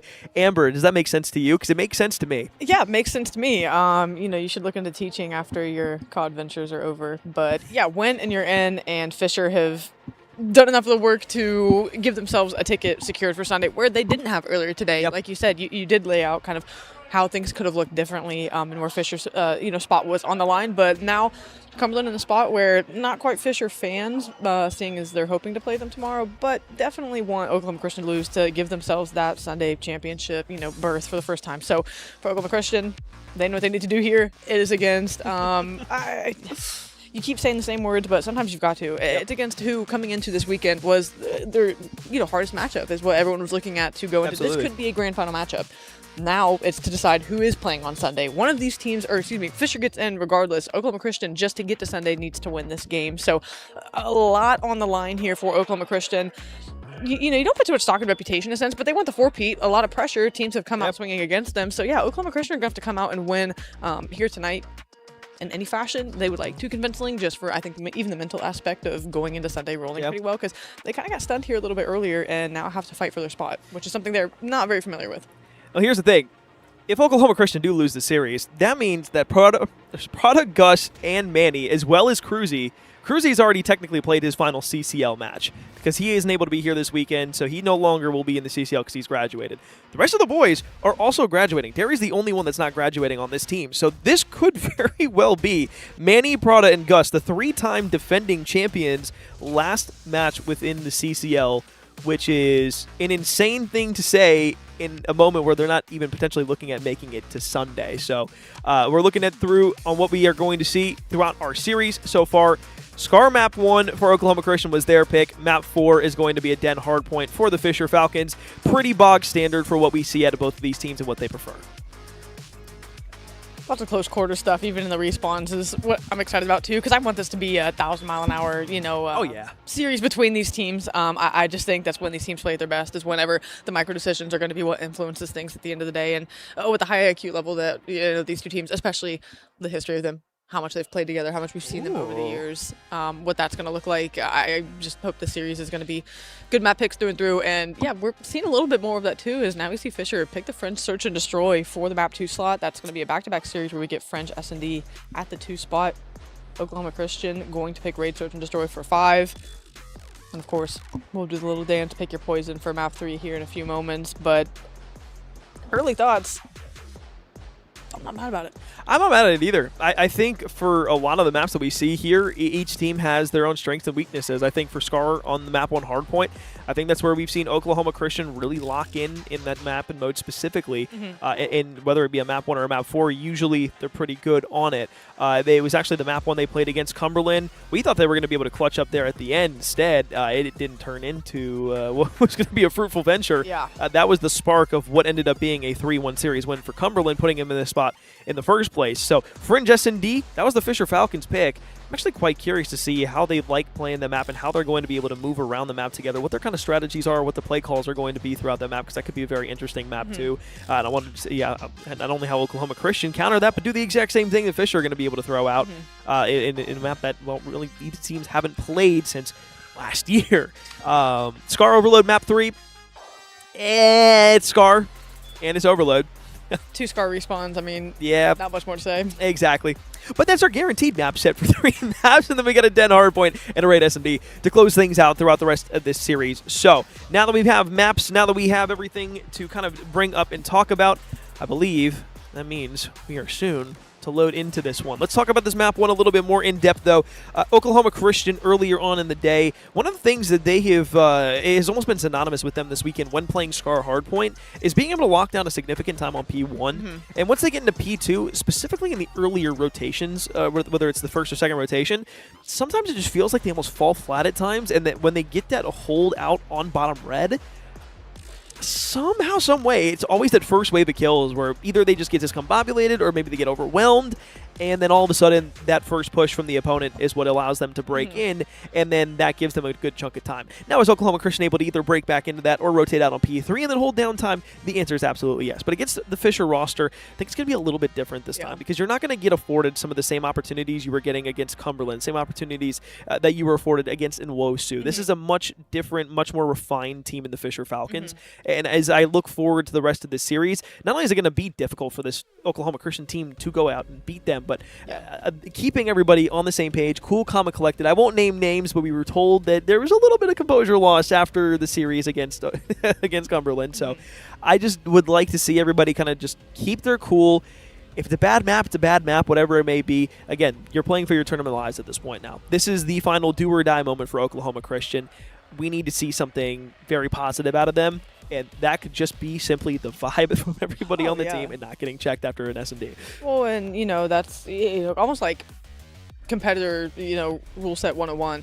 Yep. If it's a bad map, don't let it carry into a bad second map.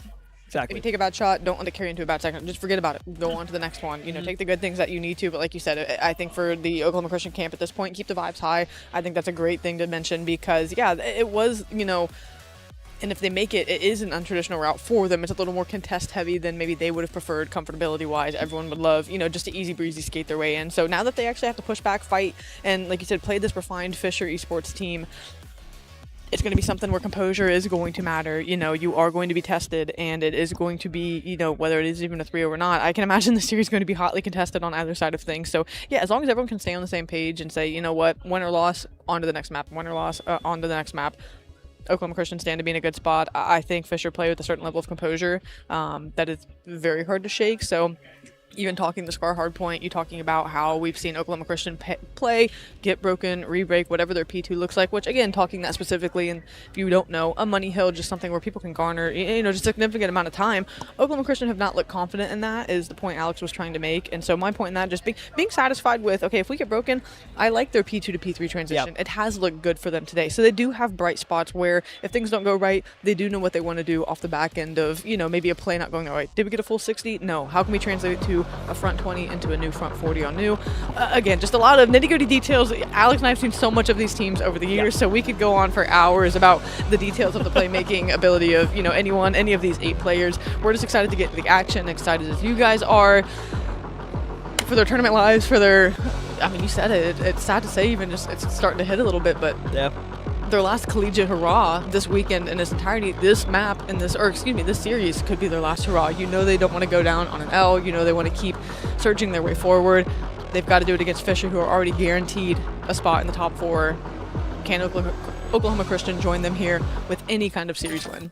We have seen Oklahoma Christian over the past 4 years in the CCL. Their first championship was fantastic. They did it 2 more times immediately after that in the following years. In the Black Ops 6 MW3 seasons. Now here in Black Ops 7, they want to go for the 4-peat. On the brink of death, we've seen them come back so many times from Death Amber. But this time might be one. That might be too tall to climb. Too tall of an order to be able to bring up at the counter. The Fisher Falcons are the ones who touch first here inside of P1. Full map control. Derry trying to peek out of top green, seeing if he can lay the land down for the rest of his teammates and get some good information. Over by red. You've already got a player up there. The wallbang shots aren't going to be able to connect for a full kill. You get a few peppers in, but more importantly than anything else, with 15 seconds left, it's been all Fisher Falcons on P1. They clear out the left-hand side of the map. They want to keep the spawn to the top left. You can see that's what they're playing for, and Proto, a big one. Just try and win, soften that push over on the left-hand side of the map. You do that. You're playing around mid-cut. You don't quite get the airplane push that you would like, but it is complete mid-map dominance from Fisher for the moment. So as Hilton's open, you can just tell Fisher they want to try and work things, get these kills, and give themselves an avenue in. On the other side of things, Oklahoma Christian, they win their ones around the map. They get in early. This is the question we have asked a couple of times of them here. This first wave of kills, can't they forward it to garner some significant time? Manny opens things up with 3 for the moment. Can't get the 4th, but the cleanup surely you would think comes in either way. Time is good. First significant chunk of time here for Oklahoma Christian. They got a 4-man hit directly through the front. Brack's going to open on Derry. No trophy system to hold him back. Frag grenade will hit on the backside of Jenny. Prada now over the top. Spots a few players out. Know he has a gunfight that he has to take and he has to win. If they want to go ahead and stay alive with his hard point, he'll get 2 for his troubles. And now another one there for Brack as he rips him off the heady. So as Derry falls, it's 20 seconds that go to the good for Oklahoma Christian. The Fisher Falcons, they'll hop back in. Still very contest heavy. It's going to be Derry the first one out on rotation to P3. A couple players here just going to play for the back 10. Maybe scoop up some players on rotation, trying to take a route through mid, but mark it for the moment. Gonna have Gus occupying it, gets the kill cut, and now he's trying to get across, but a team nade. I mean, again, just one of those pain points that, you know, goes to say, okay, could this have been easier? Could we have had a better hold as we get over in transition? Sure, in the grand scheme of things, they do get over there. They do get a decent setup. But just those nitpicky details these things come down to at this stage of the game. Backside turn up top, nothing found. Phantoms now on the push through forward. Prada looks to cook a nade deep. Nothing found on the hard point just yet. Still trying to clear out the backside of green so they can get a full man 4 push onto the hard point. Phantoms gets some help from the challenge over by green. Knows that 2 are coming up through the mid cut right now. He's on 5 in a row, 1 or 2 more kills, and he'll have a Hellstorm. It's just going to take the 1 there, now on 6 in a row. They got utility to use. 50-point advantage now continuing to spread, but it's a contestation on the hard point from Derry that's going to be able to stay down. With 13 seconds left, it's been a lot of Oklahoma Christian playing from the backside of a hard point. When is it going to be their moment to really get out on rotation, lock down some significant time? I think it's going to come on the backhands of just a clean kill feed. I think in the response we haven't seen that from them in a little bit, where they've had a couple of successful successions of kills. Again, you see Prada out to 11 and 7. We talked about pacing issues perhaps in a way that was hurting Oklahoma Christian in the respawns, where someone's playing a little too fast, the rest of the team not quite on par with that. That has served to hurt them. It's a 50-point deficit for the moment, but you asked what they need to do to get significant time. I think they need to get everyone on the same page as far as pacing is concerned. Spawn's going to be bottom red side. Prada looking for the cross inside of middle map, 2 playing the backside of blue. And you got a full spread here for Oklahoma Christian. This is the best chunk of change they've been able to give themselves throughout the entirety of the Scar so far. Derry on the back line looks for the hop-up, going to be able to spot a player out. That's good. Trades in. It's another 4 down here in a 5 spree. Basically, we'll call it a 10 spree between 3 players on the side of Oklahoma Christian. Full 60 seconds is what they have earned themselves here for their troubles. Now they can rotate over towards P5. The guns are starting to heat up. All of a sudden, Oklahoma Christian looking like a much different team. Derry working through mid. Doesn't get picked there, but able to relay the info that, hey, someone's going to be sitting around market side. End up getting the kill. Now on rotation, you do have numbers and bodies. You do need to get this player in confit out of green. You're just trying to put the players off spawn. get this intel work. You want to win this 1v, and Gus is going to, so you have numbers for the moment. Closing distance quickly is Dark Side, though. The numbers are here, and they're looking to push quick. Brought out middle.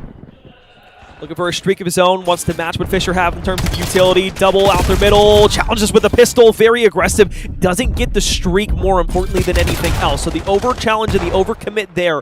Out their middle map from Prada isn't going to be able to benefit Oklahoma Christian any further than what the streak was to set them up here for P5. Now another slide challenge in here from Confit. Bracket double, they go 3 for their money. A 7-point difference, now closing the gap once again. This is looking like every single hardpoint Oklahoma Christian have played so far, about dead even going back into B1 on the second side of rotation.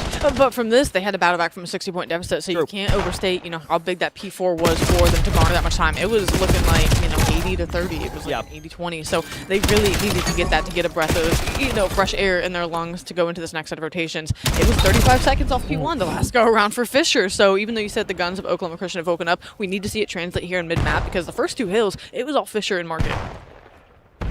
Justin through middle, wanted to peek, didn't realize somebody was in market, thought the rest of the team was going to get there. SMG's not quick enough to the punch. Manny on the challenge, right-hand side, Brack lay down for just a moment as he spots out 3 different players. Information given to Fisher on where the hit's coming from Oklahoma Christian.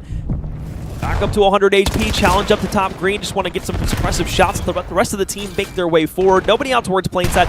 Very kind of just camped inside of middle map right now for Fisher. Oh, Brack is getting whatever you want from the map, too. I mean, really has made mid-map his home. As an AR, you come to expect this kind of gameplay from him, but it has been laser sharp out of him. And just as I say that, they've done such a good job controlling mid-map. Up to a 50-point lead once again. P1 has been their home, and they've been satisfied with that. P2 now got a little dicier. Oklahoma Christian find themselves in a position where they have to make another quick response. They are already down 50 points again after 1 new hill. What can you do here on the setup? You got 2 players here from Oklahoma Christian, and you have nobody reading through middle map.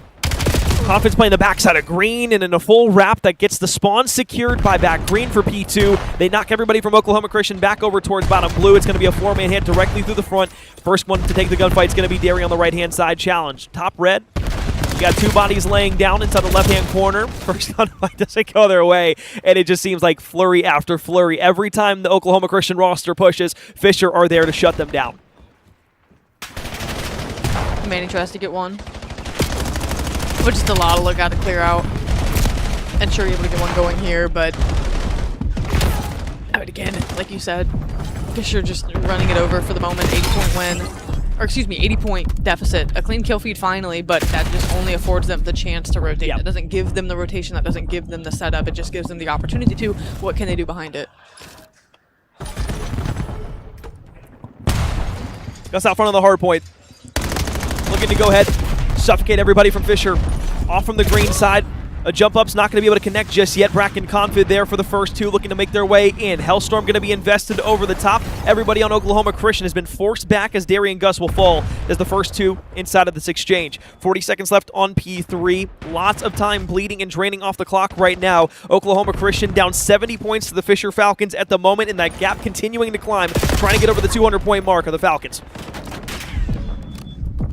Scratching, clawing, fighting their way just over to get towards the point. And the AR presence, you think of Brack, you think of Confident running around with the AR Phantoms. Of course, what they've been able to do, just oversight to be able to get hard point time. They've made it look easy for the most part of this.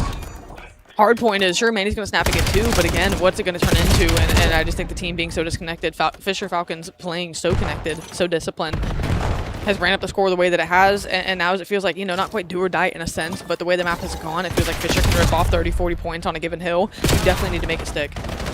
Continuously feeding themselves into the beast. That is the Fisher Falcons roster. Stomach growing gluttonous with the amount of times that Oklahoma Christian have fallen inside the battle. Finally, they will exchange the kill feed back in their favor. P4 is where they held essentially a full 60 the last time through. Trying to do it once again. Still down by a quite large deficit here. Would love some help on the back end from a few more players for Oklahoma Christian as Manny and Prada continue to do things that they have done throughout the entire day of Call of Duty they've played. Dark side, another tally through the back door. Breach and clear through 15 seconds. Putting about 2:35.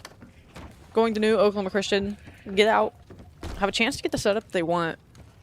But Fisher wanting to close this out, you can tell they're not wasting time trying to get through and across. They're going to garner the last bit of scrap, but they're going to immediately try to flip this out. They want this from the back, and as they know that Gus is going to be here, can they take the chow? Can they get the kills? Brack's going to get 1, 2. Can you get the third answer? Yes. Now it's going to be Fisher in control. And that might be the dagger there. You're going to have one opportunity maybe for Prada to make some noise to the spawn side. You're going to back off to the Semtex. You need to snap for the first one. Today our battle up in top green that Brack will come out on top of. Just 8 seconds now for the Fisher Falcons to take map 1 here in a desperate series for Oklahoma Christian. Gus will be in for the contention, lays down right side corner, spots one up inside of top green on the hop through on the window. Still 2 players here. He's got teammates in support over the top as Manny is trying to just hold the front line out. Right now Fisher knows that they can just set up for a flank around the outside, but they win the gunfights directly through the front. Derry, Prada trades back and forth. They go 3 for 1, and now it's Darkside still spawning in the back. They want to win in here. He's going to try to get the kill. Can he get the rest? The rest of the players jump down in onslaught and are going to get the way cleared for the rest of Oklahoma Christian to come in tow and get the rest of this time. So they are going to push into a new hill for the moment. They tried to maybe hit a rat back in. Fisher, though, playing winner's advantage. I mean, mid-map, map 1 for them. Brack, Darkside through the middle. I mean, this just looks like a song and dance we've done before. Have your fun, have your way with the Oklahoma Christian roster. The Fisher Falcons in map 1 win by about, let's call it 80 points or something like that. But regardless, despite the deficit that Oklahoma Christian couldn't crawl out of, I think Fisher, for the most part, really just had the entirety of the map within their own realm. It was never a question of, oh, Oklahoma Christian are making the comeback here. You know, how are we feeling at this point in state? It's like they're just kind of surviving right now. It just kind of felt like they were on the back foot the entire time. It was just like, you know, you're getting peppered up. You're just constant band-aids being wrapped around the arm in whatever game that you're playing, where it's like your HP is constantly draining. It was almost like you're caught in the storm in like Warzone or something like that, and you're just like, can I please get out of this? Can I please get out of this? Can I please get out of this? And then you don't, and you're just stuck trapped in the same kind of cycle over and over and over again. And that's just what it felt like for Oklahoma Christian. Yeah, there were great glimpses. There were good moments.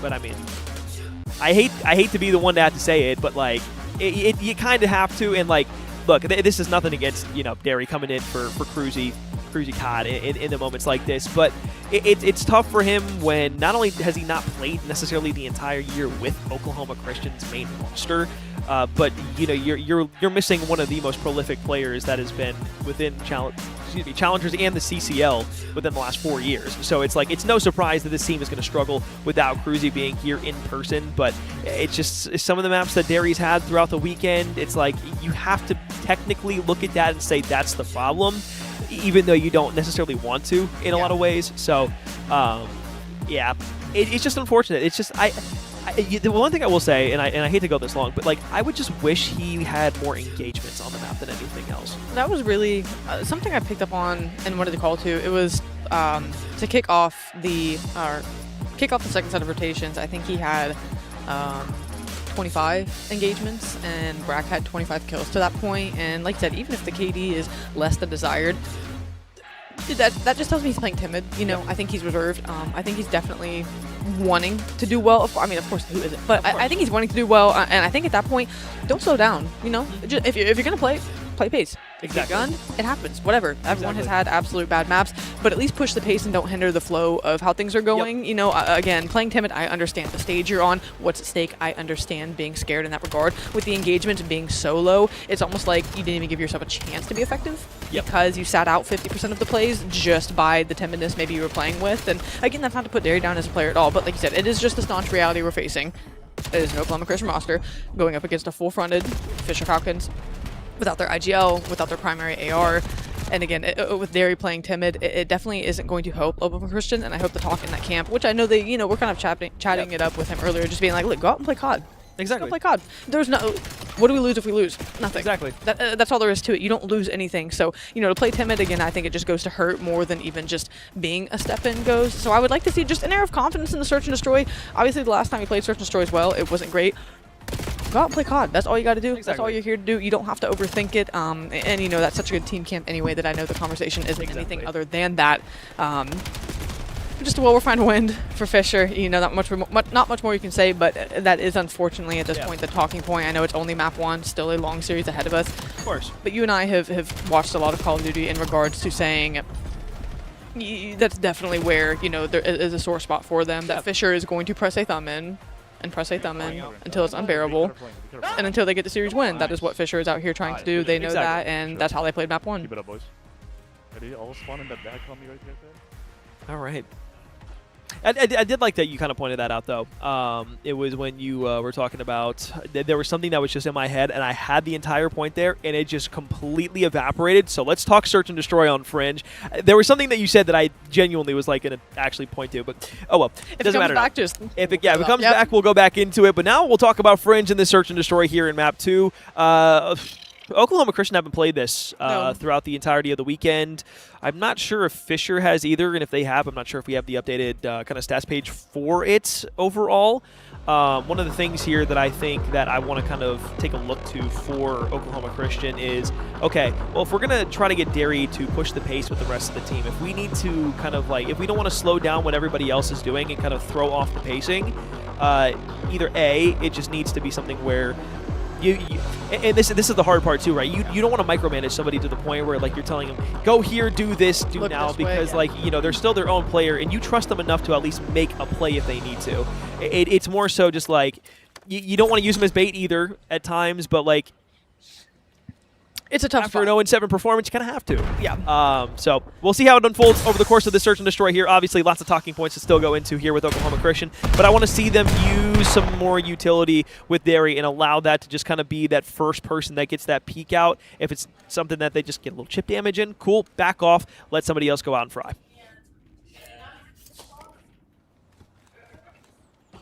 Setting each other up for success is something that Oklahoma does well. Oklahoma Christian does well. And they've talked about that being a staple to their gameplay is, hey, how can we get other people going? And so that's something they're not going to shy away from. But as you said, just calling to see, okay, what is going to be this initial break? On the bottom side of the map, Derry's going to get info. That's going to let Prada flip around, fly, get one kill, at least damage in for another. Can they get a second? That would be fantastic. That's how the trades come in. The play you had called for essentially unraveled in perfect fashion. And it was at the hands of Derry getting intel first. Exactly. Your fast SMG playing in a spot where, look, you get the word, you pounce. That's exactly what happened. Now Phantom's in a situation with the sniper where, yeah, if he could imagine the line. Oh, I thought for a moment he was going to give it a second. A little closer to the left, and that was going to connect. But for now, though, I will say, again, you were making a great point there, and I really did enjoy the play because, like, the thing that was happening on the opposite side is the reason I think that they thought that that was clear to push out was because I believe it was Phantoms who was playing inside a middle map, did the hop up to try to get over to look over the half wall there. That's over on the top of, or next to 10 that you used to be able to just kind of like wall run on back in Black Ops 3 and just like keep constant checking that. The fact that you can kind of get back to that makes it almost feel more Black Ops 3-ish in this game. But the fact that he checked over the wall, I don't think he spotted out Prada down low, and I think that gave him the clearance to say, hey, y'all are good to go on the side. There's nobody there. It's just a great set of circumstances that lead into a round win, but it's Prada who will open up this one once again. Second first blood of the game here for Oklahoma Christian to the same player. Prada, many on 3 in a row, looking for something, but it's Brack who's making the flank. Ooh, good pepper shots. Unfortunately, doesn't read that Derry's just kind of playing an awkward corner on the map, and that's another great spot to utilize Derry. Put him in a spot where you're just watching for a flank, make it an awkward gunfight. Try to catch a player in isolation, and he's able to get a kill. Again, that's part of that. Set him up, but also trust. They trust that he can win that kill. That's why they all hightailed it and ran, because they're like, all right, we're going to go work the bomb, win this 1v, come join us on the site. That's exactly what we've done here. Now they have man advantage. 4 versus 2. Confid going to try to find anything he can. Is now with numbers, they SWAT team clear the site. Can he get anything before getting traded? We're going to slide in. We're going to line up. We're going to get gunned down. Oklahoma Christian, 2 rounds on the board. There's a better S&D that I've seen out of Oklahoma Christian in just 2 rounds than we've seen throughout most of the day today. There were some games in the S&D where it just was rough going for the side of OCU. Plaza was fun. Plaza was fun. That was the one S&D map that was fun for them. It was just kind of bang out city. But other than that, it was mid at best. Yeah. Mid at best. Yeah. It's good to see them back in this form, though, because, like, again, this all intents and purposes, even with Derry, this should be still a competitive series. Oh, 100%. This still should be somewhere where Oklahoma Christian have the ability to not only win this series, but be able to take significant chunks of opportunity on the map, and even maps in totality. So, back to an offensive here. A site's clear. Ooh, I mean, Gus just misses him jumping out. There was a sniper, so they still have the info. Nothing's working towards B. You're going to try to look over. Bomb goes down. Can you get someone to overextend a check here? Oh, just over the shoulder. I mean, you know you gave him an ear piercing with that one. Manny wants to be the one to challenge directly in behind. It looks like Prada's going to be the one to take that first gunfight here in just a moment. Hop up on the box. You've got 3 players all inside of the courtyard here. First one lines up. How about another 2 added to the party as Manny and Derry go with Prada. Last one inside of middle maps is going to be Phantoms with 20 seconds remaining. First gunfight he has to take is 1, but as he turns back around, Prada will say, "How you doing?" inside of the window. Sell him a little gift of death out the window, and a good omen for Oklahoma Christian. He'll go up 3-0. Just really enjoying how they're playing this Fringe. Fisher's pick, too. Yeah. On the map count, so it's kind of an interesting thing to add in there, too. Because I haven't seen really anything on Fisher. All weekend. All weekend. Yeah, I haven't seen anything. It's been everybody. I feel like it's been everybody on broadcast except Fisher. Yeah. No, and even at that, I haven't even the point I was thinking was in the search and destroy. I haven't even seen anything where it's not like Fisher scammed around or Fisher's done this, that, or the other. They just really haven't found a soft spot to exploit Oklahoma Christian. And Oklahoma Christian is, again, everyone is just playing so well off of each other right now, and I think that's where Oklahoma Christian plays their best Call of Duty is whenever all 4 players are involved. You can see the 3 spread here in the train cars back on P4. Deep nade trying to connect with somebody over. Trophy system out and deployed here from the Fisher Falcons. They'll get some information. This is going to back everybody from Oklahoma Christian off into their spawn side once again. Full wrap back behind Grandma's with the bomb. You got Brack on the staircase. Doing everything but technically stair glitching here, trying to get the information. You got 3 inside of 10 looking to maybe all burst out at the same time, but Confidence playing this directly on top of the bomb. Prada, a huge 1v1 in middle map. He's got help coming around on the opposite end, too. Somehow Prada stays alive. And even if he doesn't get a kill, that's still the biggest one of this. Ooh, he takes a lot of damage, does in fact get out with his life, but on the other side of things, Manny gets picked by Confid. Gus does have the bomb, less than 30 seconds to work with, and it's looking like a bang out on the side. Derry gets behind. Now he's going to try to wrap back to get with his team. Tries to play for 1 on the chase, but his teammates end up turning around getting the kills. Just 1 player left and Confident with the Define. Tries to line up 1. The swing comes through the bomb as well. You do the do-si-do. You try to get the job done, but wait a minute. Oh, Confid. Good God. You saw the Derry Chow on the slide in immediately. You think, okay, well, his teammates should be able to be there as secondary support. Instead of lining up, he lets Derry kind of just go in for the Chow. And you try with the sniper at the end. Dicky-dacky. You got a lead already. You could have swapped sniper. If Gus hits it, though, we call him a hero. And we say that's disgusting, so... And we say that would have got you into phase in 2014. Honestly...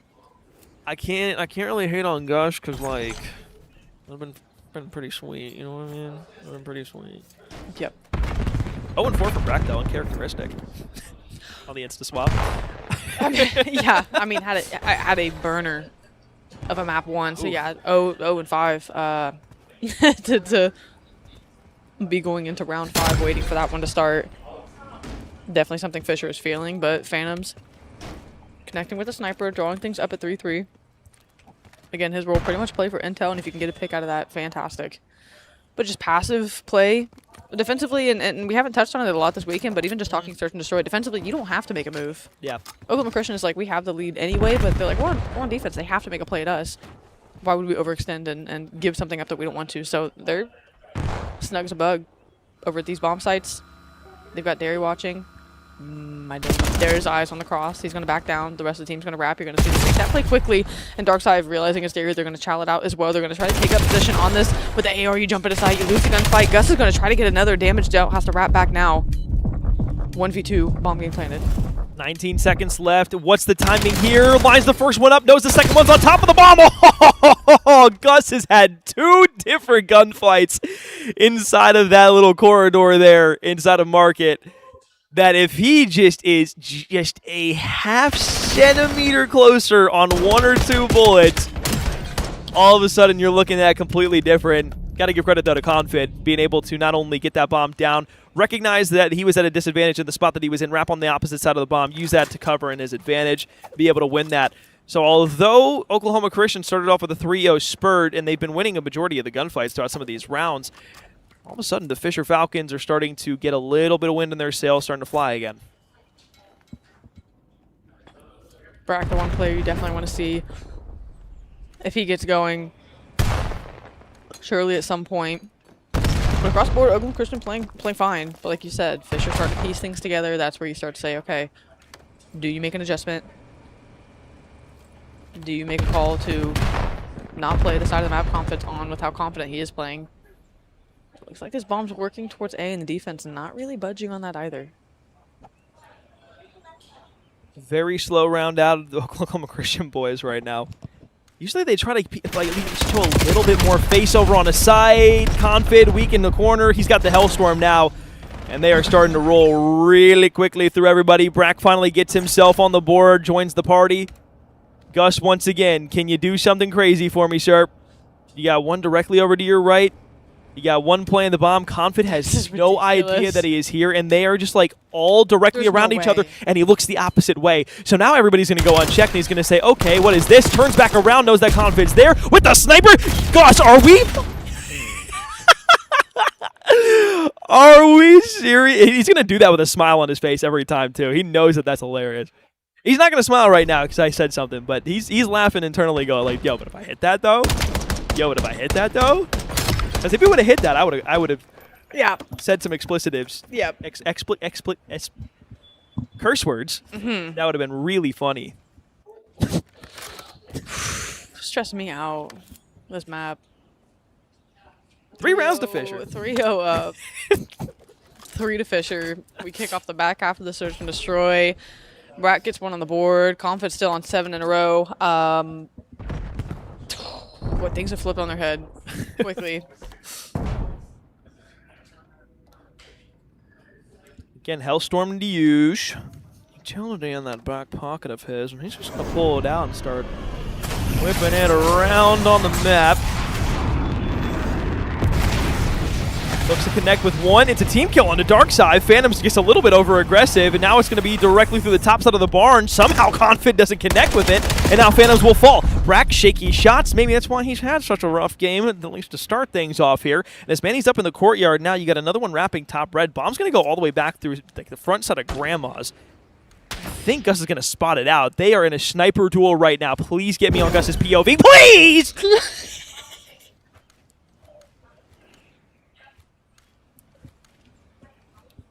1v2 Confid. Top side of red, spots out Gus. Come on. Dude, they don't want to switch to the Gus POV. They've seen too much already. They said, all right, you know what? We can't watch him miss any more shots. He's going to go for the challenge here. Confid again on the streak here. Wants to go for number 8 and number 9. Only 13 seconds left in the round. The bomb is all the way across the map. He just has to fly out at this point. It's going to be a pistol and an SMG up close. Good night, sweetheart. Oklahoma Christian finally win another round. He was due for one. He was due. He indeed was due.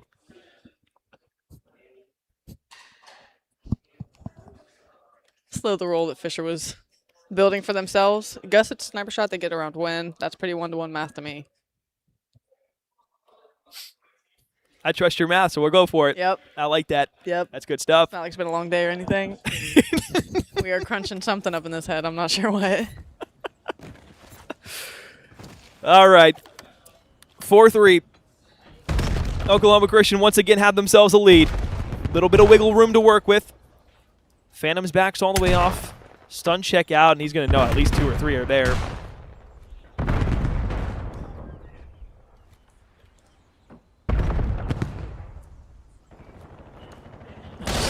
Developing play. When things break loose, though, they absolutely do. As Mandy's going to get a couple. Gets eyes on the 3rd. Really just doesn't need to die here. Playing patiently to say, okay, is someone going to try to reach, or excuse me, overreach here? Skip a kill. Shoo! 4 for the round. Why not? Got too patient. I mean, Fisher's a team that's confident enough to want to take that, right? To not wait for objective to go out and say, hey, let's try and get a cheeky timing. And they just played around it. I mean, again, these teams have so many reps against each other that it was just Mandy saying, like, let's just play as patient. They're going to get antsy. They're going to want to chow. We don't have to put bomb down just yet. So just heads up. And again, everyone in tow to play trades. Just That was so weird. Not only did I see he got the first 2 kills inside a barn on the staircase there. He also got the last 2 kills in the barn staircase. Not many rounds on Fringe. Not only do you see all 4 players go inside a barn, but it happened in the same little staircase there. Usually you don't even see 1 or 2 gunfights happen there, regardless throughout a map. So, bit of a strange round here. They went 3 for 3, and now Oklahoma Christian has got 2 straight.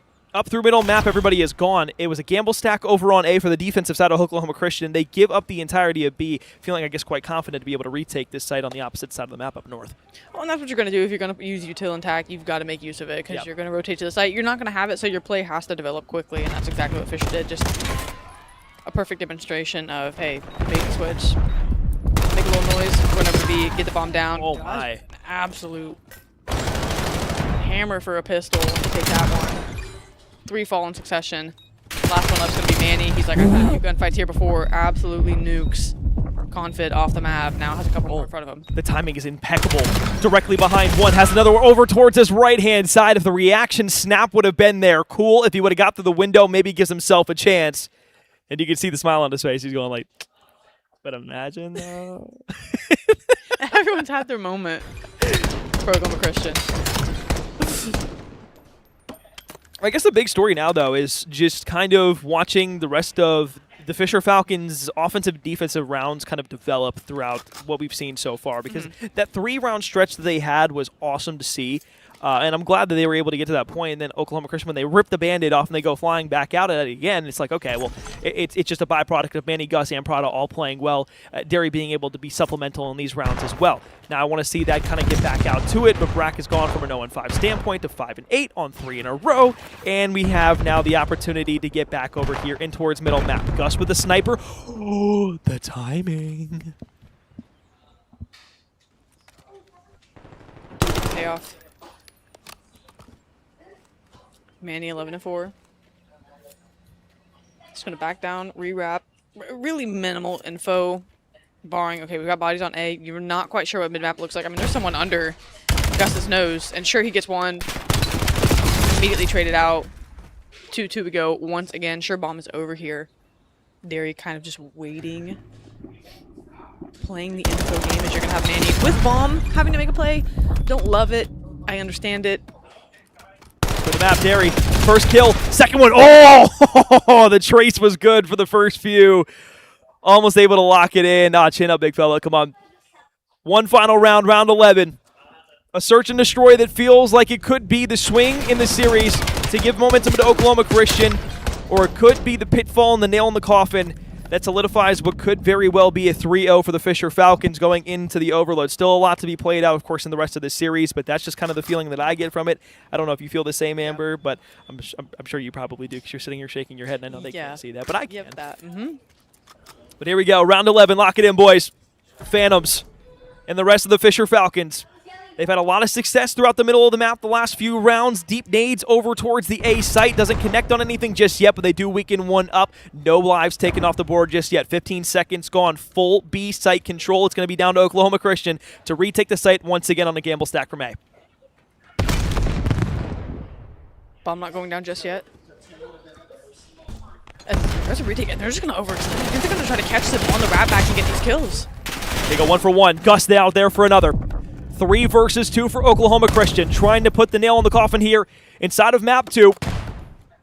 Completely shut Fisher Falcons out from the comeback here on the map and go home feeling pretty. 1 versus 3. Dark Side versus Gus, Prada, and Derry. First one, right side corner. Challenge met. Second one lines up. Can't win the 1v. Oklahoma Christian in map 2. Going to be able to lock things down. Find their way back to a 1-1 standstill. And again, they must win this series if they want to make it to Sunday. And it does not matter how it looks. If it goes to a map 5 and they get the win, does not matter as long as they walk away with 3 in the win column. So it doesn't need to be a pretty series out of them here. That search and destroyed was interesting. Got off to a good start for him. Looked pretty polished in the sense of, I mean, they were going out, getting good round wins, playing well on the bomb, all 4 players working off each other. You walk out with 3 first bloods, you walk out with 3 round wins on the back end of it. I mean, they still won the lion's share of them for the search and destroy in its entirety. You knew Brack was going to get some kills on the board. You knew he was going to kind of show up and start to make things happen. So Fisher was going to always put together a response you have to feel at this point. But Oklahoma Christian do a good job in round 11. I like the play out of Fisher to just kind of try to catch them on the rat back and not just go for the plan. They overextend beyond the bomb, try to catch them as they're trying to take positioning in barn. Sure. They usually lose the gunfights. I think that's one you can live with if you are Fisher. You're like, if that one works out, fantastic. We catch them off guard.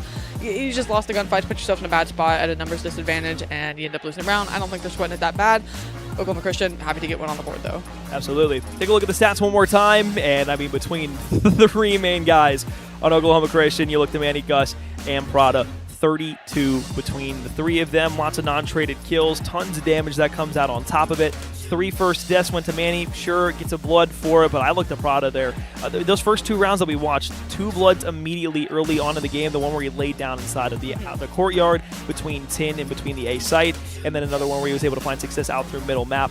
A lot of good stuff there from Oklahoma Christian. Finally, against the Fisher roster, we start to see them fighting back a little bit. Those first 3 rounds really were kind of an exciting moment for us to watch this Oklahoma Christian roster. And yeah, there it was right there. You're alluding to, yeah. No, it is exciting to see them kind of piece things together. And those first couple of rounds were so well executed also. I mean, again, to come here, we had the POV change, but I mean, the fact that we jumped POVs and then 3 gunfights went with Oklahoma Christian, I thought surely the player behind box was going to be able to get one. But yeah, it just was good.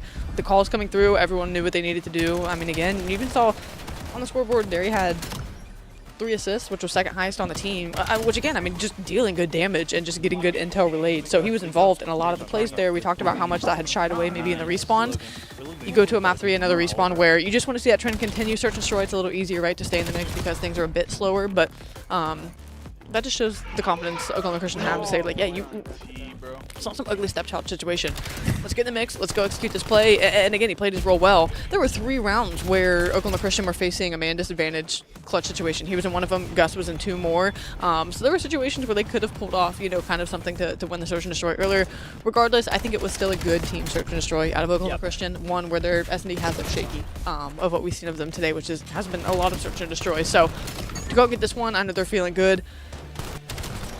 We go into another respawn where, again, drawing up 1-1, you got to feel for either of these teams going into map number 3. Oklahoma Christian, as you have stated, want to, no matter what it looks like, get this done. So yeah, the more maps they can take early on, faster they can close the series out, fantastic. That's what they would love to do. All right. Nice. We find ourselves in quite the peculiar situation now, Miss Amber. A 1-1 series. God, who would have thought? Not me. For the final time, potentially for Oklahoma Christian, being able to play on LAN. Against Fisher. Not only as a team, but yeah, how symbolic of a story is that? Actually, it's almost poetic in a sense that the last match that they would have to win would be all by the sword on something on LAN against the Fisher Falcons. Poetic justice. Put it in a song, something like that along those lines, I believe, is what someone named Kendrick said a long time ago. I'm tired. Me too. I am tired. But it looks like the boys are standing up. They're having a conversation. They're talking all that kind of stuff. Should be getting into match here in just a second, but I believe since we are seeing them kind of just chop it up right now, there's not too much to break down or digest, so I'm going to just kind of say let's throw it to a break real quick. We're going to get some refreshments, and by refreshments, I need caffeine. So I'm going to get some caffeine real quick. Amber's probably going to get some caffeine real quick. We're going to lock in, and we're going to have fun with the rest of the series and the matches that we have for the rest of the night here in St. Louis at the Impact Gaming Center. There it is. That's the one.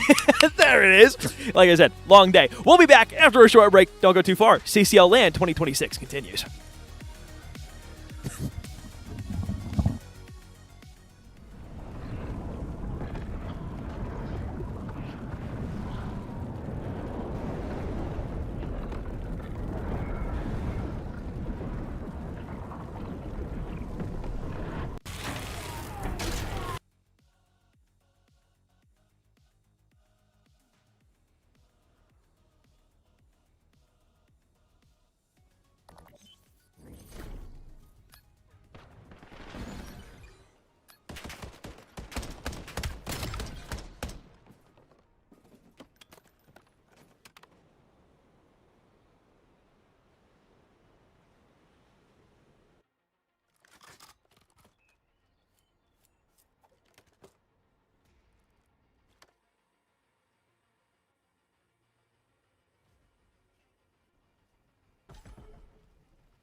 where Oklahoma Christian and the Fisher Falcons are playing in the most important match of the night, more so for Oklahoma Christian than anything else. Oklahoma Christian in a must-win situation with this series if they want to improve on to tomorrow and make it into the Sunday bracket to fight for a championship instead of placing what would be a generalized top 8 here this weekend. It has been a perilous series for them so far. The first hardpoint was not all that close. The search and destroy goes round 11. We're tied at 1 apiece with the respawn going Fisher's way, with the search and destroy going Oklahoma Christian's way. Now we find ourselves in an overload for map 3, where the Fisher Falcons once again look to reclaim the lead. Does Oklahoma Christian have something in them to stop them? Find out this week on Dragon Ball Z. Looks like Tylenol might be the answer. I know my head is jumping. Back to Scar for respawn. We touched on it as, you know, the map set was and vetoes we're going through. Look, Scar. Map 1 went Fisher's way pretty convincingly. Brack had a big hand in that. And just thinking back to it, what stood out to me the most and what I think I called to the most in that map was just their mid-map pressure. It's a very small map. So if you can control mid-map, you control a good portion of ways people are going to get around. You have mid-cut to look through, you have market you can have someone sit in, and you just have quick transitions to really any of the 4 corners of the map. So Brack had that locked down. The ARs, Phantom, Confid really got going there as well. Just for the Fisher side of things, I know we called to every player and having, you know, kind of their presence felt. Here, I think you would agree engagements up for Derry is going to bode well for the Oklahoma Christian squad. Manny's going to get out early. That's going to be 3 in the feed. Can't get the 4th on the cleanup, but I think surely a trade comes in soon. I guess not. Well, you can pop a 3-piece for the one time on the opposite end. How about Darkside does it himself? Confid's still here inside of market looking to push his way forward. He's got 3 bodies there, 1 top blue, 1 bottom blue, 1 out towards red, trying to play the cutoff on the pinch, and it's just a nade that hits the car perfectly. Brackets the explosion. Prada will fall for it. And although they're still getting pushed out on the spawn side right now, Brack is going to get stunned all the way back at 36 HP. They'll live to fight another day. The wall bangs through the fence, won't be there. Fisher Falcons score first. Pushing pace early is going to be Manny. Wait, there's just handshakes timing with Darkside now as he's going to be back with his team right off spawn in the face of the Oklahoma Christian players. And at range with the SMG, you aren't quite able to get that gunfight taken. You comment to your team, you're hoping they win the gunfight kills. Now as everyone for the Fisher team wraps back, they're going to scoop, they're going to slide, they're going to score, and for the good, try to get the kill, but Derry will get a couple, not before 2 are punched in here early. Not 90 seconds into this first half. Fisher Falcons. On the back end of Phantoms being able to phase directly into the goal. Derry looks for another one on the opposite end, and it's basically just going to be another 4 down. This time, Confid wants to give himself a hand and a try at being able to take this one and Taylor make itself all the way back into the scorer side. Instead, will wrap it all the way back through green, play it into the spawn. Knows that he wants to play it out towards the plain side, and that Fisher are much more comfortable playing out there on Oklahoma Christian. And they feel like they can absolutely win those gunfights. 2 kills go their way. Trade on the dark side. Now a push directly forward. Prada wins a 1v, but is forced with 11 HP, and now this is going to go basically coast to try and get in. Only 1 final player remaining. It's going to be Brack. And as he looks for those 2 players that are forcing their way forward, looks like they might just let this one reset, get back out towards middle map, unless someone has something to say about it here. No, Fisher might give this another look, and I think they will. There go the kills. Reset the last moment. Oh, man. I mean, a break for Oklahoma Christian, I'll give them that, but, you know, as you catch your breath and look to kind of reset your footing already, and in pushing the A site like it never did reset, is going to be Fisher. 3 on the board. Not much that they can do. Defense Swiss cheeseable.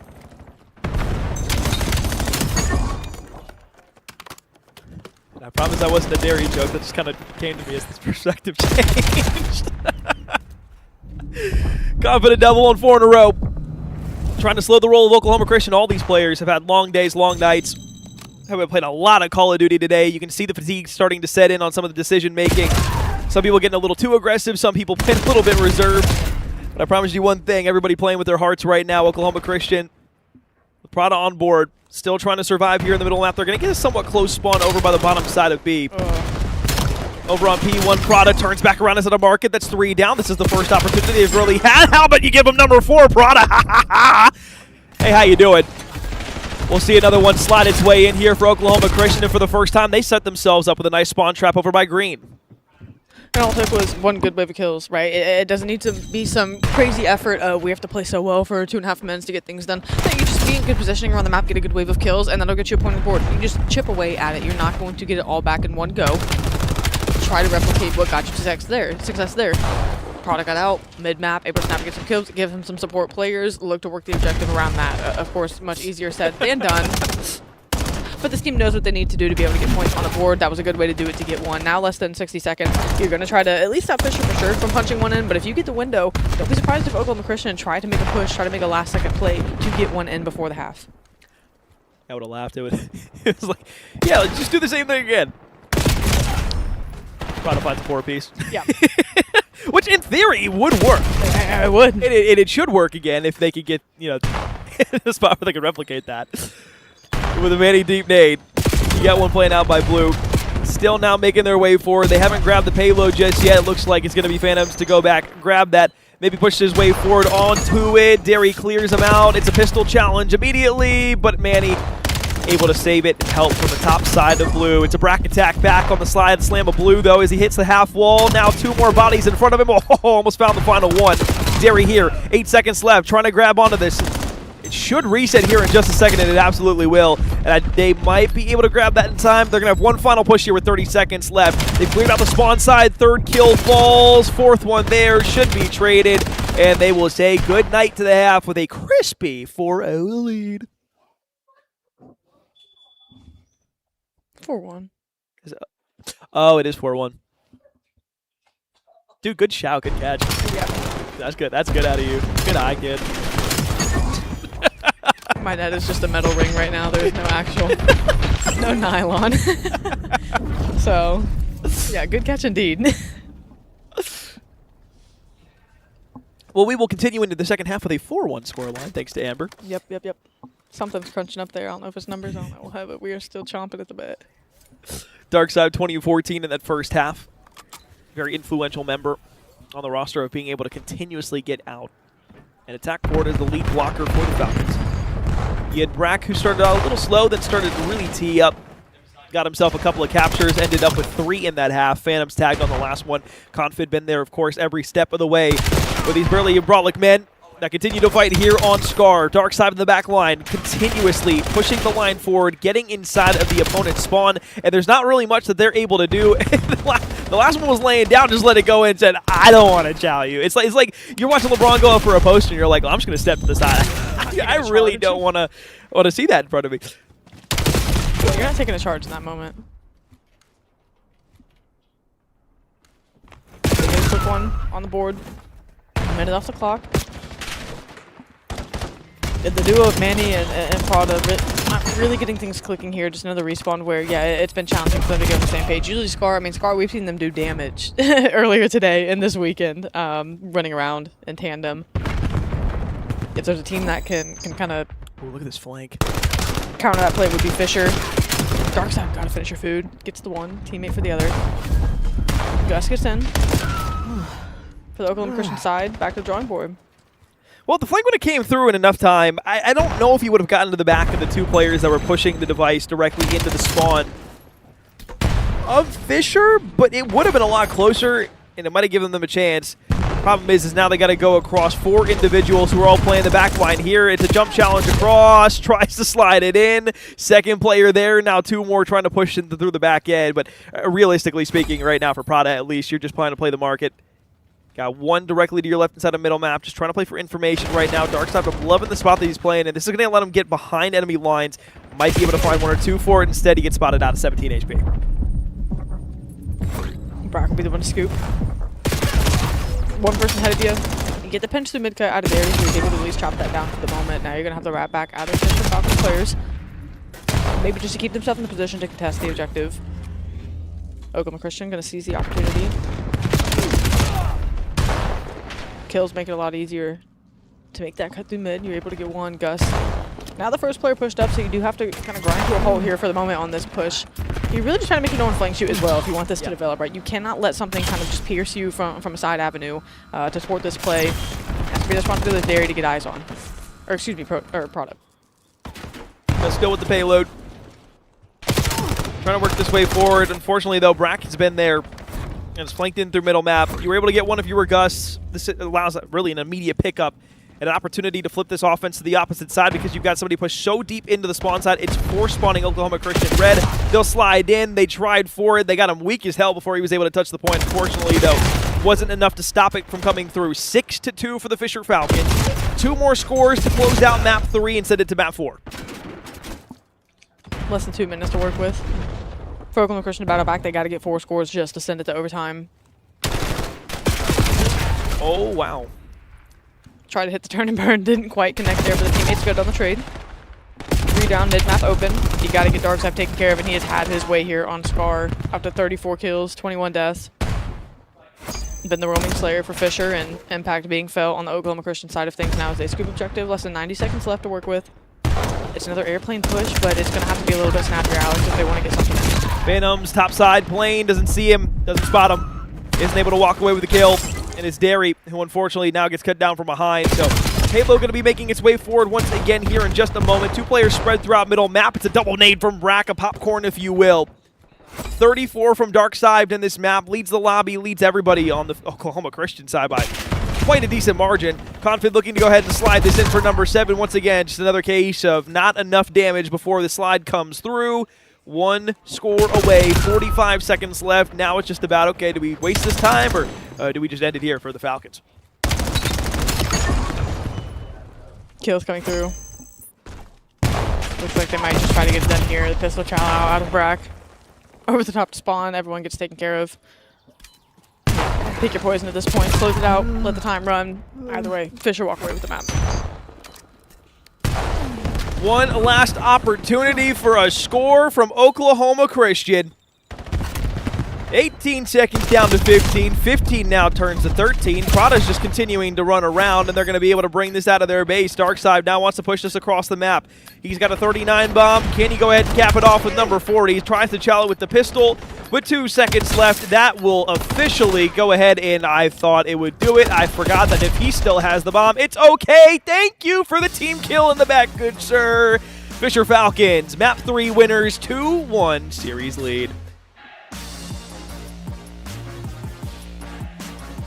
You got to it somewhere around halfway through, but maybe the fatigue of the long day of playing, you can see Oklahoma Christian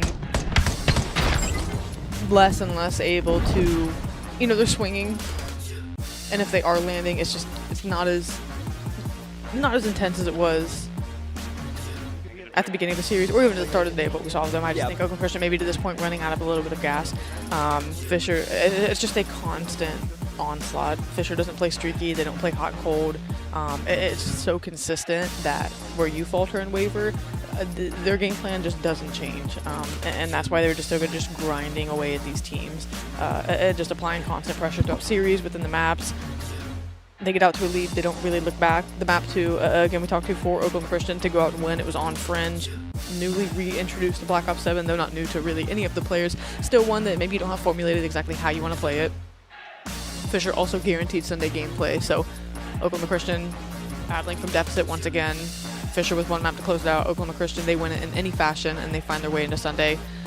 But the way Fisher are looking right now, more so maybe the fatigue on the Oklahoma Christian side of things, starting to become a conversation piece, because it seems like Fisher, again, just that slow kind of grind away of just, they're just going to move themselves through the series. 39 to 25. That's a great performance out of Mr. Darkside. Almost 4K damage. 38% on the accuracy, but honestly, I'm going to be completely fair. A lot of the overloads, at least in that first half coming from Brack, were simply beautiful, magical if you even will. And I think a lot of that came down to a couple things. Number 1, they were winning the gunfights. Number 2, he was playing effectively kind of runner man, where he was kind of just like bouncing between 2 different directions, making sure that he could like kind of just get a jab fake. And number 3, they were shooting really well. That's my analysis. I hope you enjoyed that. I did. Awesome. I'm glad you did. So no, really, Brack has been just a staple for them. I mean, Brack is a guy who has been around for. Dude, he's been around since the Midnight roster in BO4, at least as like a staple name, where that team was at the like god tier at the beginning of the game. And then ever since then, everybody's pretty much known Rack. It's like, okay, well, he's been a top 4 challengers perennial player. You could say top 2 at times, like top 4 perennial challengers player every single year. Yep. He has been a top 3 CCL player every single year. And it's like, nobody sits here and disrespects Rack, I don't think, in a lot of ways. It's just like, he's not forgettable. He's definitely memorable. Yeah. I just like... Well, if you're, yeah, it's even in the sense of, like, if you're even remotely new to this, even in the last couple of titles, yeah, Rack is not new to any of this. So, Mr. Consistent, I mean, those are just the numbers you're going to get out of him. He started, I think, a good point even to the series just to kind of further prove that point. 0-5 in the Search and Destroy, went, what, on a 5-2 spree. Just someone who doesn't stay in a slump long, always knows how, he's been playing long enough to know that, okay, this is exactly how I'm going to get myself out of this, how I'm going to be effective for my team. Very selfless player in that regard. So to see him put up the numbers that he does, to be as consistent as he is, to call to him every single map, every single mode, every single series, that's just what he does to this point. Yeah, absolutely. Well, we've got a Den hardpoint coming up next. And, man, this is a tough one because now, like, at the beginning of the series, it was, yeah, 0-1 deficit. We go 1-1. Now it's a 2-1. Now this is Oklahoma Christian truly facing the brink of defeat. And I think it's really starting to set in, at least for me. Hopefully other people that are watching this kind of feel the gravity of this situation as well. But obviously, with Cruzy not being able to play this weekend, he has played his final CCL game throughout the regular season and into the playoffs. Oklahoma Christian now with Gus, with Manny, and with Prada, they're playing their final CCL matches. So the big 4 of Oklahoma Christian, this is the final time that we could potentially be seeing them inside of this series if they end up losing to the Fisher Falcons here. If they don't push this to a Game 5, this is the complete ending of the Oklahoma Christian dynasty that was made and cemented here inside of the CCL.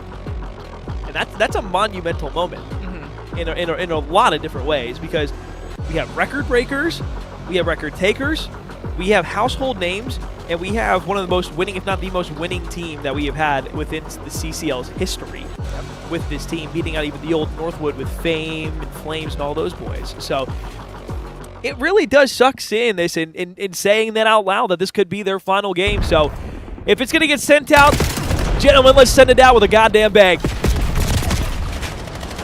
Map number 4, Den hardpoint. Is it not the end?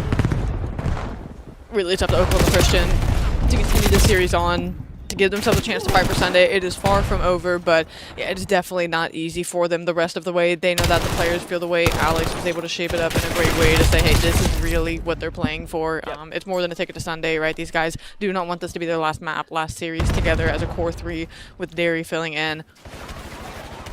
But you've got to see it work. You've got to see it come together here and in succession for the next 2 maps. So far, perfect start through the middle of the map for Fisher. For the moment, you're going to get Gus across the 50-yard line just to be able to get to this point. A crew sum for the moment. Who's going to get a foothold first? It's been Fisher kind of going where they want to in the respawns now. Oklahoma Christian are going to have to make the adjustments necessary to walk away with a map win. They just need to string together some hills, I think, is what's going to be big for them. Get a good transition. Getting time in one hill is great. String it to something else is what I want to see. Man up to inside of P2. Confid, how about a 3-piece for him and a grenade that comes in through Dark Side? It is not the start that you were hoping for from Oklahoma Christian. Not necessarily the map pick here from the Fisher Falcons, but you will absolutely take this every single day of the week, especially with the start that you've been getting at the moment. Everybody from the roof side now pushing through from Oklahoma Christian. You've got 2 bodies that you want to put immediately on the inner side. One's going to go outer. Slide challenge in from Manny's not able to connect on anything. Prada still here with 55 HP. Pops up, snaps to it. How about the pistol to go ahead and put the exclamation mark on it? Can't find the final one. Spawns in the back. Phantoms will trade a 3-piece of his own. And that's just insane back-to-back sequences. And it feels like that's happened throughout the entirety of this match in every single map we've played. It really has. Oklahoma Christian have come out and found a way to make a big play. Prada's done a good job at doing that, and it just seems like it's completely mitigated. And I think on the backside of that, Phantom should have streaks now. I know he was sitting hill, though he hasn't got another kill. I think he might have streaks to this point, which is just going to be another thing you have to keep in mind this early on what they want to use. But I think they have bigger things to focus on, you know, barring whether the fact that Phantom has streaks or not. Already out to a 94-7 lead. Oklahoma Christian with a couple kills may have their first look into the site. But Phantoms continuing to moat down here. Team kill comes in, wrapping on a 7-3. Well, this is not the way that I was hoping that Oklahoma Christian would potentially start the series where it could be the final time. Let's take a listen in with the Fisher Falcons here and see how they continue to roll as we rotate over to P4. Come on, I can pick him. I can kill him. I spawned ult, bro. I'm wrapping. He went out front, bro, in the Credias corner, Brian. One shot. There's two front. I'm gonna put the right. lights. Outer, bro. He's already there. Spawned so far. Yeah, outer. I'm trying to help you through right. Give me a second. Hey. They might try to chow louder, by the way. Okay. In small. Outer. Come chow louder. Yeah, I'm coming in the back. I'll slide for you. Brian's back then. I'm walking back. Close right. Nice, good job. Let's get down. We got time. He shot at her. Nice, good job. I'll go spawn. One's on the nading red desk. One's on the red desk cutting. I'll kill him. Out already did. Red desk cut. I have trophy on time. Done at her. Yo, in the front window. He's just like ironing you. Two in the window. Back out. No. They could hit you for a second. Every help. One shot. No, outer. One shot. Back outer, one shot. Nice. Window, left guy. Nice. Good time. Yeah. There's one server. Okay, I'm getting it. I don't know where that guy server went. Server weak. Holding cap. Server's a bullet. I'm just living. He's our front server. I'm just making him look from P2. Play minute. Top window, dark weak, bro. Hey, retell it. He's in our top window. Dead. Nice, jump. Might have to make a play minute. Rush to me. Dead. Nice, bro. I'm trying low. Nice. Be One cut BK in time. Be cut in time.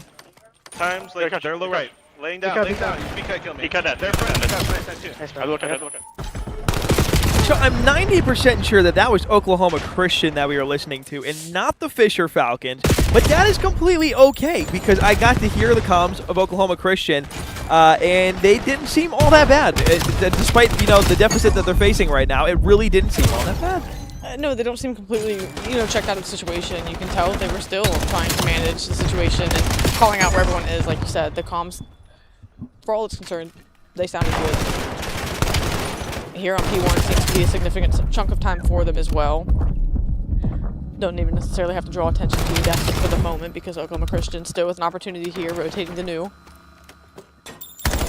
Again, they just need, like you said, they haven't had a big pop-off play that they've been able to make something happen behind. That is a good way to get it started. Clean time off a new hill. We said they need to change something in transition. This could be the start of that. Looking good for the moment. Yeah, you want a catalyst kicker. Just like Gus and Manny have some fun, run around together. Product, change, and the exchange inside of the hard point. Goes the way of Fisher, but the spawn's still deep in the back, out by ammo. Oklahoma Christian now on the push forward. Darkside inside a couch. Wraps back to the rest of his team, knows that there's going to be a significant hit that's coming through here from the garage side. Teammates should have the information. Jump inside of the hill is going to be going to Manny. Rack trades immediately. Prada still here. He finds himself a double, and that's going to be all 4 down for the back 20 seconds. There, you're going to stay behind for the scrap. One player falls in transition. 2 slip through. A big one be here between that and Confid. Able to get the trade at least. Confid able to make a lot of big plays here, but you throw it for the moment. You don't have the numbers though, so Fisher here. You're going to be early. You're going to be asked to break again. Mid-map control would be fantastic. Brack's going to get eyes on it first. Brack's going to get shots on it first. Price is averted. Now to the south side of the map has to be this push. In through tower, Gus looking for the first kill. Isn't able to connect on the shots to Timmy Phantoms. Manny there with a grenade out towards middle map. There's a second one there. Full contestion in and a challenge that came from Oklahoma Christian. They still got bodies here. Darkside with 10 HP. Somehow, someway doesn't fall. Prada just got way too aggressive. Said, I want to hit this Huey.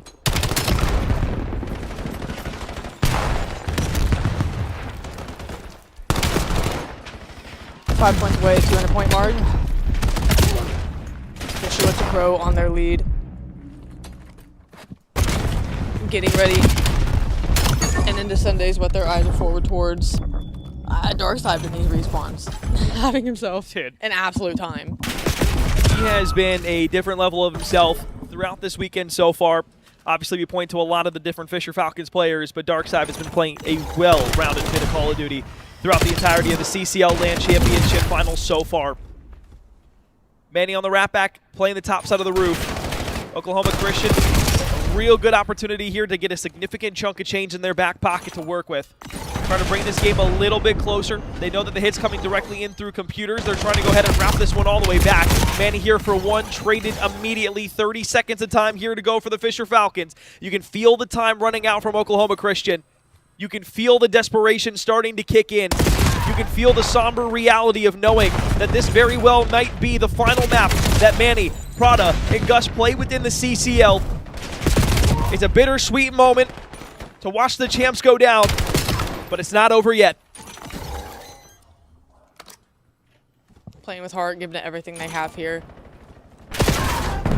As out towards new, they're going to have numbers mid-map. Prod is able to get things going, just trying to make anything stick. At the moment, the setup is decent, but Fisher through numbers, trying to take it through mid. Dark side's going to be the one to open things up. Pour salt on the wound. Prod mid-map's going to try to stay alive, but they just overwhelm with sheer numbers. It is Fisher. Mid-map control once again, garnering more time. 20 seconds for the go. They want the conversation. They want to be able to talk it through. They want to break back here on P1. But Phantoms on 3 in a row, fully streaked out, fully kitted with 15 seconds left, trying to close the deal here on the top side of Broken Window. Trying to get back out in the middle map. The gunfight won't be won for Manny. Just 5 seconds now remaining here for the Fisher Falcons to close out and end the chapter of the Oklahoma Christian reign inside of the CCL. They will do it in 3-1 fashion, and that will do it. That will conclude what has been one of the greatest runs in the finalization of a dynasty here inside of the CCL. The moment nobody wanted to see, the moment nobody wanted to feel. Now hits us at the worst and the best of times for Oklahoma Christian. It's unfortunate. For the Fisher Falcons, they will be moving on with a 3-0 record to Sunday. They will have the #1 seed. They will play the 2nd seed coming out of Group B tomorrow in winners round 1. We'll take one more look here at the Oklahoma Christian side as the fist bumps are going around between both of these teams. And again, just one of those moments where we celebrate a team in the Fisher Falcons for being able to take out the Oklahoma Christian roster, but at the same time, knowing that the run is finally over and that this is the last time we will see them play here instead of the CCL. It's a moment that's going to hit you in the heart in some capacity. If you're an Oklahoma Christian fan, probably hitting you a lot harder. If you're one of the people that has been watching these guys over the last 4 years, it's hitting like a freight train right now.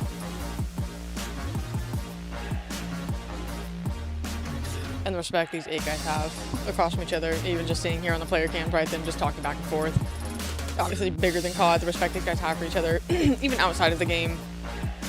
So for it to go down in this fashion, right, feels poetic. You even called to it a little bit, I know maybe even in a jovial sense, but in all honesty, for Fisher to be the one to kind of close the chapter on this dynasty, it feels about as fitting as a situation as this could be. But again, happy for Fisher for the showing they were able to bring, what they're able to do here tonight to, again, secure their ticket early on in the day to Sunday.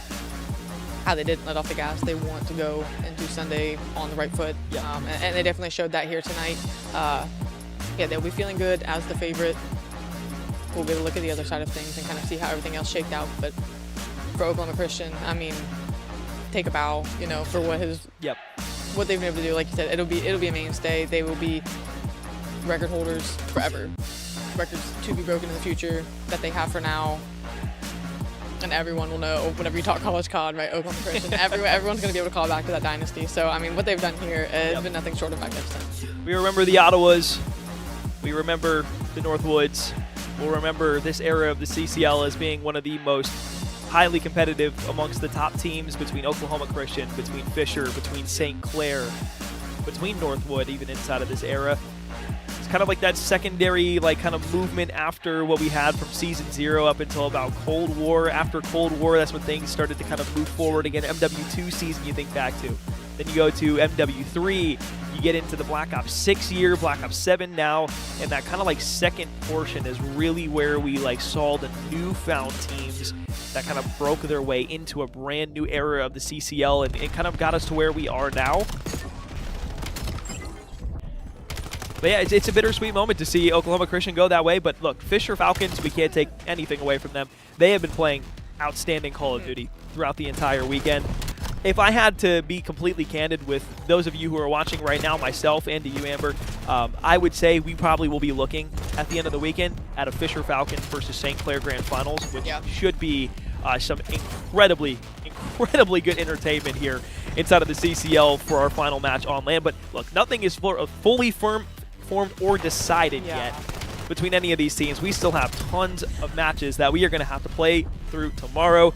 But these are the two top teams from each of their respective groups. Both went 3-0 on the day. St. Clair, I believe, went completely undefeated anyways. Oh, we did get to watch Fisher's longest series, so I mean, if they're going to be on stream for the first time. Also true. We get to watch their longest series, so thank you, I think. Bittersweet, that's a good word. I think that'll be our word for the rest of the night. Absolutely. That's the buzzword, folks. If you're wondering what that means, it means bitter and sweet at the same time. Thank you for joining the vocabulary lesson for the day. I appreciate you being here. But no, on a serious note, now that we have ourselves at least 2 teams that are guaranteed in there, Cumberland, Phoenix now also have themselves locked into Sunday with Oklahoma Christian losing. That's another huge point of conversation because that means they have guaranteed themselves top 4 for the first time inside of CCL history for their club. That's a huge moment for the guys over there at Cumberland as well. I know they've wanted this for a long period of time. Cal in his final season of CCL. I know we talked about Oklahoma Christian in their final season, but there's so many players that all kind of joined in and formed around at the same time that are going through their final stages, getting their degree programs finished, being able to walk away with degrees, graduating from their respective collegiate institutions. And it's like, okay, now that we have wrapped ourselves around kind of what CCL has become over the years and how much of an impact it has across the entirety of the collegiate scene for Call of Duty specifically.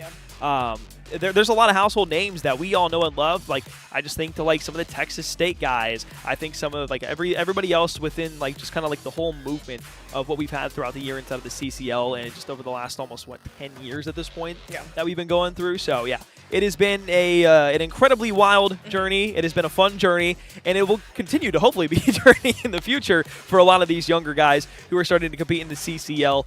Would love to see more and more faces continuously rising up to the challenges, but more importantly, more dynasties being built in the future. Because now that one chapter is closed, we're going to see another one open. Does it belong to Fisher? Does it belong to St. Clair?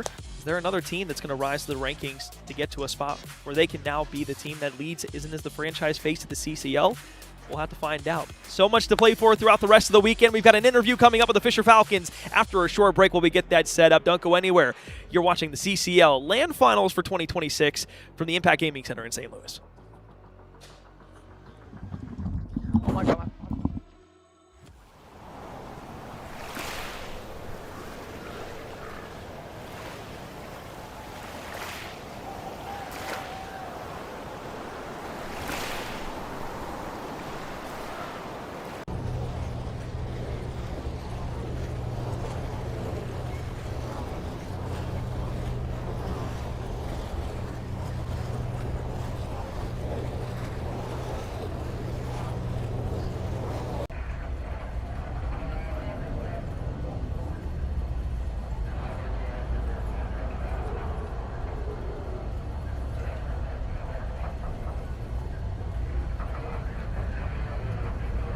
Hi, my name is Joseph Miller. I go by Biohazard. I play for the University of Akron, and I am a social work major.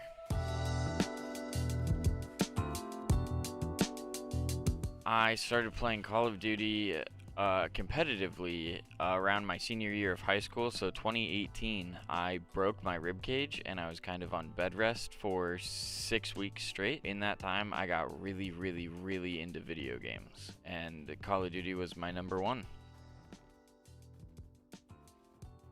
Honestly, I wanted to get into competing in Call of Duty when it was right after I graduated high school. I attended World War II Champs in Columbus, which was kind of local to me. And then like seeing the stage, seeing the competitive aspect, honestly what really did it for me was like all of the Champs banners with all of the rosters and the team names and the player names and everything, and like just seeing that aspect and environment, I knew that I wanted to try that and try to get to that level. I would kind of play in random various like online leagues with my friends, and I would never honestly really find much success with it. Honestly, just like Well, after a 3-1 victory for the Fisher Falcons over Oklahoma Christian, they will survive to go 3-0 on the day from Saturday into Sunday. They will have the #1 seed coming out of Group A. We're now joined by Brack here on the desk. Brack, again, congratulations, as always, to you guys for being able to take down and, of course, kind of demolish the Oklahoma Christian legacy that now is fully fleshed out. Asked you a little bit beforehand in the interview, like how that felt for you guys, but kind of want to ask you again just to get your kind of final thoughts on that entire sequence that happened. I mean, it feels really good. I think we're first seed going into tomorrow into bracket play, so that's always good. Good confidence booster for I think Logan too. He's really new, I would say. So I don't know. It feels good to get revenge versus them from them beating us last year. And yeah, I mean we're just feeling really confident. So. Awesome. Yeah, I think you talking about being like a last year get back. You kind of had something to carry over into this weekend. Now that you've, I mean, I guess knocked Oklahoma Christian out and punched your ticket into Sunday. Eyes going forward. Do you guys have anything you specifically are working on going into Sunday, or is it, hey, we're going to go out and play Fisher Falcons Call of Duty, or is there something you guys kind of have that you're like, okay, we're going to make sure we have this sharpened by tomorrow? Yeah. I would say probably our S&D. I think we lost both of them today, or two today, and then one overload. So yeah, definitely just sharpening S&D going forward. Yeah. I was expecting them to make playoffs or the bracket play. I wasn't. I was really shocking for me, Cumberland making it through. Yeah. So yeah, I don't know. Super excited. I think if the other bracket shapes out, I don't know what's going on with Group B exactly, but I'm looking forward to playing St. Clair. St. Clair for sure is in. Yeah, they went undefeated all day. I think we were. It was Wichita. Yeah, waiting to see Wichita and Mars Hill is kind of Wichita beat Mars Hill earlier on in the day. I'm not sure what the rest of the standings look like there because I know they were playing the match while you guys were playing as well. So we are kind of waiting for that for like the final standings from that. Everyone I know was St. Clair's still obviously locked into tomorrow. Yeah.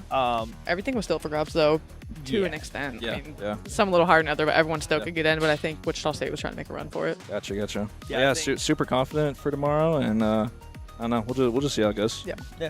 I mean, realistically speaking, I think most people are under the assumption that it's probably going to be you guys and St. Clair in the grand final. In a best of 7 against St. Clair, what's kind of the most important thing that you guys are kind of trying to look out for to make sure that you're able not only stay on top of that, but be able to like properly adjust halfway through the series if needed? I mean, I think we're going to go back and watch a little bit of VOD, talk about little things in our S&D, like I mentioned. They're a really well-oiled team, I would say. They've been playing with each other. They were a whole team last year in Challengers. So, I mean, they have really good teamwork and stuff, so we got to be on our A game, regardless of who we're playing, but especially versus them because they just have so much teamwork in every single mode. So, yeah, I just watch our VOD, work on our S&D a little bit, and then just go from there. Yeah, you said you're confident going into tomorrow. Say you get to the grand finals, you're playing against St. Clair. Got to know, what's the prediction? I think they're pretty good. I'm gonna say we'll take it like 4-1. 4-1? 4-1. I like that. Feeling really confident, so. That's good stuff. That is good stuff. All right. Well, Brack, congratulations on the series win today. Obviously, you kind of said it beforehand. You would have rather it been maybe with Rory in the lineup instead. Play them at full strength to really get the full get back from last year. But nonetheless, it was fun watching you guys play. You guys were fine, as always. As is tradition here inside of the CCL. With that being said, again, congratulations. Anything you want to say, shout-outs or anything like that before we go ahead and kick it?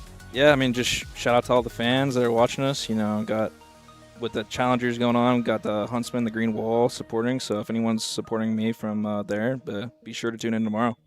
Absolutely. Alrighty. Well, that's Brack from the side of the Fisher Falcons. As I'm sure everybody already knows you at this point in time, so there's not really much left to say. But that being said, a 3-1 victory is going to give them, again, the 3-0 inside of Group A for the standings. They will move on as the first seed out of Group A tomorrow. They will play the secondary team coming out of Group B. Oklahoma Christian knocked out. Cumberland will join them. St. Clair there. We've got one more team that we have to lock into the rest of the tournament to find who will be our top 4 tomorrow throughout Sunday, and we'll be fighting for a championship inside of the CCL. We'll be stepping aside. We'll take a break. When we come back, we will go ahead and finalize everything and go ahead and close out on our show today. Yeah, that was unintelligible. Michael Wiglar. I go to Conestoga College, and I'm currently studying a business program. I'm in my last semester.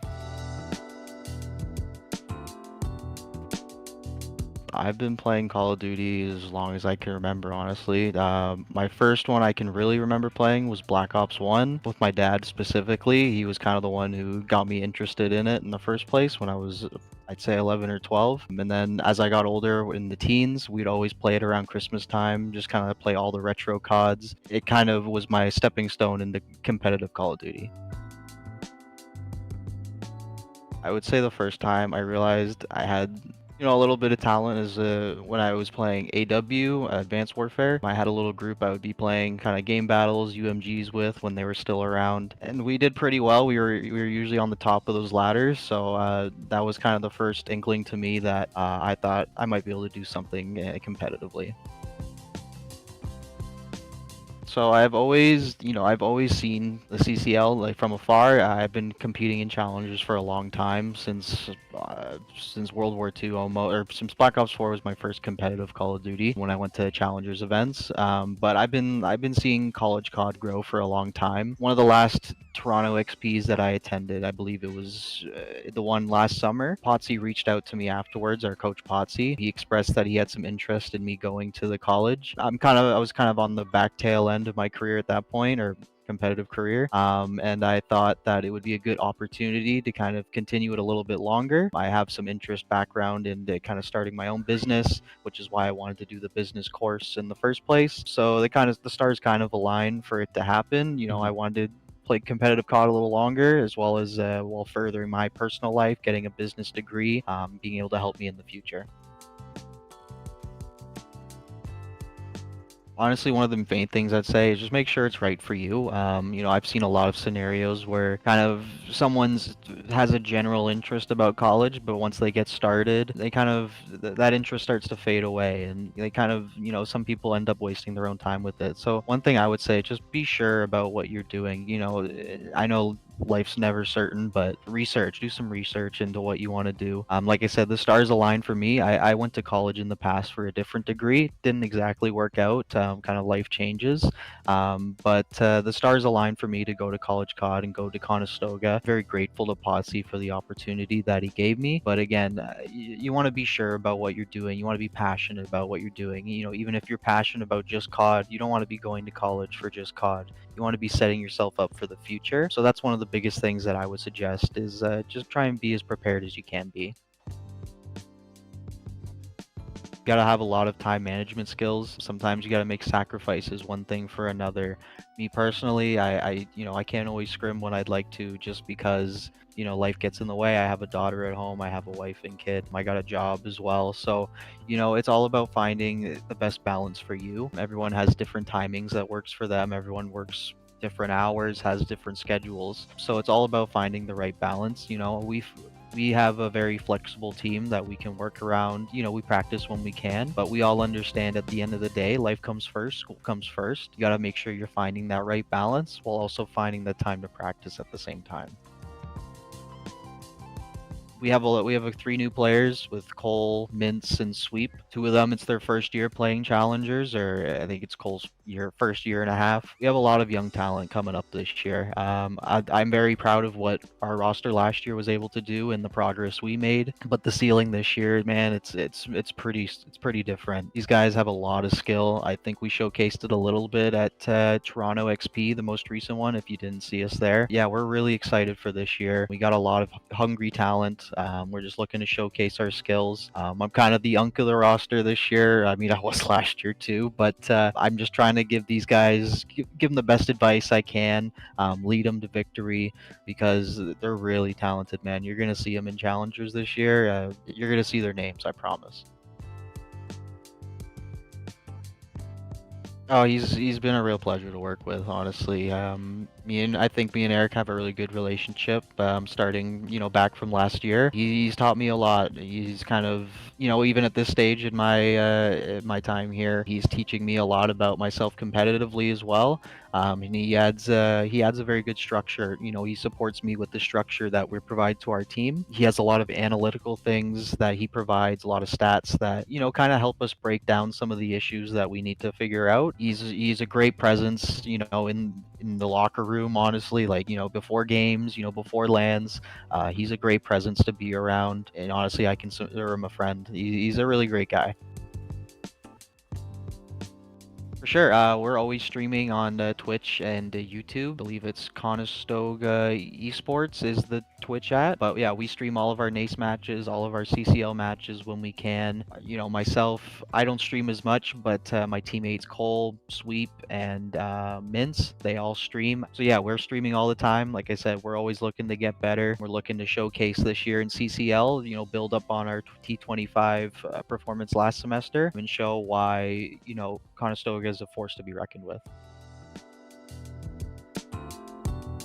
Hi, my name is Rory. My gamertag is Cruz. I go to Oklahoma Christian University, and I am a nursing student, or Bachelor's of Science in Nursing.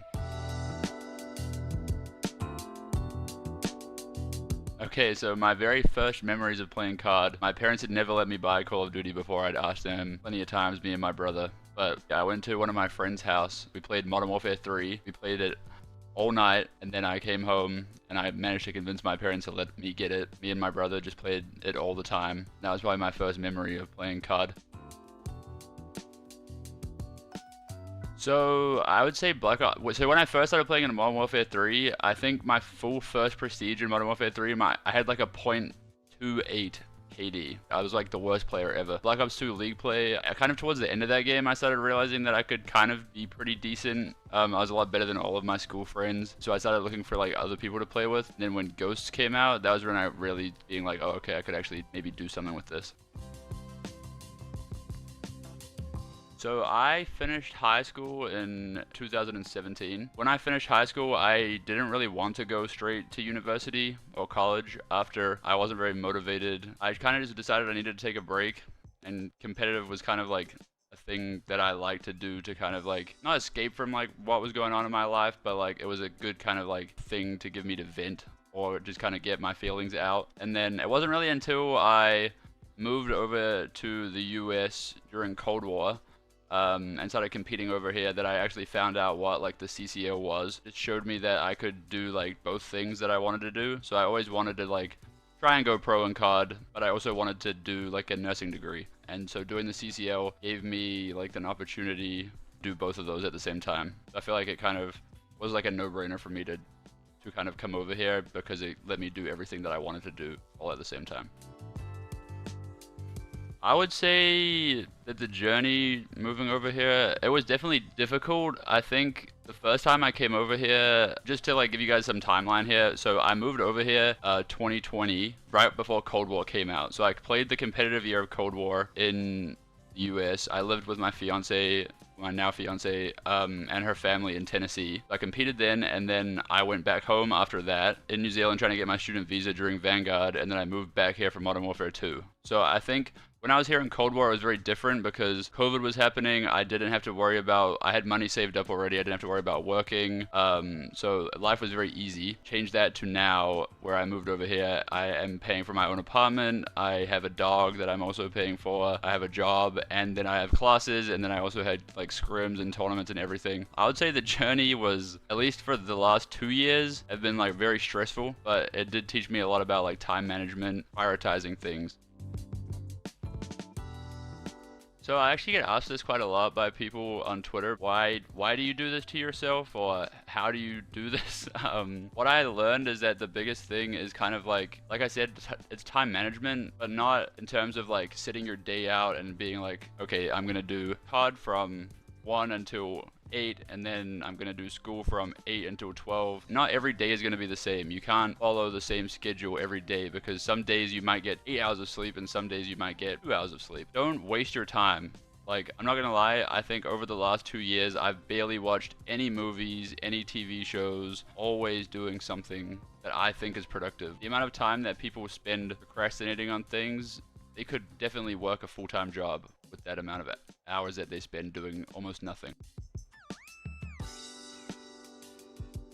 I would say that you should do it because I think that it is hard and it will take you a while to get used to it. I think the hardest part for me was my first 2 semesters because I had never experienced juggling all of these things. The thing with competing in CoD is, as much as it's a great thing, the chances of actually getting something out of it are very slim. So playing like while you do college is a great way to have like not necessarily a backup, but it gives you something else to do. Like, you should have enough time while you're competing at any level, and if I can do this while we're getting like 3rd to 6th at majors and whatever, making champs, then you can do it as well. You have enough time to do your degree and then also compete to the level that you want. I never went pro, and that's fine with me. I'm not really bothered about it. I think that I had a great time and I achieved a lot of good things that I'm proud of. And now I'm done competing and I almost have my nursing degree. I'm already 3.5 years ahead of where I would be if I waited until I was done competing to start.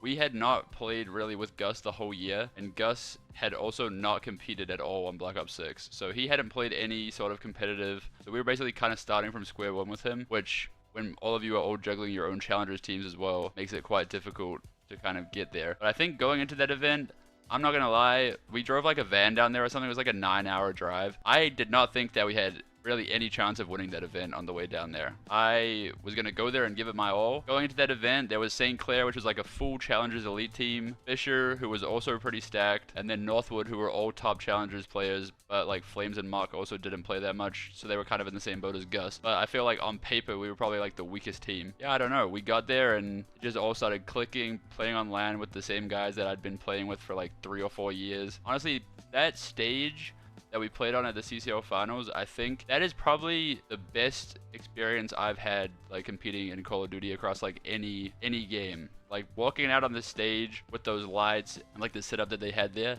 that was insane. I think that was so cool. And then like you said, like to be able to win on that stage, I don't even know if it was about winning. I think it was about how close the series was and then winning. Like being with the guys that I had been with for like 3 years, and these guys are like probably gonna be my like best friends or really good friends like for life. It just meant a whole lot seeing how much it like meant to those guys as well. Hi, my name's Chris Rodell. I go by CWADS. I go to St. Clair College and I'm studying business and esports administrative. I started playing COD from when I could really remember, just like playing with my dad. Like he would give me like a second controller, probably wasn't even turned on. I was like 3. I originally started off as a sniper. I was really into like FaZe, L7, Red Reserve, all those like sniping teams. And then the way I got into competitive COD was actually one of my friends asked me if I wanted to go to MLG Anaheim one event, and we ended up beating Simp in like a 2v2 booth. And my dad was actually like into Call of Duty. He knew who Simp was, and I told him after that event, that was in like, I don't even remember, I was like 14, 15. That Christmas, he ended up getting me a PS4, a monitor, a scuff, and just said, here, like, let's go see what you can do in COD. And now I'm here. To go pro, it takes a lot. Like only a select few are gonna make it, and you always want to have that backup plan. Obviously, I have full confidence in myself going pro, but it's always nice having that like that extra leverage, you know. Like I think going to school, like it's a great opportunity for you to be able to chase your dreams and still get an education while you're doing it. The reason why I'm at St. Clair is actually because of one of the players, Bendy. He gave me an offer. He was like, hey, I know a couple of our guys are leaving, and I know you want to be part of this. Like if you can just wait one more semester, I can get you here. And it's been fun since then. Oh, it's great. I think it's one of the best esports programs. It feels like they really do. Oh, hey. Hey, we're on. Good to see you there. What's going on? Welcome back to St. Louis at the Impact Gaming Center. I'm Corin, with me is Cash. We've got one final series of the night where St. Clair and Mars Hill will do battle in a best-of-5 series for a chance to move on to Sunday. That's the word on the street right now. Well, at least it was. St. Clair has already gone ahead and moved on into what will be the Sunday bracket. I believe Mars Hill might have been knocked out of contention by the hands of Wichita State, but I'm not 100% sure on that narrative just yet, or am I? And I'm just saying that to build tension and suspense. I don't know. We'll find out. St. Clair 21-3 so far throughout the season on their series win-loss. 19-3 for the S&D is one of the best that we have inside of the CCL, and a 20-2 on Overload also fits the narrative and the bill in that same breath. The hardpoint, not really anything there that's left to be desired. This is a very good St. Clair team that both you and I have already discussed ad nauseum, really, that we kind of expect to be there in the grand finals, fighting for the championship, and at least in our eyes are our favorites going into tomorrow, with a lot of great teams still chomping at the bits, wanting to be able to take down the St. Clair Saints Club.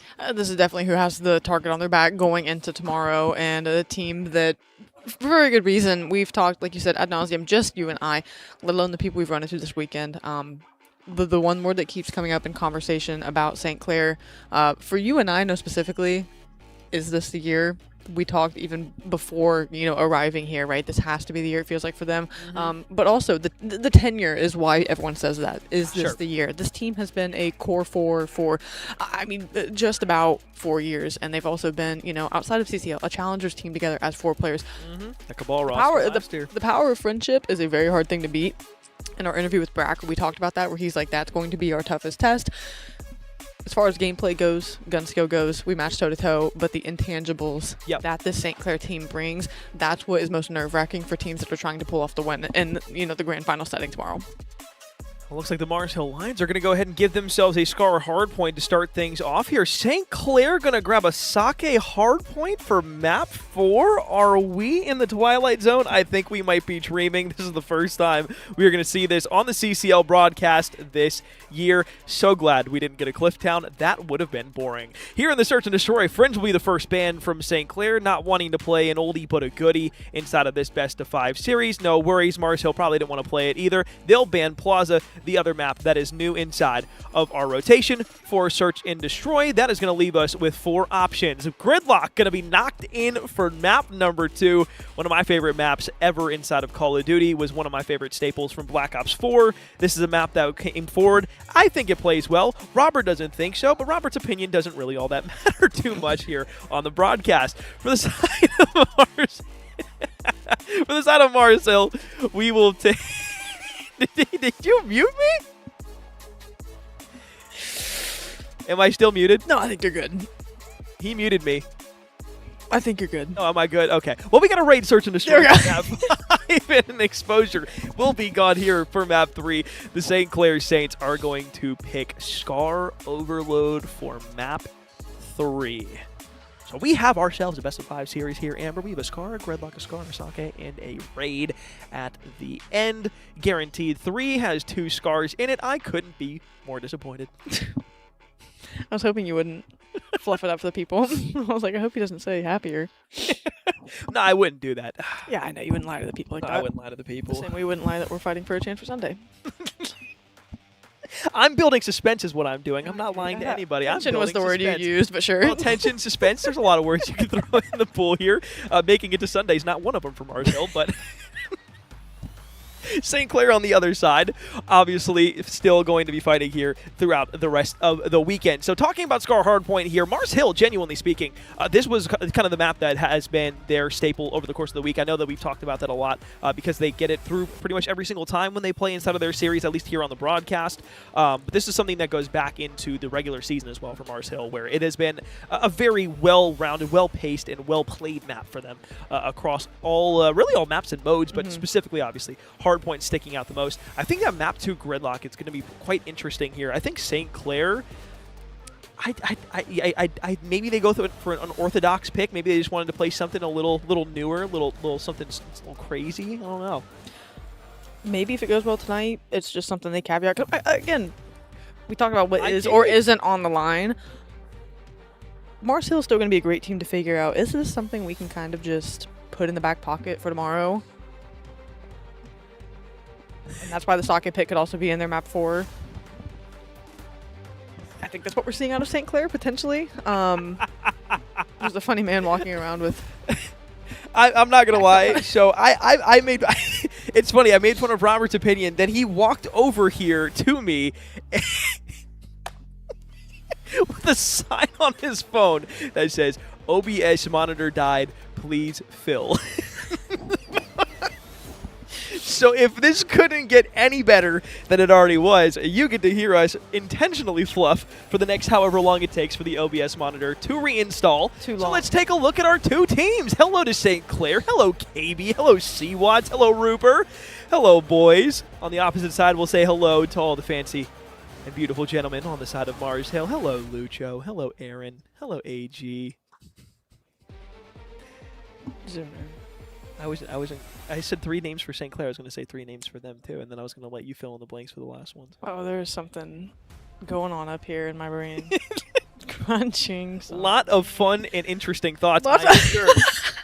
Intriguing intellectual analytics that are going to come in for this series. I doubt none. I don't want to give anything away too early, you know. Yeah, of course. If we have to fail, I got to save all my genius for the actual gameplay. Yeah, no, of course. That's a very important strategy here on the Absolutely. desk. Hopefully you guys have enjoyed the broadcast though, throughout the weekend so far. On a real note, just kind of talking about the venue and everything that's happened throughout the course of the week.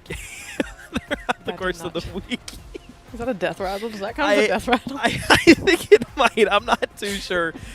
Something in the universe is speaking to us in ways that I can't naturally or necessarily process.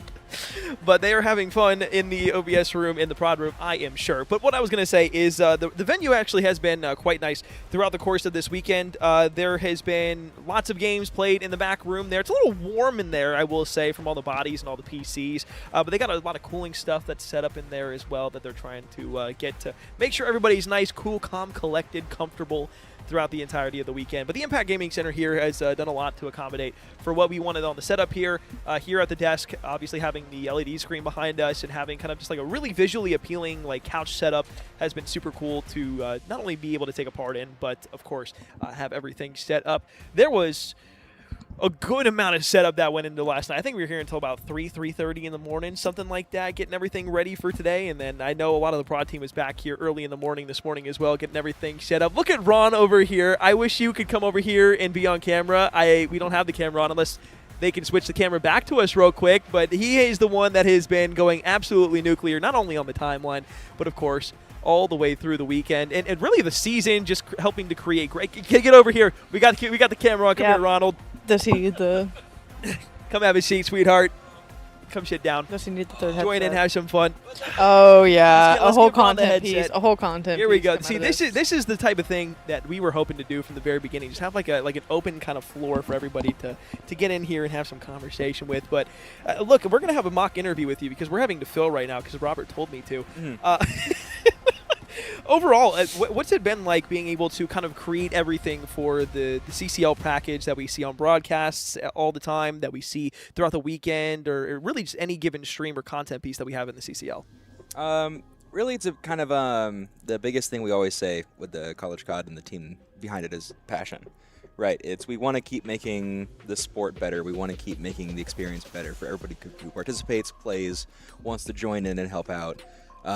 This has been a volunteer project for a lot of us for a really long time, and it's really just because we love it and we work well with each other, and that makes us want to keep doing it bigger and better every year. So the broadcast visuals are cool, but I couldn't do it without everybody who wants to participate and hell, the other people who put it together. I mean, John is a wizard. I make the art, but he makes it move and do shit. So, and he won't come on the camera because he doesn't want to be on the camera. Can you believe that? I've tried to invite him on several times throughout today, and he just says no every single time. Yeah. But another question for you: how long have you been here, in the side of the CCL, working to make the collegiate Call of Duty product what it is? I was not here when it started. I am one of the founders of RIT Esports. I was their founding production director. I did their branding in the jerseys and whatnot. And I was tagged in to help with the original Fight Night back in Black Ops 2? Something? Forever ago. It's been... it's been a long time. But every year we've tried something new and tried to innovate and see what else COD Esports could be for more people. So absolutely. Well, if you guys don't know who this is Ronald Wong. Yeah. But genuinely, he has been great not only throughout this weekend, but I mean, I've known you almost for 5 years at this point now. Yeah, something like that. Yeah, it's been a lot longer. This is the first time we've met in person. I know. So that's that's something. But no, for real, he has been extremely influential in a lot of the ways that you guys might not necessarily see or directly know about, just from like an on-face product. But behind the scenes, just like Ron, like genuinely, there is an incredible team that is behind it. Not only every single broadcast, but every single broadcast package that we have. All of our producers, observers, the people that create not only content pieces but build the show out. Obviously, John, if you would ever come out here, would be awesome to get. They fixed it. And Ron, and just talking about incredibly talented and fun people to work around. Yep. Robert coming out and being able to show us a sign that they fixed the issue that they were having. We now are going to be able to probably, I would assume, get into the game here in just a little bit. But just to kind of like finish up what I was saying. As you were kind of hinting on beforehand, like we genuinely do have a very incredible staff that does this out of the love of passion and the love of Call of Duty and the love of collegiate esports, more so than anything else. And to say that this team is incredible wouldn't be enough. And all the folks that keep coming back to play. I mean, somehow, some way. Somehow, some way. Thank you guys for having me on. Yeah, of course, Ron. Thanks for coming on. Thanks for helping us fill time.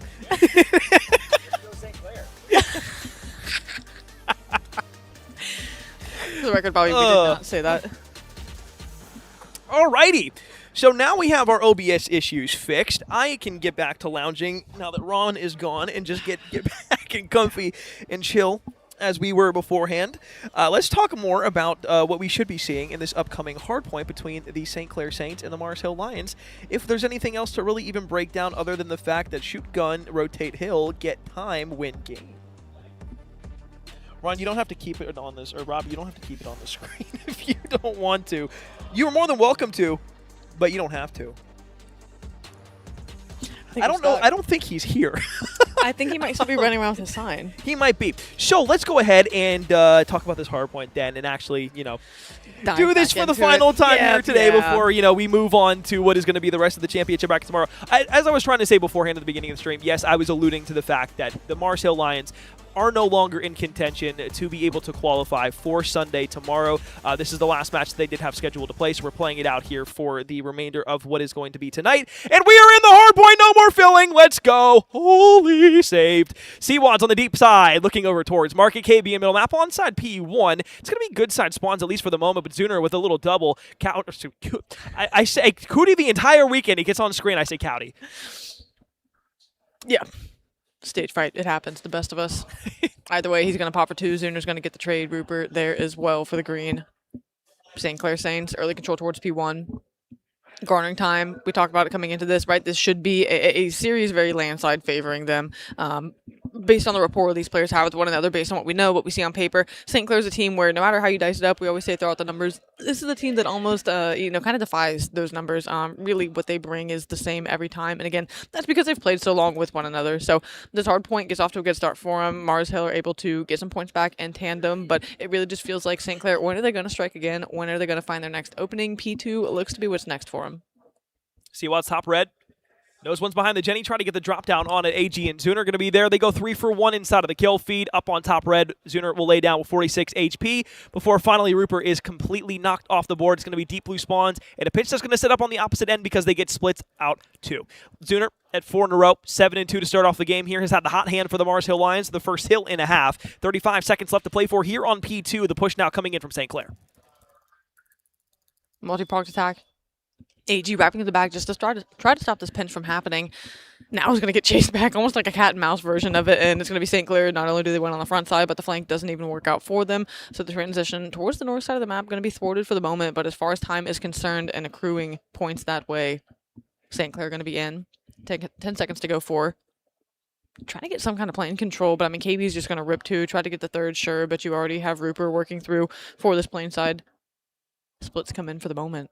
So you might have an advantage if you're Mars Hill just to maybe throw something at them that they aren't expecting. But as far as it's concerned, St. Clair managing the situation well. Yeah, I don't think anybody expected Zuner lay down top green. That's a great play coming out of Mars Hill to at least give them a little bit more possession around this half of the map. Turn back around for KB. He's going to be able to snap onto Zuner. Lucho with an nade, and AG will pair up top with the M15 in tow. Got a couple more bodies down low trying to make their way out of the top side window. Stewad's now trying to cross the mid-cut. Will be able to find one. Needs help from the teammates on the top side of the plane wing. Wants to get the drop and the jump over the top of the pistol. Now has the mod 15 in hand. Gets the full reload. Able to find one. Second on the snap down. Should be traded and absolutely will be. Gunfight by White. Going to be lost for the moment, but it's going to be CWAD. Really any player you call to, right? Just trying to get out in transition. Whoever spawns up after the wave of gunfights, it seems like they know exactly where they need to be going. So it is going to be CWAD here early, just lying in wait, waiting for his team. They find a kill to get out. That should be the spawn flip. So now the green light's going to come in. Hey, you can push, you can pinch, you can try to find these kills. Gets taken care of. CoD gets one on the other end of things. So now you know it's really a 1v1 in the back before time. New Hill pops. It's great for the moment. CoD going to get on the worst end of bad timing. So what looked like a position CWAD was going to be able to make something happen. Mars Hill retains spawns for the moment. CWAD's on the staircase. Can't find Arid. CoD up through middle map. Has another one in market that's going to get the good and the best of the timing out through the middle map. Lucho on the drop down. Gets traded out by Rupert. 9 HP. Won't be able to survive. It's going to be another onslaught here from CWAD, though, who goes up top blue. Should be able to find one inside of the point. Trophy system going to get knocked down. Audio cue given away. Back 30 seconds now. For the side of St. Clair trying to contest this. They don't have the spawns just yet. It's still going to be back splits here for both sides. Through the front, though. Rupert finds another with 55 HP. Now has a fight against AG where he's got a double with his teammates' help. And then the spawns are in the back. They're content holding from the front. Sure, you have to turn around, maybe try to pivot, but you also know these Marcel players are going to have to try to get out. You've fought for the time. You've got the majority of it here, knowing that they're on rotation. Zuner's going to be the one being hunted for by KB. As now everyone's going to backtrack. It's just going to be an awkward staggered push here for the moment, and you're going to clean up that last player fighting for scraps. So now Marcel know all the gunfights are going to be taken forward. Lucho is able to take care of another player as well, but the threat that Zuner was posing on rotation completely taken care of. It's going to be a complete setup for St. Clair. CoD up middle map. Good snap on. 3 straight kills now for St. Clair. The kill feed continuing to light up green as they have the backside spawns lit up for them at the moment. 40-point gap now growing. KB looking to the front side. M15 in hand. Has another one on the plane wing and one above him. They actually doesn't get spotted out. Thought his teammate was going to be able to get the timing on it. Instead, it's going to be CoD. Now forced to back off on the top side of window. Still a push in time remained here for St. Clair. Back through middle map. They've got one through mid-cut. AG on the push now forward. You got Lucho trying to make his way from the wing.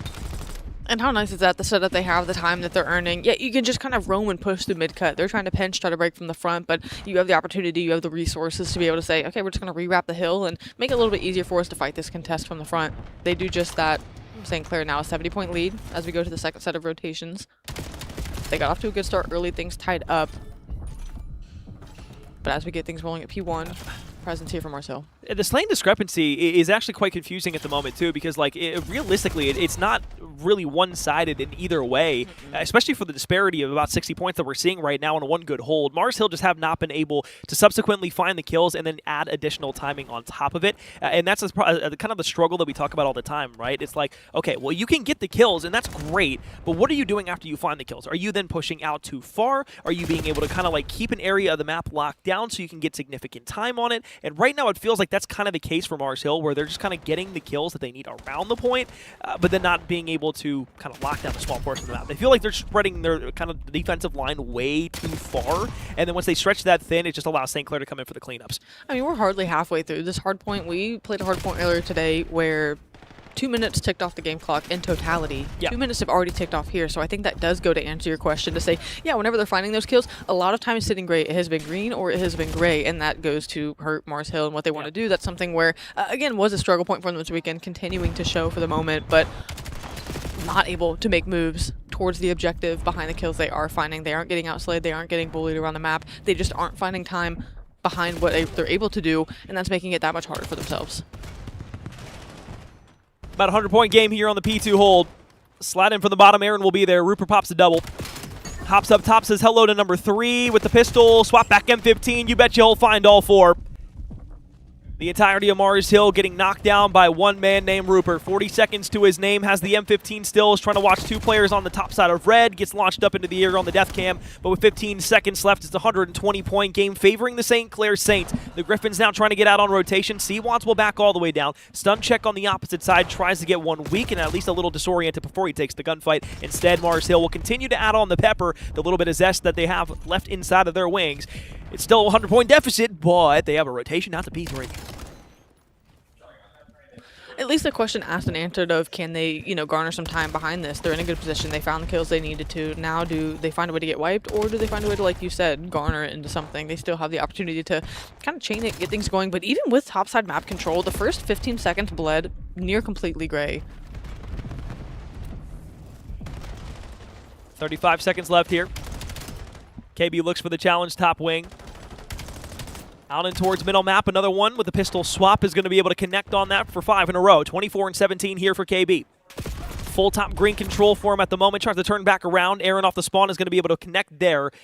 Realistically, this is all about making sure they're set up back blue for the P4 rotation where they made their homestead the last time. Mars Hill trying to push in through middle map. They're going to get basically walked directly as cannon fodder into the iron sights of the players left on the St. Clair Saints. And effectively, they have been spawned out all the way across the map with 2 seconds left. It's going to be a direct dash and a digital foot race back over to P4.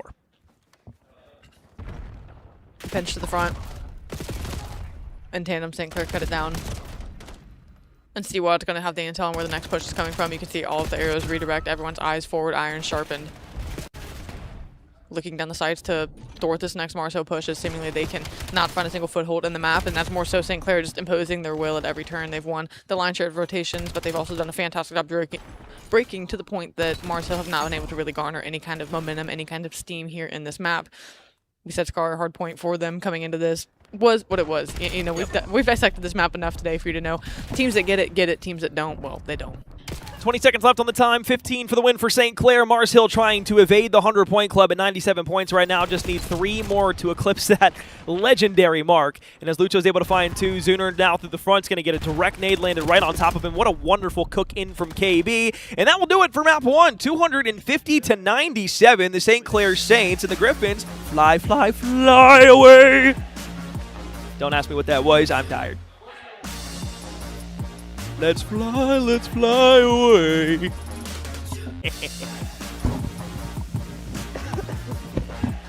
Oh, what a night. I think it's 13 and a half. On broadcast, I think it's official. 10. Okay. Being at the venue, a little longer than that. Yeah, a little longer than that. Okay. 10 and a half of broadcast. After hours, it starts to get a little crazy. Oh, I mean, we could turn this into a sing-along if you'd like to. We could. What's that, Bobby? He's muted again? All right, Alex, you're muted for a moment.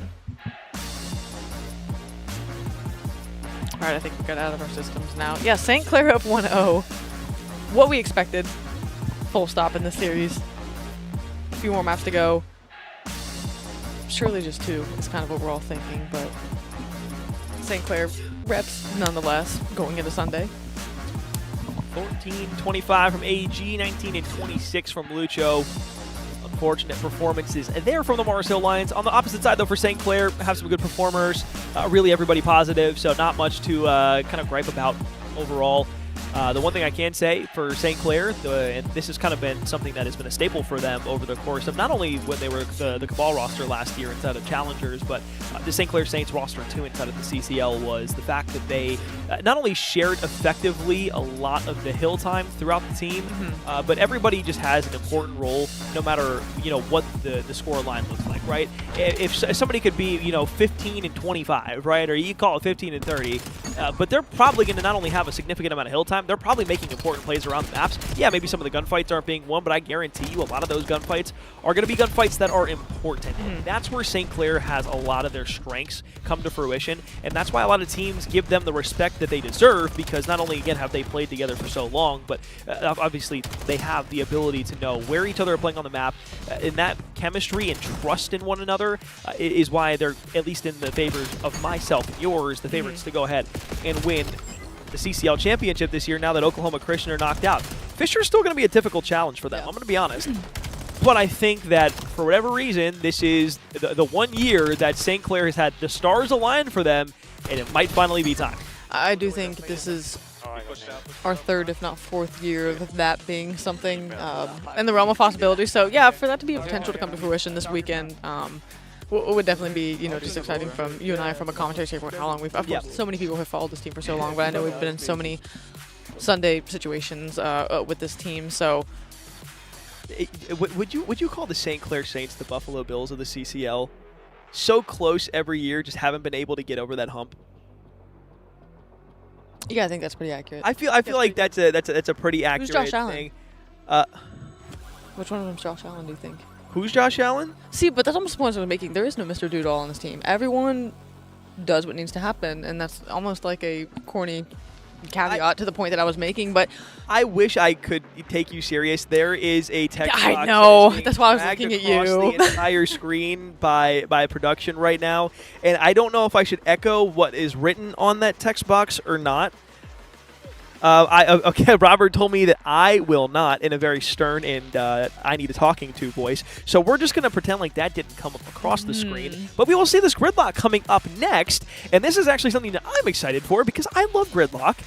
Is it a bit selfish that I want to see this? Maybe just a touch. But I'm sure that you guys wanted to see a different map than like any other S&D map that we've played throughout the entire weekend so far, especially in a match as riveting as this. if it's new to us, it's new to you guys. So we're all along for the ride. And if you're happy, I'm happy. I appreciate that. Of course. And hopefully you guys are happy too. I know I already said it earlier, but hopefully you guys have been enjoying the broadcast throughout this weekend.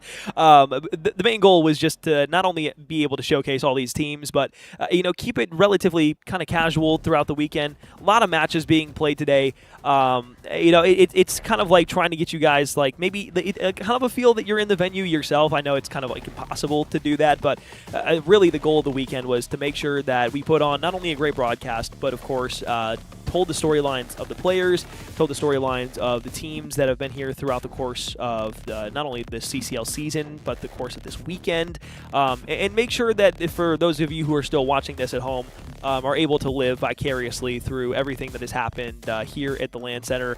I wish we could get more cameos from different people on the broadcast because I feel like that'd be a ton of fun, but for right now, I think everybody looks kind of checked out. Yeah, I know we're except for yo, somebody make that for me. I want to see that. I want to see that just one more time. I want to see that one more time. Replay ops, can we get that little that he did right there one more time, if possible? Replay ditched the producer, so we will not have a replay per Robert. So that is just wonderful news. So if you want to go back and clip that on Twitch, go ahead and do that. If you're watching on YouTube, well, you don't need to clip things because that doesn't happen on there. You can just go back in time. Isn't that a great feature? Anyways, looks like we're loading into map 2 here. We're fluffing to the max right now. I hope you recognize that. I'm at least self-aware enough to be able to let you guys know that. Hopefully you don't take that as me not taking this seriously. Because I promise you that we are trying to take this as seriously as humanly possible. It's just like this is a team of Mars Hill that is mathematically eliminated already from the weekend. Will not be able to be playing Sunday. They have already been knocked out by losing to Wichita State yet earlier in the day, 3-0, which we saw on broadcast, which was a great series from Wichita State. There's a lot of stuff that we have to talk about tomorrow for all the teams that are making their way into Sunday. There are so many great and rich storylines that we're going to be able to tell throughout the day tomorrow, and that we're going to be able to follow along with, that I'm super excited for what our final is going to be able to bring us tomorrow. I know that we started with 8 teams and we're already halfway down throughout today, but genuinely speaking, I think you guys are really going to enjoy what we have in store for tomorrow's broadcast. Lots of new and exciting features that we are going to be able to share with you live, in a state of the CCL that's going to be in there as well. So don't want to miss that. However, the Search and Destroy here, we got to keep it current for right now. Rooper on the staircase laying down. Not necessarily a stair glitch, but you could probably give him a yellow card for it. They're going to get it down on B. Back off. Nade to the top side window. It's a 4v4 retake. All quiet for a moment, but something tells me that's going to change quickly, and it does. CoD for 1, Zuner for the trade, 3v3 going down. Less than 30 seconds to make a play on the bomb, but the rap's going to have to happen quick out of Lucio. How many times did we call to Mars Hill? They wanted to make the right plays. They wanted to make the rap. It didn't develop quick enough. Is this a moment where that works out? You get one, either going to turn. Good shots there from Lucho. Rupert trades immediately, but Zuner is there. Seawads, the last one on the long alley. It's going to be a dash back over towards the bomb, and with plenty of time to spare, about 2.5 seconds. It is going to be Zuner who locks it down. First round on the board for Mars Hill.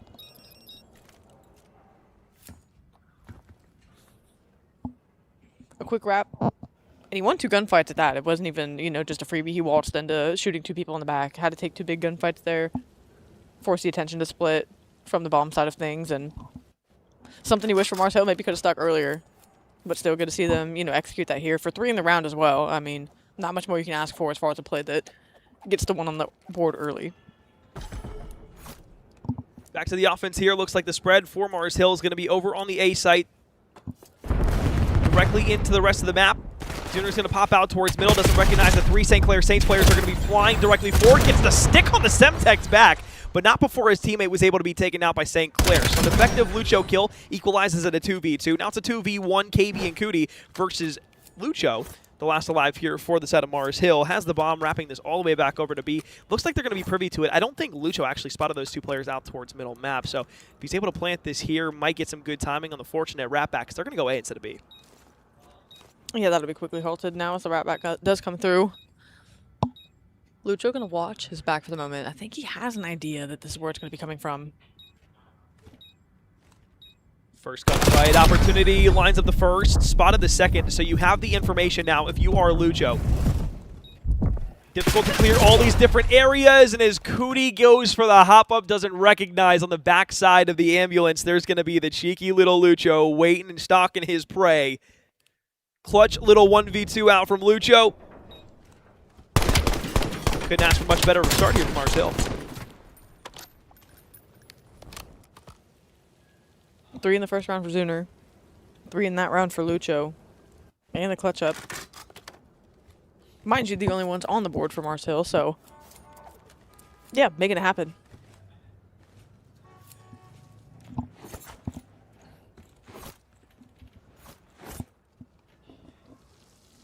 Lucho down low. Looking to be the first one to entry. St. Clair back to their roots of what they wanted to do inside of round 1. Maybe a different post-plan approach that they're going to want this time through. Treating this as maybe a glorified scrim here for an S&D rep on this gridlock. Bomb goes down. First blood, Aaron. Great, well-placed nade onto Rupert. KB spots one deep in the back line. That's Lucho, who's going to be trying to make his way forward. Last time he flanked, it was to great success. This time, Cootie going to be looking for one on the right-hand side. Chow slides forward, is going to spot one in the back. Second one, gunfight, left-hand side, great snap, directly to the head. 3 versus 2 this time. They take 2 bodies off the board. How about he does it all himself? Number 3 in the round, they've got 1 final player. It's a 2v1. They know that he's got to push up the street with just 15 seconds left. Lucho will get knocked off the board by the final player, and the St. Clair Saints will double back and strike first. Getting it going here on an offensive attempt. And as you said, Cootie kind of really, it's been 3 rounds, but 3 people with just big plays to kind of seal the deal.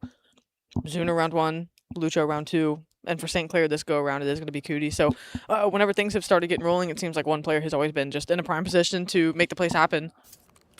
And that's been the tale of the gridlock to start. Our first time seeing it on broadcast here today. I mean, it's been exciting through the first few rounds, to say the least. You call to it maybe a glorified search and choice scrim in the sense that it's live reps against a team that definitely still would love to say they got the win on you here. And now our first decent look at A. Nade Cook backed off. Zuner pushed up to the mid-tree pedestal. Got a lot of coverage that you can get here on side of the A site, making sure that you push everybody from St. Clair back to the spawn side. Bomb will look to go down here, though, as it will be a wrap back and now a post-plant retake opportunity for St. Clair, the first one through the doorway. Looks like it's going to be AG on the opposite side. Shot's not good enough. Trade immediate goes to Cootie as he's able to pair with Rupert. They get 2 there. Aaron able to find the best of the timing, and as they slide in, it's just effective trades across the board. Last remaining player on Mars Hill will find their demise, and St. Clair will be right back even at 2 rounds apiece. Effective trading, yeah. I mean, there's really not too much else to expand Nancy upon Pelosi. that. Effective trading.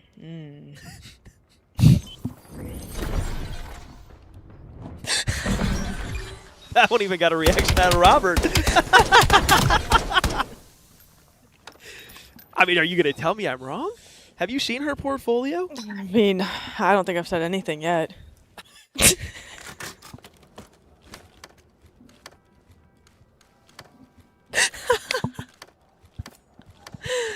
Oh. If we weren't broke before, surely this is what tips us over. Pushing to the side. How about Rupert? Sun check around the left corner. AG gets the best of him in this duel. Lucho there for another. All of a sudden, it comes down to C1's last alive in a 1v4. He's able to make it a bit easier on himself. 1v3, they're all going to push directly into him. Line of fire lined up in the L triggers. St. Clair, after winning 2, will lose 1. Regained advantage here to the side of the Lions.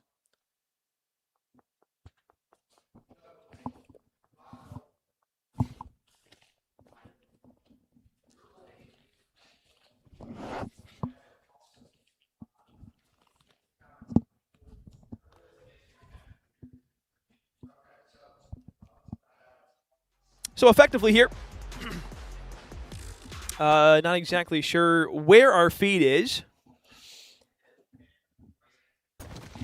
There we go. There she goes. That's what I was waiting for. Little game of hide and seek. Lucho pushing this one up. This time it's going to be Mars Hill who want to go ahead and find their way over to the B site. Smoke's going to be out. Rupa will rock back through middle map. He gets away in just the nick of time. Going to go ahead and cook a nade directly on the feet of 1. Not going to be able to walk away with the gunfight win there as CoD as he pushes forward. So it's got all down to another player. This time, oh, it's going to be Rupert instead of CWAD. He finds the first blood. Will they all 3 sprint at him? Find out this time on an episode of Dragon Ball Rupert.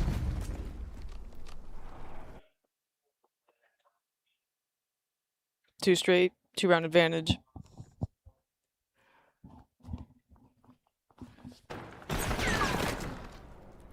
Mars Hill. Getting everyone in the mix now was slow to start. But as you said, Aaron, kind of snowballing the effect. And to give themselves a stiff arm that they had for the moment. I mean, St. Clair, again, they got a couple good ones to go in succession. Aaron on 4 in a row. It always feels like a moment where when a player can get a handful of them in a round, it seems like Mars Hill find a way to compound behind that, roll that into some serious momentum. And you know, you blink and you're back out to this 2 rounds away from striking the series 1-1. St. Clair offensively an opportunity here. Cooked up back right side. You're not going to spot anything out. Uncharacteristically slow round here from St. Clair. They just play a bit more passive over on air, waiting for somebody maybe from Mars Hill to get aggressive. Up and through middle map, KB is going to get the first bit of information, spots out Lucho, and that should be a given for player 5 and sooner to wrap back over. This is exactly the look and opportunity that St. Clair are looking for, because on the opposite side of the map, Cody's still got the bomb.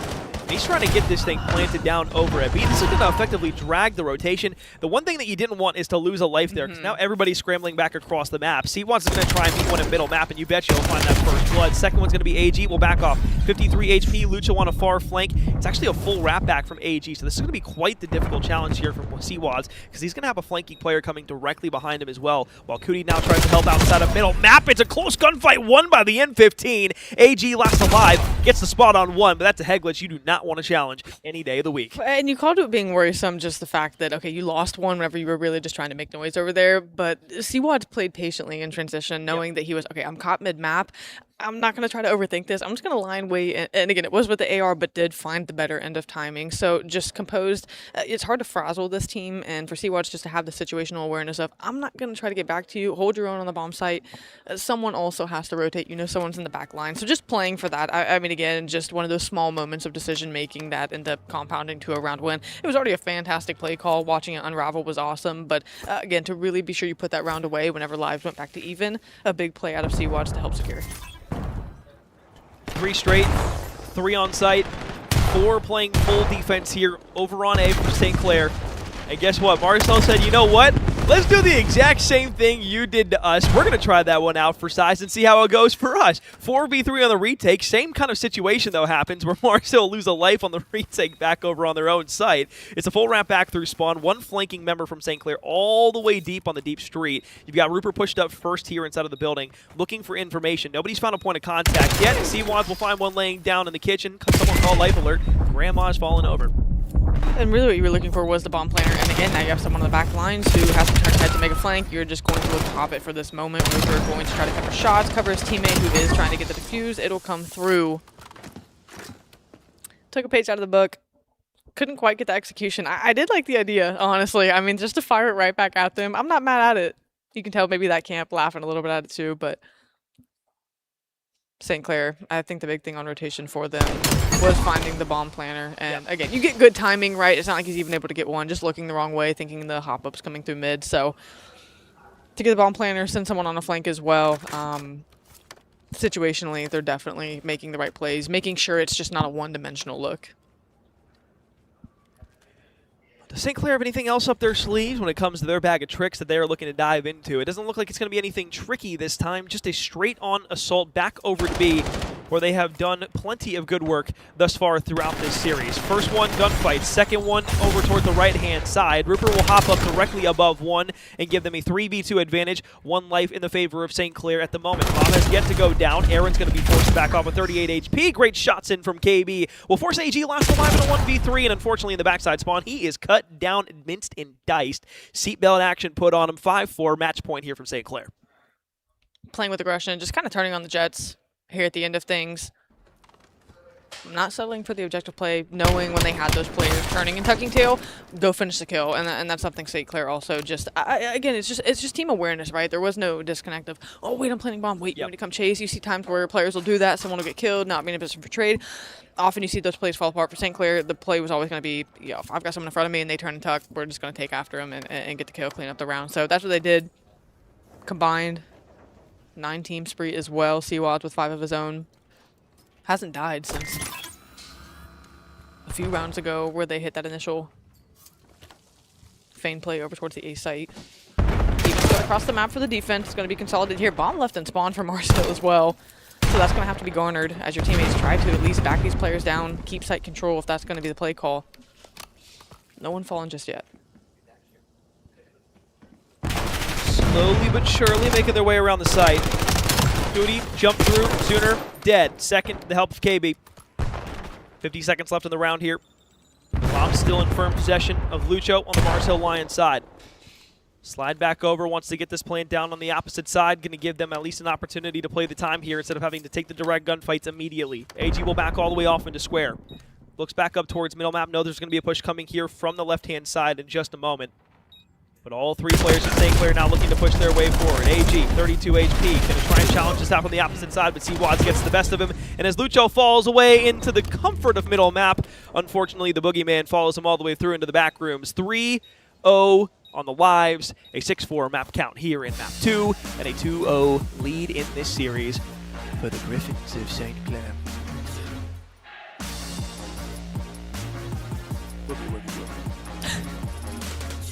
Played a lot off the back end of Slaying there too. Just good team retakes on the bomb site. A lot of times forcing Mars Hill to, back out of the site, not able to keep control in those moments, and now St. Clair firm control of the series. Up 2-0. Whoop. Maybe not the graphic. Maybe we lost it. There it is. First blood battle. First 3 rounds just flip-flop between either of the 2 teams. St. Clair don't come out on top of the 2 rounds they won the first blood on. Same thing happened for Mars Hill. The round they got the blood on. After that, though, everything straightforward into a T. Defense, offense, and offense. The last 4 rounds for the St. Clair Saints as they find their way forward. And Ron's going to throw a fruit gummy to me, and I'm going to catch it in my mouth. Oh my god. Oh, I really thought. Why are you guys lying? I literally caught that. Oh, I know. I was behind you. I couldn't see clearly. Ron's one lying. Uh-oh. Yeah, give me another one. Oh my god. Oh my god, he did it. No lies that time. No lies that time. The first person we've seen in eons. Maybe you can hear me chewing it. Yeah. That's a good one. It's a pink one. It's a Welch's gummy, if you're wondering. Not sponsored. Scar Overlord up next. St. Clair up 2-0 in this series right now. God, I'm really good at catching things in my mouth. That sounded awful out of context. So you're welcome for that one. What do you mean, why? Did you not? You didn't get to see that, Robert. You leave that poor man alone. Robert's the one harassing me, okay? All right. All right, Scar Overload, here we go. Got ourselves a load-in screen. It looks like these players finally want to get this series over and done with and send everything home for what will be the final sleep before Championship Sunday, where we will crown who will be the 2026 Black Ops 7 CCL champions, the newest champions after the three-peat of Oklahoma Christian has come through. Which team will it be? Will it be St. Clair? Will it be Fisher? Will it be Cumberland? Or will it be Wichita State? Maybe not the Final Four that everybody thought was going to be there. Maybe it's a shock and maybe it's a surprise. But shocks and surprises are the best things that we have as humans to be able to give us the joys of life in timely manners. Aaron up through middle map. A trade there for Rupert. And market has been cleared out here by St. Clair. They want to go ahead, grab that objective, put it inside of the overload point as quickly as possible, and then get back, of course, for a rally attempt. For the moment, the call going to be KB just lying in wait, trusting what your teammates can do to kind of ease the pressure on the middle of the map, but not going to win the gunfight, so he's going to have to give up that positioning, wrap back, quickly scoops for a kill, and now reassuming his post. See what gets spotted. Gets taken down as well. It's really just KB's job for the moment. Hey, what are you going to do here to just give us an easy avenue once we scoop this objective? But that is just not coming through for the moment. It's been pressure out of Zuner, really not letting a clean avenue come in for St. Clair to scoop the objective. And on the unfavored side of things, Mars Hill definitely trying to find any opening where they can, but knowing defensively is that's going to be where their efforts are. Rupert has to deal with one top green. Unfortunately, Lucho wasn't spotted out. Aaron now at the half-yard line, going to be able to knock down everybody from St. Clair that's trying to push their way forward. It's going to be closer spawns towards the bottom side of red, but really this full spawn control right now has been pretty good here from Mars Hill. They don't recognize that CoD slipped all the way through the back net, and the timing could not have been worse. The payload respawns with 38 HP. He's going to slide back out. Gets a bit of help from teammates to keep him a bit weaker, but it's the gunfights that continue to fly in the lead as green. To a B detonation. That comes right on in. The St. Clair Saints on the board. Cut off man C-Wads. He's going to try to even buy time, but that's not going to be the case for the moment. Now just see the objective on the north side of the map. You can see Mars Hill playing around it.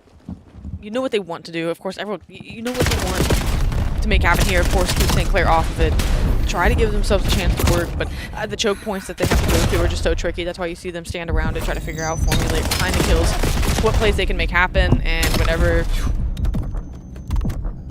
your plan unravels, well, leaves an opening for the opposition to retaliate. St. Clair do just that, find themselves up 2-0. Deep spawn was right out. The good news here for Mars Hill is that you have not only a two-man spread in middle map, but you have Lucho who's pushed up all the way top blue. CoD will read him out, and your entire line of defense and offense that you had pushed forward is completely cut off. So now it's all depending on Zuner, who's on the bottom side of red, and the closer spawns by the top and bottom side of P2. If you look to push forward here, CoD's going to be the man trying to go ahead and at least thwart this push as it flies forward. You had the rest of the teammates inside of middle map help out, and now it's a flank that's coming through from C-Watts at the same time. Yes, Aaron is still there, but it's all going to be about the pickup. Who's going to be able to find their way forward? About 2 minutes left here in the round to play for St. Clair with a comfortable margin of 2-0. P2 control garnered. Payload secured. And this will be for Mars Hill. Relatively a waltz into it. As they're able to control that bottom side of the map. And now off spawn. I mean, again, St. Clair immediately, just assuming the position of applying pressure, they trust that, okay, we have one gunfight to win mid-map. AD's going to take down. Now that we know who he is, we get that scoop. Score is going to be the play. They've got to get these eyes forward now as these gunfights look to try to roll in. Punch through another one as quickly as you respond and maybe draw it to a 1-score lead. St. Clair get it through. C-Watts pushed all the way forward, and that allowed them to spawn pretty close out by plane wing. Inside of top green, C-Watts doesn't actually get the read, but the turn back around on Lucho, disgusting out of the young lad himself. 14-7 here inside of the map. CoD looking to push his way forward. Darren and Zuner clear out the back line, but while all that was happening, the mirage of a distraction was directly in front of them, and the Magician slips in to get the full score of the round. Halfway there. Halfway there to the score. I don't have as many magic words as you do, all right? Yes.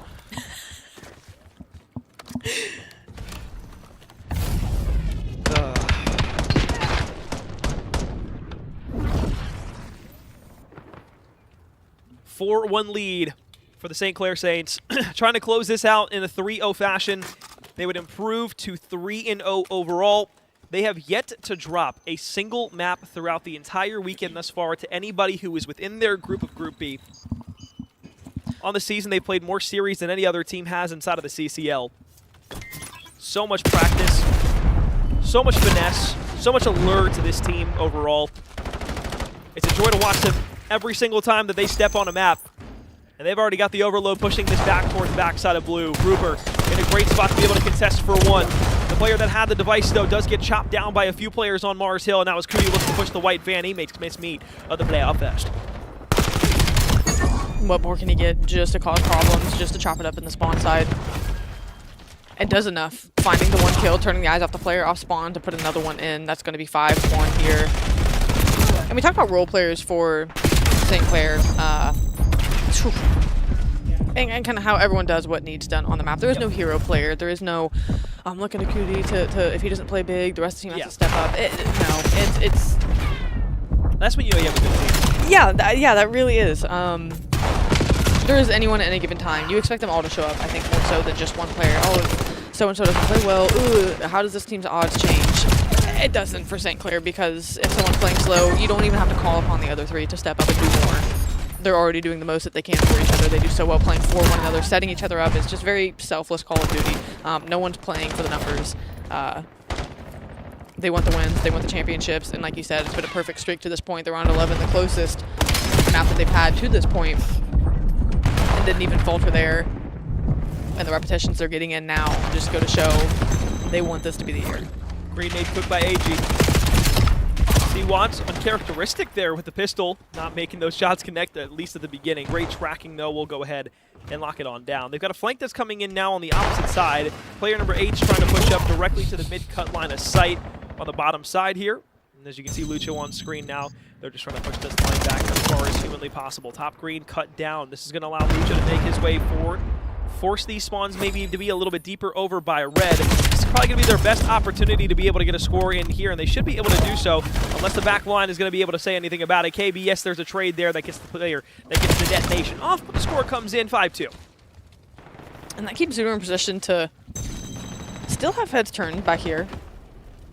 Able to find Rupert for the good, but now trying to figure out where these players are off spawn. Yeah, C-Wads is going to end up getting the better of that, so you continually look to pin them down on the disadvantaged side of the map. P2 is going to be where Marzo got their first score, mind you. They were able to control this side of the map, and the kills in succession to let them detonate the explosive. And it looks to be the same thing here again. Can they get the kill mid-map? Now the line surging forward. The lead blockers are also in the way. You've just got to make the slide. You've just got to make the dive. That's a 2-score lead. All of a sudden, Mars Hill getting a rally in. Feeling a lot better on the map at the moment. Is it going to be another one of those glimpses of success that we saw earlier when they played up against Wichita State, when there really wasn't anything else that they were able to put inside of the objective after those first 2 scores that came through on a rally? We'll find out now. Top side of the plane is going to be a north-south hit coming through from the St. Clair Saints with the payload in hand. Rupert will find AG. Trade immediately comes through there from Zuner as they go eye for an eye in the backside of spawn. C1 will flip back over on the right-hand side, and now it's going to be all about mitigating the push that's coming back up through middle map from St. Clair. Trying to give yourselves a little bit of breathing room, and as the payload resets, you're happy with that, just to alleviate pressure coming off spawn. Now you can all work towards mid-map and assure St. Clair further push as far as that's concerned, but not much control to show for it, so Mars Hill are going to be happy to do battle here at a neutral site and do what they can to get objective. I think with it still being 2 scores, you have, less than 70 seconds to this point to make something happen. Definitely not impossible, but you're going to have to play with a little more tempo and urgency if they want to get this done. A lot to clear out in the back lines. They definitely don't want to give anything up for free, but with 3 down in the feed, that's going to be one of their best looks. Triple kill on the offense. KB is really the only line of defense that you have here close enough to make something actionable happen inside of Market. As Rupert and KB were there, AG's at least able to slide out, but with 45 seconds, you really got to start pushing the tempo. The pace needs to be there. You have to rely on Lucho to find something here as he's pushing his way forward. You've got C-Watts playing the top side of red, waiting to be that contested player as somebody sneaks through the line of defense that they have for him. They're trying to wrap this one maybe through middle, trying to get it over on A. C-Watts with 35 HP jumps out with the pistol, and that might just be the dagger here in Game 3. The all clear, the surge forward. Sure, they'll maybe scoop it for the consolidation as they give it one more load, trying to punch one more here on this Marcel team. 9 seconds remaining. Cootie inside the point.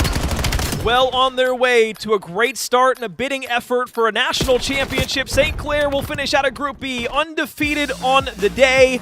They will go 3-0, 9-0 in map count. They will be the first seed out of Group B. They will play the second seed coming out of Group A, which will be Cumberland. So we have our matchups officially for tomorrow. St. Clair, Cumberland. Fisher versus Wichita State should be a phenomenal day of matchups tomorrow. And as Mars Hill are eliminated from competition throughout the weekend here, unfortunately, they will place a top 8 inside of the CCL. Again, no snuff whatsoever. Mars Hill came into this season wanting to play for a championship, wanting to get to LAN, wanting a chance to rewrite some of the times that they have been able to have fruitful success in the past. Unfortunately, does not end the same way that they maybe were hoping, but irregardless, for all the teams that made it to LAN this weekend that have now been eliminated, it has still been a phenomenal season for themselves. They've gone through the gauntlets. They went through the regular season, the conference championships. They then went to the regional playoffs. Then they had the CCL playoffs, and then they were able to get to LAN all the way through. They played at least 3 matches here today throughout the group play. So we'll say goodbye to the teams that came out that no longer are in contention. That, of course, being Oklahoma Christian and Nwosu from Group A. From Group B, we will say goodbye, unfortunately, to Mars Hill and to Texas State. Those are the teams that finished top 8. They will be the ones eliminated. The teams fighting again for a championship tomorrow. We'll show the graphic here in just a moment, but it will be St. Clair, it will be Wichita State, it will be the side of the Fisher Falcons, and to wrap it all out, throw up a C for the Cumberland Phoenix as they will be moving on to Sunday. That's our 4 teams fighting for a national championship tomorrow. We'll look at the highlights from this series one more time, aka from our overload. And Robert said the replay ops left us. It's interesting that we still have highlights here somehow. Someone might be telling them the truth. Someone lied to me. We'll get to the bottom of this. And all I get is a chuckle. passionately laughable chuckle out of Robert from the production room in the headset out here. But just looking one more time back at the series, I mean, realistically, we knew coming into it there wasn't a ton to play for. We knew St. Clair was moving forward and Mars Hill would have been already eliminated. But for the purposes of parity throughout the rest of the teams going into Sunday and into the bracket tomorrow, obviously need to have all the matches played out in total. Let's go ahead and take a look at the bracket real quick for tomorrow. We have apparently the bracket, unless it's not ready yet. There it is. We got the bracket for tomorrow. And as I mentioned beforehand, it will be the Fisher Falcons versus the Wichita State Shockers. I guess it is worth mentioning how this is going to work in terms of where teams will move on. The 2 teams obviously losing in winners round 1 will drop down to lower round 2. In losers finals, of course, that will be the team that wins in losers round 1 moving on there. Winners finals will have the team drop down to losers finals. And if you've watched any bracket beforehand, this is exactly how it works every single time. But for continuity purposes, the team that wins the winners finals and the team that wins the lower finals will face off in a best-of-7 grand final to define who will be the 2026 Black Ops 7 Collegiate Call of Duty champions on LAN at the Impact Gaming Center in St. Louis, Illinois. I had to do it one more time. Point to it on a map. There it is. And I know we're gonna save all the bulk, but all of the talking points for this tomorrow. Looking at this, I know it's definitely been a long day. Looking at the bracket though, it definitely is exciting. I'm very excited to tap into what all we have ready to talk about between these teams. Does it look different? I'll even speak for myself to what maybe predictions were saying. Absolutely. I think that's going to make for a fantastic championship Sunday.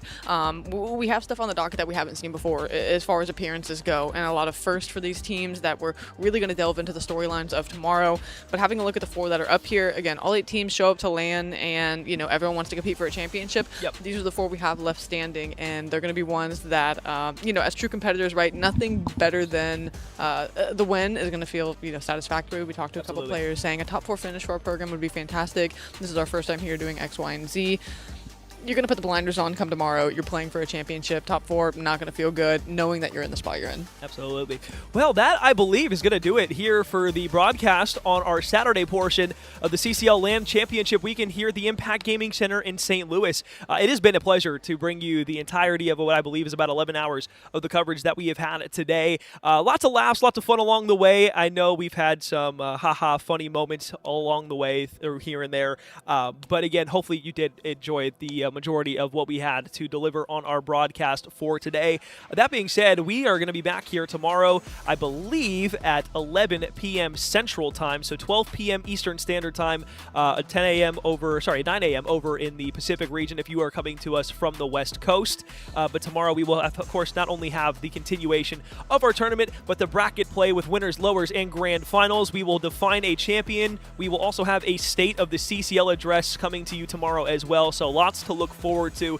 Until then, though, we will say goodnight here from the Impact Gaming Center in St. Louis. Stay safe, and we will see you back here at 11 Central tomorrow for the continuation and finale of the CCL LAN Championship in 2026.